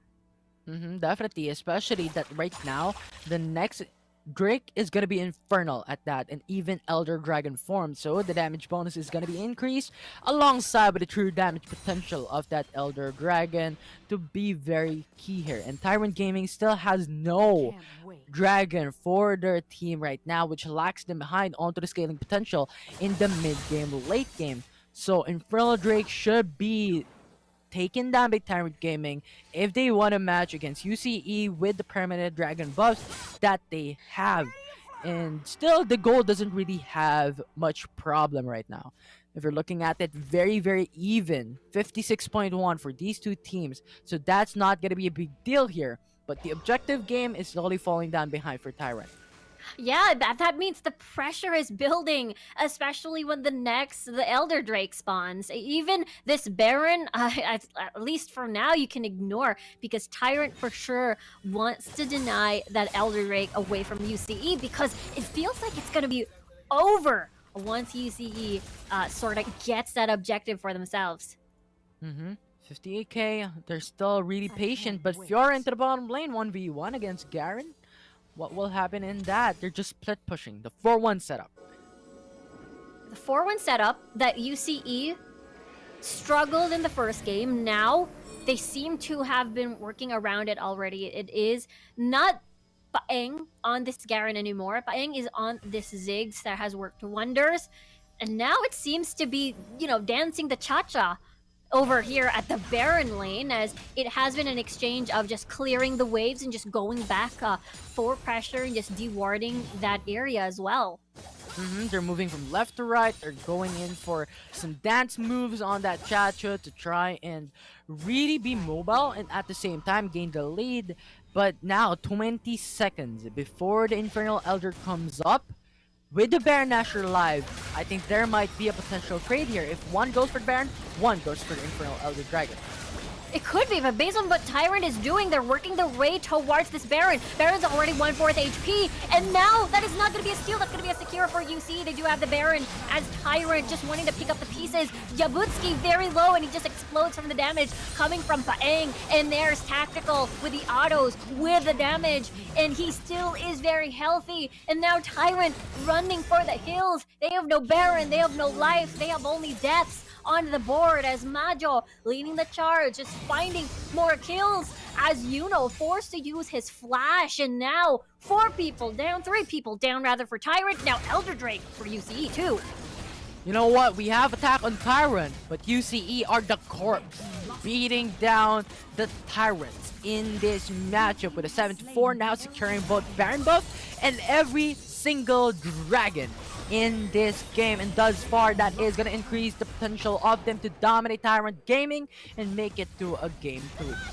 It looks like it's going to be going to a game 3. There you go, Majo just focusing on towards this Nexus. It doesn't matter. He's so tanky. Here comes the rest of the minions. Here comes the auto attacks, and they're going to take it to a game number 3, ladies and gentlemen. Now, UCE takes game number 2.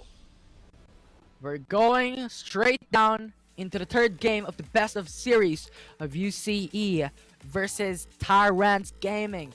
From what has UCE came in from game number 1, they have changed exponentially, in not just in terms of their draft, but also in terms of their execution in game number 2 that has won them this matchup. They have played very, very objective game wherein they're not just going all in 100% commitment without having any prior knowledge against Tyrant Gaming. They just changed just that from game number 2, and this is gonna be very exciting, Riku. This is one of the only times, or a couple of times, that we have seen a game 3 in the Icon series. Yeah, I mean, it has been, I believe, a trend since the Visayas region to go 2-0 in the series, and now we're seeing the first ever game number 3 in the Mindanao group stages. So very, very nice to see UCE's growth within the whole day, actually, because when they went up against VVV, it looked like they were struggling a lot, but now the improvement is just so huge. They were confident, they were patient in taking these dragon fights, they were asserting their dominance basically, and Tyrant, despite having such a good game in game number 1, it felt like, game number 1 didn't happen for Tyrant. And when have we seen last a game wherein 2 teams only have single-digit kills and finish the game in a blink of an eye? It was quick, it was efficient. UCE has played the objective game for game number 2 that just won them the matchup.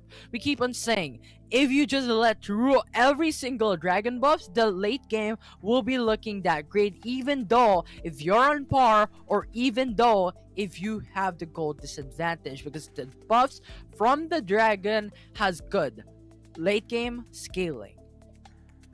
Exactly. It was just the objective game for UCE, getting 3 of those dragons, and I guess Majo again has such a huge impact there, being Garen, being just watching out for Yabutski on any potential steal. I mean, it's Jarvan. It kind of functions similarly as a Lee Sin. You do have that gap closer with a flag and drag, and then you can sort of snatch objectives away. But unfortunately, that did not happen because whenever Yabutski is around, Majo is there to land in the silence. Yeah, I think Tyrant Gaming was trying to go for the thieves moves, right? Wherein like Jarvan Fork just comes in, goes for the smite, steals out the objective, but UCE are well protected. Right? They are aware of a thief coming into their houses and they have protected it very well. That led them to a win. And I'm expecting for game number 3 to be the same way, wherein UCE will do exactly the same on what they had done for game number 2. Go in for the traditional setup wherein we have the dual lane at the dual lane, the baron lane at the baron lane, and the rest of the lanes to be just that. And they played it, served the objective game. Right, I want to see that happen from UCE once again. In Tyrants Gaming, I want to see them go in for what they have done in game number 1. We're in, even though UCE started the Dragon, they just come in with a swipe. They have stolen the objective, and on top of all that, they have gotten a huge lead in the first 5 minutes. Yeah, I feel like, this can be a thing for UCE. It feels like they just needed to repair a few things because they showed promise. They showed that their early game can be very strong, can be very stable. It just usually falls apart around the 8-minute mark. But this time that did not happen. They were able to get the dragon safely with no sacrifices whatsoever. And now, of course, we want to see that all over again. How that all happened, and we get to see the highlights of the game as brought to you by Oppo Reno 5. We see here in the first 7 minutes of the matchup, it was 2-2. The turrets was also even, the Rift Tower was spawned up, but the Tower for his blood was also to the side of Tyrant's Gaming. But the second or the third dragon was where everything has changed up, right? UCE was already stacking up in terms of their permanent dragon buffs. They were stacking up in terms of the scaling potential. And the Cyclone from Renji engaging against Tyrant Gaming after that dragon was phenomenal. They have went in for the 4-man knockup. They just came in and through dominate Tyrant Gaming. And when the Baron Nashor was not stolen by Tyrant Gaming in the 18-minute mark, that is a signal to UCE. Just then go on in and go for the aggressive play and punish the enemy team because they have every single buff that they would hope so. Yeah, they have really good scaling as well when it comes to the Kai'Sa. Just a monster. But of course, we have the Killer Cyclone, master of the match, Renji Abarai, getting that a lot of Wukong plays in that match.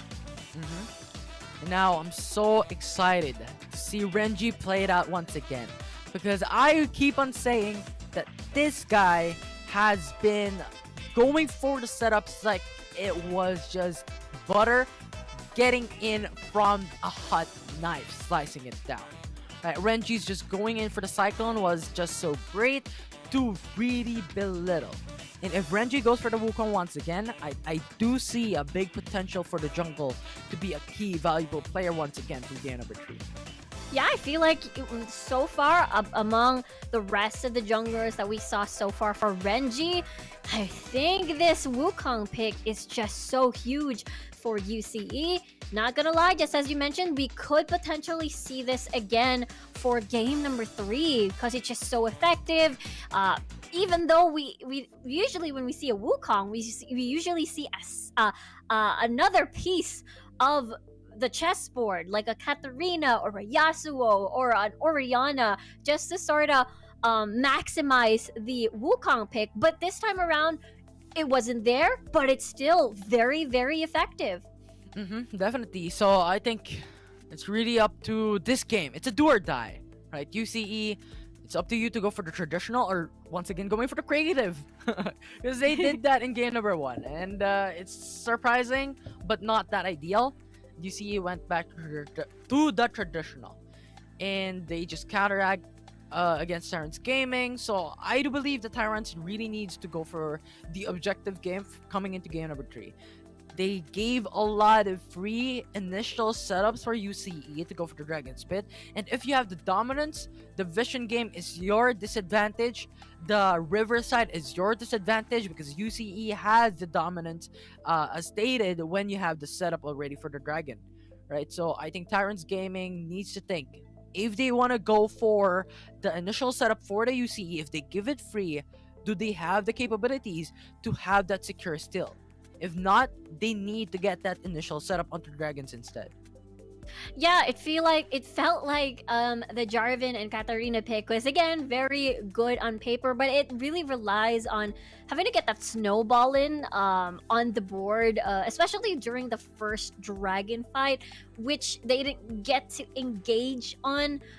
Considering again they had a lot of respect on the composition of UCE with a lot of pokes. They have engaged. They do have that Kaisa as well, being a threat. And don't forget about Majo. His silence timings are just really great. I mean, let's just say it's easy to execute the silence, but having to pick the correct target is just so precise for Majo, and it did so well for the whole squad in their fights earlier on.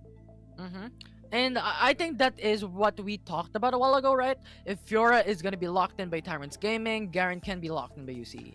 It's a good 4-1 setup counter wherein a Garen is strong against a Fiora is strong against a Garen, so basically they're pretty much toe-to-toe in that specific engagement, but a Garen has a big potential when it comes to the 5v5 as well. The neutralization of skills on a champion, especially with Tyrant Gaming, I think hovering more into skill setups. Basically, a Corki based his damage onto spamming his missile barrage, and that is in synergy with the Trinity Force, because the Trinity Force gives you extra damage onto your normal attack if you have a prior skill being set it up.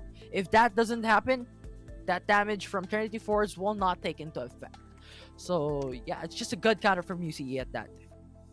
Yeah, really like the growth coming from UCE. Looks like Operation Attack on Titan is slowly being successful. I mean, we still have to see game number 3, and looks like, Tyrant definitely has met their nemesis here against UCE with our first 1-1 best of 3 for the Mindanao group stages. So excited to see if maybe it's Tyrant's time to pull up something that we've never seen before. We've never seen before from them in particular as well. So excited to see, because again, you want that first win. It's a double round robin. You want to get a good head start. Both of these teams still has no score on the board just yet. Of course, want to take as much series as you can, and of course, on top of that, the 75,000 Globe Cup points that comes along with it. Definitely.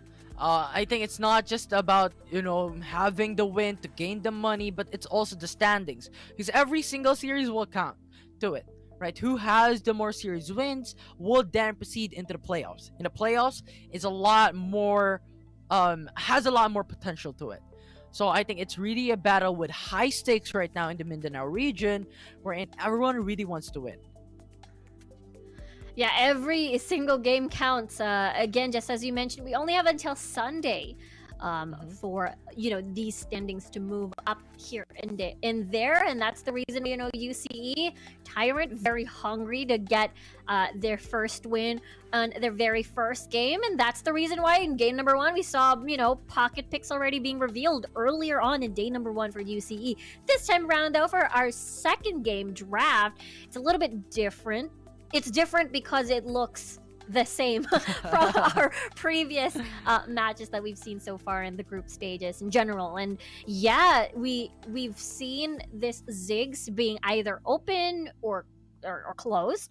And this time around, UC did a phenomenal job on this pick this time around for Bang. Yeah, Ziggs is so big in terms of damage, and we talked about how map control works. Like the Galio's there, Ziggs is there to go for the global ultimates, or not typically global ultimates, maybe half global ultimate, because of how the limit of range for Ziggs' ultimate and Galio's ultimate was. But even then, you have the control in the map. If someone is split pushing, you can go for the Mega Inferno Bomb, clear out the wave, just delay how the split pushing work, and that is what happened a while ago wherein Fiora was trying to push into the Baron lane, but Ziggs was there, and after then, they went in for the push into the Dragon lane, got the secure turret. And something that is also different that we've seen is the Katarina onto the Tyrant Gaming side, right? The potential of a Katarina is big when you have a lot of champions that comes in face first against the enemy team. But what happened there in that game number 2, Katarina wasn't really able to have the setups happen for that he can go in with their ultimate and just go in and massacre every single champion of UCE. That did not happen. He was getting pick off time and time again. He was the target of UCE. And if that happens, Katarina would really not have the best of time in the Rift to battle it out against the enemy team. So I think if they want to play out a Katarina, I think they need to have a better frontliner with a lot more aggro to take in. Yeah, that's the thing. I mean, touching upon what you mentioned on the Ziggs pick first, I mean, Ziggs is a really amazing sieger, but at the same time, an anti-sieger as well. You mentioned about the wave clear across map play, if you will. Even though it's not completely global, it still works when an enemy squad is just trying to push a separate lane. You just throw a bomb, the ult over there, and the waves clear, and now whoever team just has to retreat. And going back to the Katarina pick, yes, not a lot of setups. I mean, you still have that awesome Cataclysm, and then you have the binding coming from the side of Jumps. But unfortunately, we didn't get to see that all work out. And the fact that, I guess, we saw how Yuno was afraid to just enter the fight because UCE has so many hard CC and displacement just to try to cancel out Yuno Yuno as well. And the fact that there's also Garen on the opposite side makes things much harder. Yeah. It's so hard looking into this draft, looking at game 1 draft a while ago and thinking about it. What will happen next in game 3? That's really something that I'm excited for, right? Because there are a lot of picks that can show up, especially, you know, having Katarina Lux being debuted in Mindanao region by Tyrant Gaming themselves, and UCE has played a different part into game number 1 as well. So what the bans will be, what the picks will be, I think would be changed in game number 3. And yes, it did not from game 1 to game 2. But I think game 3 is a whole nother story wherein these respect bans should happen now. Because if they don't, there is a lot more repetitions and history that can repeat itself that could happen in game 3. Yeah, very curious. I mean, maybe it's Tyrant's turn to pull off something that we've never seen before. So a pocket pick again, maybe coming from the side of Yuno, because I mean that was it. That was one of the picks that we haven't seen from Yuno. A very situational thing, I suppose. If you feel a little bit more confident and braver, you pick the Katarina. But unfortunately, it didn't really equalize into anything. So maybe Tyrant will fall back into the usual. I mean, Fiora Jarvan worked out. What is next for you? The Ziggs, but Ziggs has been taken. What else? Kaisa could have been a priority option, I suppose, maybe. But I mean, you do want to get that Fiora on your side, or else that can be Majo's potential pick. Aside from that, I think there is also a Diana, an Annie, an Aurelion Sol that we've seen prior to the tournament that has big potentials. I mean, the Annie up against all melee type of champions against the enemy team, you can just dive in, those timbers in, and that was just a lot of potential. And aside from that, you also have a quote-unquote 6th man in the Rift, right? Having timbers running around into the map, gaining the aggro, having extra HP, having extra damage is just a huge plus. And then aside from that, aside from Diana and then Annie, this is gonna be very interesting because I think there is no more champions. Maybe Oriana, that could show up. And Nami is gonna be very interesting. I want to see it happen because I've seen it in Nami? other regions, right? In Vietnam and Malaysia and maybe other regions that utilize it. Maybe not currently in the current meta, but we saw how dominant it is with the tidal waves, with the 5-man knockups that res goes for the knockups with team fight potential exponentially being increased. Maybe lacking of maybe into damage aspect of that, but if you're going for the wombo combo, I think that could fit it very well. Yeah, I don't think maybe we've seen UCE lane swap once. So something that Tyrant maybe could do, you mentioned maybe they pick a Nami. I think the common pair for Nami that we usually see is, I guess, the Misfortune, which isn't really picked in the Philippine region. We don't really get to see Misfortune at all in the Wild Rift PH Icon series. In other regions, yes, mainly I think Vietnam plays a lot of Misfortune as well. But I can see the potential. You do have that movement speed. You do have that extra damage and additional movement speed from that Nami as well. Possibly you can get a poke out this Kaisa pick if ever Tyrant or UCE decides to pick it up again. So I can see the potential and the big AoE of the bullet time, which fits the playstyle of either UCE and the playstyle of Tyrant just wanting to ruin UCE's day in Dragon Pits. I think it can fit very, very well. But if I were to pick a team that can play Misfortune, possibly Tyrant, because they do love their Jarvan. Jarvan Cataclysm combined with a Misfortune bullet time ult feels so satisfying to watch once they execute that well, and they don't have to sacrifice their mid lane to utilize this Cataclysm. Not the Diana pick, not a Katarina pick. It will fall back into the AD carry, which I feel like can be a little bit more interesting and can be a little bit more different. Possibly, maybe UCE may not be prepared for that. I love it. We're talking about Misfortune Jarvan right now. We talking about Nami. We even talking about Annie. It's just the creativity in terms of the meta, in terms of the tournament power picks has been so mysterious. Or in I think every single team has a different type of strategy that they want to bring out. Even the Ari is gonna be available, right? Even Malphite has been played out in the past. So it's a lot of things to consider here. A lot of champions to consider for these teams right now. Tyrant Gaming, UCE, show us. What is game 3 supposed to be?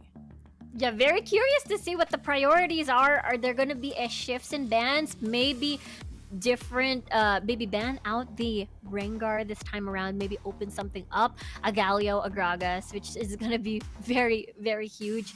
So, and it could change the draft, how the draft is going to go for sure. So, it could be a possibility. I mean, this is the time where Tyrant is for sure pressured, especially they won game number 1. Like, how did we lost game number 2? It was so different. They didn't get to contest any of the objectives at all. And for UCE, I'm sure they're very proud of themselves after a struggle with their games against VVV and as well as their first game against Tyrant. So this is a brand new UCE that we saw evolve in the get-go right here in this series. And that is the molding, right? The molding of the meta that we have expected, right? North Luzon, South Luzon, Visayas region has different metas, and even up until right now is also a different meta that is currently being built up. And it's just the time difference, the schedule difference from these regions have been quite big in terms of the time differences wherein you can really compare the meta picks, right? So I think it's really just up to these teams right now in the Mindanao region to think of a way to outrun the running meta, if that makes sense. I mean, it is an interesting thought considering that every single region is affected by a patch from 2.2, and then Yeah. now we're in the letter C right now for Mindanao. So all these adjustments are very nice to see, especially when again, a region dictates what is meta, and then we get to observe as well in other regions, aside from the Philippines, a little bit of a difference in unique picks as well. So I don't know, maybe it's Tyrant's turn. Why did I say Tyrant's term? Tyrant's turn to maybe surprise us a little bit more on their picks, because for 2.2C, the theme of that patch is just nerfs. A majority of that patch was all about the nerf, and only Pantheon and Diana were adjusted, were buffed. Wait, no, Diana was nerfed. I mean, Twisted Fate and Pantheon were the only ones that got buffed. So I guess so far it doesn't really stop some of the teams playing these nerf champions. I think the only biggest difference is that the fall of the Lee Sin pick in the Mindanao region. Yeah, definitely. Even the Kaisa was nerfed out recently on the clearing wave potential, because instead of 100% damage onto minions for like Cajun Rain, it was halved. It is now 50% instead. So I think that is where we don't see any Lux Kaisa any longer. Because a Kaisa Lux has big potentials before in the past. Going into the mid lane, this light binding, or not light binding, but just goes in for the AoE CC, or not AoE CC, AoE damage rather for Lux, right? AoE damage for Lux, then a Cajun Rain in, that clears out the wave. That's like, what, 2 seconds? That can clear out a wave easily, and that is the reason why we see it in mid lane. He can go, or those duo can go for the roams.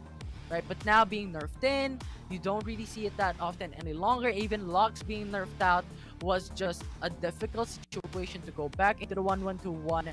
And yeah, I think that was just how metas has been forming, how metas has been building up, and has been molding throughout the patches of letters. Right? Patches of letters.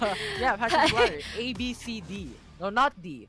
A, B, C. Just C. Just C. Yeah, just C. Just C. Yeah, because 2.3 2.3 is soon. So that's something to look forward to. Actually not sure when that's gonna drop. So exciting to think about. You know, Wild Rift Philippines already posted and shared a little bit of a tease, especially on the rune changes. So very, very exciting, but very, very sad for, I don't know, kleptomancy fans. Are there klepto fans out there? But yeah, very excited for that. But for now, still in 2.2C and still on this BO3 series. As again, at the end of the night, all three teams will get 75,000 Glove Cup points and 1 point on the scoreboard. But at the end of the night, there's also one that unfortunately will try their best to catch up on the next 2 days, as they will end with 0 points for now, for that time portion alone, because we still got how many games? 8 games after tonight to still look forward to. So yeah, we'll get to see more of these mini rivalries, because so far the spiciest one we've seen, of course, is RRQ and VVV, and now it's UCE in, as well as Titan. Titan, not Attack on Titan, Attack on Tyrant. Attack on Tyrant this time around, as this is our first game number 3 in the Mindanao group stages.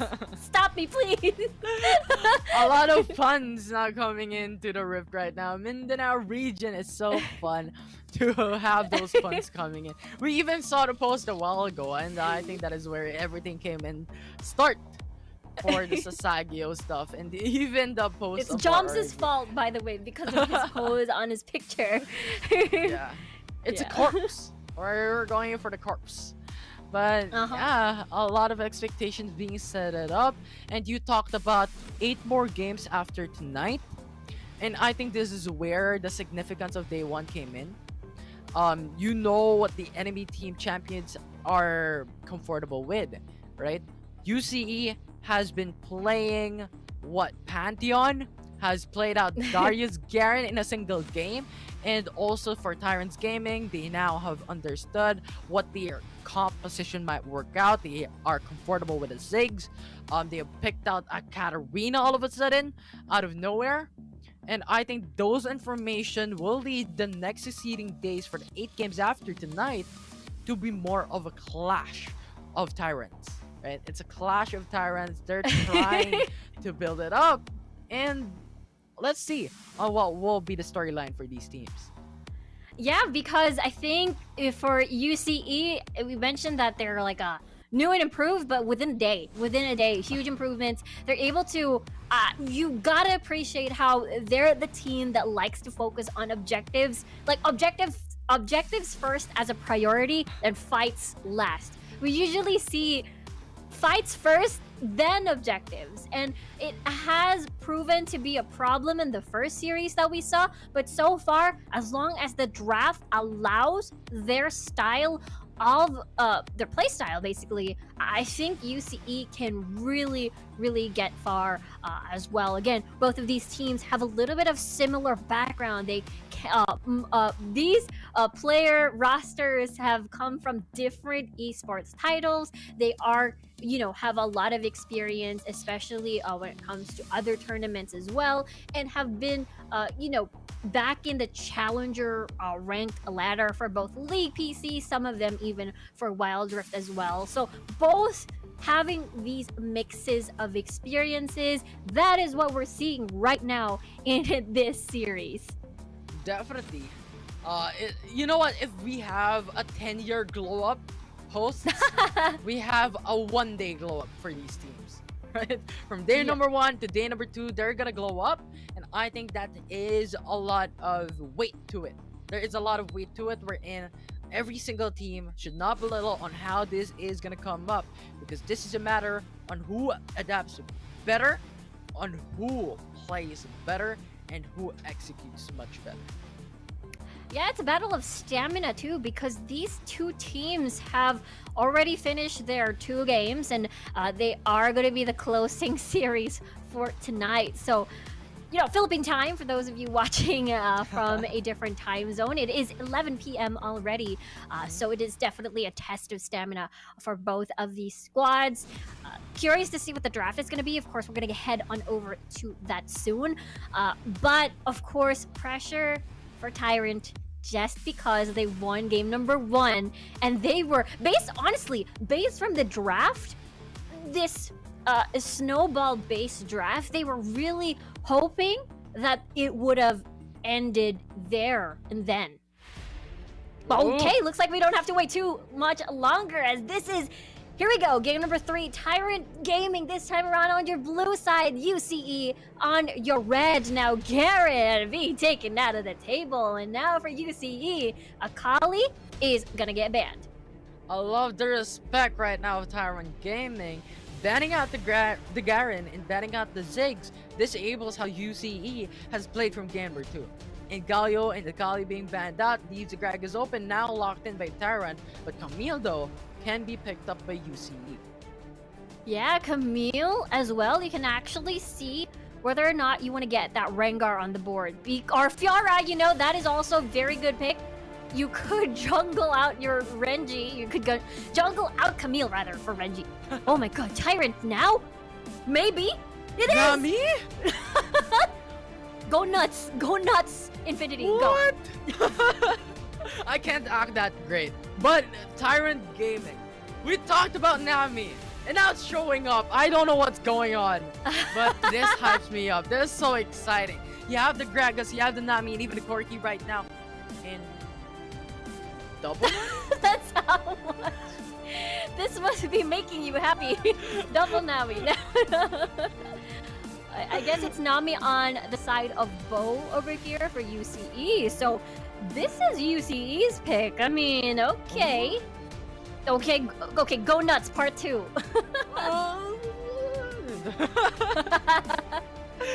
The acting is maybe like 2 out of 10, but the hype is gonna be there. 10 out of 10. But Evelyn though, Tyrant Gaming now picking up the Evelyn. I think they're gonna play out similar to what we have seen from North Luzon, where in Evelyn is just the disruptor of the game. Right, Evelyn is there to disrupt the enemy team, confuse the enemy team on what's going on, and the potential of an Evelyn is there at level 5. Very curious to see the conclusion of the series. Again, it's a 1-1. Tyrant Gaming get their first win of the day, or will UCE take that away from Tyrant? Game number 3. Alright, it looks like there is a bit of a technical difficulty, but it's gonna be very exciting, Riku. I'm really so hyped up. I don't know what's going on. A lot of champions that we were talking about a while ago before this game, prior to this game, has now been showed up. You have you with the Nami, you have tactical UCE basically going in for back traditional type of gameplay, wherein they're going in for the 1-1-2 and another jungle in the Rift, and Tyrant Gaming is bringing in Yuno with the Twisted Fate, Yoshi in the Evelyn. This is just massive plays, and interestingly enough, Twisted Fate, 3 minutes and 20 seconds of matchup, already has secured the Roa. Yeah, I mean, it was Oculus that brought it up in the panel earlier. You know, there is a bit of an adjustment. Meanwhile, there's the cast already level 5 already for the rest of the squad. First blood goes to Tyrant. Easy smite, easy go. 3-man visit on the top portion of the map, and UCE unfortunately wasn't ready for that. UCE, Renji was a bit late to the party, wherein Tyrant Gaming has already secured the first blood, and now they're leading at a 1k goal lead at depth. But Cloud Dragon now slowly building through. It's now going to be spawning up in this matchup for anyone to take this. Are we going to see the first come first serve basis wherein everyone is going to take it home? Or are we going in for the patience game, or in what had Tyrant Gaming did in the past game number 1, wherein they let UCE go for the Cloud Dragon first. They waited for quite a bit, let Fiora push into another lane, and just dive in when half HP remains for the Dragon. Now that's gonna be the question right now, as Tyrant Gaming slowly comes into the Cloud Dragon. Yeah, they're getting a little bit of control. Nicely done bubble by Bo there on this Nami, but I guess they have learned from the UCE book to not be a little bit too excited to secure that dragon. Sort of take your time, push down the waves, make sure you get priority, make sure you have a better positioning. So far though, UCE already starting this dragon. Lots of ults already online for UCE. The same goes for Tyrant, but they don't have Destiny on board already. It's a 4v4 situation, by the way, as the package already consumed. Here it is. 1/4 HP, there's the cask, and there's Tyrant going in, but the dragon secured by UCE there, by Renji, and looks like Tyrant has to try another day. Indeed. Tyrant will fall down into their execution of what we have played onto the patience game, wherein they let UCE come first. I think the explosive cast was phenomenal, but mid lane though, Tyrant Gaming crashing down. Okay, tower, first blood tower goes towards Tyrant, but there's the Hexing ultimatum, but unfortunately he is punished as Renji has to fall from that fight. There's a teleport kicking in from Tyrant. Rather, that's a Destiny popping in stun. Gold card activated as Bo will fall. Nicely done bubble, but here comes another dive as Yabutski tries to body slam, but tactical, no mana left, no summoner spells left except barrier, so he is just left to fall down and take this one from Tyrant.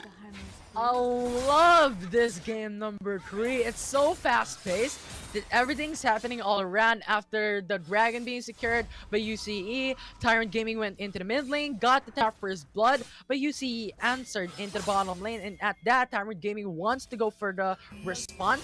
Went into the bottom lane, got 2 kills, or 1 kill rather, from that engagement alone. It just happened successively, and now we're diving into the Rift Herald, where Tyrant Gaming is a bit late to trying to secure this, and UCE will more probably gonna take this down.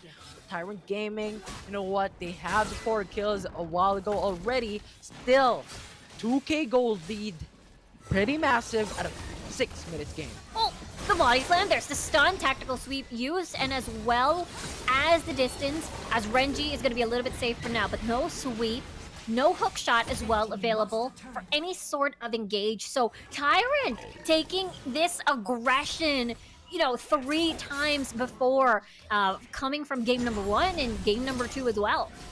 Tyrant Gaming has evolved into another Tyrant for this game. They went in for the biggest Tyrant available in this matchup. They have went in very big, and if you look at that, 2 turrets taken down by Tyrant Gaming already, getting the 4-2-0, and the 3K goal lead. 7 minutes still into the matchup, and UCE are forced to just wait for the right opportunity, and the Rift Herald now being spawned up, I think they're saying that they want to take the counter. Yeah, this could be a potential fight as the tidal wave used. Yabutski very low already. There's the first push by the Rift Herald. We can see a charm already towards Renji, but the first one to fall is Yabutski, unfortunately, as the rest of UC is just trying to boil down the heat towards Tyrant. They get another kill. They got 2 kills down, and UCE even gets a turret on top of that. But Tyrant Gaming has gotten a response into the Dragon Lane, has gotten another turret at that. And Tyrant Gaming will still have the map control, having all tier 1 turrets already down for UCE. And Tyrant Gaming still has the mid lane tier 1 turret available for them. So still, UCE is in a big disadvantage. They've only gotten gold for their team. But in terms of how they could control the map, still not looking that good in their favor at the moment, with 30 seconds now, looking for the Infernal Drake to come up. It's something that these two teams want to go for, especially how Tyrant Gaming has lost because of all dragon buffs going to the side of UCE in game number 2. That UCE, I mean, they are definitely replicating what they did in game number 2, but the difference is that Tyrant is doing something a little bit different now. If they lose an objective, they want to make sure they get kills on the board to exchange for the losses. But now, Tyrant starting the dragon at the moment. The rest of UCE is already coming. This is a potentially 4v4 situation as the Raster is the hookshot. There's a tidal wave in that one, secured by UCE once more by Tactical on that auto attack on that rocket. Destiny activated. Here comes but no gold card will reach anyone. But UCE, look at that. Majo is still split pushing atop. Yeah, this is what Tyrant Gaming has done in game number 1, and UCE is playing the same card against Tyrant Gaming for game number 3, and now we're looking at a turret being secured by UCE at the moment. If you're going for the split push, and Tyrant Gaming forced to back away because of how UCE is now playing this with a huge pressure against Tyrant. And yes, get all the kills you want, because UCE, for us, we're going for the objective game once again. Yeah, UCE is just getting objectives here and there, and that was a 50-50 as well, because it was Tactical getting that last hit over that dragon. So it could have been anyone's dragon at that point. And again, remember, it was a 4v5 situation. You mentioned that this is exactly what Tyrant did to UCE in game number 1, and UCE just giving Tyrant a taste of their own medicine. History repeats itself, but a different history, a different holder of the history has been set it up for game number 3, as UCE is really playing it very objectively against Tyrant Gaming. With Baron Nashor now alive for this matchup, 11 minutes into the matchup, this is looking very devastating. 1 kill from any of these teams at the moment can really have big and massive effects on how the storyline would go. Tyrant Gaming right now has a couple of gold lead. UCE has a permanent dragon buff lead against Tyrant Gaming. 1 kill or another can change it back in and make it an upside down for both of these teams.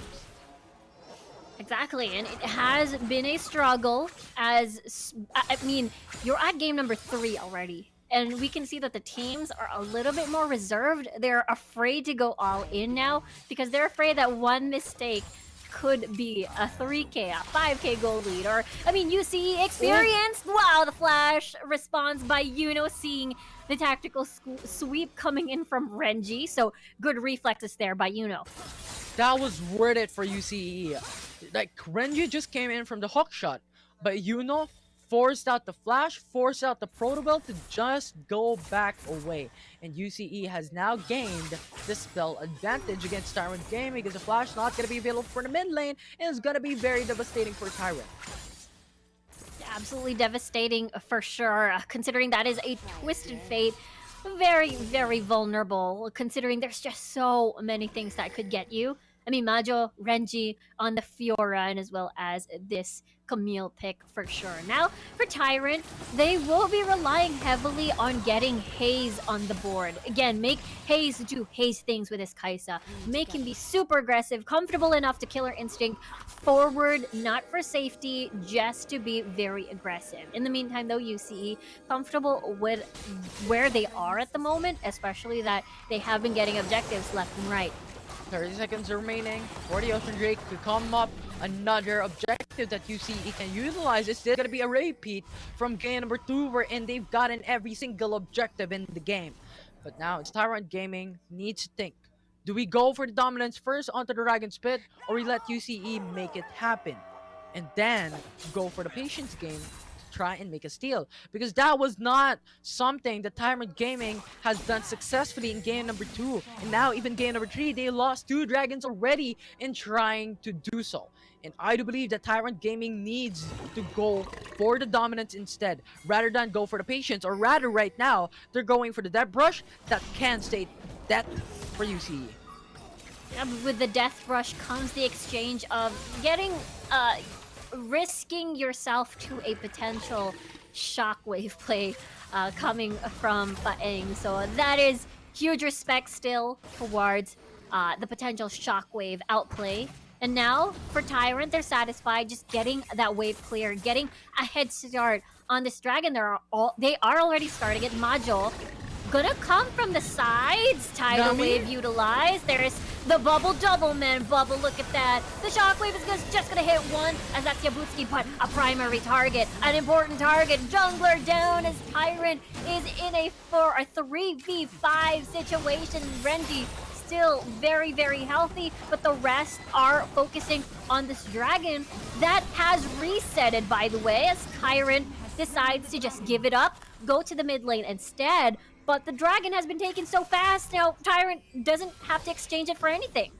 UCE hasn't evolved to another beast, but now it's gonna be Tyrant Gaming trying to wait onto the bush, but UCE has planted onto the ward. And right now, if we're looking at the items, we're looking into the mid lane, they're pretty much matching it up. But the AD, the other champions of Tyrant Gaming, is falling down behind. Right, you have the Fiora with the 11k. The Baron lane of Tyrant Gaming is not that great when it comes to the item.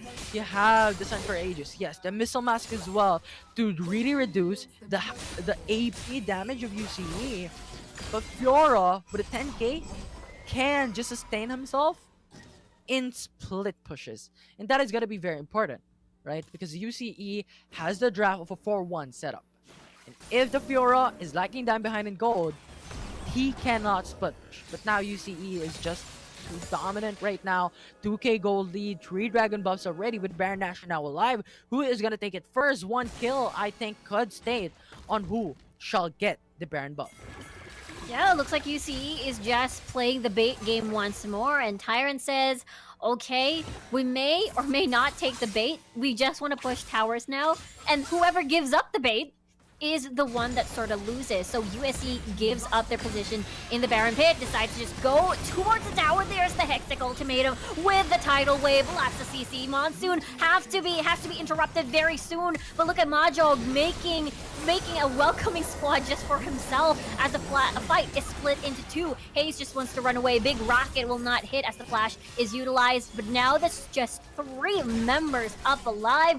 UCE up and running, full 5-man, making a beeline towards the Baron. They have done it.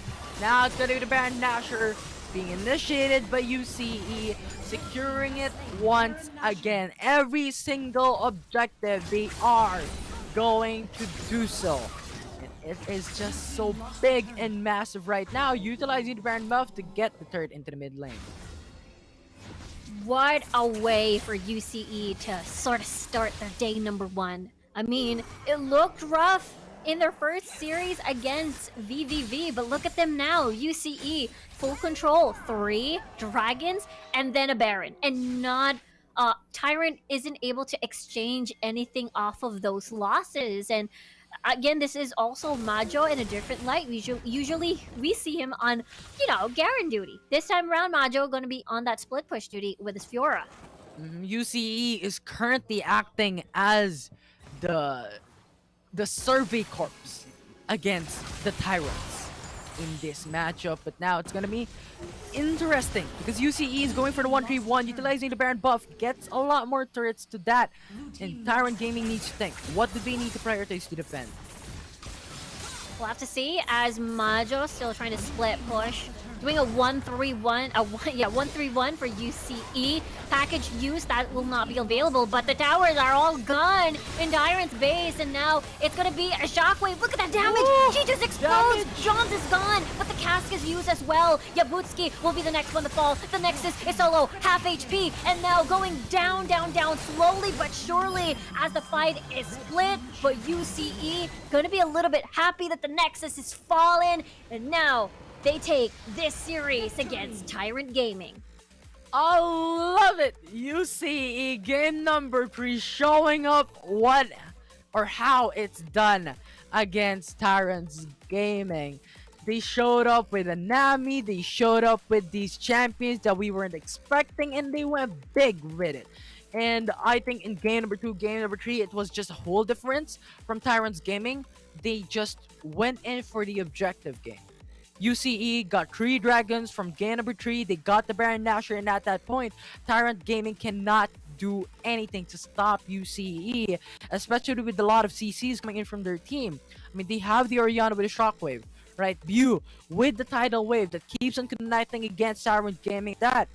And they just have those synergy when it comes to the CC potential that Tyrant Gaming just seemed to belittle against UCE. Whew, that last, you mentioned Orianna, Paeng's last shockwave was an impactful one. Removing Janna off of the board, removing Joms off of the board, and Hayes will definitely, Hayes at that point definitely needed Joms there, as he did not have that Guardian Angel, just this Zonia's for his safety, and Yabutski has fallen as well, so not a lot of your frontline or peel available at that last stand. So wow, UCE, their evolution during day number 1 is just very, very impressive. Yeah, it was so good. I love it. I love it, Rico. I'm speechless up until now. We saw like the champions that we weren't really expecting. We were telling each other that it might be a viable option, but not really that big when it comes to the meta. But UCE showed us that it is viable right now in the meta. Nami now being locked in by UCE was something that was surprising. And I think Tyrants Gaming wasn't really able to capitalize on how they played out on game number 1, wherein they really just played out through stealing against UCE's objectives, right? And yeah, with I love. that, Okay, go ahead. now I was just gonna say it's just didn't happen that great for them, and UCE just did and get the objectives after and played it out like they used to. Yeah, it's just they didn't really shift their strategy. They just basically still had the same goal throughout the day. Very objective-based team.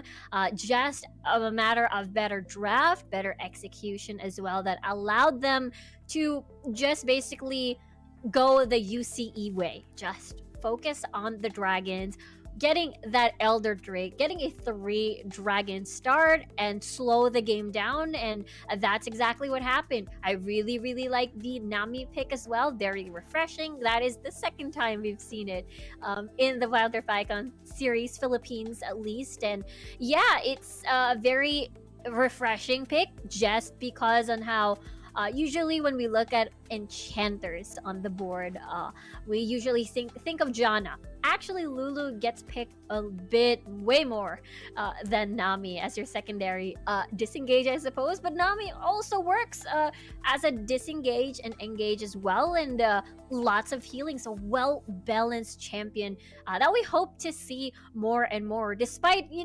enchanter items being more expensive, the gold changes that happen in 2.2c.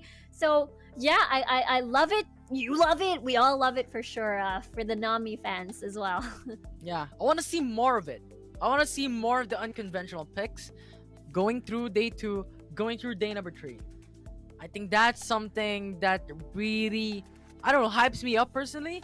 It's just so refreshing to see. It's new, it's brand new into the Rift. It gives off a different vibe when it comes to execution, because it gives a mystery into who's gonna be, the initiator, who's gonna be the counter play. If something happens, what will be the next step here for the enemy team, right? So I think that was just so amazing to see, and I want to see more of it. I want to see, maybe, let's bring back the old days. Have Kennen back, have Seraphine back, have Sona, right? Tristana Oh, even, yeah. I think, is so unconventional but still has a lot of potential. Yeah, that's true. The old, well, I wouldn't call it the old days because it just Yeah. happened a few months ago. This But year, yeah. technically, it is the old days back in North Luzon. I don't know why I did that accent. Yeah, when we saw Team Secret do the Seraphine Sona Olaf pick, that was very, very refreshing. Maybe we get to see something that can be called, the Mindanao, the Mindanao, Mindanao meta. composition. The Mindanao meta, yeah, exactly. So maybe we get to see that soon, considering we only have, again, 8 series to go after tonight, which is done with, of course, we get to see all of that action again from game number 3, play of the game, brought to you by Oppo Reno 5. 6 minutes into the matchup, Tyrant Gaming got the lead, but it changed everything on how UCE got the first dragon, got the Rift Herald, and after that, it was just, the rest was history. They're just crashing down on turrets, or we're just crashing down against Tyrant's Gaming in the objective game. They forced out the top lane, forced out the flash, got double kill, make it back into that matchup, and the red team has even stolen the Infernal Dragon. I think Tyrant Gaming had a good initiative onto trying on first onto Infernal Dragon, but it was just Corky diving in to get the steal. And with this amount of lead in terms of damage in the Omnivamp and the movement speed that the Dragons have provided, even the items as well, you've talked about it, Orianna's damage is great, is amazing, and is just phenomenal. And that will be how UCE has won that game number 3.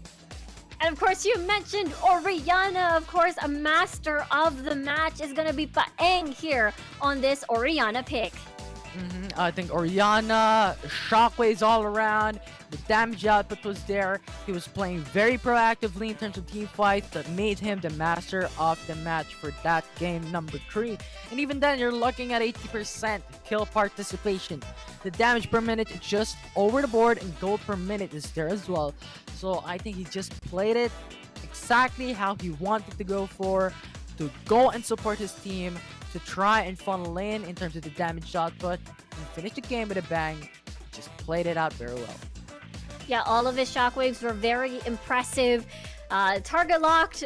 His shockwave seems to have like a cool magnet, if you will, towards unfortunately Joms is his very last victim on that impactful shockwave. And yep, Paeng, very flexible player. We've seen him on the Garen mid lane earlier, and now on the Orianna as well. Looking forward to see what else he has in store for us, especially now that we know UCE is the type of team that has, they do have a bit of tricks up their sleeve. Even though the mission is to get those objectives for themselves, they still have a lot of surprises for everyone here watching the Wild Rift Icon series. But of course, that is all the time we have for tonight here, as you know, 4 matches is already done. We still got 8 more coming Saturday and Sunday. But for now, we say goodbye. But of course, don't go away. We still have the panel coming back after a short break. So don't go away. Again, my name is Riku. Together with me is Infinity.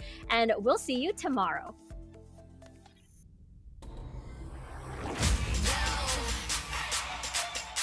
Why don't you watch me do my thing? Reinvent and show the world, yeah. Just to be more, just to be better, just to evolve, just to be more, just to be better, just to evolve, just to evolve. Every time the world spins round, reinvent 360. Thinking you gon' miss a good thing, yeah. Show the whole world, reinvent. Nobody to know something, it's strong.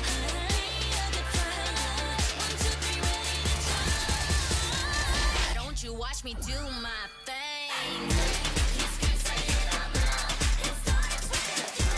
Take it to the next level with Globe's fiber, LTE advanced, and 5G mobile connection. Now you have the power to reinvent your world. Globe. I love my curves and the skin I'm in. Switch it up, turn it around, take it up again. I know you feel me, keep up with me. Come on, let's keep winning till the world stops spinning. Come on, now let's get it. I'ma keep winning till the world stops spinning.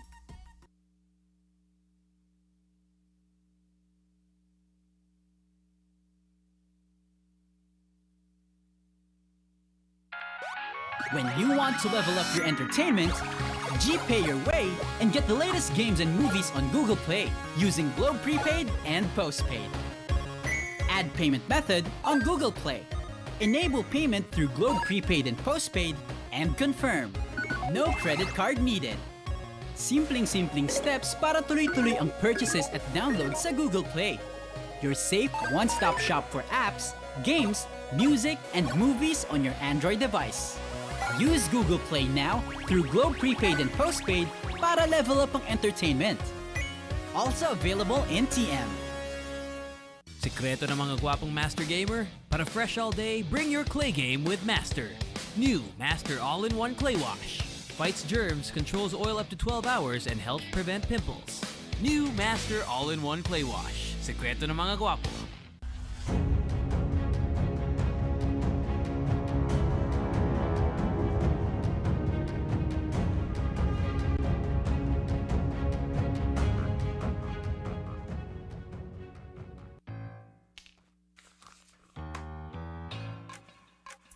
Dear Mother, light of the home. Dad? Hey, baby!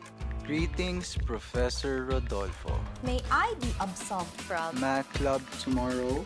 May Globe Virtual Hangouts kasi. Go and hang out from wherever you are. Just open the Globe One app, choose an event, and click join. Watch concerts online! dance together. We can do quiz dance. Yo, let's go! If you allow me, I promise To make it up to you. And repay your kindness tenfold. Truly, your favorite child. I love you, Dad. Mimi. Please, please. Thank you, sir. Enjoy your fave events with Globe Prepaid Virtual Hangouts. All together now.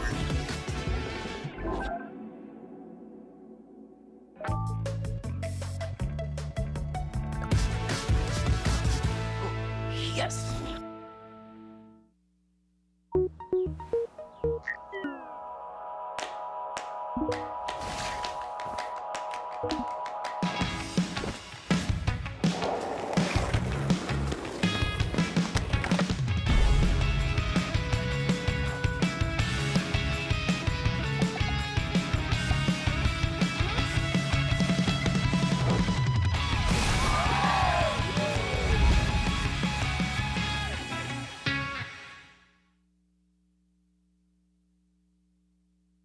Play of Legends Wild Rift with Globe.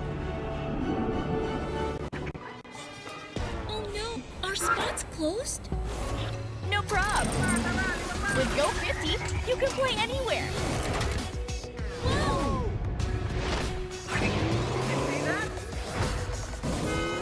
Game on with Go 50 and level up with Go Play 10 for even more League of Legends Wild Rift. See ya!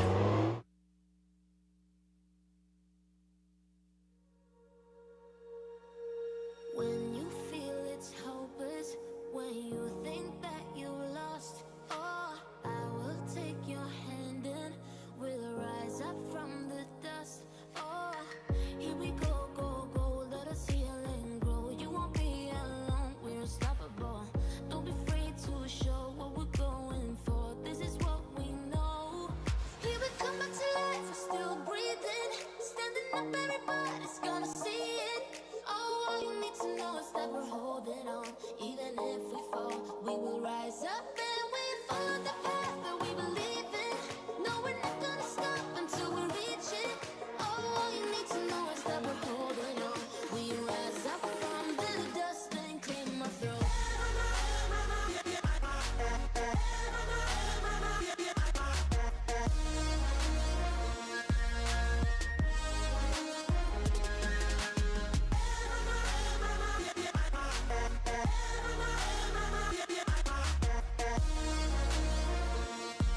We rise up from the dust and clear my throat. We all have our reasons why we are on this track. Oh, we all have our burdens, yeah, but we just keep on fighting and we never look back. Here we go, go, go, let us heal and grow. You won't be alone, we're unstoppable. Don't be afraid to show what we're going for. This is what we know. Here we come back to life, we're still breathing. Standing up, everybody's gonna see it. Oh, all you need to know is that we're holding on. Even if we fall, we will rise up and we follow the path that we believe in. No, we're not gonna stop until we reach it. Oh, all you need to know is that we're holding on.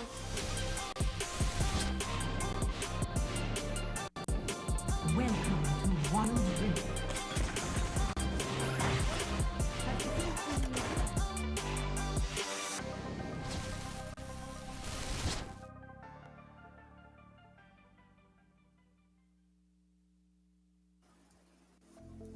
UCE wraps up day 1 of the Mindanao group stages with a 2-1 just a few minutes before midnight. This is almost like a 2-day event, guys. And they will take home 75,000 Globe Cup points, and of course that win, that momentum to close out the day. Checking out our series highlights over here, Otlus, I want to get your thoughts on this. I know we said a lot of things about this, particularly about the draft. I want to get your thoughts on this. Take it away. Oh, right. So game 1 draft, it still is a puzzle to me, right? What UCE thought of in fielding Garen and Darius on the same team, but we can forget about about game number 1 and focus on the positives for UCE. The Titans have fallen, ladies and gentlemen, and they have just shown their experience advantage when it comes to the League of Legends game. They're very patient, they're very disciplined, and just overall kudos to them in finding their right tempo, right momentum, and getting this series win. What about you, Osiris? What do you think? I mean, especially about that Nami pick. I know Infinity and Rico gave their thoughts on this. It's a very unconventional pick. What do you think about it? Well, I really love the Enchanters right now. It compensates a lot of aggressive plays, and Nami somehow the same as Yana, but you got the unique passive for the movement speed. Seems different from a Nami that you need to bubble your ally or buff them to take the movement speed. But the tidal wave is something that you want to watch out because you can chain a lot of combos right in there.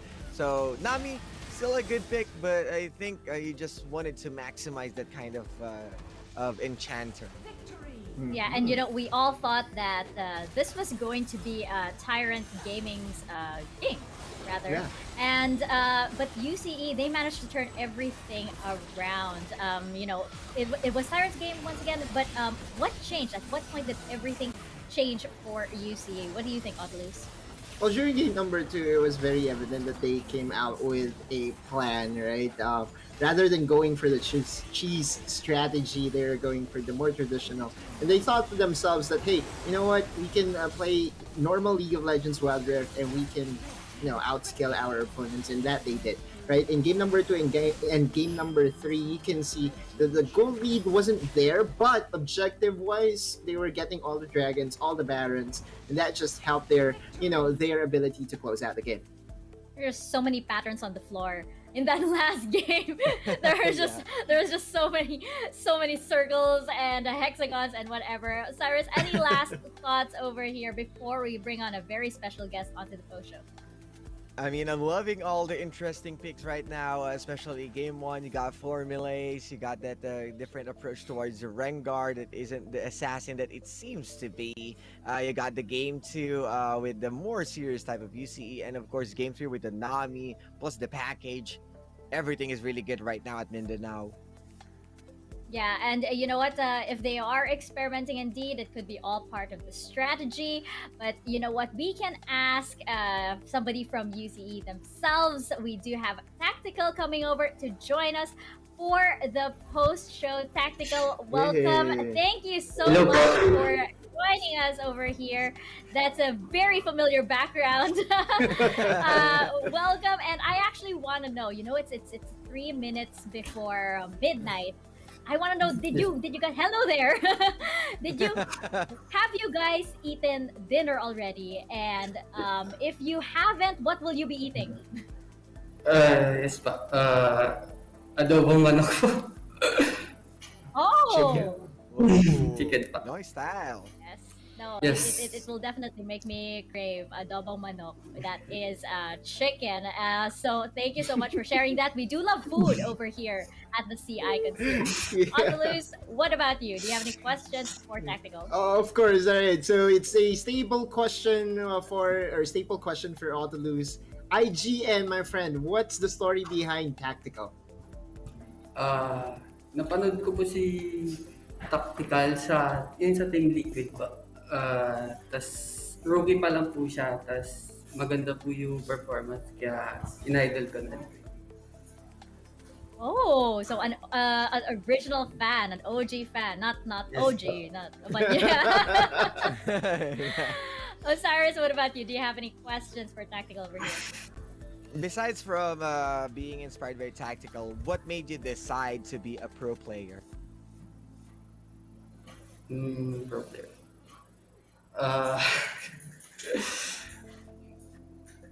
Mahilig po talaga ako sa games, and League of Legends player din po ako. There you have it. It is the love of the game, of course, that brings most pro players to where they are right now, including Tactical. So, Tactical, do you have any shout-outs that you'd like to give? Maybe to your supporters or friends and family watching? Shoutout sa mama ko nanonood, and sa inspiration ko po, si Erica. Ooh! Thank you. Thank you so much, Tactical. That was very sweet, and I hope you enjoy your dinner. And you guys look like you're having fun over there, so do take care. We will see you tomorrow. Congratulations once again. Thank you po. Thank you. Congrats. Thank you po. Congrats. You got a little cameo over there peeking in while we have these interviews. And, that was a very sweet shout out. He just really wanted to thank his mom. Yeah, the Dimos, Erica.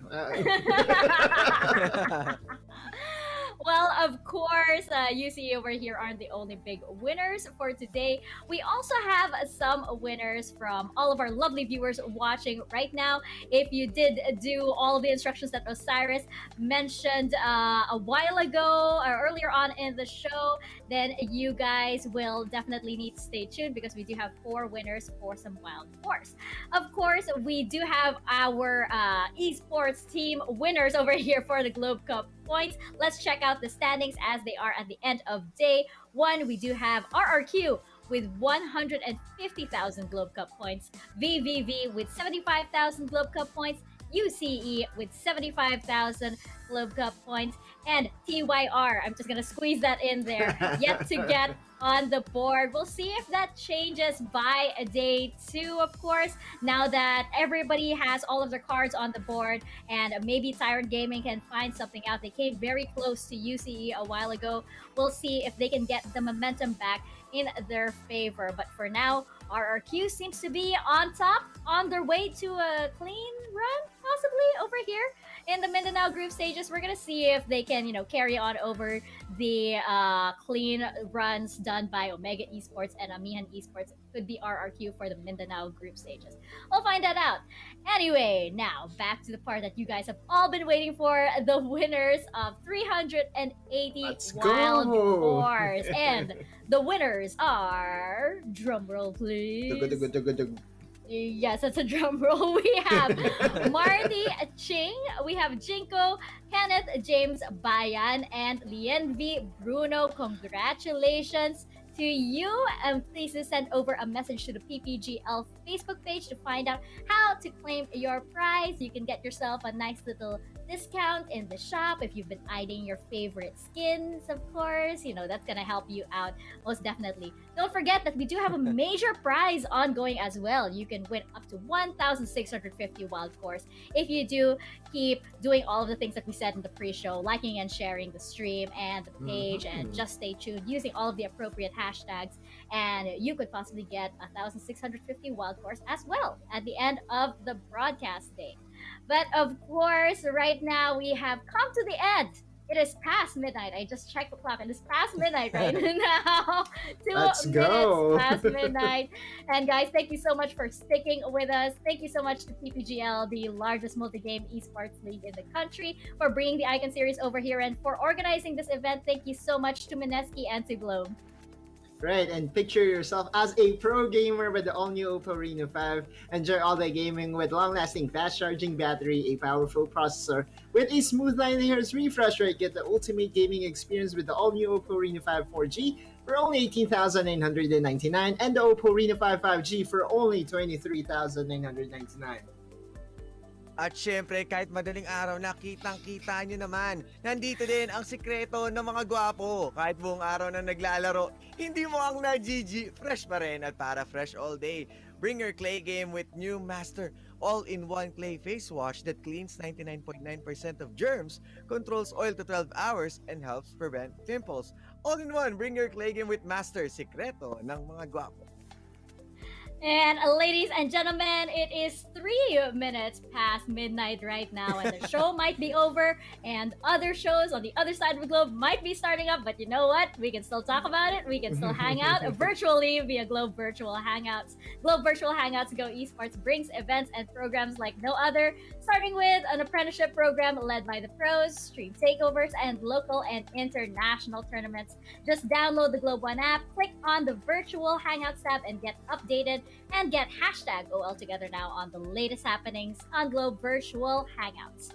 Now that brings us to the end of day 1, kind of day 2 in a way of the Mindanao group stages. We are going straight into day 2 no, not tomorrow, later today. Later today. Will RRQ continue their win streak? Will Tyrant Gaming get their revenge? We'll find out tomorrow, but for now, League of Fabs here with Audalus and Osiris signing off. Stay safe and stay healthy.